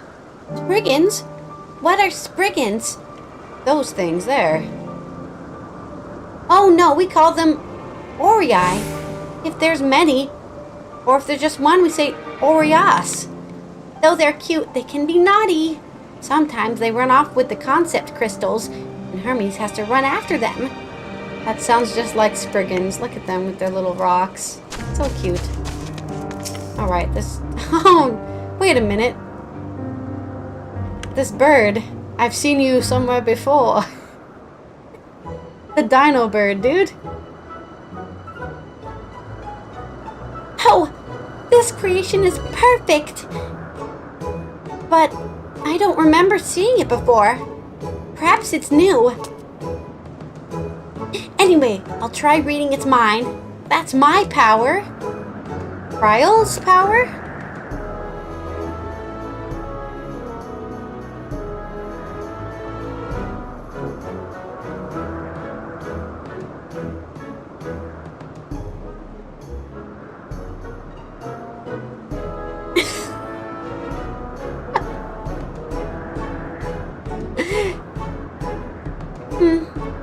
Can't read it. Maybe there's nothing to read? Wait, please wait. I'll try again. With you this time.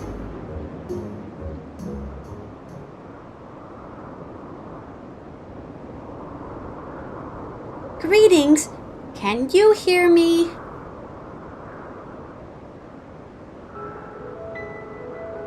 This is my power. I can read the emotions of those around me and project my emotions to others in return. I'm not actually speaking to you in your mind. Rather, you are converting my emotions into words and intention, a process performed subconsciously by intelligent life forms. This ability is vital to my mission, for it allows me to interact with intelligent beings even should they communicate via unknown languages or other nonverbal means. I'd like to echo. As a consequence, I am clumsy at speaking.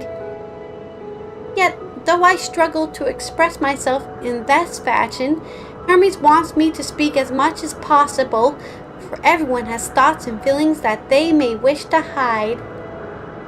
I harbor an affection for you, one that is difficult to define. Aside from the fact that you share common traits with us, your thoughts are complex, prismatic. They draw me in and leave me wanting to know more. Out of respect for your privacy, I will refrain from using my power when speaking with you. Nevertheless, I want you to know that I wish to be your friend. Let's be friends forever until I go back to the future and you're dead. But, did you hear me? Sure did. Loud and clear. Good! Now it's my turn again. So what are you good at? Fighting.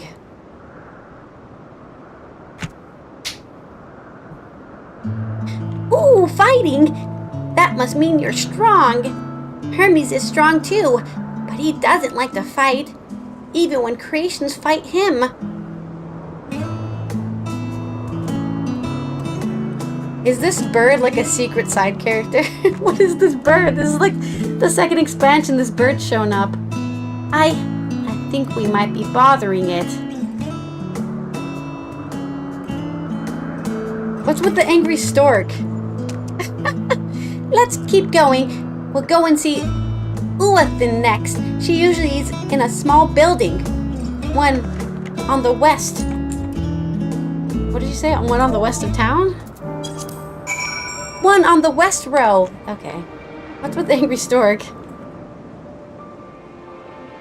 Am I crazy? Like, this is not the first time I've seen this.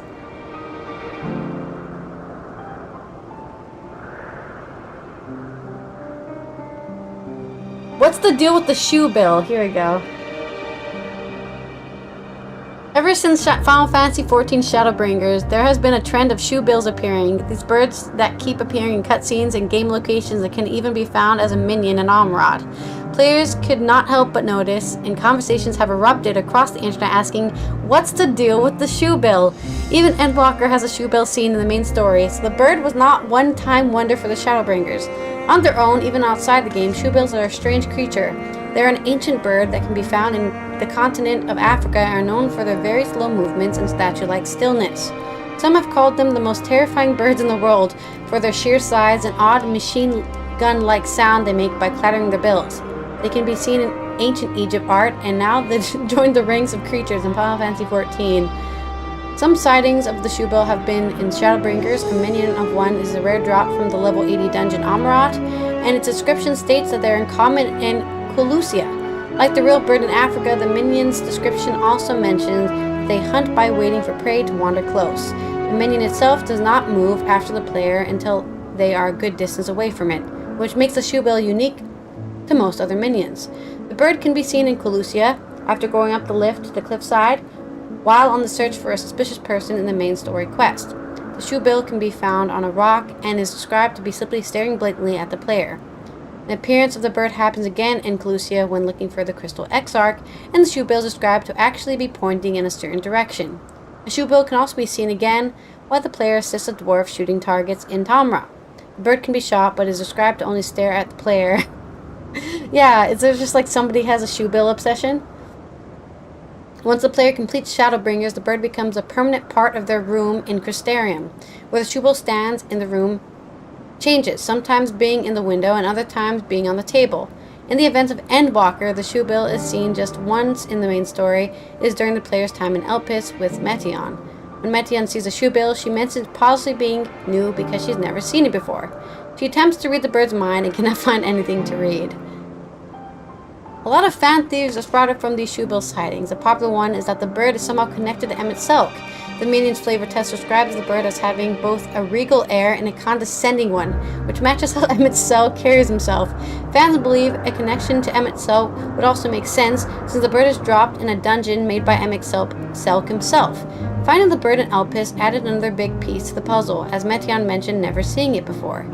This Endwalker Shubil sighting has gotten many fans on board with the theory that the Shubil is a creation or familiar of Emmett Selk's. The fact that Metion could not read the bird's mind could be because the bird is dense with Aether, like Zodiark.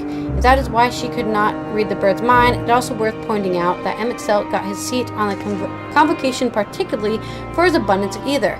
This connection to Emmett Selk, and players believe, could be a sign that the Shubils act as a spy on his behalf. Despite the Ascian's death, he could still be watching over the Warrior of Light through his Shubills. Besides just possibly being connected to Emmett Selk, there's something to be said about the theme of the birds in Final Fantasy XIV. Okay, we're not gonna spoil the end of Endwalker because I haven't gone there yet, but I'm gonna go with that theory. I agree. It's secretly Emmett Selk. Makes complete sense to me. Alright, let's continue over here to the west.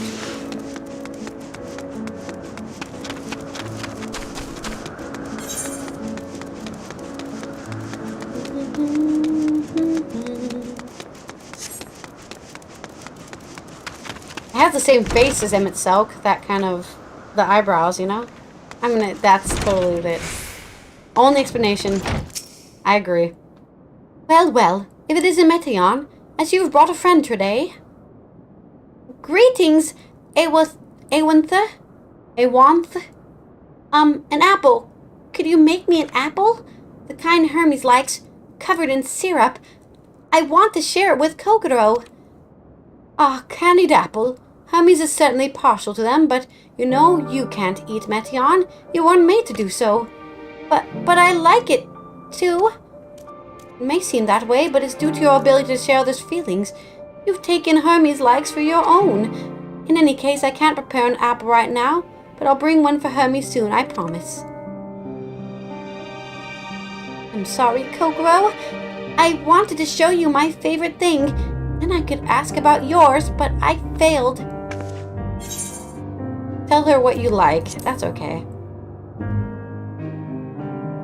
Oh, that's what you like. Yes, I can feel it. Your joy and happiness. Chai? Is it chai? I love chai. We're gonna go with chai as my answer. Especially since I had it recently. And it makes me happy too. Thanks for sharing it with me, Kokoro. Well, we've walked and talked a lot. Maybe Hermes has finished talking too. Shall we go and see? Let's see.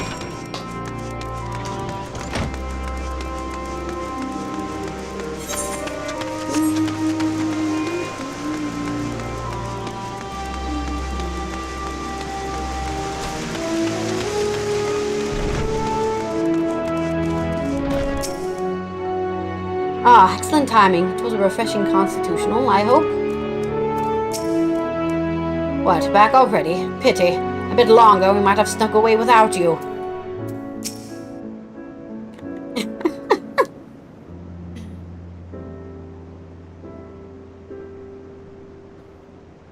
There you are. I can see the fresh air has done Meteion good. Kokoro wanted to learn about you and Elpis, so I taught her. About this place, about my power, about your favorite food. I'm not sure if that last one will be of any use, but I do appreciate your keeping Meteion company. While you're away, I finished speaking with our guests. Finished? Hardly. You requested time to consider an invitation, so we have no choice but to occupy ourselves with an inspection of your work. My apologies.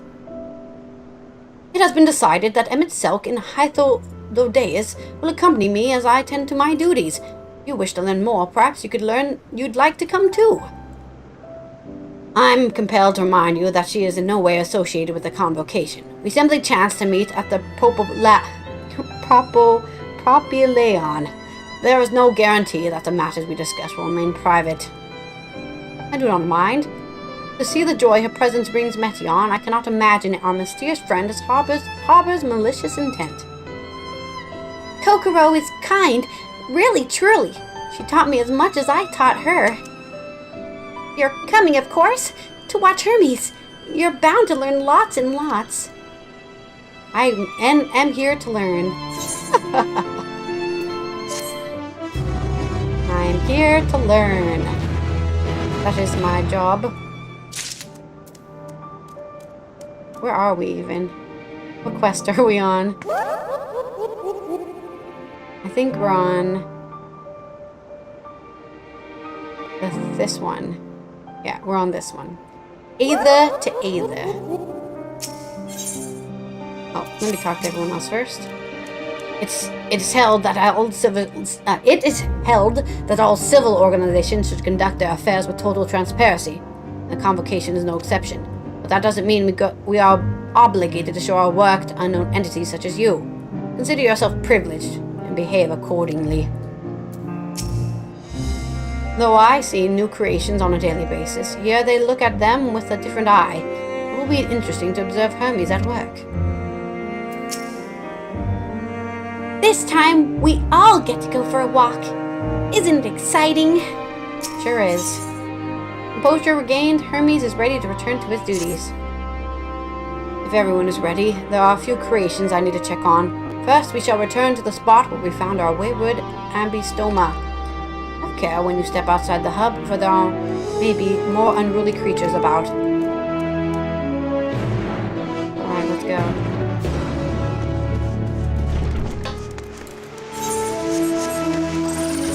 I've seen no Aether currents here, by the way.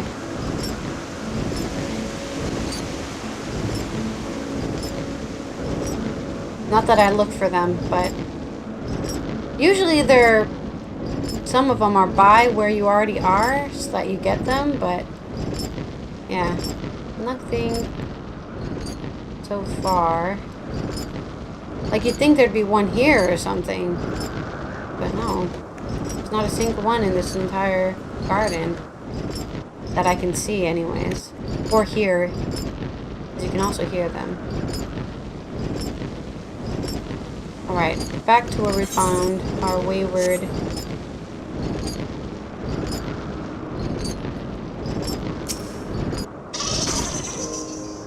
so beautiful, Petalluda. I hope they make it into the world. I think they do. Ah yes, Beyanthe Petalluda, one of the newest species of the ever-popular butterfly. You're still bothered about your robe? Don't be. The few specimens we repurposed won't be missed. That's not right, though. That's the problem. I'll vim and vigor now. When we were discussing his nomination, he was melancholy incarnate. This here is a new species of Petalluda we recently set loose. It has been doing very well, managing to maintain a stable existence thus far. If it can see its observation period to the end, without issue, we shall release it onto the world. Tell me, do you know the difference between living beings and arcane entities? No, I don't. It is the presence of a soul. If the soul isn't something you can choose to have at will, no, it manifests only in those beings whose form adhere to the laws of creation, that can endure on their own. Beings that do not fulfill this requirement, such as those spontaneously born of magic or natural phenomena, do not have souls, no matter how much it might resemble flora or fauna. If it lacks a soul, then it is considered an arcane entity. So you see, if it is not for mankind to decide what is living, that domain lies beyond our manipulation, and it is hubris to assume otherwise. But come, let us head to the nearby beacon. I received a report that arcane entities have gathered there. The beacon? That thing over there.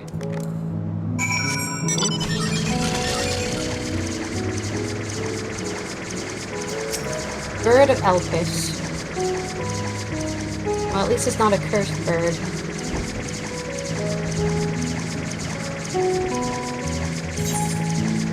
I'm assuming we're going this way. Okay. I'm assuming this is the beacon because it has a giant light on top of it. Ah, there they are. I see Emmett Silk from here.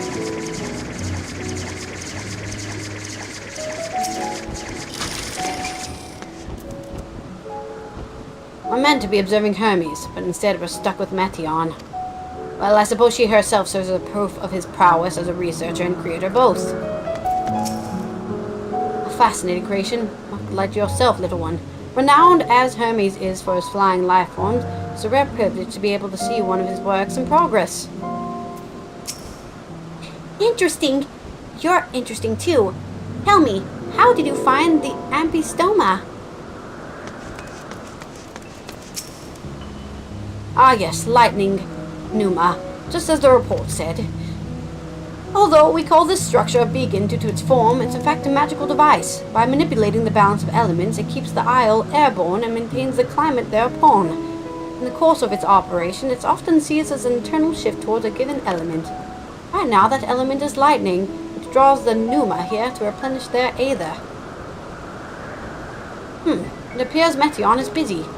Would you care to assist me in her stead and feed the pneuma? I'll feed them some lightning energy. By using this lightning converter, you can harness ambient lightning and focus it into a ball. A veritable feast for our dazzling friends. Go on, give it a try. Lightning ball. Have some lightning ball.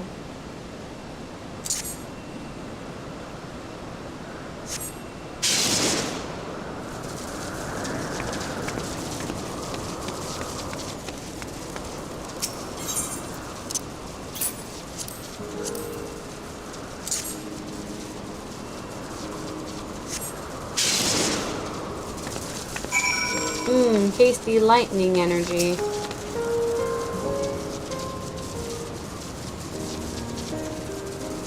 Perfectly done, Cockerel. Look.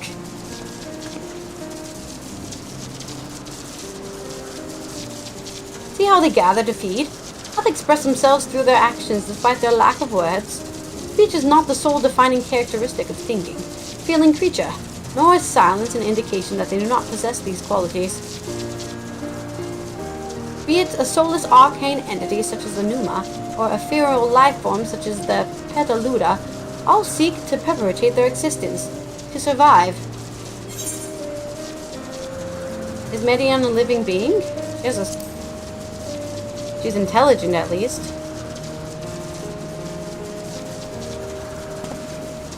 A good question. I can answer it from the theoretical standpoint, but it's ultimately falls to the brew of architect to pass judgment. Which is... Those with exceptional visions such as Hydaelyn may be able to ascertain her true nature. But to me, it doesn't matter. She is herself, and that is all I need to know. Oh, you finished already? I'm sorry, I was in the way. Not to worry, my dear. They missed nothing of note. We still have plenty of work for them to observe. Next, we will head east to the Morning Dew. I need to speak with some observers there. We fed some arcane entities. It's not exactly a big thing, so.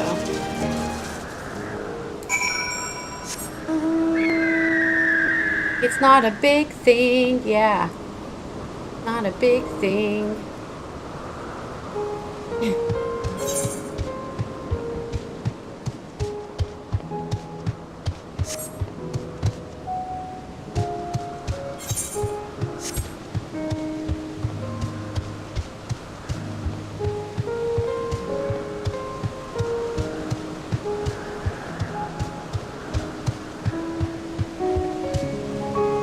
What if we jump off and die? Just kidding.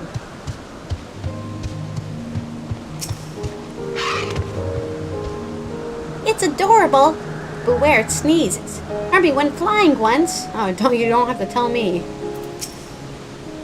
Was there a guiding theme or any method to the madness that is this random assortment of features? I don't know. That's a good question. Ah, this fellow has been the talk of the Bureau. The combination of a carefree aspect and the endless rows of fangs is strangely charming. That is true. It is strangely charming. And it also looks like a leather sack. It also looks like a leather sack.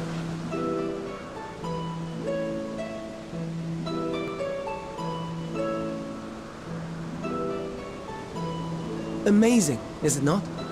The Ampelos, one of our newest subjects.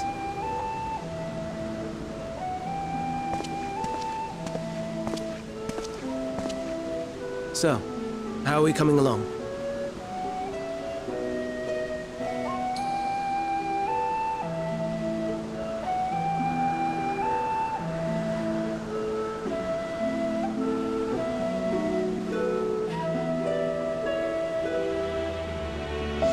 It's the flowers.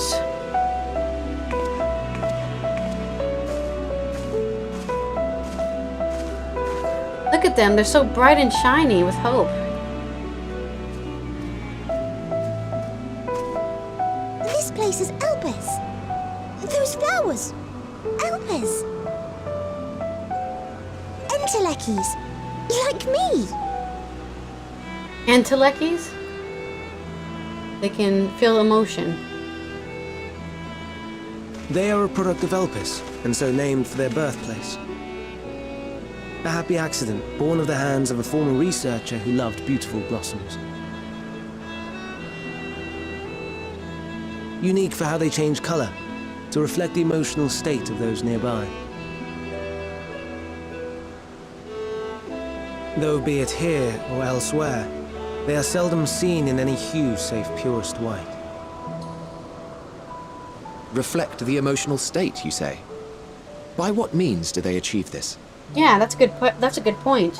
In creation, there exists an energy wholly apart from ether. Oh yeah, one driven we've by talking emotions. about these, the Akashi. In like manner to how we manipulate ether, this flower is subject to the influence of said energy.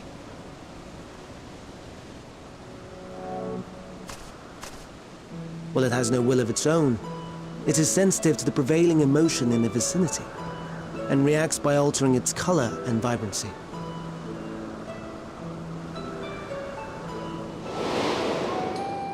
Yes, the Akashi. Akasha? Oh, so It is one of Akasa. the unseen energies defined by Harnish alchemical theory.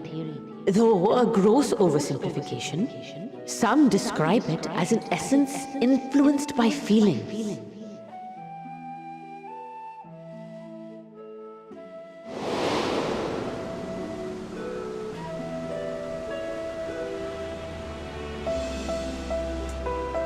Akasha. Though I'm not familiar with the term, your description suggests it is the self-same energy. Dynamis, we call it. And those entities like the Elpis flower that have the ability to interact with this energy, converting emotions into tangible phenomena, are Entelekis. That's me! That's me! An Enteleki! Oh, I see. That you are, my dear. And no ordinary one at that, but the first possessed of free will.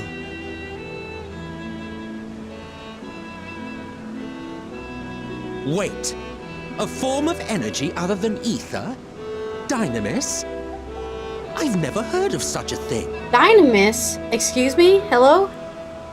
Final Fantasy 11 again? Hardly surprising. Please? Dynamis cannot be seen, much less felt. And though its existence has long been theorized, we had no proof until the flower's serendipitous creation. What's more, Dynamis is far weaker than ether. Under normal circumstances, its effects are drowned out by the latter. On account of which, beings comprised of and reliant upon the ether, like you and I, are unable to make practical use of Dynamis. 'Tis a truly esoteric thing, known to but a select few scholars. Knows how to, then. Intriguing. Then, given the limitations you described, why create Neteon?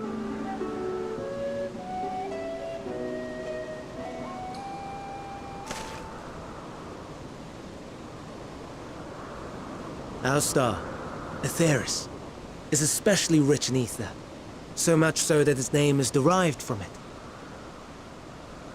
Okay. However, when we consider all energy in existence here and in the vast space beyond, Dynamis may account for as much as 68.3%. That's a very large amount. More abundant form by far. Yeah. Were we able to control it, we could open the door to limitless possibilities. Maybe that's why the end happened? 'Tis not unlike a gently flowing stream, unable to break through the dam of ether barring its path. But if we could imbue the stream with the vigor of a raging river...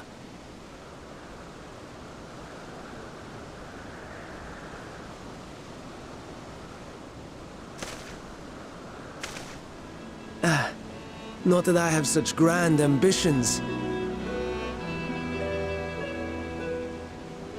Nay, I merely wish to create a being that could traverse the great expanse.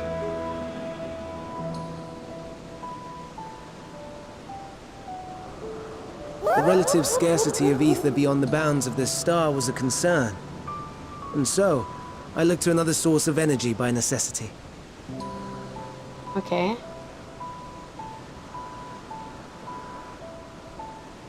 That being Dynamis. No wonder her ether is so thin. Precisely. Yours is thin too.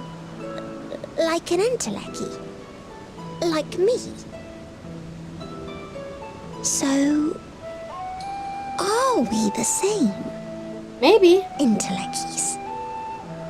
I don't know. I'm like a split person.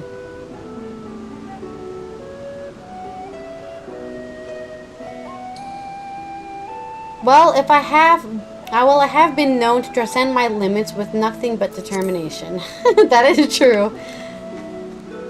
I'm pretty unstoppable when it comes to that. That sounds more akin to the desperate flailings of a wild beast when facing imminent death. Okay. Everyone's a critic. A deficit of ether alone does not an entelechy make. It would, however, make it easier for you to interact with Dynamis. And limited though its influence may be, this quality could prove the difference between victory and defeat. You do well not to underestimate it.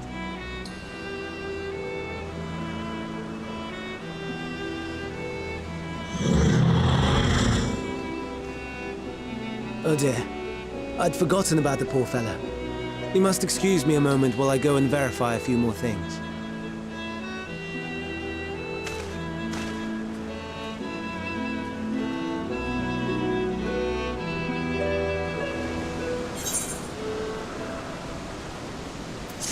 Interesting. We just learned a lot about the magic system of this game, and I don't know what to do with that information.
Sorry, I'm just doing a little distraction.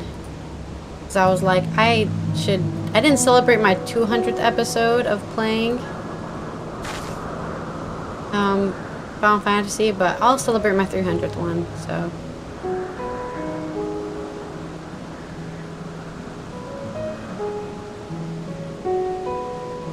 So far we have 57 episodes of Final Fantasy 14.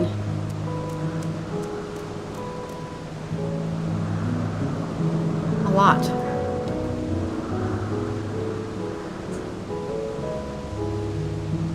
Let me copy and paste this. It's annoying. Why doesn't it let me paste this? There, oh, there we go.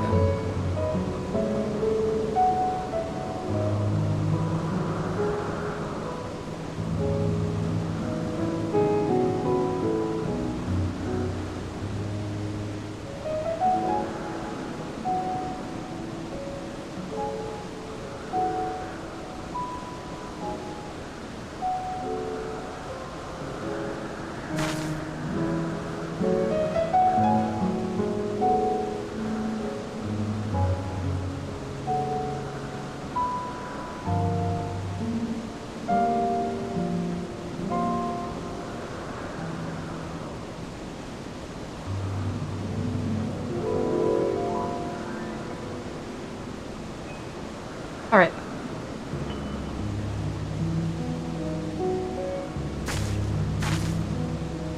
Oh, I meant to do this like that, and this like that.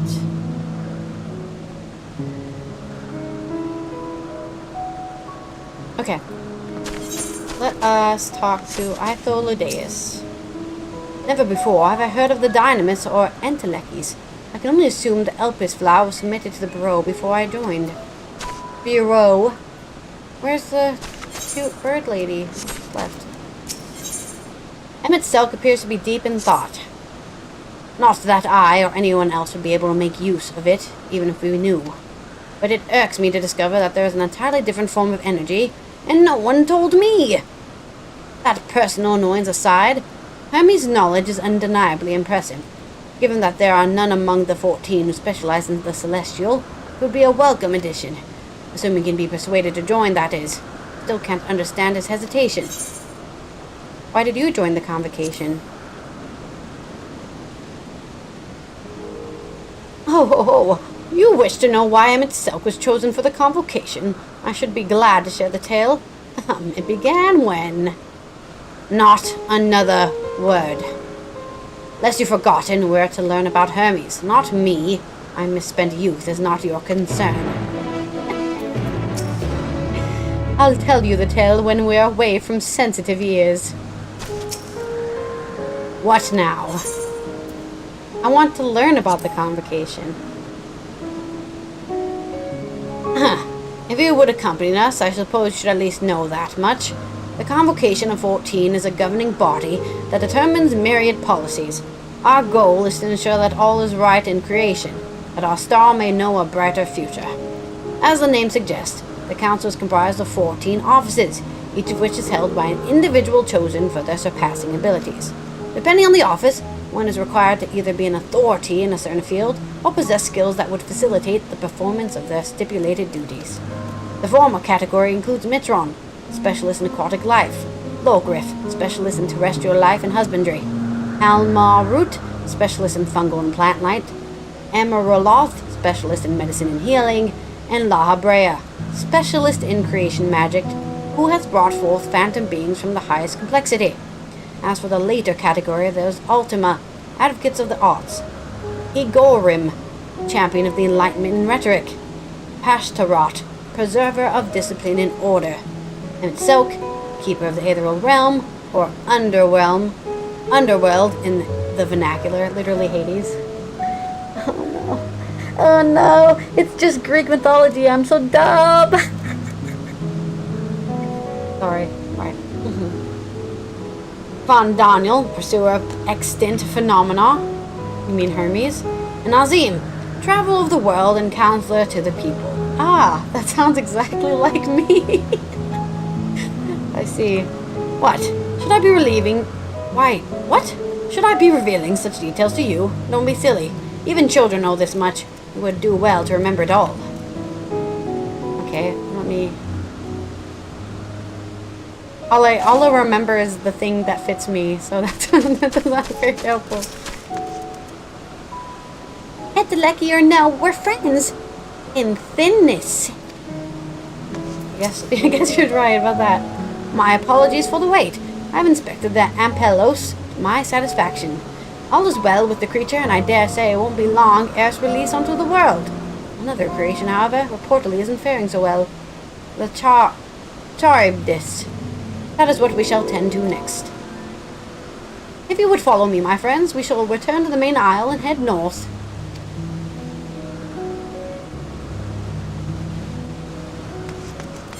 Head north. Alright.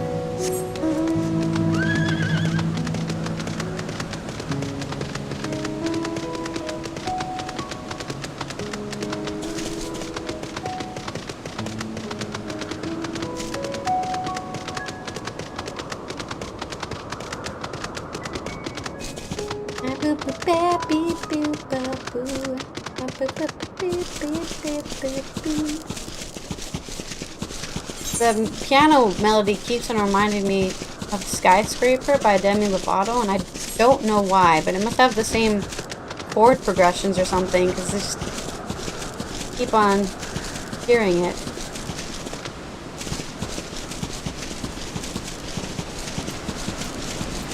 Oh, shit! Isn't that a boss? From Bismarck?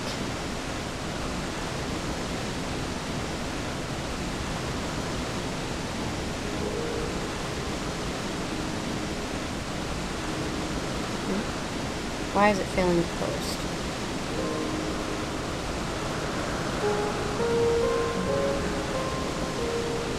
Why are you failing to post? Oh, I hate you. Anyways. Angry flying things. These are definitely bosses from Bismarck. A Serpentine bird. A winged snake.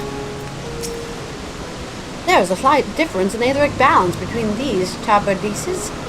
By this, it may be assumed that they aren't the original creations, but their offspring. Interesting. So when they breed, something goes wrong. Whoa! Oh, forgive me, I thought another member of the convocation had come. This is turning out to be an eventful day. Oh yeah, I guess I look like Ozim. Ozim looks like me. Why, is this one blue and shiny? I don't know, that's a good question. It's like that's some Aether or something.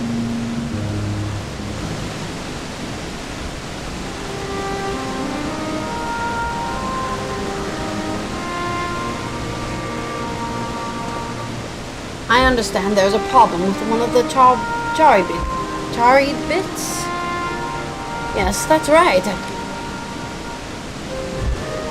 As you know, the Charybdis is based on a sea creature. Owing to adjustments to enhance its affinity to wind, it is capable of flight. Okay? The specimens created from the concept could all fly without issue, but a problem arose in subsequent generations. This third generation creature was born with an aetheric balance leaning strong towards water, its aquatic origin reasserting itself, it would seem. The result being its affinity to wind is diminished, and it cannot fly. No matter what we try, we can't get it to rise even the slightest bit. For such a change to manifest in a few generations, I fear they are too unstable, flawed. With your permission, I will revert these creatures and recommend to the Bureau that the concept be revised. With its aetheric balance leaning towards water, the Charybdis would indeed struggle to manipulate wind. Yet it's too early to conclude that it cannot fly, having failed at first and simply have developed a fear.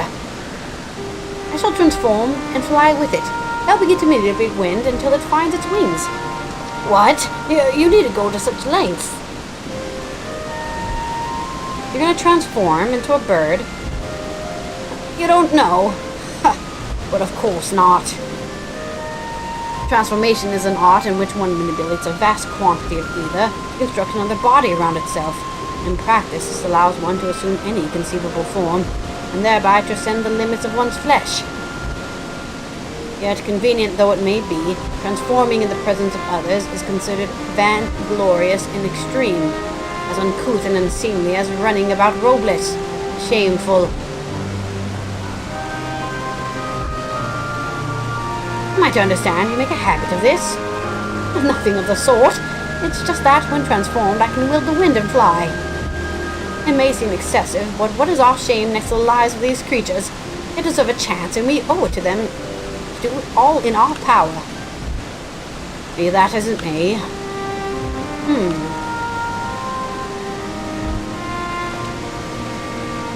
Yes, I believe I have a solution. Mitselk, may I trouble you to move that Cherutabis away from its fellows, somewhere out of sight.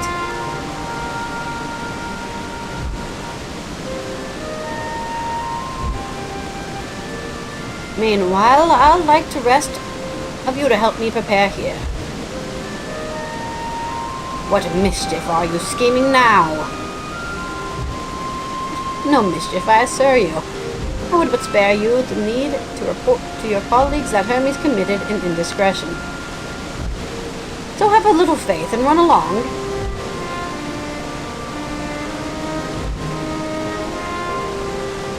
I trust you don't mind.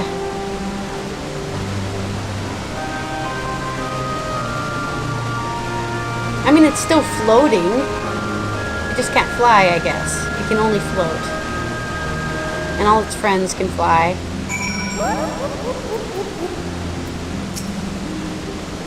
Hydaelyn is a man of ideas. I wonder what he has thought of this time. We must help the Cherutabis fly, or else they will all die. Is that true? Mitselk is out of sight. Good. Let's speak of the plan. It's a stroke of genius, really. Yep, Mitselk trained the Cherutabis. How do we do that exactly? Aside from being able to fly untransformed, he can readily see either currents. With his adept spellcraft, he can also employ suitable wind magics to guide this creature along. While he is indeed capable of all you describe, it's not his duty. I'm loath to trouble him with it. Don't be. As I mentioned, it would be for his own sake. That's settled. Let's begin at once. Kokoro, I want you to go to Mitselk. Tell him that you have a favor to ask. You will be disinclined to cooperate at first, but you mustn't be discouraged. With our friend, the trick is to be unflaggingly persistent.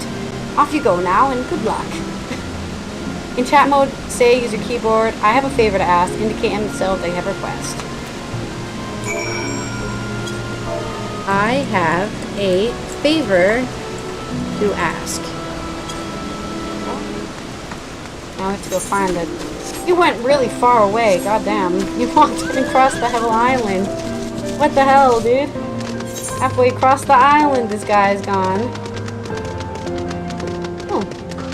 Oh, I'm not gonna make it in time to get any credit on this fate. Yeah, it's gonna be done by the time I get there. Next time. This place is actually quite big. And we've only gone to a quarter of it, realistically.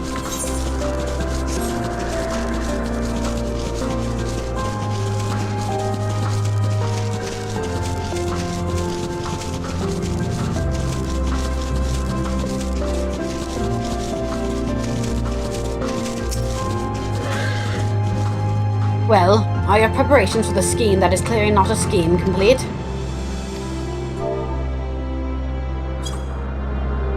Oh, no, you don't. I'm not lifting a finger. I don't know what Hydaelyn is up to, and I will not be made to know. I refuse. Hydaelyn is to be believed. Relentless insistence may serve to wear down the ever-weary Mitselk. With chat mode and say, please, Mitselk. Please, Mitselk.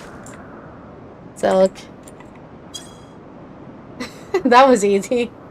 Only twice? You need to help us. Only you can do it. No. You are not foisting this nonsense on me. Not the goofy music, dude. I'm given to understand you have the power to help the Charybdis. and should be quite willing to do so. And so I appeal to your better nature, most benevolent Emet-Selch. Please teach her to fly. Or else Hermes will transform. Right now.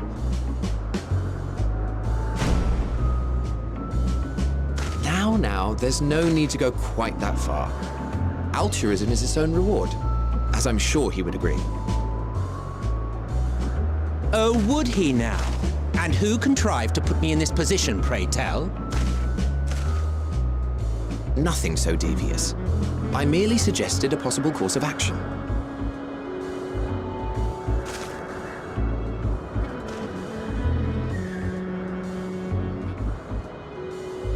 Please, Emet-Selch. Oh no, not the cute girl.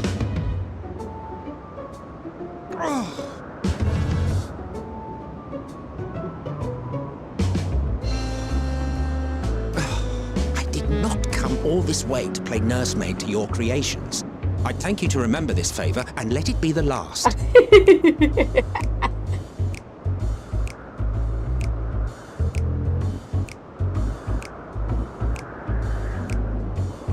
It's completely just no.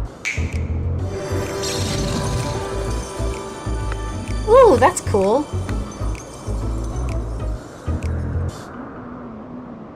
I will aid it once it has taken to the air. It falls to you to shepherd it skyward.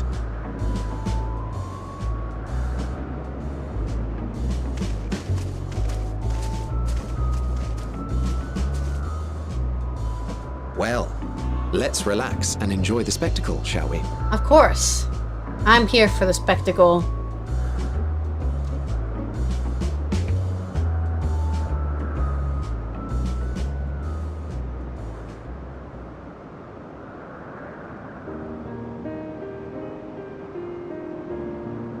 You were wondering why Emet-Selch joined the convocation.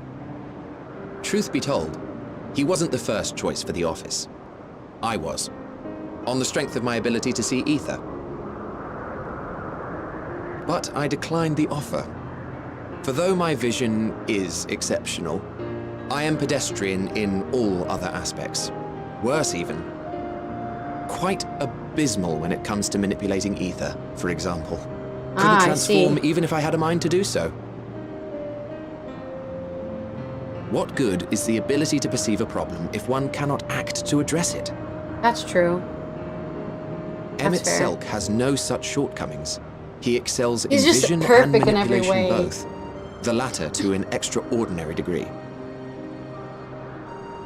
If there is a mage more powerful, What I is do he not know of writing them. right now?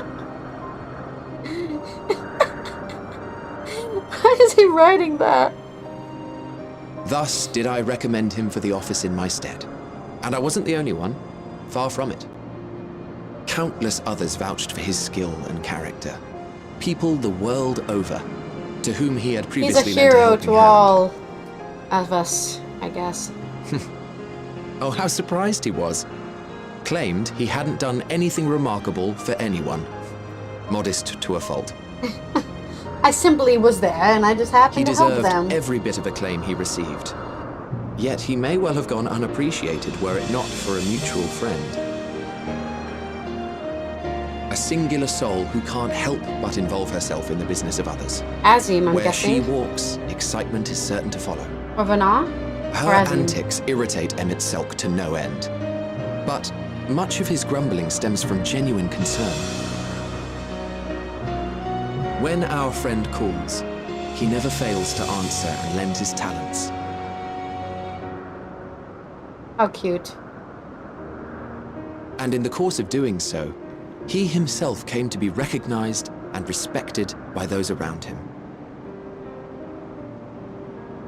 Which is probably why he wanted to They save are his truly friends who he remarkable sacrificed individuals, half of the world and I'm for proud to call them to friends. save the planet. To help them realize their dreams. This will be my greatest contribution to our world. And when they have fulfilled their respective purposes, so too shall I have fulfilled mine. And together we may return to the star. Aw, what a supportive friend. Too bad it all Look at me. Goes bad. Spilling my innermost secrets. I can't seem to help it with you. I just have this ability I to can only just assume it is calm due to people the color down. of your soul. I just don't understand how you can be so alike and yet so different. Probably because I'm only 7%. Well done, my pet. Well done!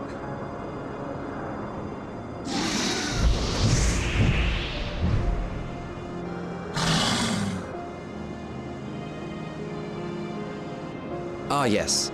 I dare say the Charybdis will be fine here on. Why don't you go and signal to Emmett Selk? Let him know that his arduous task is at an end. I will.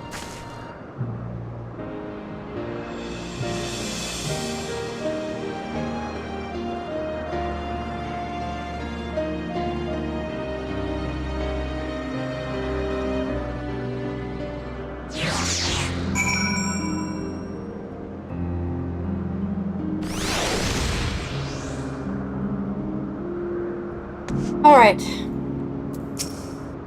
What a sweet guy. If I didn't know better, I'd say Emmett Selk is enjoying himself. Not that he'd ever deign to admit it. He's just assumed dead, I guess. Yeah.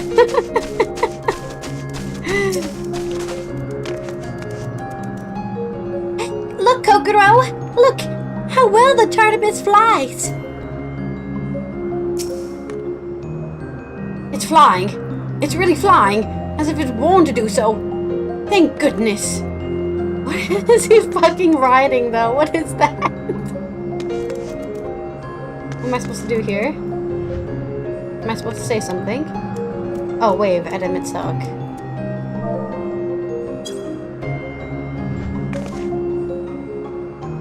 Emerging from his reverie, Emmett Selk notices you and deigns to descend with the Charidibis.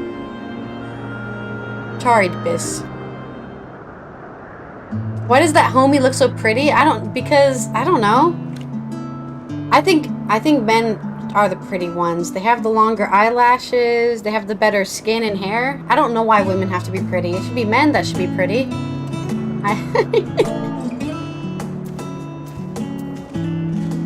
I have no words to express my gratitude. Thanks to you, the Tartarbus has learned to fly. Ah, Kokoro, I could have relaxed and had a pleasant chat. I'm sure you did. The creature needed some small assistance at first, but soon it was flying more or less on its own. I doubt you'll need to repeat the lesson.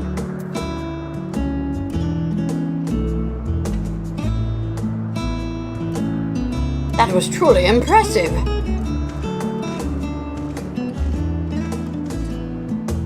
I witnessed it from afar. The Tartarbus flies.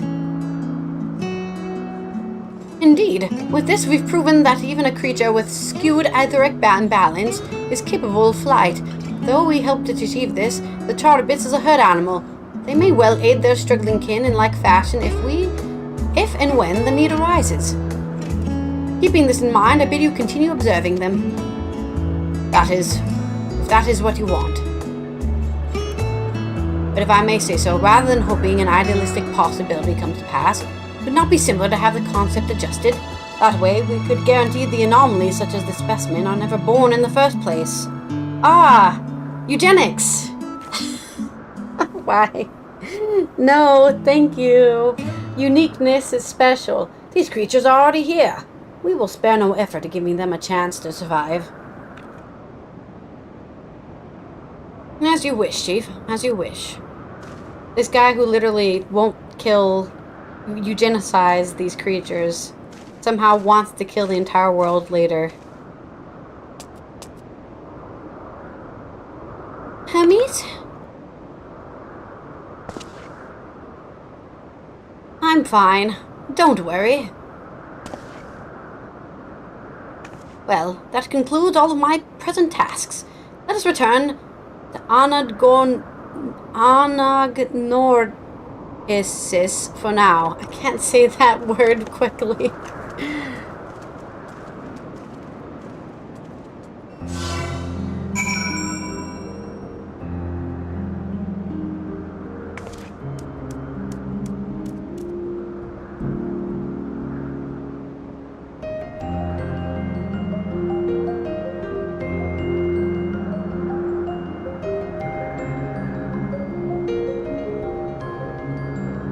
Alright, let's go. Let's just waypoint back, because that's quicker than walking, because this island is big.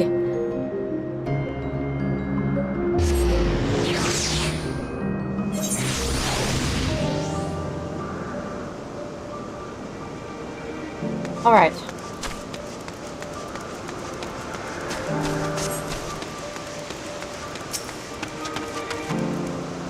All the creations are happy. That makes me happy too. Now you've seen what I do. Was it everything you were expecting? I thoroughly enjoyed myself at the end, most of all. What? Want to apologize for forcing me to help you, do you? Save your breath. You didn't force me to do anything.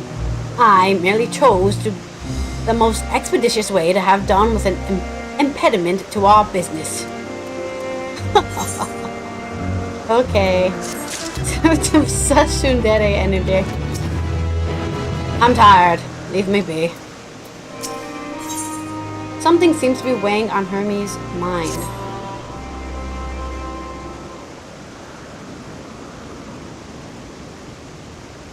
Tell me, Kokoro, in the course of watching me, have you learned aught of value?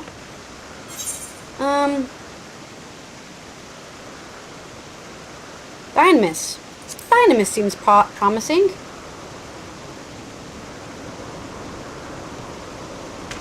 Dynamis, you say? Curious that such obscure phenomena should be of interest to you.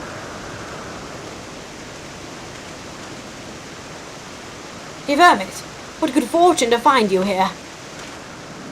Is something the matter? The Lycoon. I'm afraid it's done it again. No sooner did we release one for observation that is set up upon the nearby Okyopiti, slaughtering them. Was the creature hungry or somehow provoked? I had just fed them myself, and the Okyopitis were keeping a wide berth. It is the nature of the Ikaon that is to blame, their innate viciousness. Temperament aside, it is outstanding creation, perfect in form and function. Though it may not be suited for release, I have no doubt that the Bureau will accept its concept for preservation. In any case, there's no point in postponing the inevitable. Doros will revert them all once the paperwork is in order. Where is the scene of the incident? Just off the path to the 12 Wonders. Then you may make your way. You should see it on the left. I don't know if Doros is still there, however. Hermes, wait! They've made a creature that's so vicious it attacks anything in its sight. If this is part of his work, then I would observe. We follow. I'm not sure why I'm listening to him itself, but okay.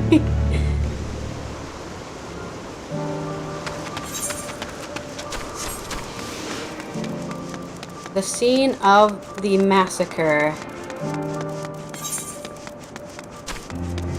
Oh, it's way to the left. When he said the left, he meant the left. This place is so big.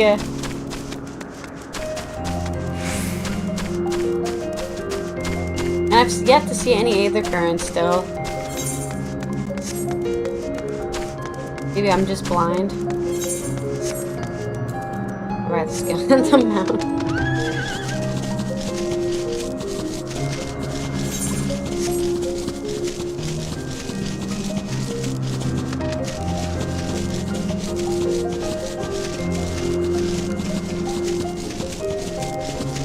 Oh God, the travesty.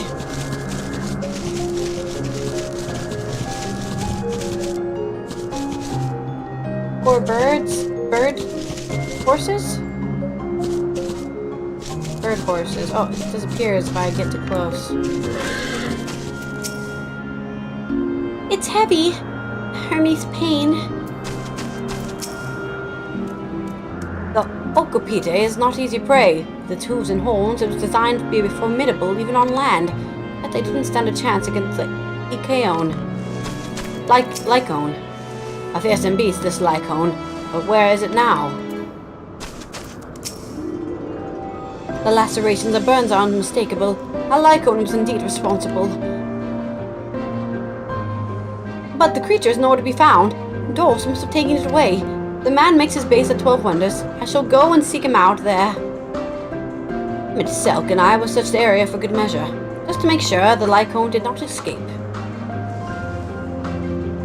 My thanks.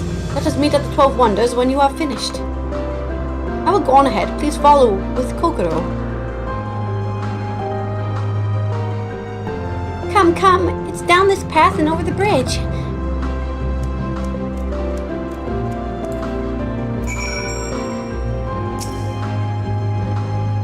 The Okapites. Oh no, we already got that one. No more extra dialogue. This way. Oh god. By down this path, I mean really fucking far away. God damn it, this place is so big.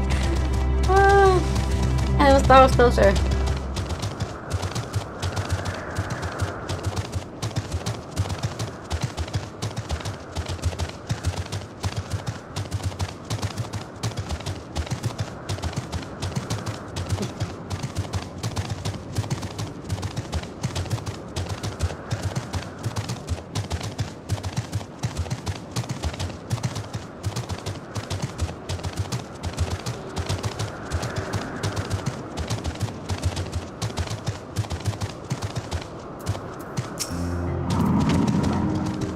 It is? The 12 Wonders! Hermes is looking for Doros. Let's look for Doros too! He's a man with long blonde hair. I think? I know him when I see him. Alright, let's find Doros. Ooh, a Pegasus. Pretty sure they said man with long blonde hair.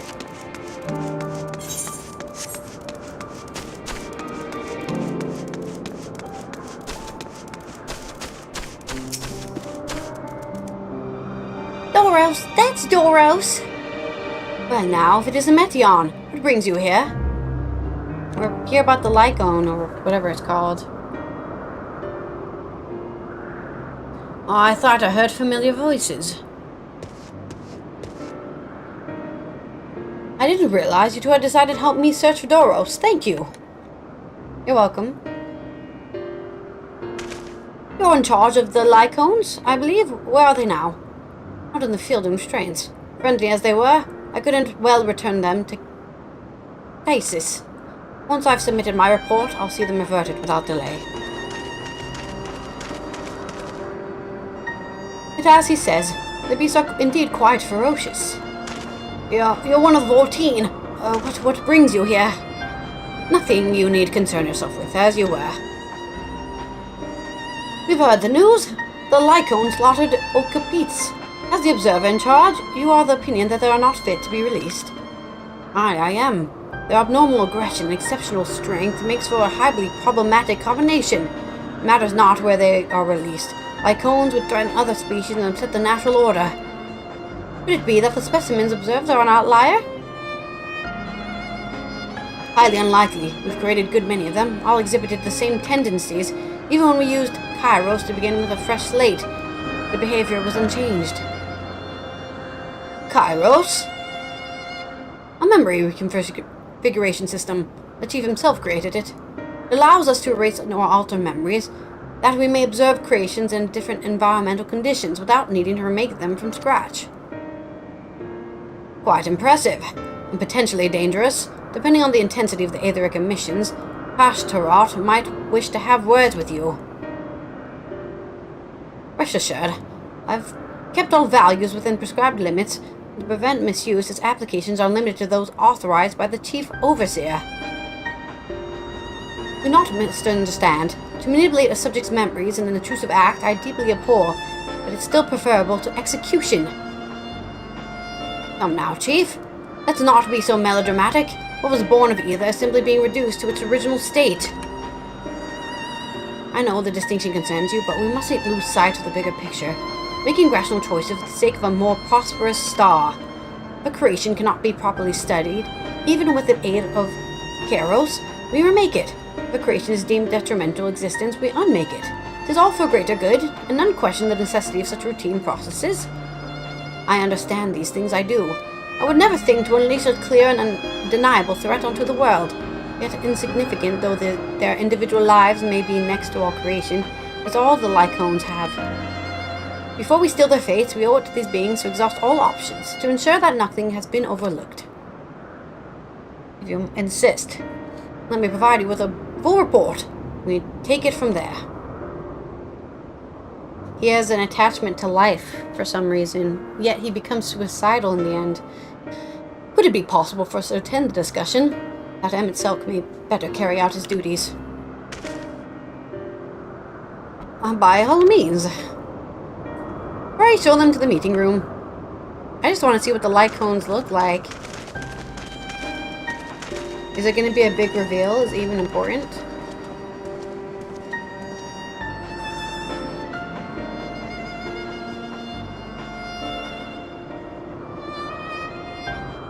She's very distraught. We have a duty to the star, this I know. But it doesn't mean we don't also have a responsibility to lives we bring into existence here. The man who played God. To man, other beings are just things. To be used and controlled. Like magic. That's what Hermes told me once.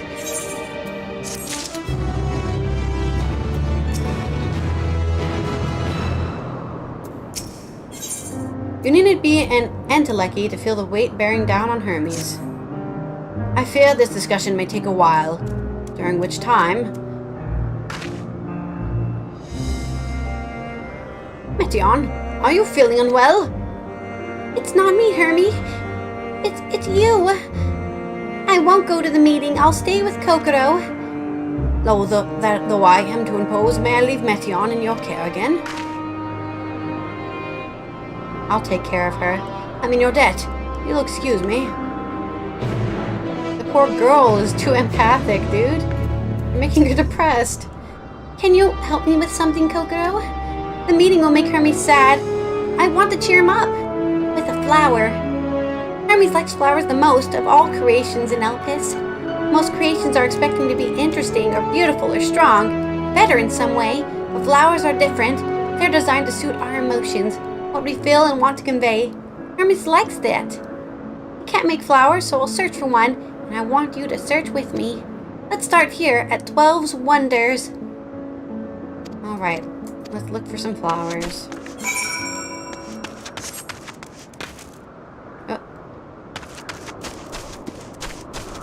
Oh, I can also put 2 in here.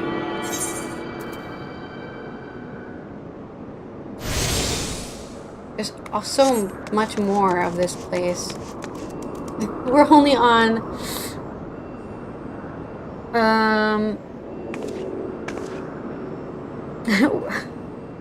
I think we're halfway. 1, 2, 3, 4, 5, 6, 7, 8, 9. Okay, we're a bit close to halfway through this section. That was very long, but I'm enjoying it, to be fair. It's not as annoying as, like, the earlier stuff in Thavnair. That stuff was kind of... Even though... no. The stuff in freaking the moon, that was just not interesting to me. It was so boring. And it was time wasting, really. I didn't discover anything except for things that they just kept on repeating.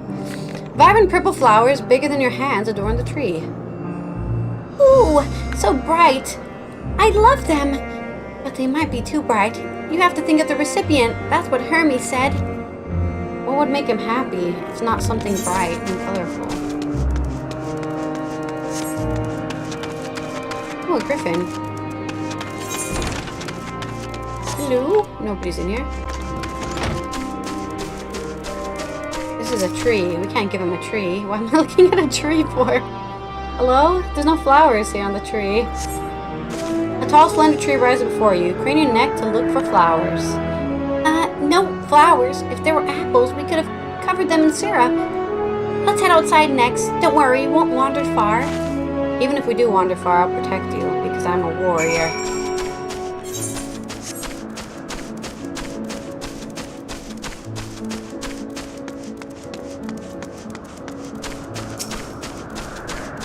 Here's some flowers. Plenty.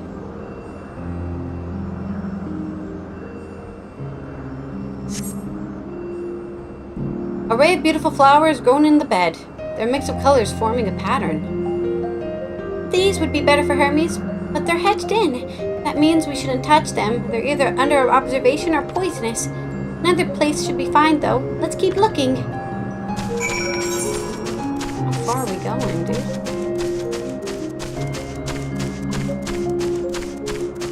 Oh no. This is not it.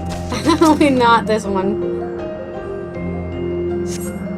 Set on a tall, thin-stalked, oddly shaped flower is mesmerizing in its undulations. Ooh, a conion, a flower that can move. When Hermes wasn't looking, it shot seeds at him. Not a good gift, maybe. But you're good, Kokoro, at spotting flowers. We'll find something soon. I'm good at spotting flowers. The question is, can we find one that you approve of? It seems like you're quite hard to convince otherwise.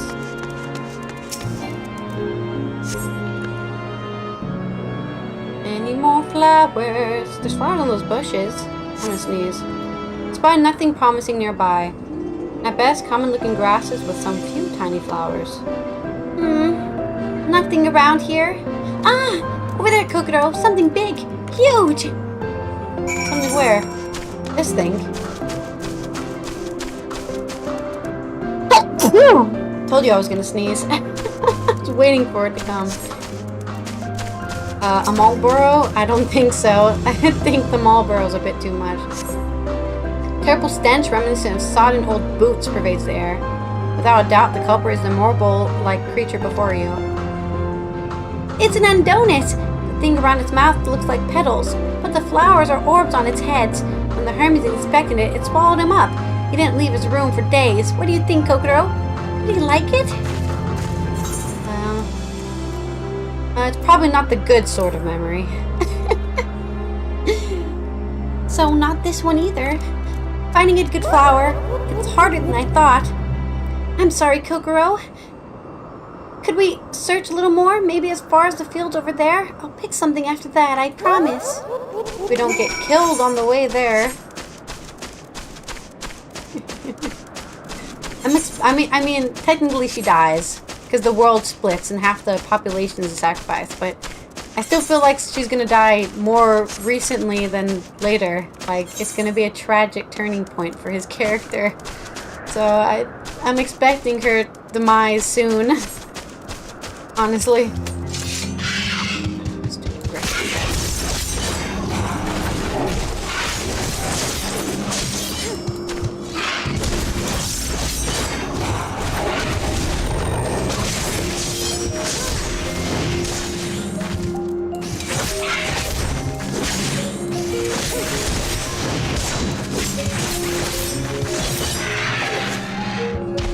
Sorry, I can't let you live if you're gonna attack me. Lush green fields stretch out before you, ending where the sky begins. Ah, there's nothing. That shiny thing over there, what could it be? Shiny thing? Ah, the Elpis.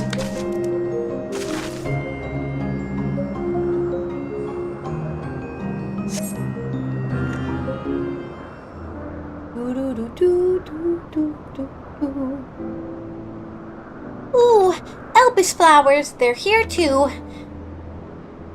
Hermes likes and dislikes them at the same time. Like me, they're entelechies. Like me, they feel his pain and turn dark. That's only for Hermes, though. For others, they're always white and bright. So he's depressed. Do they have therapy in this world? So tired. Oh man. So you know what the solution to the final days is? Everyone goes to a therapist. Truly? The flower is dark in your home? Then do you have it too? A dark emotion? I guess so. I know the pain and sorrow of loss. Oh, chiffon. Oh. Well, we lost somebody else. I can't remember who's died, but I can only remember Archibald. Ysael, yeah. Hermes has known the same. The feeling that a part of you is gone, and again and again. No one notices. Please, Kokoro, won't you lend it to me? Your pain and sorrow. I want you to make the flower dark in front of Hermes. He has been in a dark place since before he created me. He needs to know that he isn't there alone, that others are sad too. That's fair. Truly, you'll do it? Leave it to me. I'm an expert of emotions. Thank you, Kokoro. Thank you. This means more to me than I can say. I can't wait to see how Hermes reacts. Let's go back and fetch him. He might freak out, I think, but we'll find out, I guess.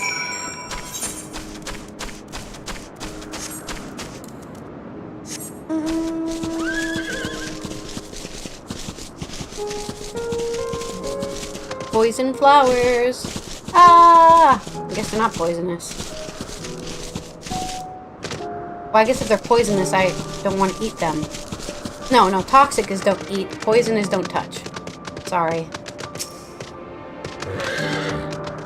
Seems they're still talking. Let's wait until they're finished.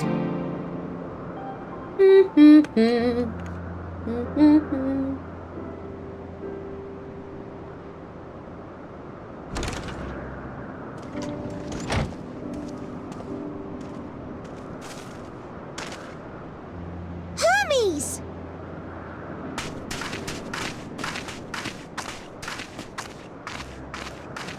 Oh. You were waiting for me. Yes. Look what I can do with this flower. Yes. We've come to a decision. We kill them all. My thanks for keeping Meteon company.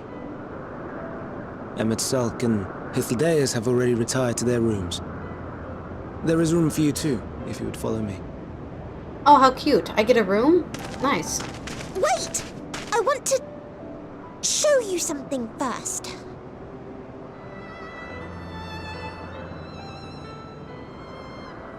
Look, I can make the flowers dark. I don't know how this is gonna be good, but maybe. Misery loves company. Help us, flowers? Go on.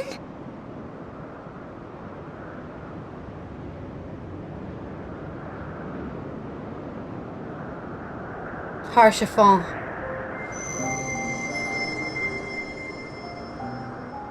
Oh, that's an interesting color. You're not the only one, Hermes. Others feel sad too. You're not alone.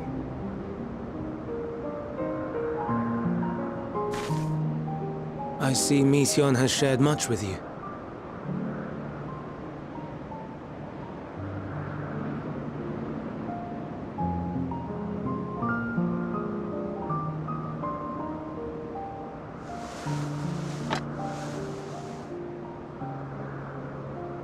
Face reveal after all this time?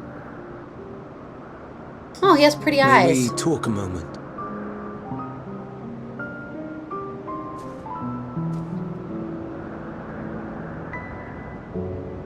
Oh, fireflies. Oh, look at that little cute hedgehog. It ran away. Come back, hedgehog. I do not think it wrong that we live for the star, that we strive to make it a better place. And yet, in carrying out my duties here, there are times when I am plagued by doubt. Do you recall what Hydaelyn said when we first spoke of my nomination? Death is the privilege of those who have fulfilled their purpose, a choice they embrace of their own free will, and when they depart, it is always beautiful. But here, they're not choosing to die, right? Perhaps We're choosing they die. But only for man.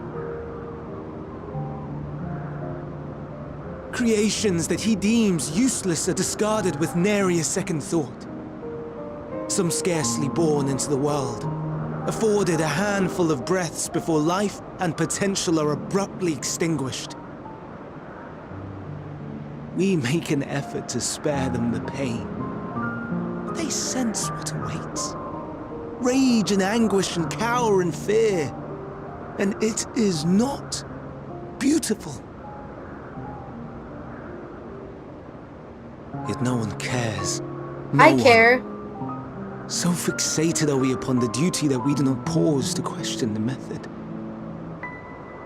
Academics. Pain and suffering, confusion and despair, writ plain in the eyes of those poor creatures. Yet no one sees. We turn a blind eye and carry on in blissful ignorance. Nor to miss. And always, always the blossoms shine pure and white. A contradiction so blatant I could scream, want to scream. How can you all accept this aberration? Then I wonder, am I the aberration for thinking thus? And I'm filled with dread. But now I know I'm not alone. Not the only one for whom the flowers weep. That's right. I won't ask what you thought We're all as you kneeled emotional beside here. the Elpis. Or if you only did it at Meteon's insistence.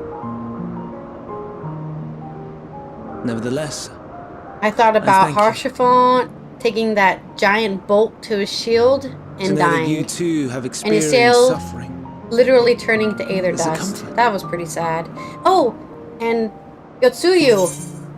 Her life was so awful and rough, and she had the choice of redemption, and she let it slip out of her hands. Oh, I don't even want to think about Yotsuyu because that's just so depressing. Anyways, I forget about Yotsuyu for my own mental health because remembering it is so sad. Oh, Yotsuyu is hands down the most tragic character in this game. I don't care what you say. Fucking awful. Treated like shit her whole life. And didn't let herself be redeemed. She had the choice to be redeemed and she let it go because she decided that nobody will ever let her have redemption. Oh, it's just terrible. Okay, anyways. Other than getting teared up about Yotsuyu.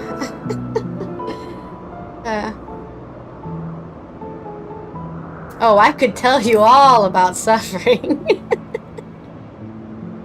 I have pages and Lest pages you of suffering. misunderstand, I derive no pleasure from your pain. It's just the fact that you are still here in spite of your suffering gives me heart. To suffer is to live, as they say. The stars in the heavens. Suffering doesn't have to be negative. Know what Suffering they can are. just be neutral. You can suffer in happiness, suffer in sadness, suffer in anger. Though it is too far to tell. Each mean, what does glittering suffer even light stand could for, be a you know? world not unlike Aetheris. A world filled with life. So many stars, so many lives. For us, there may be no higher purpose than to live for our world. But what of the other living beings out there? I don't know. I guess I have to ask Midgar Somir what he What is it that thought. gives their lives meaning? That drives them day after day after day? To pose that question to our undiscovered cousins, I created beings of dynamis, who can traverse the vast emptiness between the stars. Meteon and her sisters. You sent out people into space? That's a secret. Aye, sisters. She has a great many of them. And they have already departed on their journey, traveling to one star and then the next in search of life. And maybe one As came one back? might expect, exploration on such a grand scale is rife with difficulties, and thus far I've naught to show for it. But I have faith that we will make some manner of discovery ere long. And when we do, I should be glad to share our findings with you, in gratitude for your kindness. Well, I don't think you ever find out about these other planets, but interesting. It's getting rather late. Interesting lore. We had best find our beds. It would not do for both of us to be sleep-deprived on the morrow. Come, Meteion. Let us head back. All right.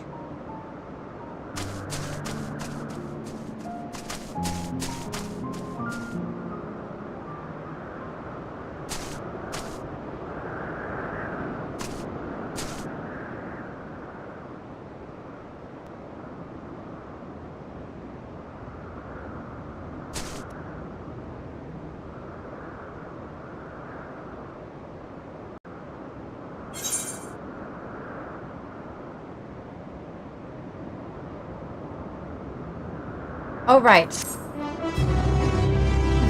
That was very sentimental. I'm emotionally charged now. Right, let's, more funny stuff, maybe, yeah? Yes, Emmett Selk's funny. The prodigal familiar returns, and after causing all manner of trouble while we were in our meeting, I'm sure. I didn't cause any trouble. Were you able to get some rest? Please, do not hesitate to let us know if you are feeling tired. I worry you might exhaust your scarce reserves of ether. Don't worry, this is the normal amount of ether. I actually have a lot compared to other people, so imagine how they feel. I'm glad Hermes saw the flowers. Thank you, Kokoro. I will help. I hope today will be difficult for him. Verdict and execution. Hermes appears solemn and sorrowful. An all too brief interlude, perhaps, but it is time I attend to my next task. As Emic Selk and Hydaelyn are aware, we have reached a verdict regarding the fate of the Lycones. 7 were created for observation, and all 7 must be unmade.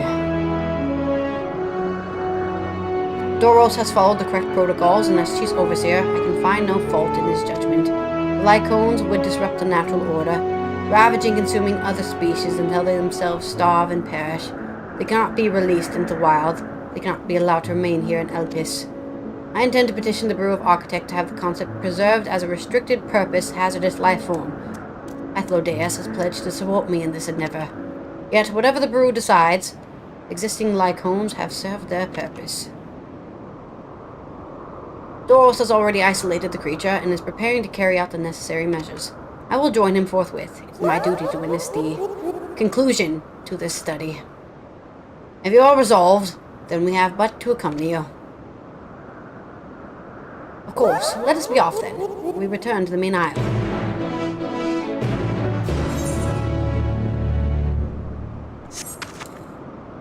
I can't... These Lycones better be a big reveal, otherwise I'm going to be really disappointed, because they haven't shown me any, which makes me think that they must be something important. But maybe I'm just being hyped for no reason about the reveal of these creatures they've been name-dropping for... Oh! I finally found one! After how long have I been here? 2 hours? 3 hours I've been in the past, and I finally found an Aether current. I swear we've probably missed 5 by now, but this is the first one I've found. Oh goodness. That's awful.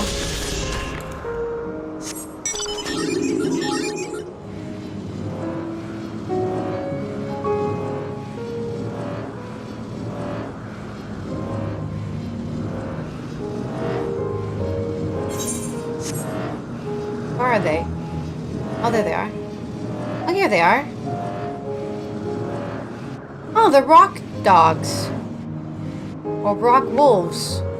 That are just too angry to exist, huh? Oh, shit. You okay?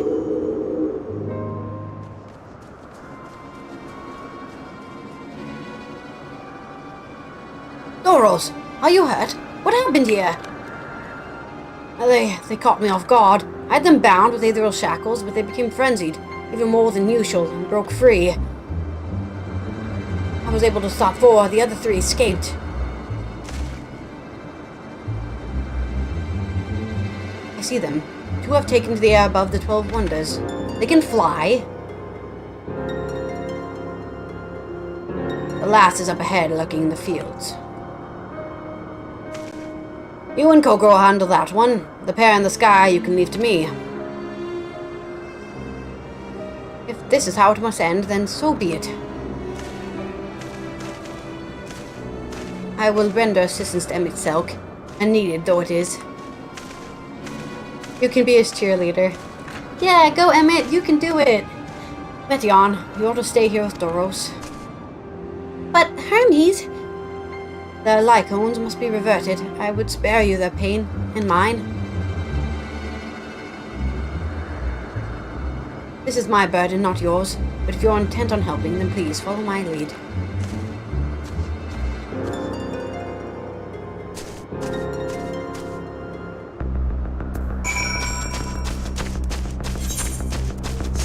Alright, Rock Dog. It's time to meet your maker. Like, literally his maker. Like, these guys made him from either. No, I'm fine. This tree does not need to attack me. I don't know what the deal is.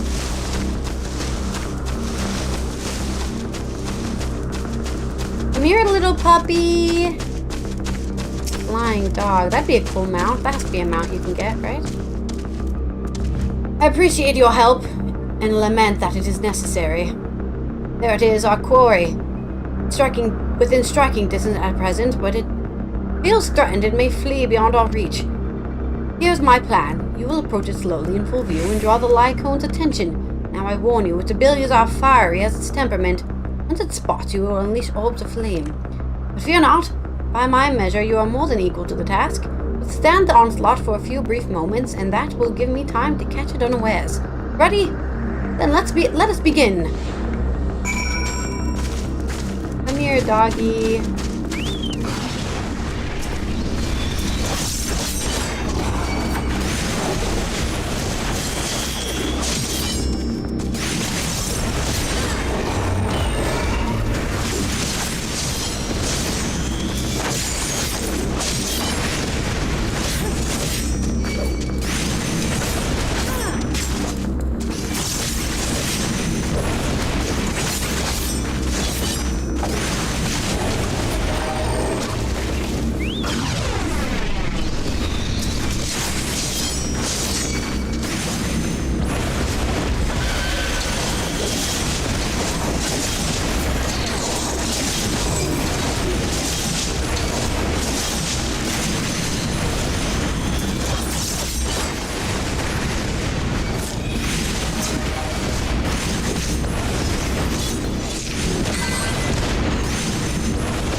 Alright, I think I need to fix this macro.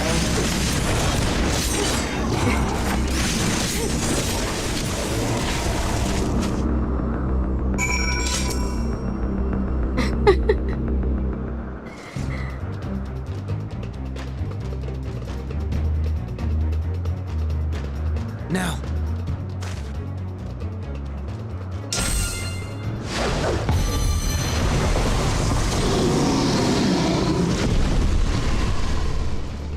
Wow.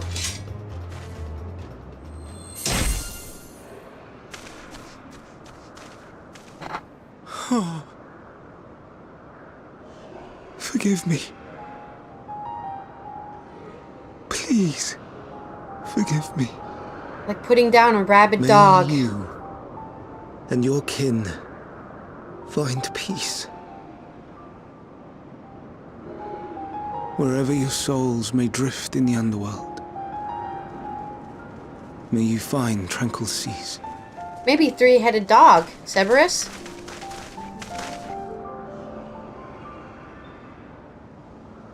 Be not forgotten. In concept endure. To reclaim form and one day live again. Serve not the star, or any purpose save your own. Live again, if that be your desire.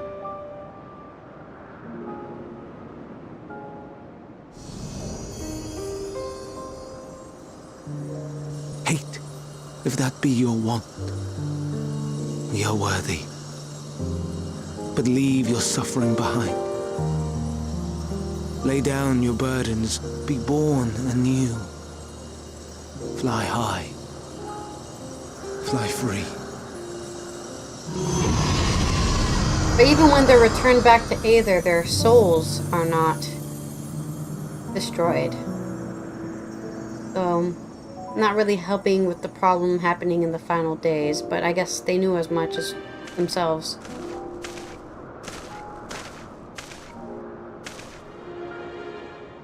Join the convocation, Hermes.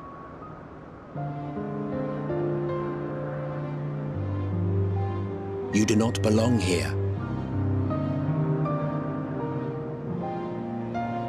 Leave to replace another. To be replaced. It changes nothing. Tell me, do you think it right that we sacrifice all these lives for the sake of the star? And when the star has reached perfection, what then? If all who are satisfied choose to die, shall we all die in satisfaction?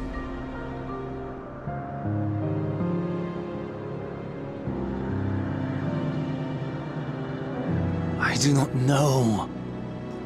He needs a therapist. Were I to take up the seat of Van Daniel, it would be tantamount to approving my predecessor's death. I do not know if it is right. And to be torn by such thoughts, I do not know if How can I am people who are so represent smart mankind. and like so magical not have therapy, dude? Crazy. Don't be angry. It hurts so.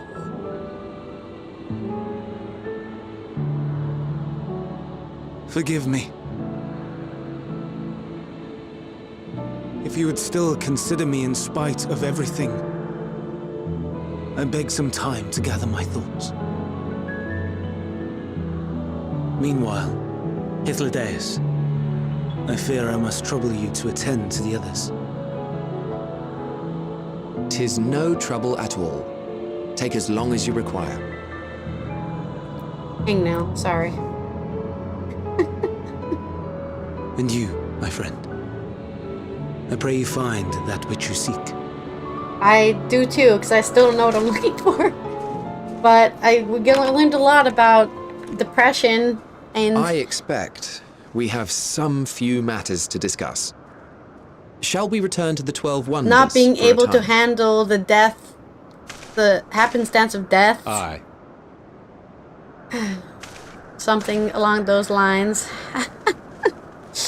Yeah, I'm not a therapist. I don't know. That guy needs one though. He needs one so bad.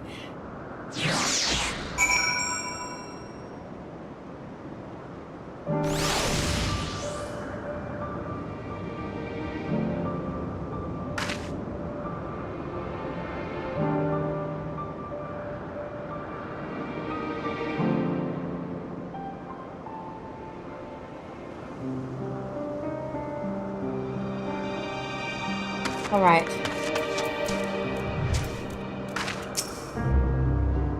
It's been quite an exciting visit for you thus far. Oh, you weren't injured, were you? Good, good. My chocobo healed me. For once. The other Lycones have been taken care of. The incident is resolved, and life in Elpis continues as normal. Or ends, as the case may be. Very funny. Rationally speaking, I understand Hermes' argument. No matter how well deserved the rest, there is a pang of sadness when a colleague leaves us. Yet, never had a departure caused me such grief as Hermes appears to feel. What must it be like to experience such torment? Awful, to be honest. I don't know what answer he's searching for, or if it is within our power to give it, but I believe he would make a fine Van Daniel, and that if he rejects us out of hand, we will all be lesser for it. Travelers at a crossroads. Hydaelyn wishes to discuss plans for the remainder of your visit. Where to now? If there is anywhere you'd like to visit before we leave, I should be glad to show you the way. Hermes has not yet outright refused his position with the convocation, merely postponed the decision. As such, I may as well resume my assessment. If we cannot accompany him, then I will content myself with questioning his colleagues. Ever the pragmatist, then allow me to remain your humble guide. And what of you, Kokoto? Will you continue along with us? I see why not. Wonderful! Our fellowship travels on unbroken. So we explore another part of Elpis and see what new encounters there are to be had. If you would follow me, we will first head back towards the Anagonorisis. Can't speak. Maybe there's a teleport so we can go to other islands. That'd be fun.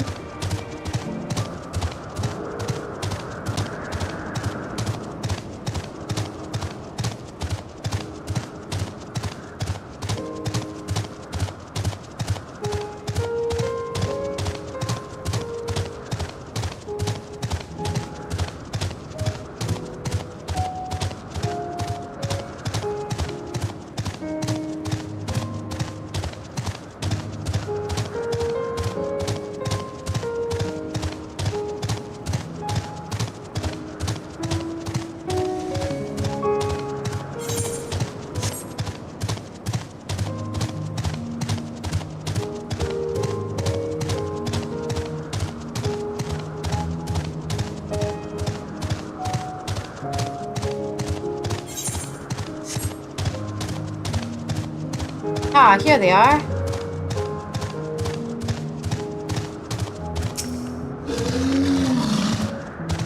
Didn't we part ways with Hermes not far from here? Given the size of Elpis, I expect our paths will cross again before long. From here, we follow the path northwards to Nautilus. There we will find one of the noose, which facilitate travel between the island of Elpis. First-time travelers must be accompanied by someone with the requisite permission, which I have previously been granted. We only need to use the device together once, and henceforth we will have to leave to use it freely. Shall we? Indeed we shall. I knew we were getting teleported somewhere.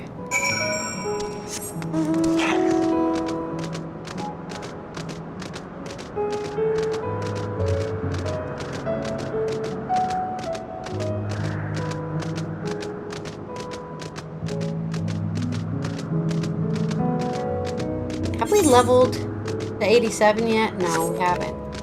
We're pretty close though. We might get there. I think we're supposed to be 87 though already. I think the quest is about to not let us continue, but I'm not sure yet.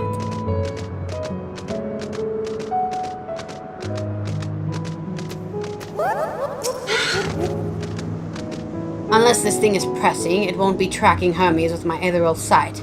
It's poor manners to spy on someone coming and going in such a fashion. So don't ask.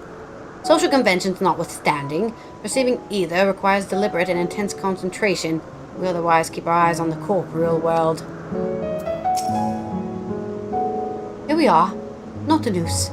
This noose will take us to Calamelios Zephyros, the western island. That is right there, looming large over us.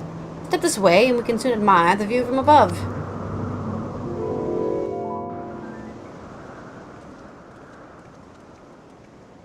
Whee!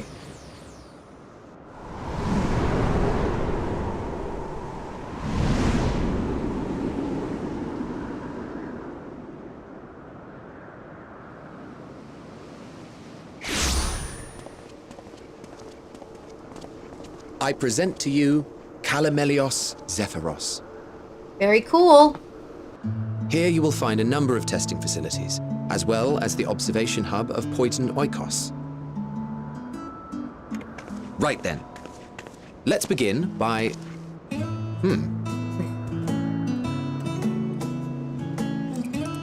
Angry Spriggan? Well, an Arrayus. How delightful.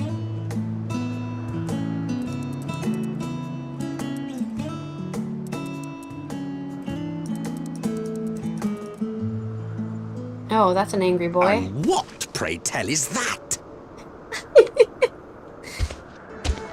It's a shark boy. That's a new species of shark. We approved the concept but a few days ago. It's a walking Sharks shark. are among the most popular sea creatures. Rare is the day when someone does not submit a new concept. At first, they were largely orthodox, consideration given to such things as size and environmental impact, and then a whimsical someone thought to bestow it with flight, another superior intelligence. And then the floodgates burst. Concepts with multiple heads, or arms and legs, and so on and so forth. It was getting absurd. A part of me wanted to tell them to go away and find something else to create, but yet I couldn't deny their passion. Here we are. He's just going on and on and on about sharks. Estinian?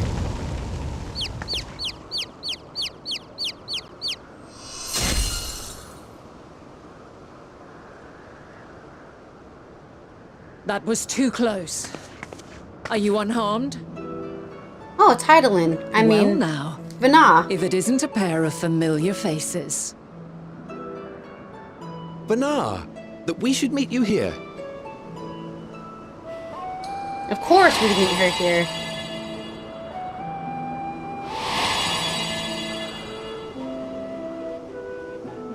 As I mentioned earlier, the better part of the convocation holds that when we retire is when we return to the star. Well, she is not among said majority. Even after stepping down, she carries on with her work. Venat is her name, and she is the previous Azem. It has been a while, Hydaelyn. You look well. Less so, Emet-Selch. I dare say the lines upon your brow have both deepened and doubled in number. That's so for true. One so young. You must make an effort to frown less often.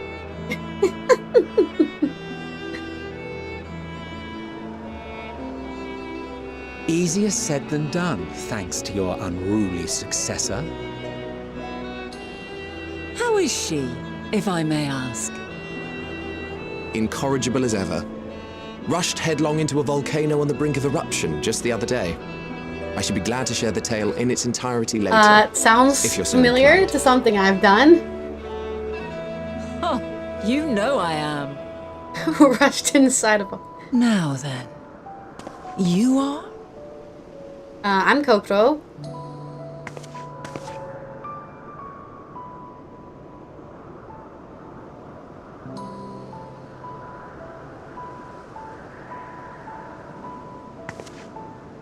Okay.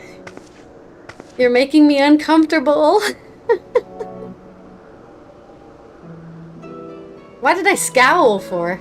I say, have you perchance come from the future? Yes, I have. You got it. I do not believe we have ever met, yet I sense my magic upon you. Therefore, if I wove the enchantment, I could only have done so at a later point in time. Quite later. I believe 16... What manner of magic is 100 this, years? if I may ask? A traveler's ward, of course. It prevents the 16,000 corruption of years. one's ether.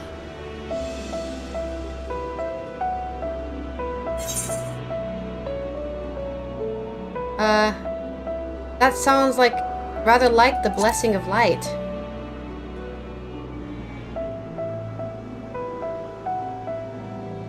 I see you are not ignorant to its presence. And while there are many protective spells, the one you bear is unmistakably mine. Well, thank you, I guess. Hold on. Your future self. From the future? That's absurd. Well, I'm sorry, it's reality, Emet-Selch. It's true. What is it? Are you unable to speak of the matter? I don't want to alter the time-changing stuff. Elidibus told me not to do any bad things. The reality to which you must return exists as a result of the final days. You cannot reshape the past to undo the tragedies of the present. So you could argue in order to avoid a paradox, I have already altered the present because I went to the past. If you believe in the idea that time is so a loop. Your actions here will not change your history, but they may yet affect the course of ours. How very exciting. I'm quite fond of delving into the unknown, and there's naught more unknown than the future.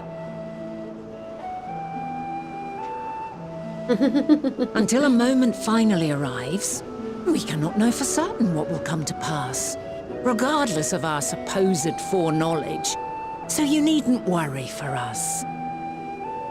More importantly, that you should go to such great lengths as to travel unto the past bespeaks the gravity of your quest. Will you not reveal it to us? Mayhap we can be of aid to your cause. The world's gonna end? Magic's gonna leave?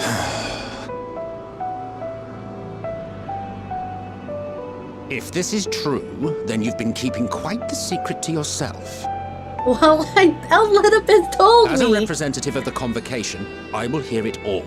Your identity, purpose, everything. What if I told you that Allythology told me not to tell you? Will that work? Why don't I just say that? Isn't Allythology like the leader of the Convocation? Why don't we move to a place more conducive to calm conversation? I thought Allythology was the leader. I've been working here which for is why he some got days turned to now at an Zodiark. old friend's behest. If it is agreeable, we may make use of my accommodation at Poiton Oikos.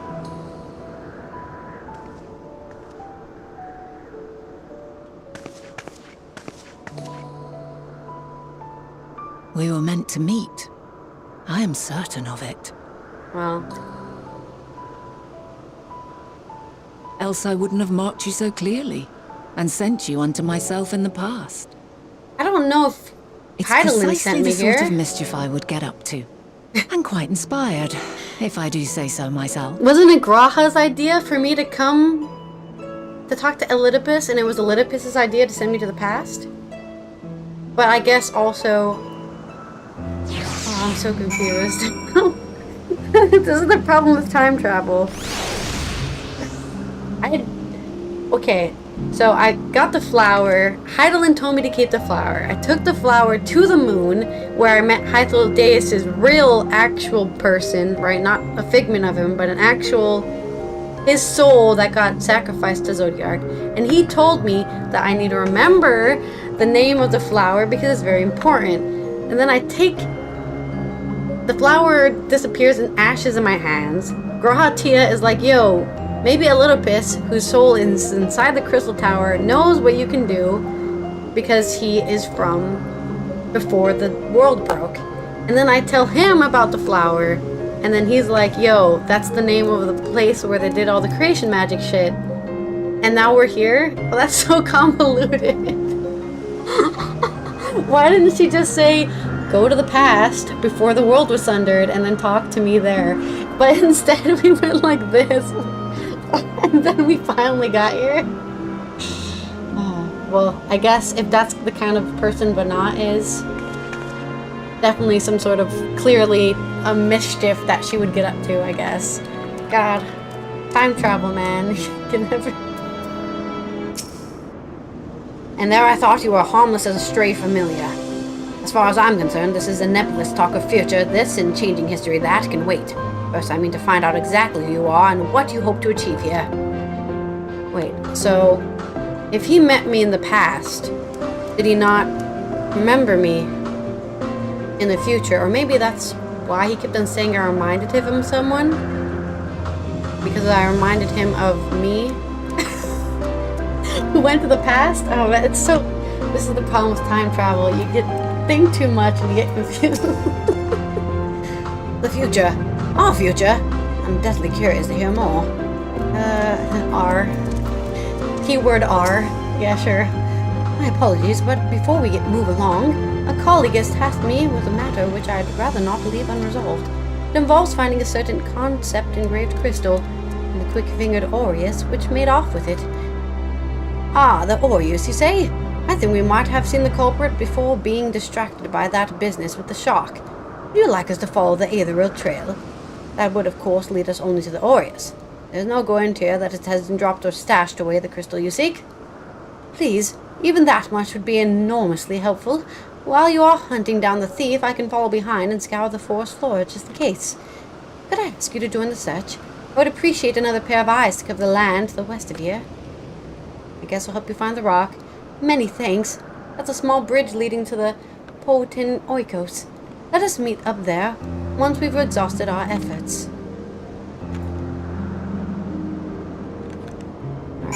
I only have 2.5 hours before the stream will time out.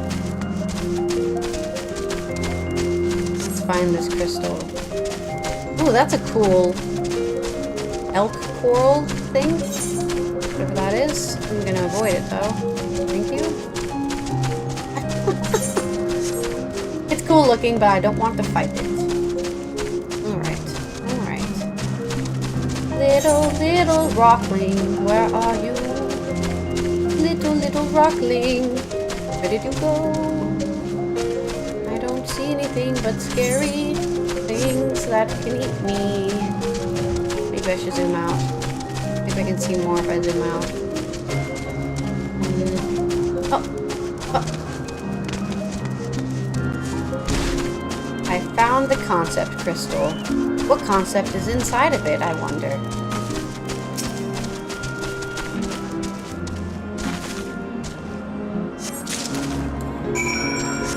Lucky. Oh, there it is. I knew it. Can't complete the quest because I don't have enough levels. No!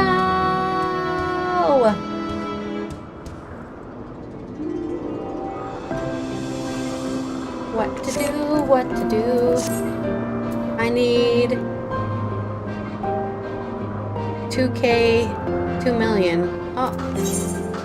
Maybe I can attune myself to the Aetherite. Go do some fairy quests and then I'll level up from that. I'm just missing just a few EXP. The fairy quest shouldn't take long. If it lets me attune to this Aetherite, that is.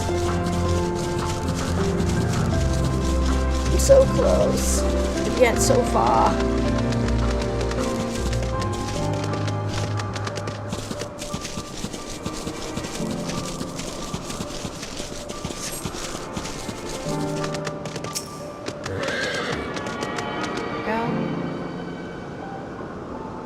I can get a decent amount of EXP from the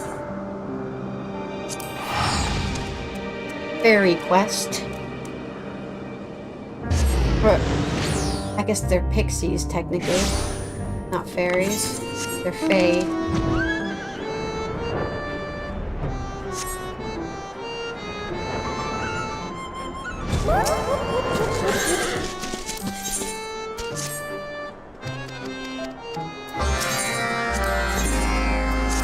Not gonna be enough, but it'll be more.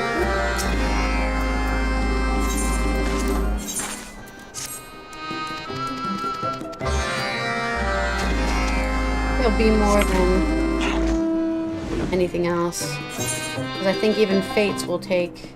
Actually, speaking of Fates... I need to do Fates for... No, I need to do Stone Vigil hard. And I need to do... Elite Veteran Clan Mark build. Elite Veteran Clan. That is... Stormblood.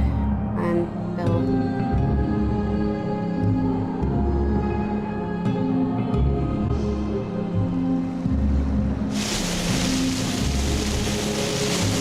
Doing here? Survey the designated location. Oh, shiny pebble.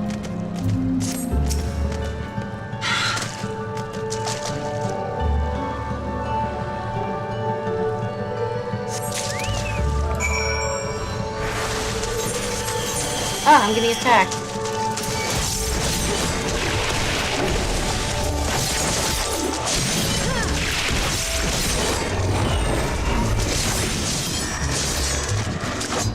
get for attacking me, you jerk. Alright, let's get on here. Across the water we go. Ba-doop-ba-da-doo.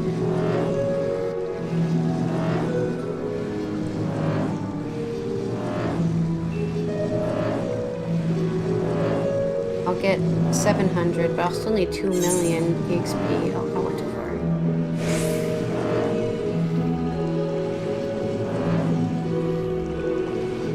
How did I miss that? Not paying attention to all of it. What am I looking for down here? Fish trap! And then what's the other thing? An ice water Udine heart. Is that also underwater? No. But it's faster if I just teleport. Is there nothing else I can do for more EXP? I guess I could do a Wondrous Tales, but I'd rather keep the Wondrous Tales for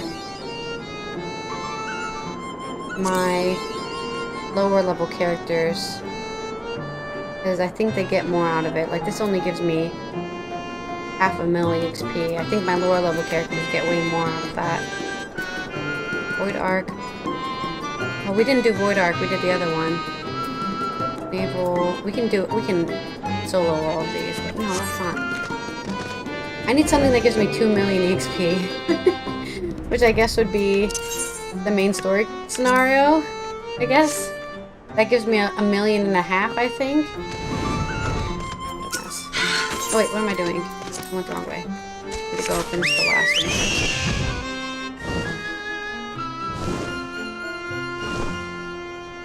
Do any of the side quests give EXP? Not really, right? Like, none of the Aether quests give EXP? Oh, no. They're not really. They don't give as many as I'd like them to give. Obviously, the main story quest gives me the amount I would like to have.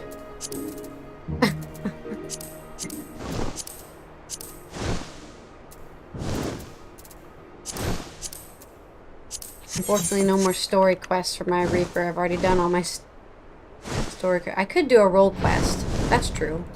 A role quest would give me more EXP.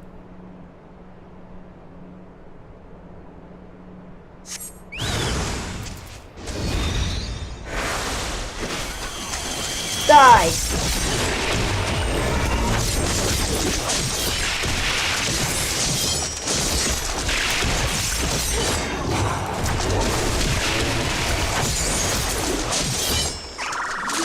There we go. Is there not any more? Was there no more beast quests in this? I thought the dwarf had beast quests. Where's my unlockable feature quest thing? Tribal quests. Pixies, Kitari, and dwarves. Oh, they're only for gathering and crafting. Okay, so the pixies are the only ones that give. The Arxadata give EXP. How do I unlock those?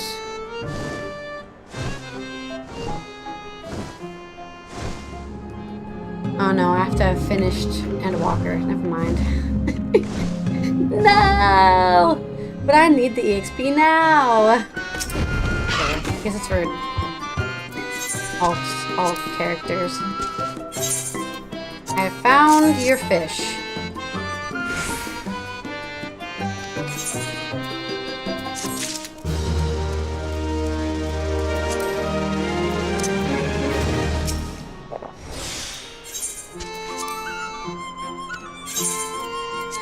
I found your shiny pebble.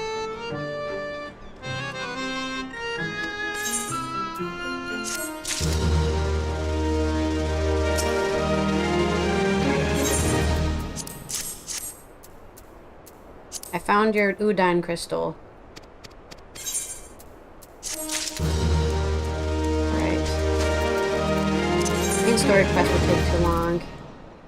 Let's just try another leveling one, I guess. Leveling can be quick. Keyword candy. I don't know what else to do to get EXP.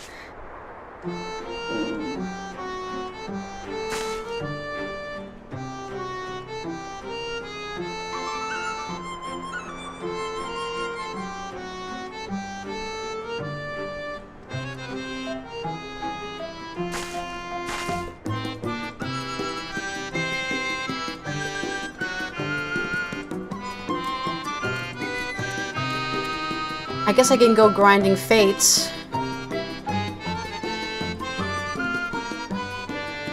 I guess I could do PvP, even though I hate PvP.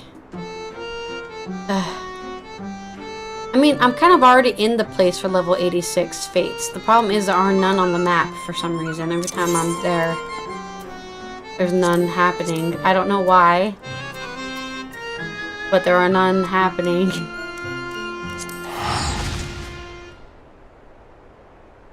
And I can't compete with the people who can fly, so by the time I get there, they're already done. Really annoying, actually. Like, it's already 87% done. I can't get there in time. I have to go to one...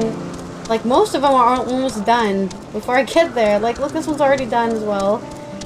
This one's getting done as well. Like, I need to go somewhere else. I need to go to Thavnir, Palaka Stand, maybe.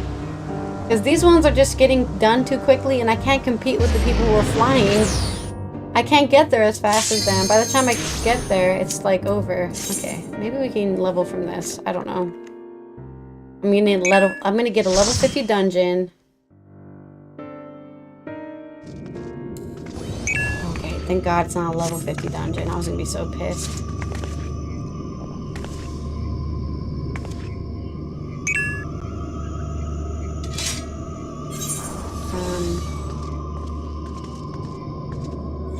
I can't remember why we were here.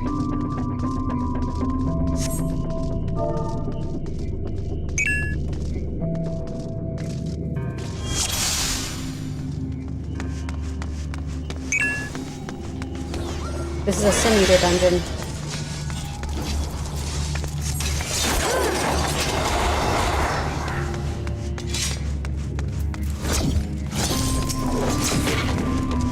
Alright, oh, that's right, I need to remove Sin Harvest. Or Soul Sal from this, because having Soul Sal messes up macro.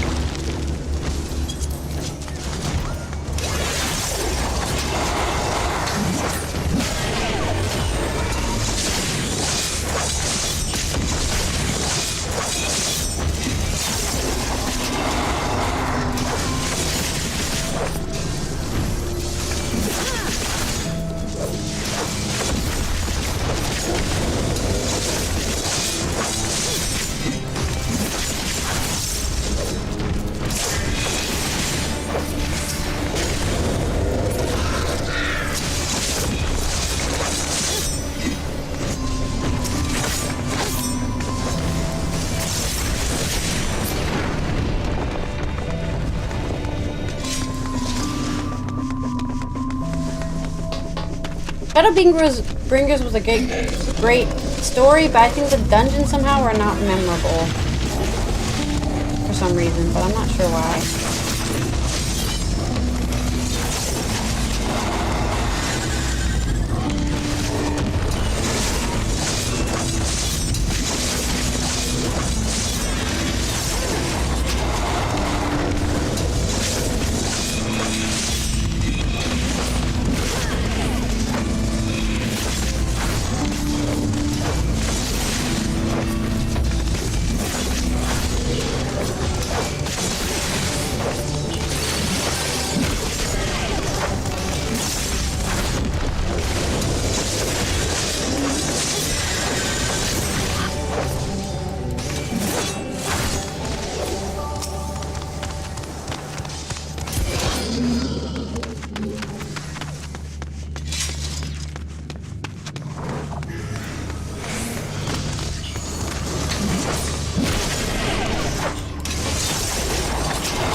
there's something nice about being not level 50.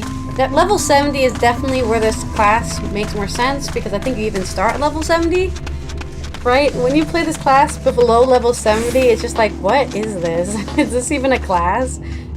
A lot of the other classes, you can tell they were made at the beginning of the game, right? Because they have most of their abilities-ish, right? They get a bunch of extra stuff happening after 50, right? But for the most part, their class is their class at level 50. But there's way more depth to like the later classes when you get to the level they start at than if you're at a lower level than that, I guess.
I think when it puts its tail down is when it stops doing the thing.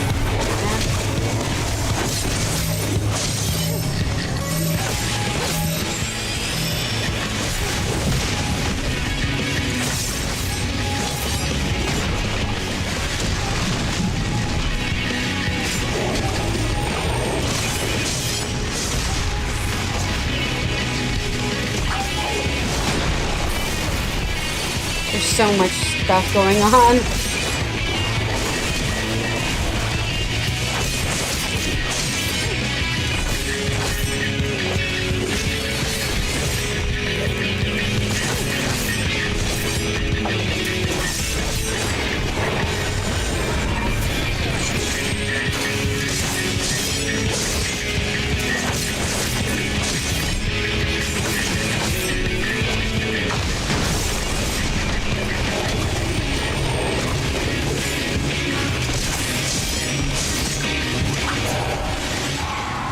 So bad at keeping my dot up. I need to do my dot every time I do like control 1 or something. I need to do my dot. I don't know. I just so bad at keeping it up. Every time I do a positional, I should do a dot attached like or something, because I just keep forgetting about it.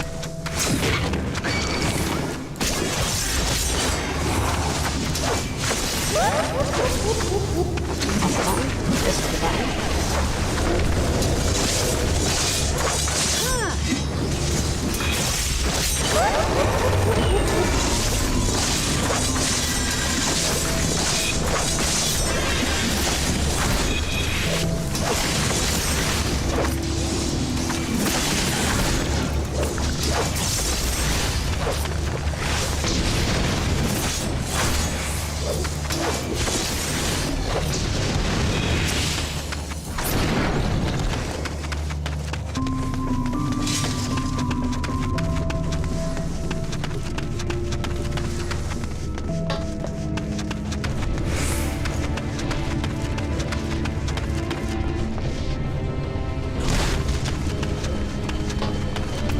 I think the other reasons these aren't very memorable is maybe because you end up doing them with trusts, I guess. Oh, that's an argument to make sure.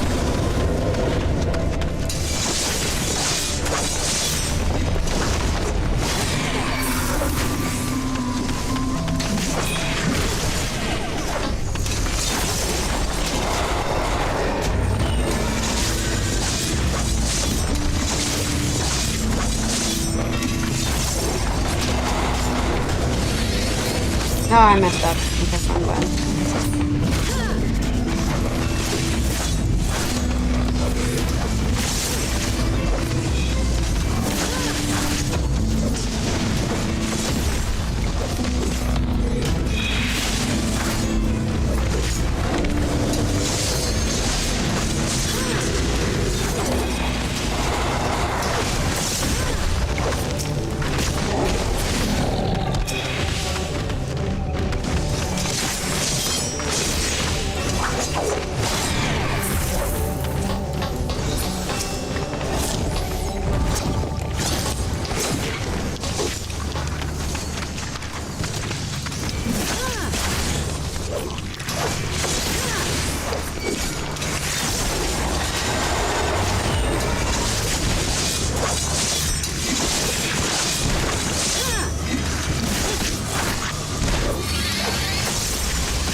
Is that a tie? It looks like a tie, but it's just earrings. I thought it was a tie.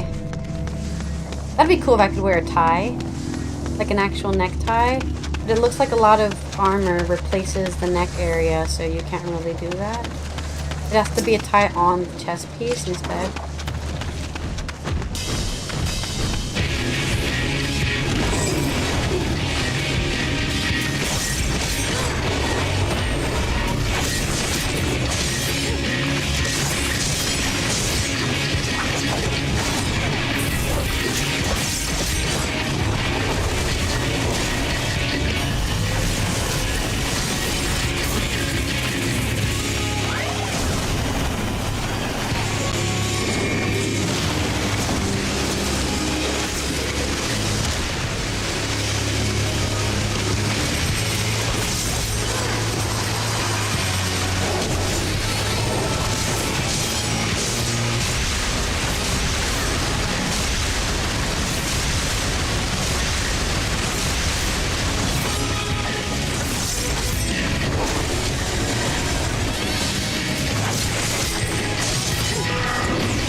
I greeted it, but it was worth it.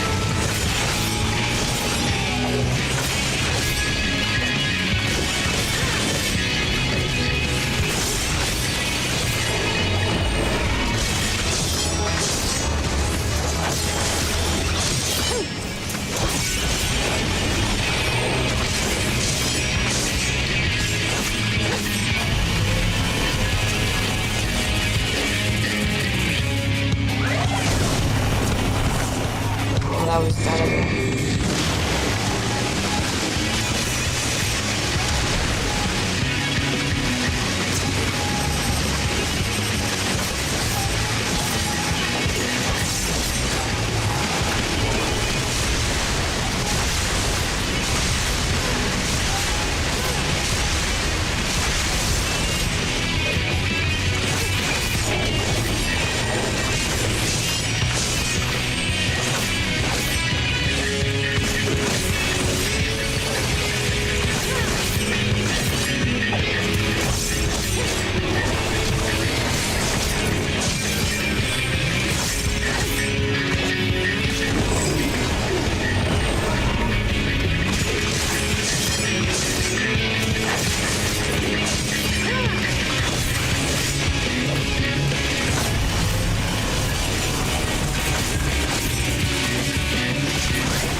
Worth it. Didn't even take damage from that. Okay, I'll definitely level. I'll definitely level after this. Hooray!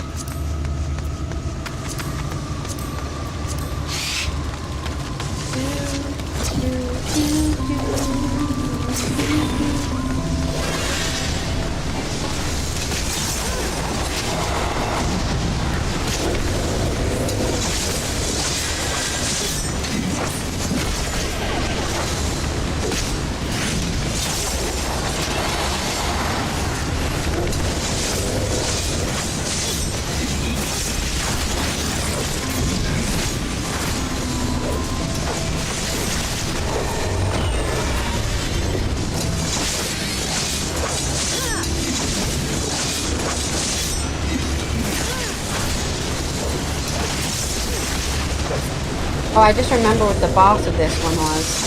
It's like the weird crystal light one, right?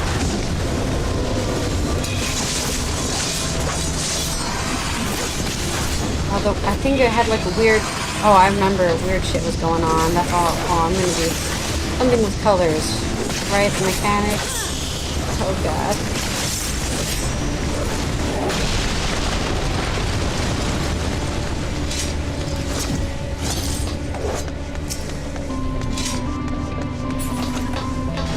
Ooh, those are some nice shoes, actually. But you can't color them, though. Not that nice.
Is that a necklace? Oh, I thought it was a freaking belt. Then I remember they removed belts from the game, so there are no belts in the game. Oh yeah, this is quite familiar to me. Let's see if I can... Oh yeah, this thing. The winged thing. Yeah. The winged thing. Oh, evil. Where is Arcane Circle? Okay. Just so I can see its cooldown. Yes?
Something.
What did I get hit by?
Die.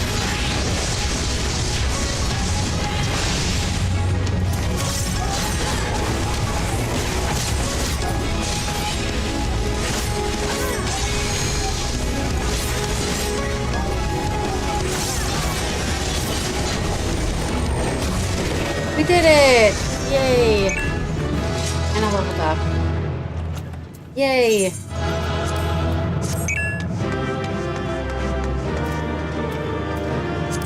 Ooh. And we leveled up. Yeah! We leveled up. It all worked out in the end. We barely leveled up even. But how much EXP did we get? We only got 720 EXP. So we barely got there. We got some extra EXP, I think, for the boss, right? Where is it? I think we got 3,000 for the first boss, 5,000 for the second boss, 5 for the second one, and then 700. Okay, so it just increased in EXP gain as we went up. So it went from 8 then to 15-ish, and then an added 66, so like we got like 1.6 million XP from doing that without the XP bonus of whatever. Is this person okay?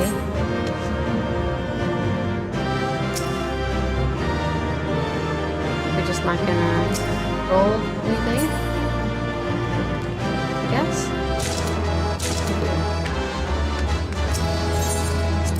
We're just not gonna roll anything. Right. We've made it. We have leveled up. Alright. Guess we came here for no reason. And back to the cool place.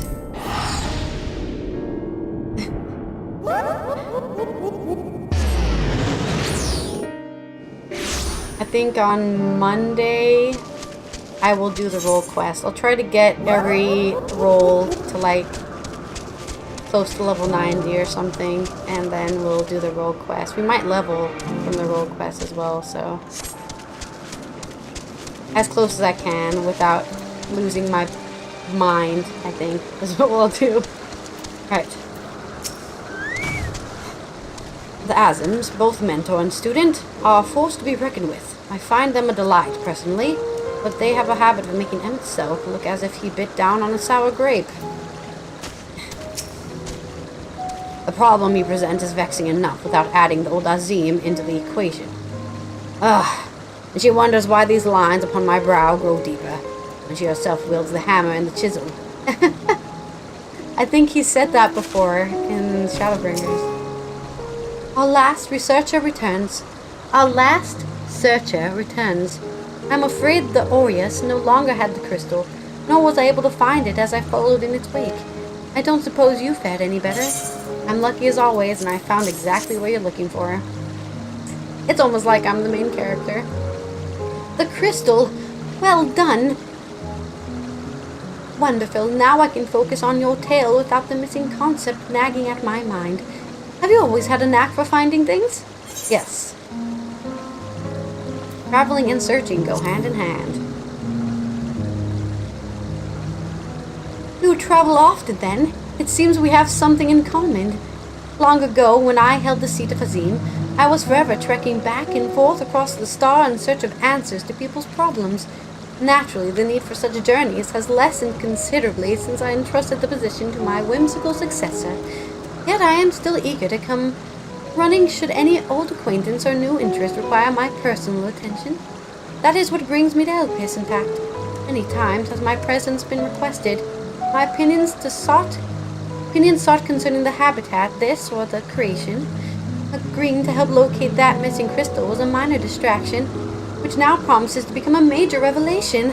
How strange and wonderful it is the way one thing leads to another, wouldn't you agree? Okay, so I'm sure this is not a crazy theory here, because it's been out for 2 years.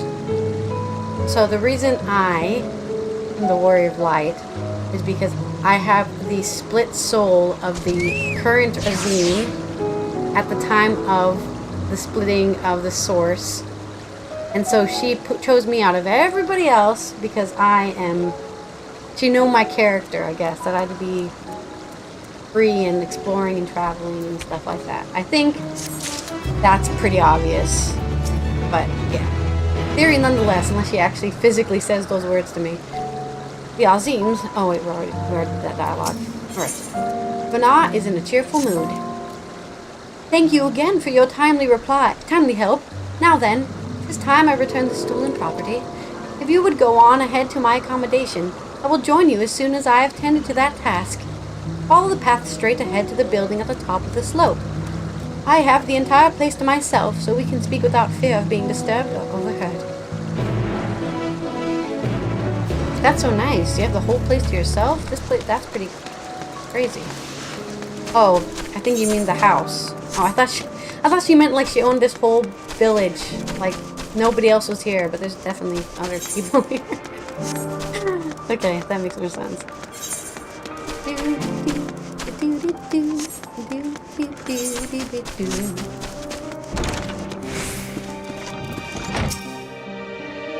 You needn't be nervous around Venat.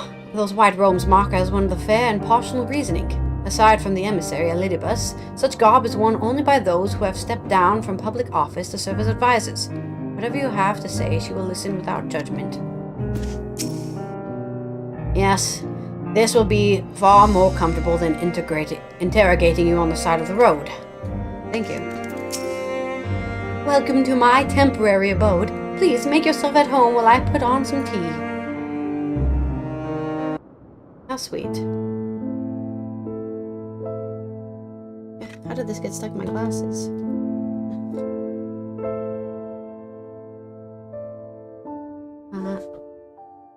Alright. Shall we go on to the details? A wonderful aroma. I feel more relaxed already. Would that I had sweetmeats to offer, but I travel light out of habit. There's plenty of hot water though, so please have as much tea as you like. Those cups are really big.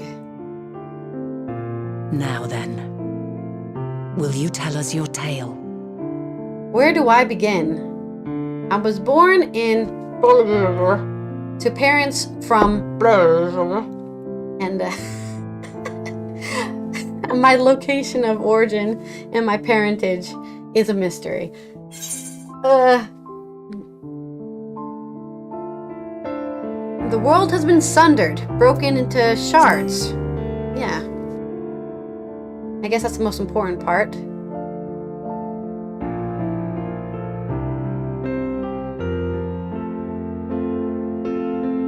Why don't you start from the beginning?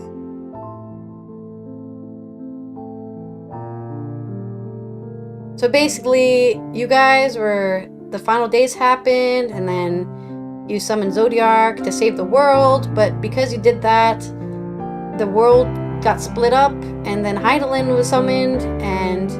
Or maybe that all happened after Zodiark and Hydaelyn got summoned, and then she put him in the moon, and then the moon became a spaceship, and we're gonna fly away?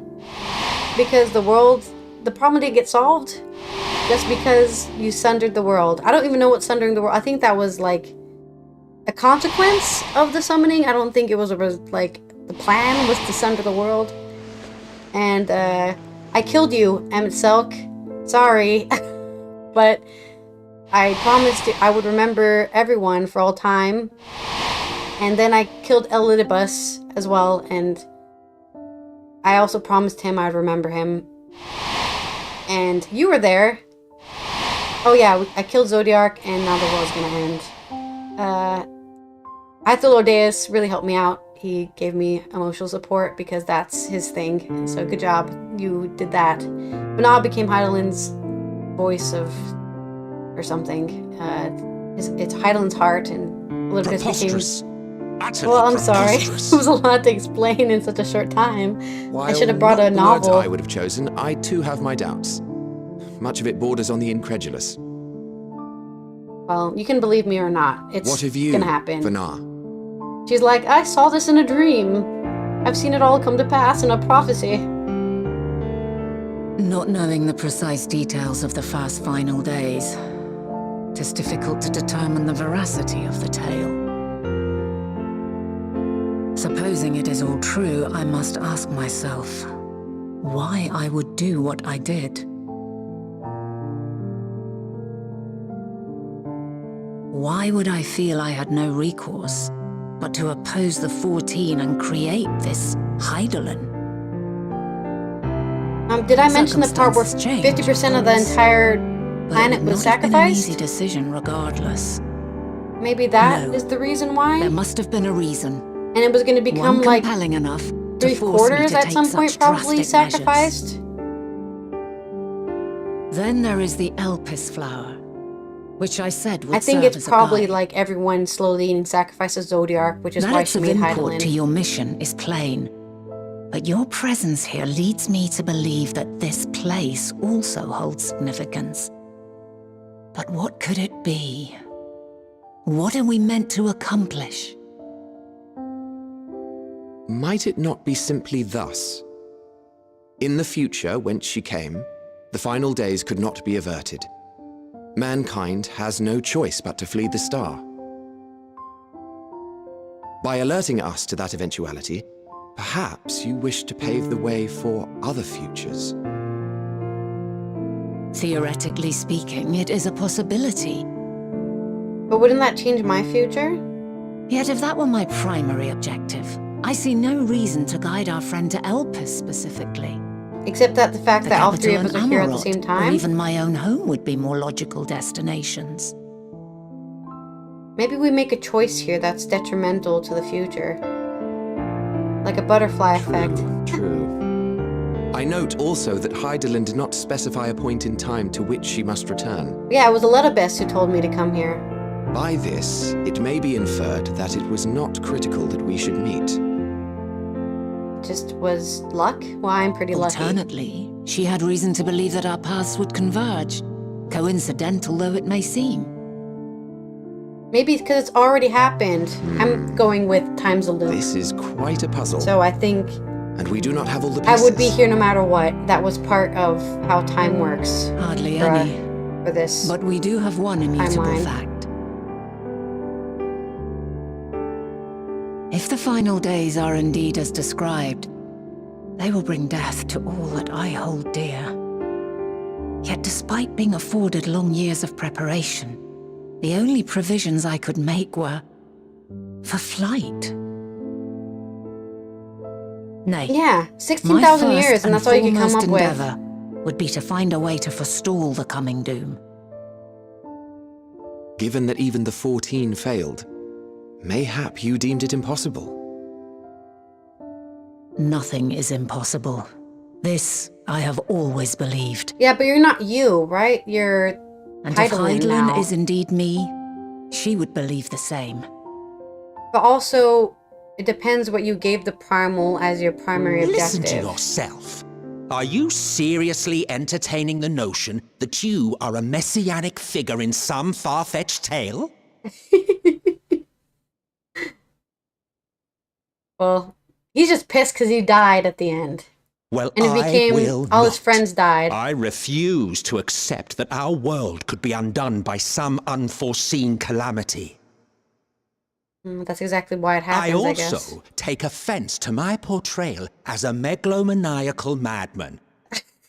To What? sacrifice oneself for the star is a noble act, and I would hold those who gave themselves to this Zodiark in the highest esteem. Even your dearest friends? Yet, you claim I recreated Amarot and populated it with phantoms of our people? A bizarre indulgence that would be insulting to their memory. Well, it's 16,000 years in the future, dude. Worse still, I even invited you there. Literally invited my own downfall. Why would I do something so idiotic and inexplicable? I don't know. Ask yourself in 16,000 years, I guess. Now, I will allow that the hypothetical task of restoring our world would be daunting in the extreme. The thought of having to bear such a burden for 1,000 lives horrifies me. Exactly. But I would never forsake my duty. I would never forsake my brethren.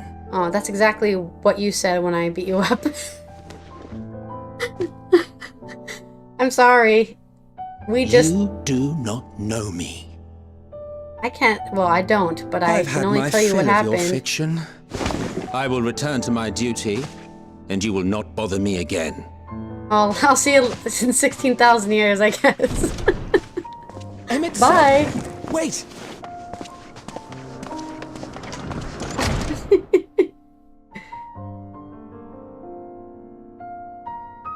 Well... You've seen much of Elpis already. If you have any observations to share, I should like to hear He them. stormed off in a rage, like, okay, well, I'll see you later, I guess.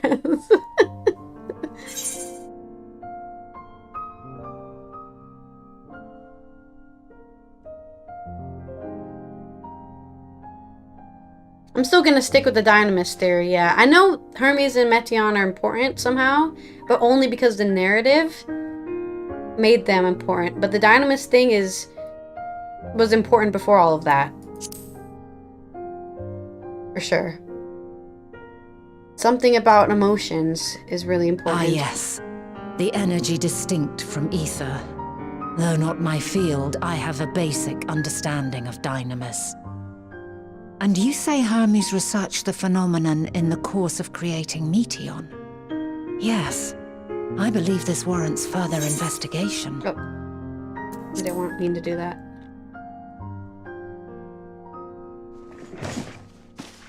With that settled, it is time for action. The missing pieces of the puzzle are here, I'm certain of it. And when you find them, the picture my future self has painted will be complete, and you will have your answer. And suffice it to say, I will aid you in your quest.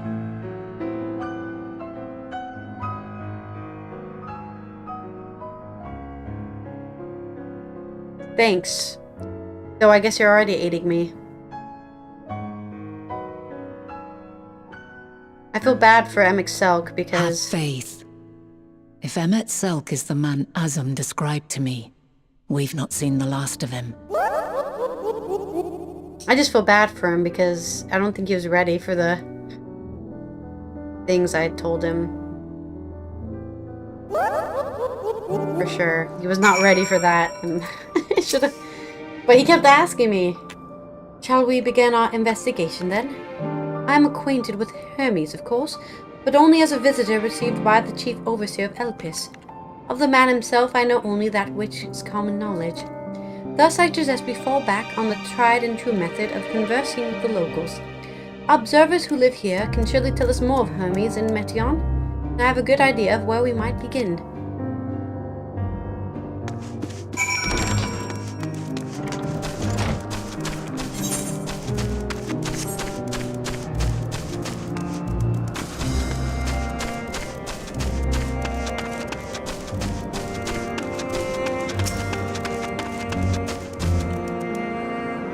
See you the woman standing in front of yonder building? Her name is Ismene. She is the one who made arrangements for me to stay in Elpis, and for what I recall, she has held her position here for quite some time. Chances are she can provide us with some insights. Go and ask your questions. I will help with drawing out answers if need be, but I leave the choice of topic up to you.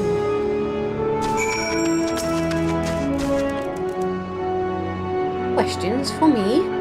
Well, I suppose I have no other pressing duties at the moment. The following event cannot be skipped. You may wish to cancel any pending Duty Finder registrations. Begin asking questions.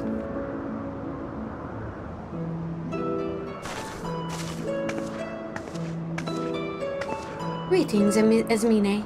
My friend here is desperately curious about Chief Hermes, and I was wondering if you might indulge her. Certainly, Miss Venat. Anything to be of service? What do you wish to know?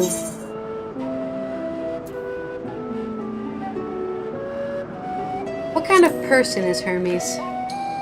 Well, I can only answer from my own experience, but I would describe him as a quiet man, reserved, you might say, and occasionally somewhat poor with his choice of words. His reticent nature, however, does not prevent him from carrying out his duties as Chief Overseer. The man is a walking archive when it comes to life forms. He can discuss any species in incredible detail and is the leading authority on concepts with the power of flight. Hope that answers your questions.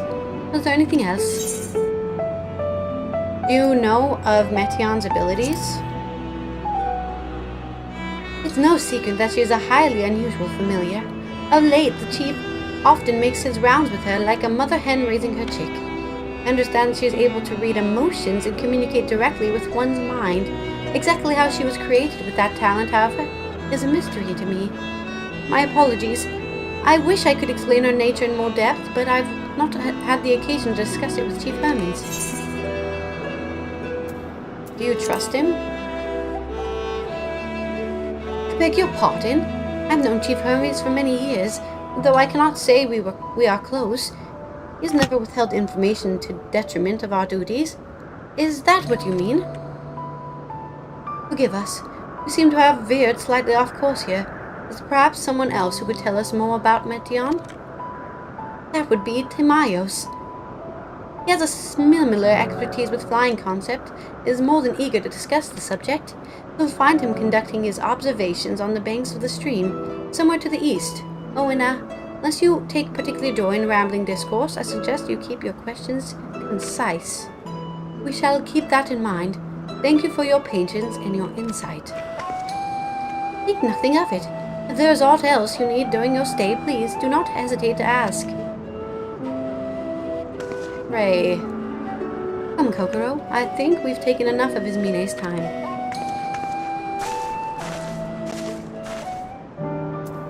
Alright. Let's go talk to the bird guy. Bird guy, bird guy, bird... Oh, not bird guy yet. Our investigation is off to a fine start. Wouldn't you agree? From here, I propose that we split up. I shall continue making inquiries with the resident observers. You could track down the colleague Ismene mentioned. While I did feel compelled to interject once or twice during the previous conversation, you seem more than capable of drawing forth the answers you seek. All I ask is that you watch your footing around the stream. You can meet back here once you finish speaking with this Timaeus.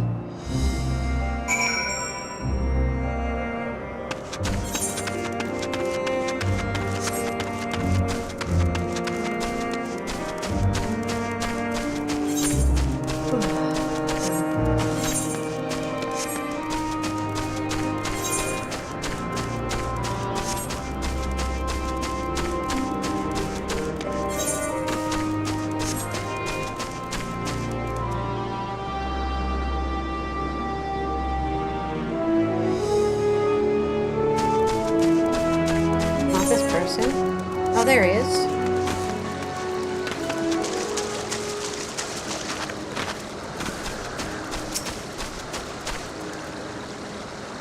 Yes, I am Timaeus, but please keep your voice down. You'll startle the birds.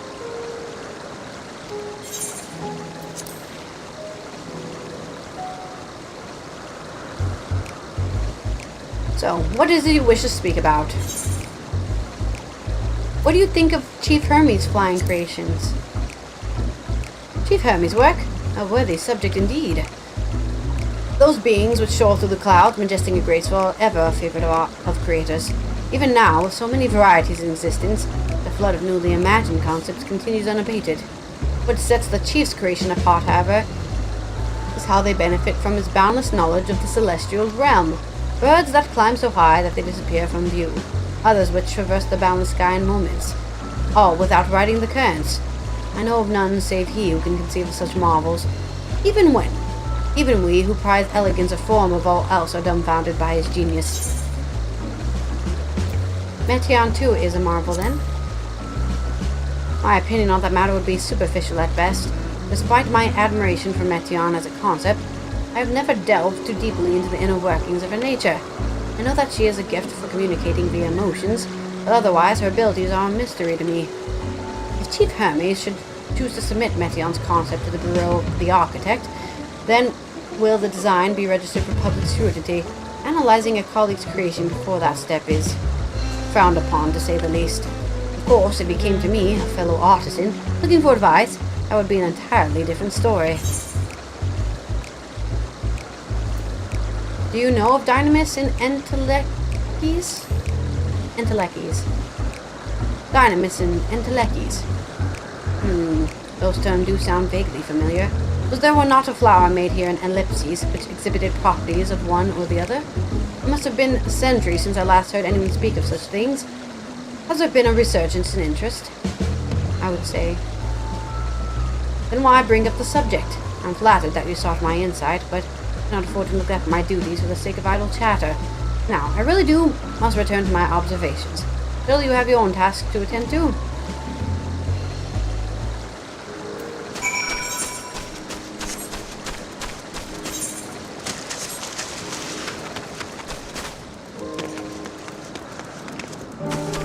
I feel like I'm not asking the right questions, but I think it doesn't really matter, so it's fine. I don't need to worry about asking the right questions, probably. I'm just overthinking it. Where is this lady? There she is. Where I left her. Back already? That was quick work. You were obviously clever enough to head off any of that rambling Ismene mentioned. So, have you any new findings to share? Not really. You see, even an expert in the field had little understanding of Meteon's capabilities, let alone an awareness of Dynamis. My question resulted in much the same answers. Hermes' colleagues view Meteon as his personal project and provide no details beyond those which you just told me, which leads me to believe that the only person with any significant knowledge of the Dynamis is Hermes himself. Yes, we've made some progress here, but more information is needed if we are to reach any definitive conclusions.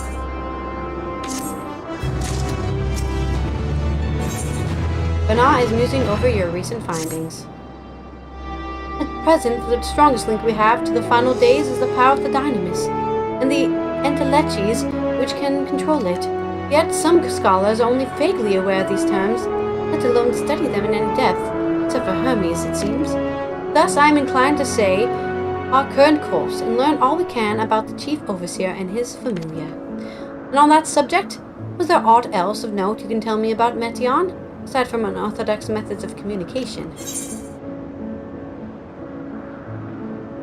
She and her sisters were created to journey to the stars and search for intelligent life. That is a pretty important information that we haven't shared. I rather wish you had mentioned that earlier. In any event, would you care to elaborate? He kind of just mentioned offhand. He didn't give me any more details other than that. So these siblings of hers now travel the great expanse in search of deeper meaning. Thank you. Though the mystery at hand remains unresolved, I feel you've touched upon a vital clue, one we should keep in mind as we continue. Next, I propose we take ourselves to Peripetia Crystalline, not far from here. Just follow the path to the west. To the west, everybody, go to the west. Oh my god, a Porksy mount! So cute. Hello?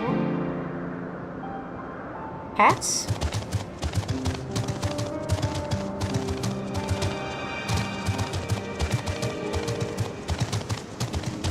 Ooh, this is pretty cool. What are these for, I wonder? Are they just towers? I guess?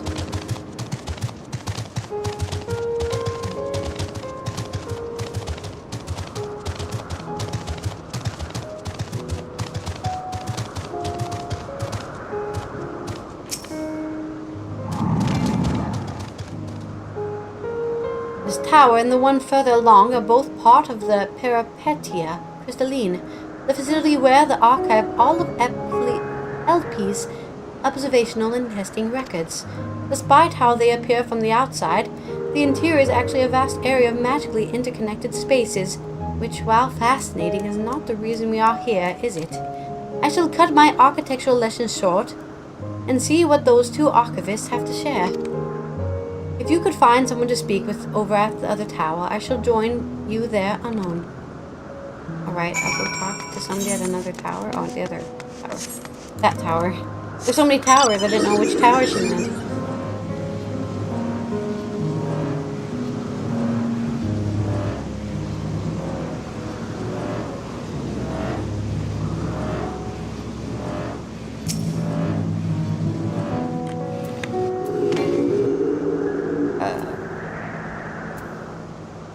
you have a question for me? Certainly. Just a moment while I conclude my current appointment.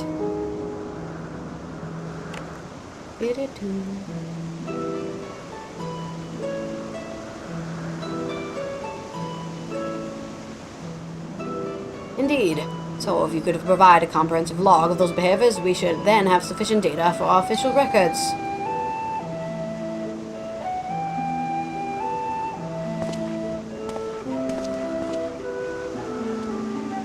Now, what is it you wish to speak to me about?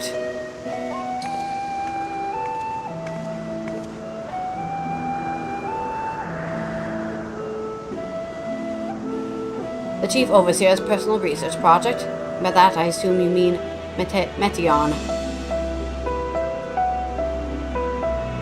Such undocumented studies are difficult to track.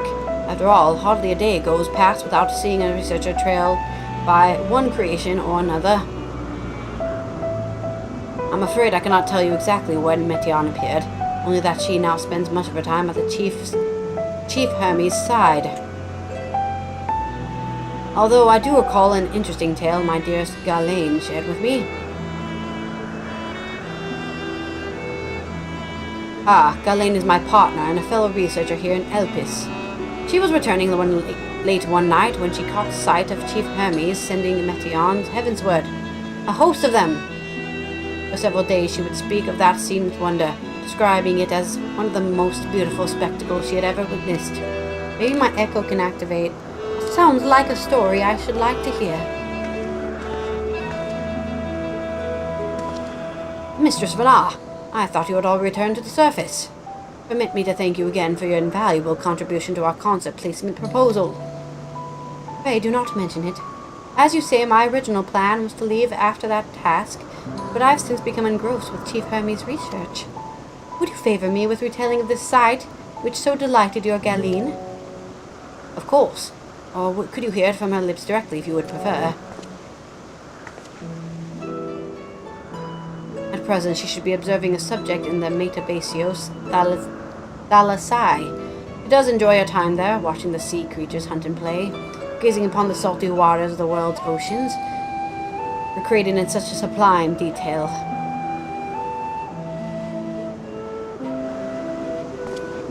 I imagine you must find similar joy in indulging your boundless curiosity, Mistress Venat. Even though such pursuits must continually and regretfully delay your return to the star. Indeed they do. It is a rest we well deserved and long overdue, I should think. How greatly have we prospered for the wisdom you accumulated during your travels as a Zem. What would Elpis be without your earlier academic work? The theories you developed served at the basis of many techniques still in use today. Man is a creature of contemplation, but none embody the nature with all much endearing passion as you. I dare say there is not a soul alive more worthy of a return. I shall rejoice the day you depart on your final journey. I will be honored, though what she's learned is that she doesn't die, ever. So, well, this is how we take this opportunity to meet with the Hydaelyn in person. Let us go. Then allow me to reconfigure the door to the archives here. It will take you up to the Skyway and spare you the need to avoid hostile concepts on the ground. That would be most helpful. Thank you.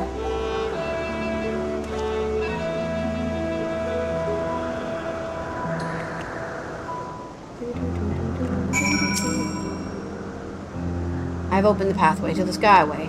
Once you pass through this door, simply walk straight across the next tower and ask for admittance to the upper tier. Upon arriving at the upper tier, walk straight across the Skyway, and you will find yourself the entrance to Metabaseos Thalasai. Hydaelyn will be eager to share her tale with you, I'm sure.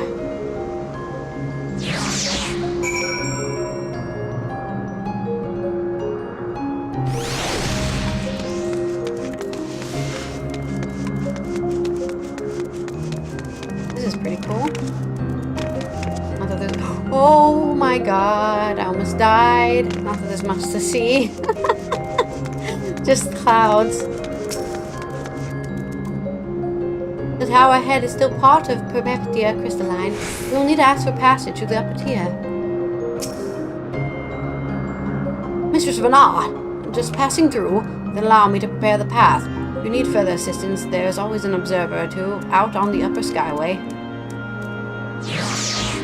She can just stay wherever she wants, or go wherever she wants, because she's used to be a Sea of the 14 convocation. I'm really doing something.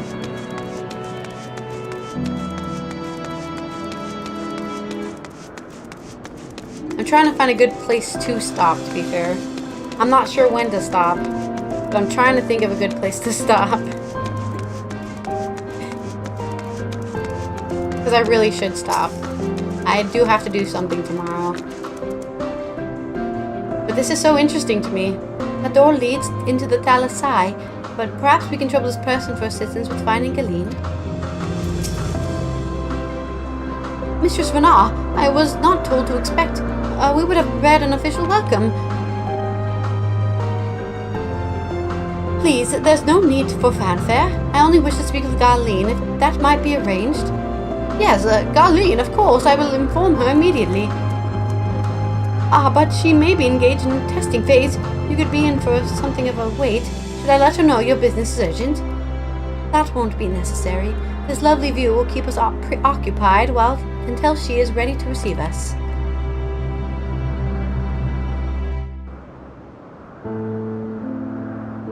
It is pretty. That's indeed true. Gotta agree with that.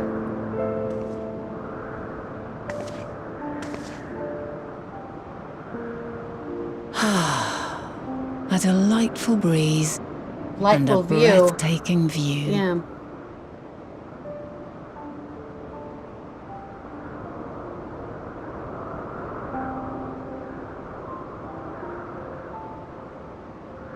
What is it like in the future?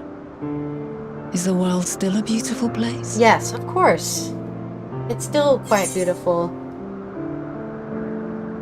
As beautiful as ever. I would not say this is more beautiful. I think it's about the same amount of beauty. I think the difference in culture is more beautiful, I guess. I swear I could hear the glimmer in your eyes and the adoration in your voice. While we wait, will you not tell me about your adventures? What? There's so many. many. The momentous events which led you here, but the simple delights all your own. I was involved in a By coup? learning about the future I thought my friends all got I killed. may gain insight into future me's plans. But more than that, I have an interest simply as a fellow traveller. Short of going somewhere oneself, there's naught more stirring than hearing another's account.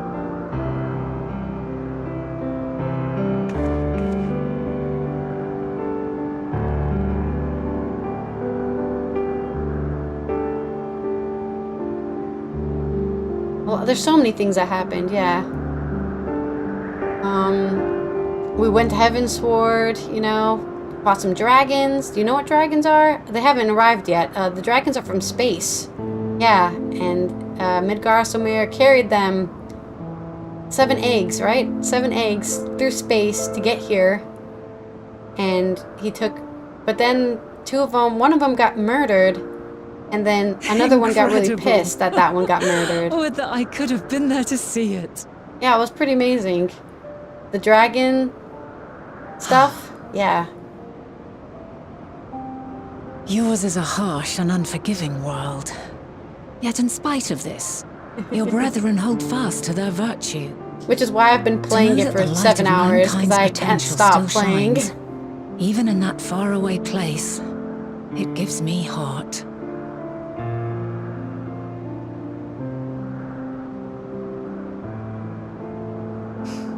Thank you for regaling me with your tales. I will treasure every word.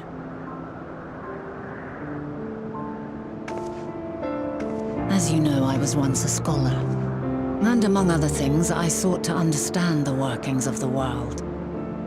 What exactly is Aether? How formed the laws of nature? Whence sprung mankind? I don't know. I can't answer your questions. I know as much as you do. Over the years, I have managed to find answers to some few of them. Yet rather than attain a sense of mastery, the more I understood, the more I came to hold the world and its miracles in awe. We too are miracles, each and every one of us. Hell yeah. Born of the warm breath of life that traverses the heavens, swirling through eternity. When I fully grasped the improbability of our existence, So they don't believe in the 12, nothing is what I'm felt hearing. impossible anymore. If it could be imagined, it could be done. You know what? That's a great mindset. A passion swelled within me. No wonder. An But that epiphany doesn't explain dispelling all the Hydaelyn thing, preconceptions but... of what was natural and true. And a presence without. Immense, yet intimate. Fate, perhaps, holding us in its tender embrace. As reassuring as it was intimidating, how keenly aware I became of creation's fragility, built as it is upon precarious happenstance. I was overcome with an irrepressible urge to know the world more intimately, to hear its voice, feel its breath. And that's why you became Hydaelyn, I guess. I You became the ventured forth world, in a journey way. That very day, so very long ago now.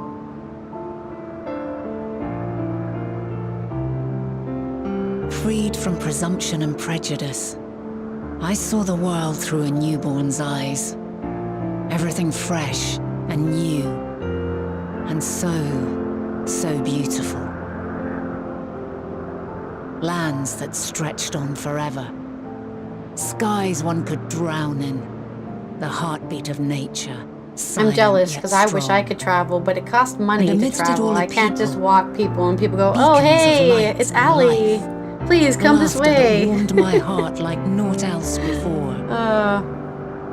Maybe that's why I like Final Fantasy games so much. They're all about traveling, my purpose, but without border my control and money. Well, you need money, but you can just kill monsters for money. I can't do that in real life. So long as they need help, I cannot return to the star. Perhaps my future self is still waiting for it. The moment she can let go and walk unto the end. Yeah, maybe. Safe in the knowledge that man will find his own way. Isn't that a syndrome? Empty nest syndrome? She's scared to let go? You. Because people who might are still our need future. her? Tell me this, and tell me true. Has your journey been good? Has it been worthwhile? Yeah, I think so. I would definitely argue everything's been worth the effort. I'm just, I think, a little burned out from playing this game for like 4 months straight, but you know. I'm not gonna regret playing. Pray forgive my lateness. Oh, I guess I don't get an answer. Never mind. My observation subject was rather irritable, and it took a while to settle it down. No need to apologize. Your work takes precedence. Besides, we had a pleasant conversation in the meantime. You're too kind. Now then, I'm told you wished to ask me some questions. Indeed. I've an interest in one of Hermes' creations. Meteon. You witnessed a host of them take flight, yes? Oh, that! Yes, yes, I did. 'Twas in the dark of the morn. I'd left the Thalassai after nocturnal observation. As I walked along, I spied a bright light climbing high into the southeastern skies. Why? Then, why isn't my in an echo instant, activating for it was this? gone, I want to like see it in a the shooting echo, star, man. only rising. I guess I rather couldn't than falling. recreate the vision, so But then it just another shot up. didn't Then do it another, for me. and another. Intrigued, I made my way to the edge to investigate. And who should I spy on an isle to the south but Hermes and Meteon, the Matea, rather. There were lots of them, and I realized they must be the shooting stars that I'd seen. A dazzling spectacle indeed. Have you spoken with Hermes about this? Oh, yes. The sight left such an impression on me that I approached him about his mystery project the very next day. Alas, he said that he couldn't reveal anything just yet, that he needed to conduct further tests. It shouldn't be long now, though. He often returns to that isle, and I have a feeling he's nearing a breakthrough.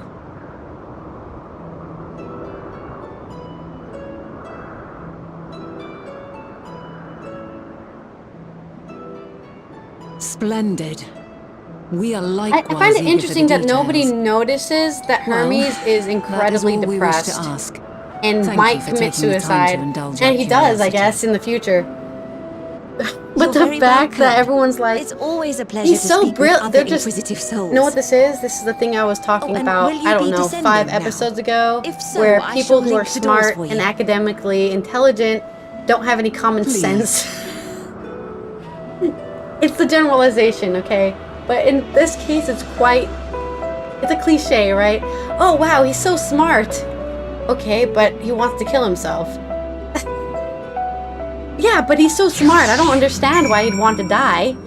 He has feelings, and he feels bad that he has to kill things because... you can't explain it to these people, right? They just don't get it. They just don't get it.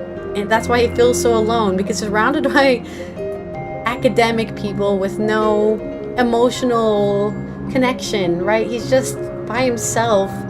He's literally made himself a creature to give him emotional connection with. That's how lonely he is, and that's really fucking sad.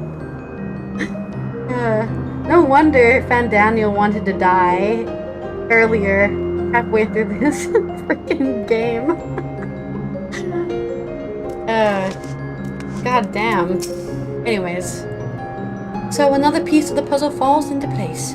From here, what we've learned thus far, I think we safely conclude that Hermes hasn't been revealing the details of his research to others, except for me, which suggests that either someone will appropriate his discoveries and make use of them, or that Hermes himself will have a hand in causing the final days. That sounds about right. That's my guess. It seems too convenient. But then again, explain why Daniel wants to die. Maybe that's it. He gets pushed so hard to the edge that he just wants everything to burn. And when he... Why does it take him until Endwalker to do it? Right? He gets reawakened as Amon in the Allegan Empire, and then what is he doing since then? Just chilling until all of the Ascians are killed, and then he's like, now is my time to end the world. I don't know. I'm confused.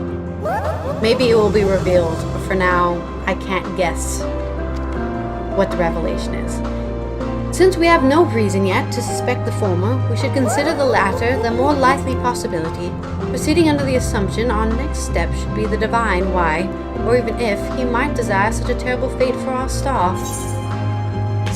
Indeed. Okay, I've decided this is where we're gonna end it. I think I have a lot of things to think about, and I'm sure people who played it already know the answers, but I do want to point out that I already had this idea back in Shadowbringers when we went to Amarat, right? About the Zodiark stuff, and I was like, wait, but why did the world start ending? And somebody else started ending the world, and then they pushed to, I was thinking it was a conspiracy, right? So somebody started ending the world in order that Zodiark could be summoned, right? That was my theory. My theory is that it was all a conspiracy. And then the Hydaelyn thing is just like a happenstance from that. But the original conspiracy is that somebody tried to end the world, but nobody knew who was doing it. And so somebody, and I thought it was somebody in the convocation, right? Somebody in the convocation is ending the world.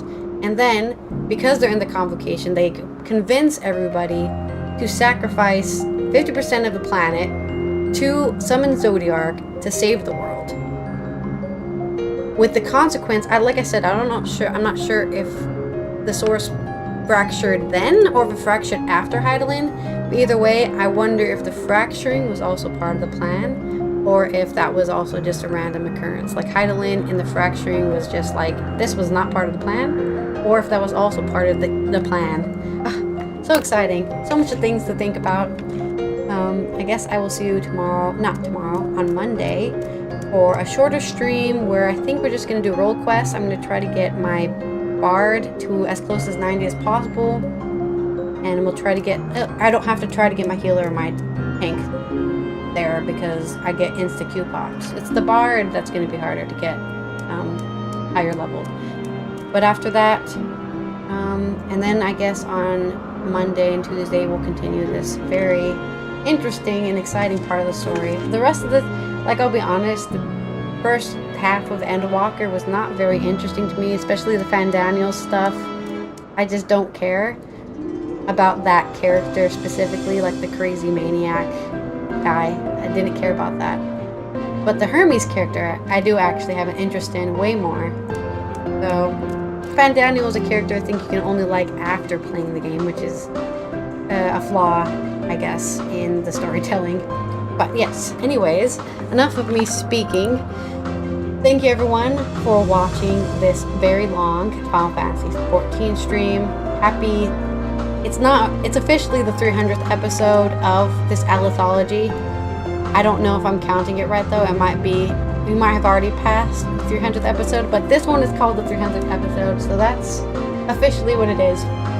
So here's to, honestly, probably won't make it to 400. I really don't think we have 100 more episodes of this unless I start playing the side games, but we might have to play the side games until Final Fantasy 16 comes out, because the whole point of this Allythology series was to play it before 16 came out, but 16 came out a year ago on only what was it? I think it's only on PlayStation, right? So I'm waiting for it to be PC released, and then I think I'll officially end this series.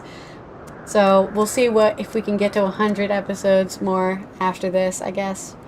But yes, thank you for anybody who's been watching it that long, which I don't think anybody's been watching this whole series except for myself. I hope to see you on Monday for some more Final Fantasy and maybe Star Wars, unless somebody gets busy and we have to cancel again. I hope you have a good evening and afternoon, morning, wherever you are. Don't forget to follow, subscribe to my YouTube, and of course, tell me what your theories are, or what your theories were when you first played this, if you've already played it before. And I'll see you next time. Bye-bye!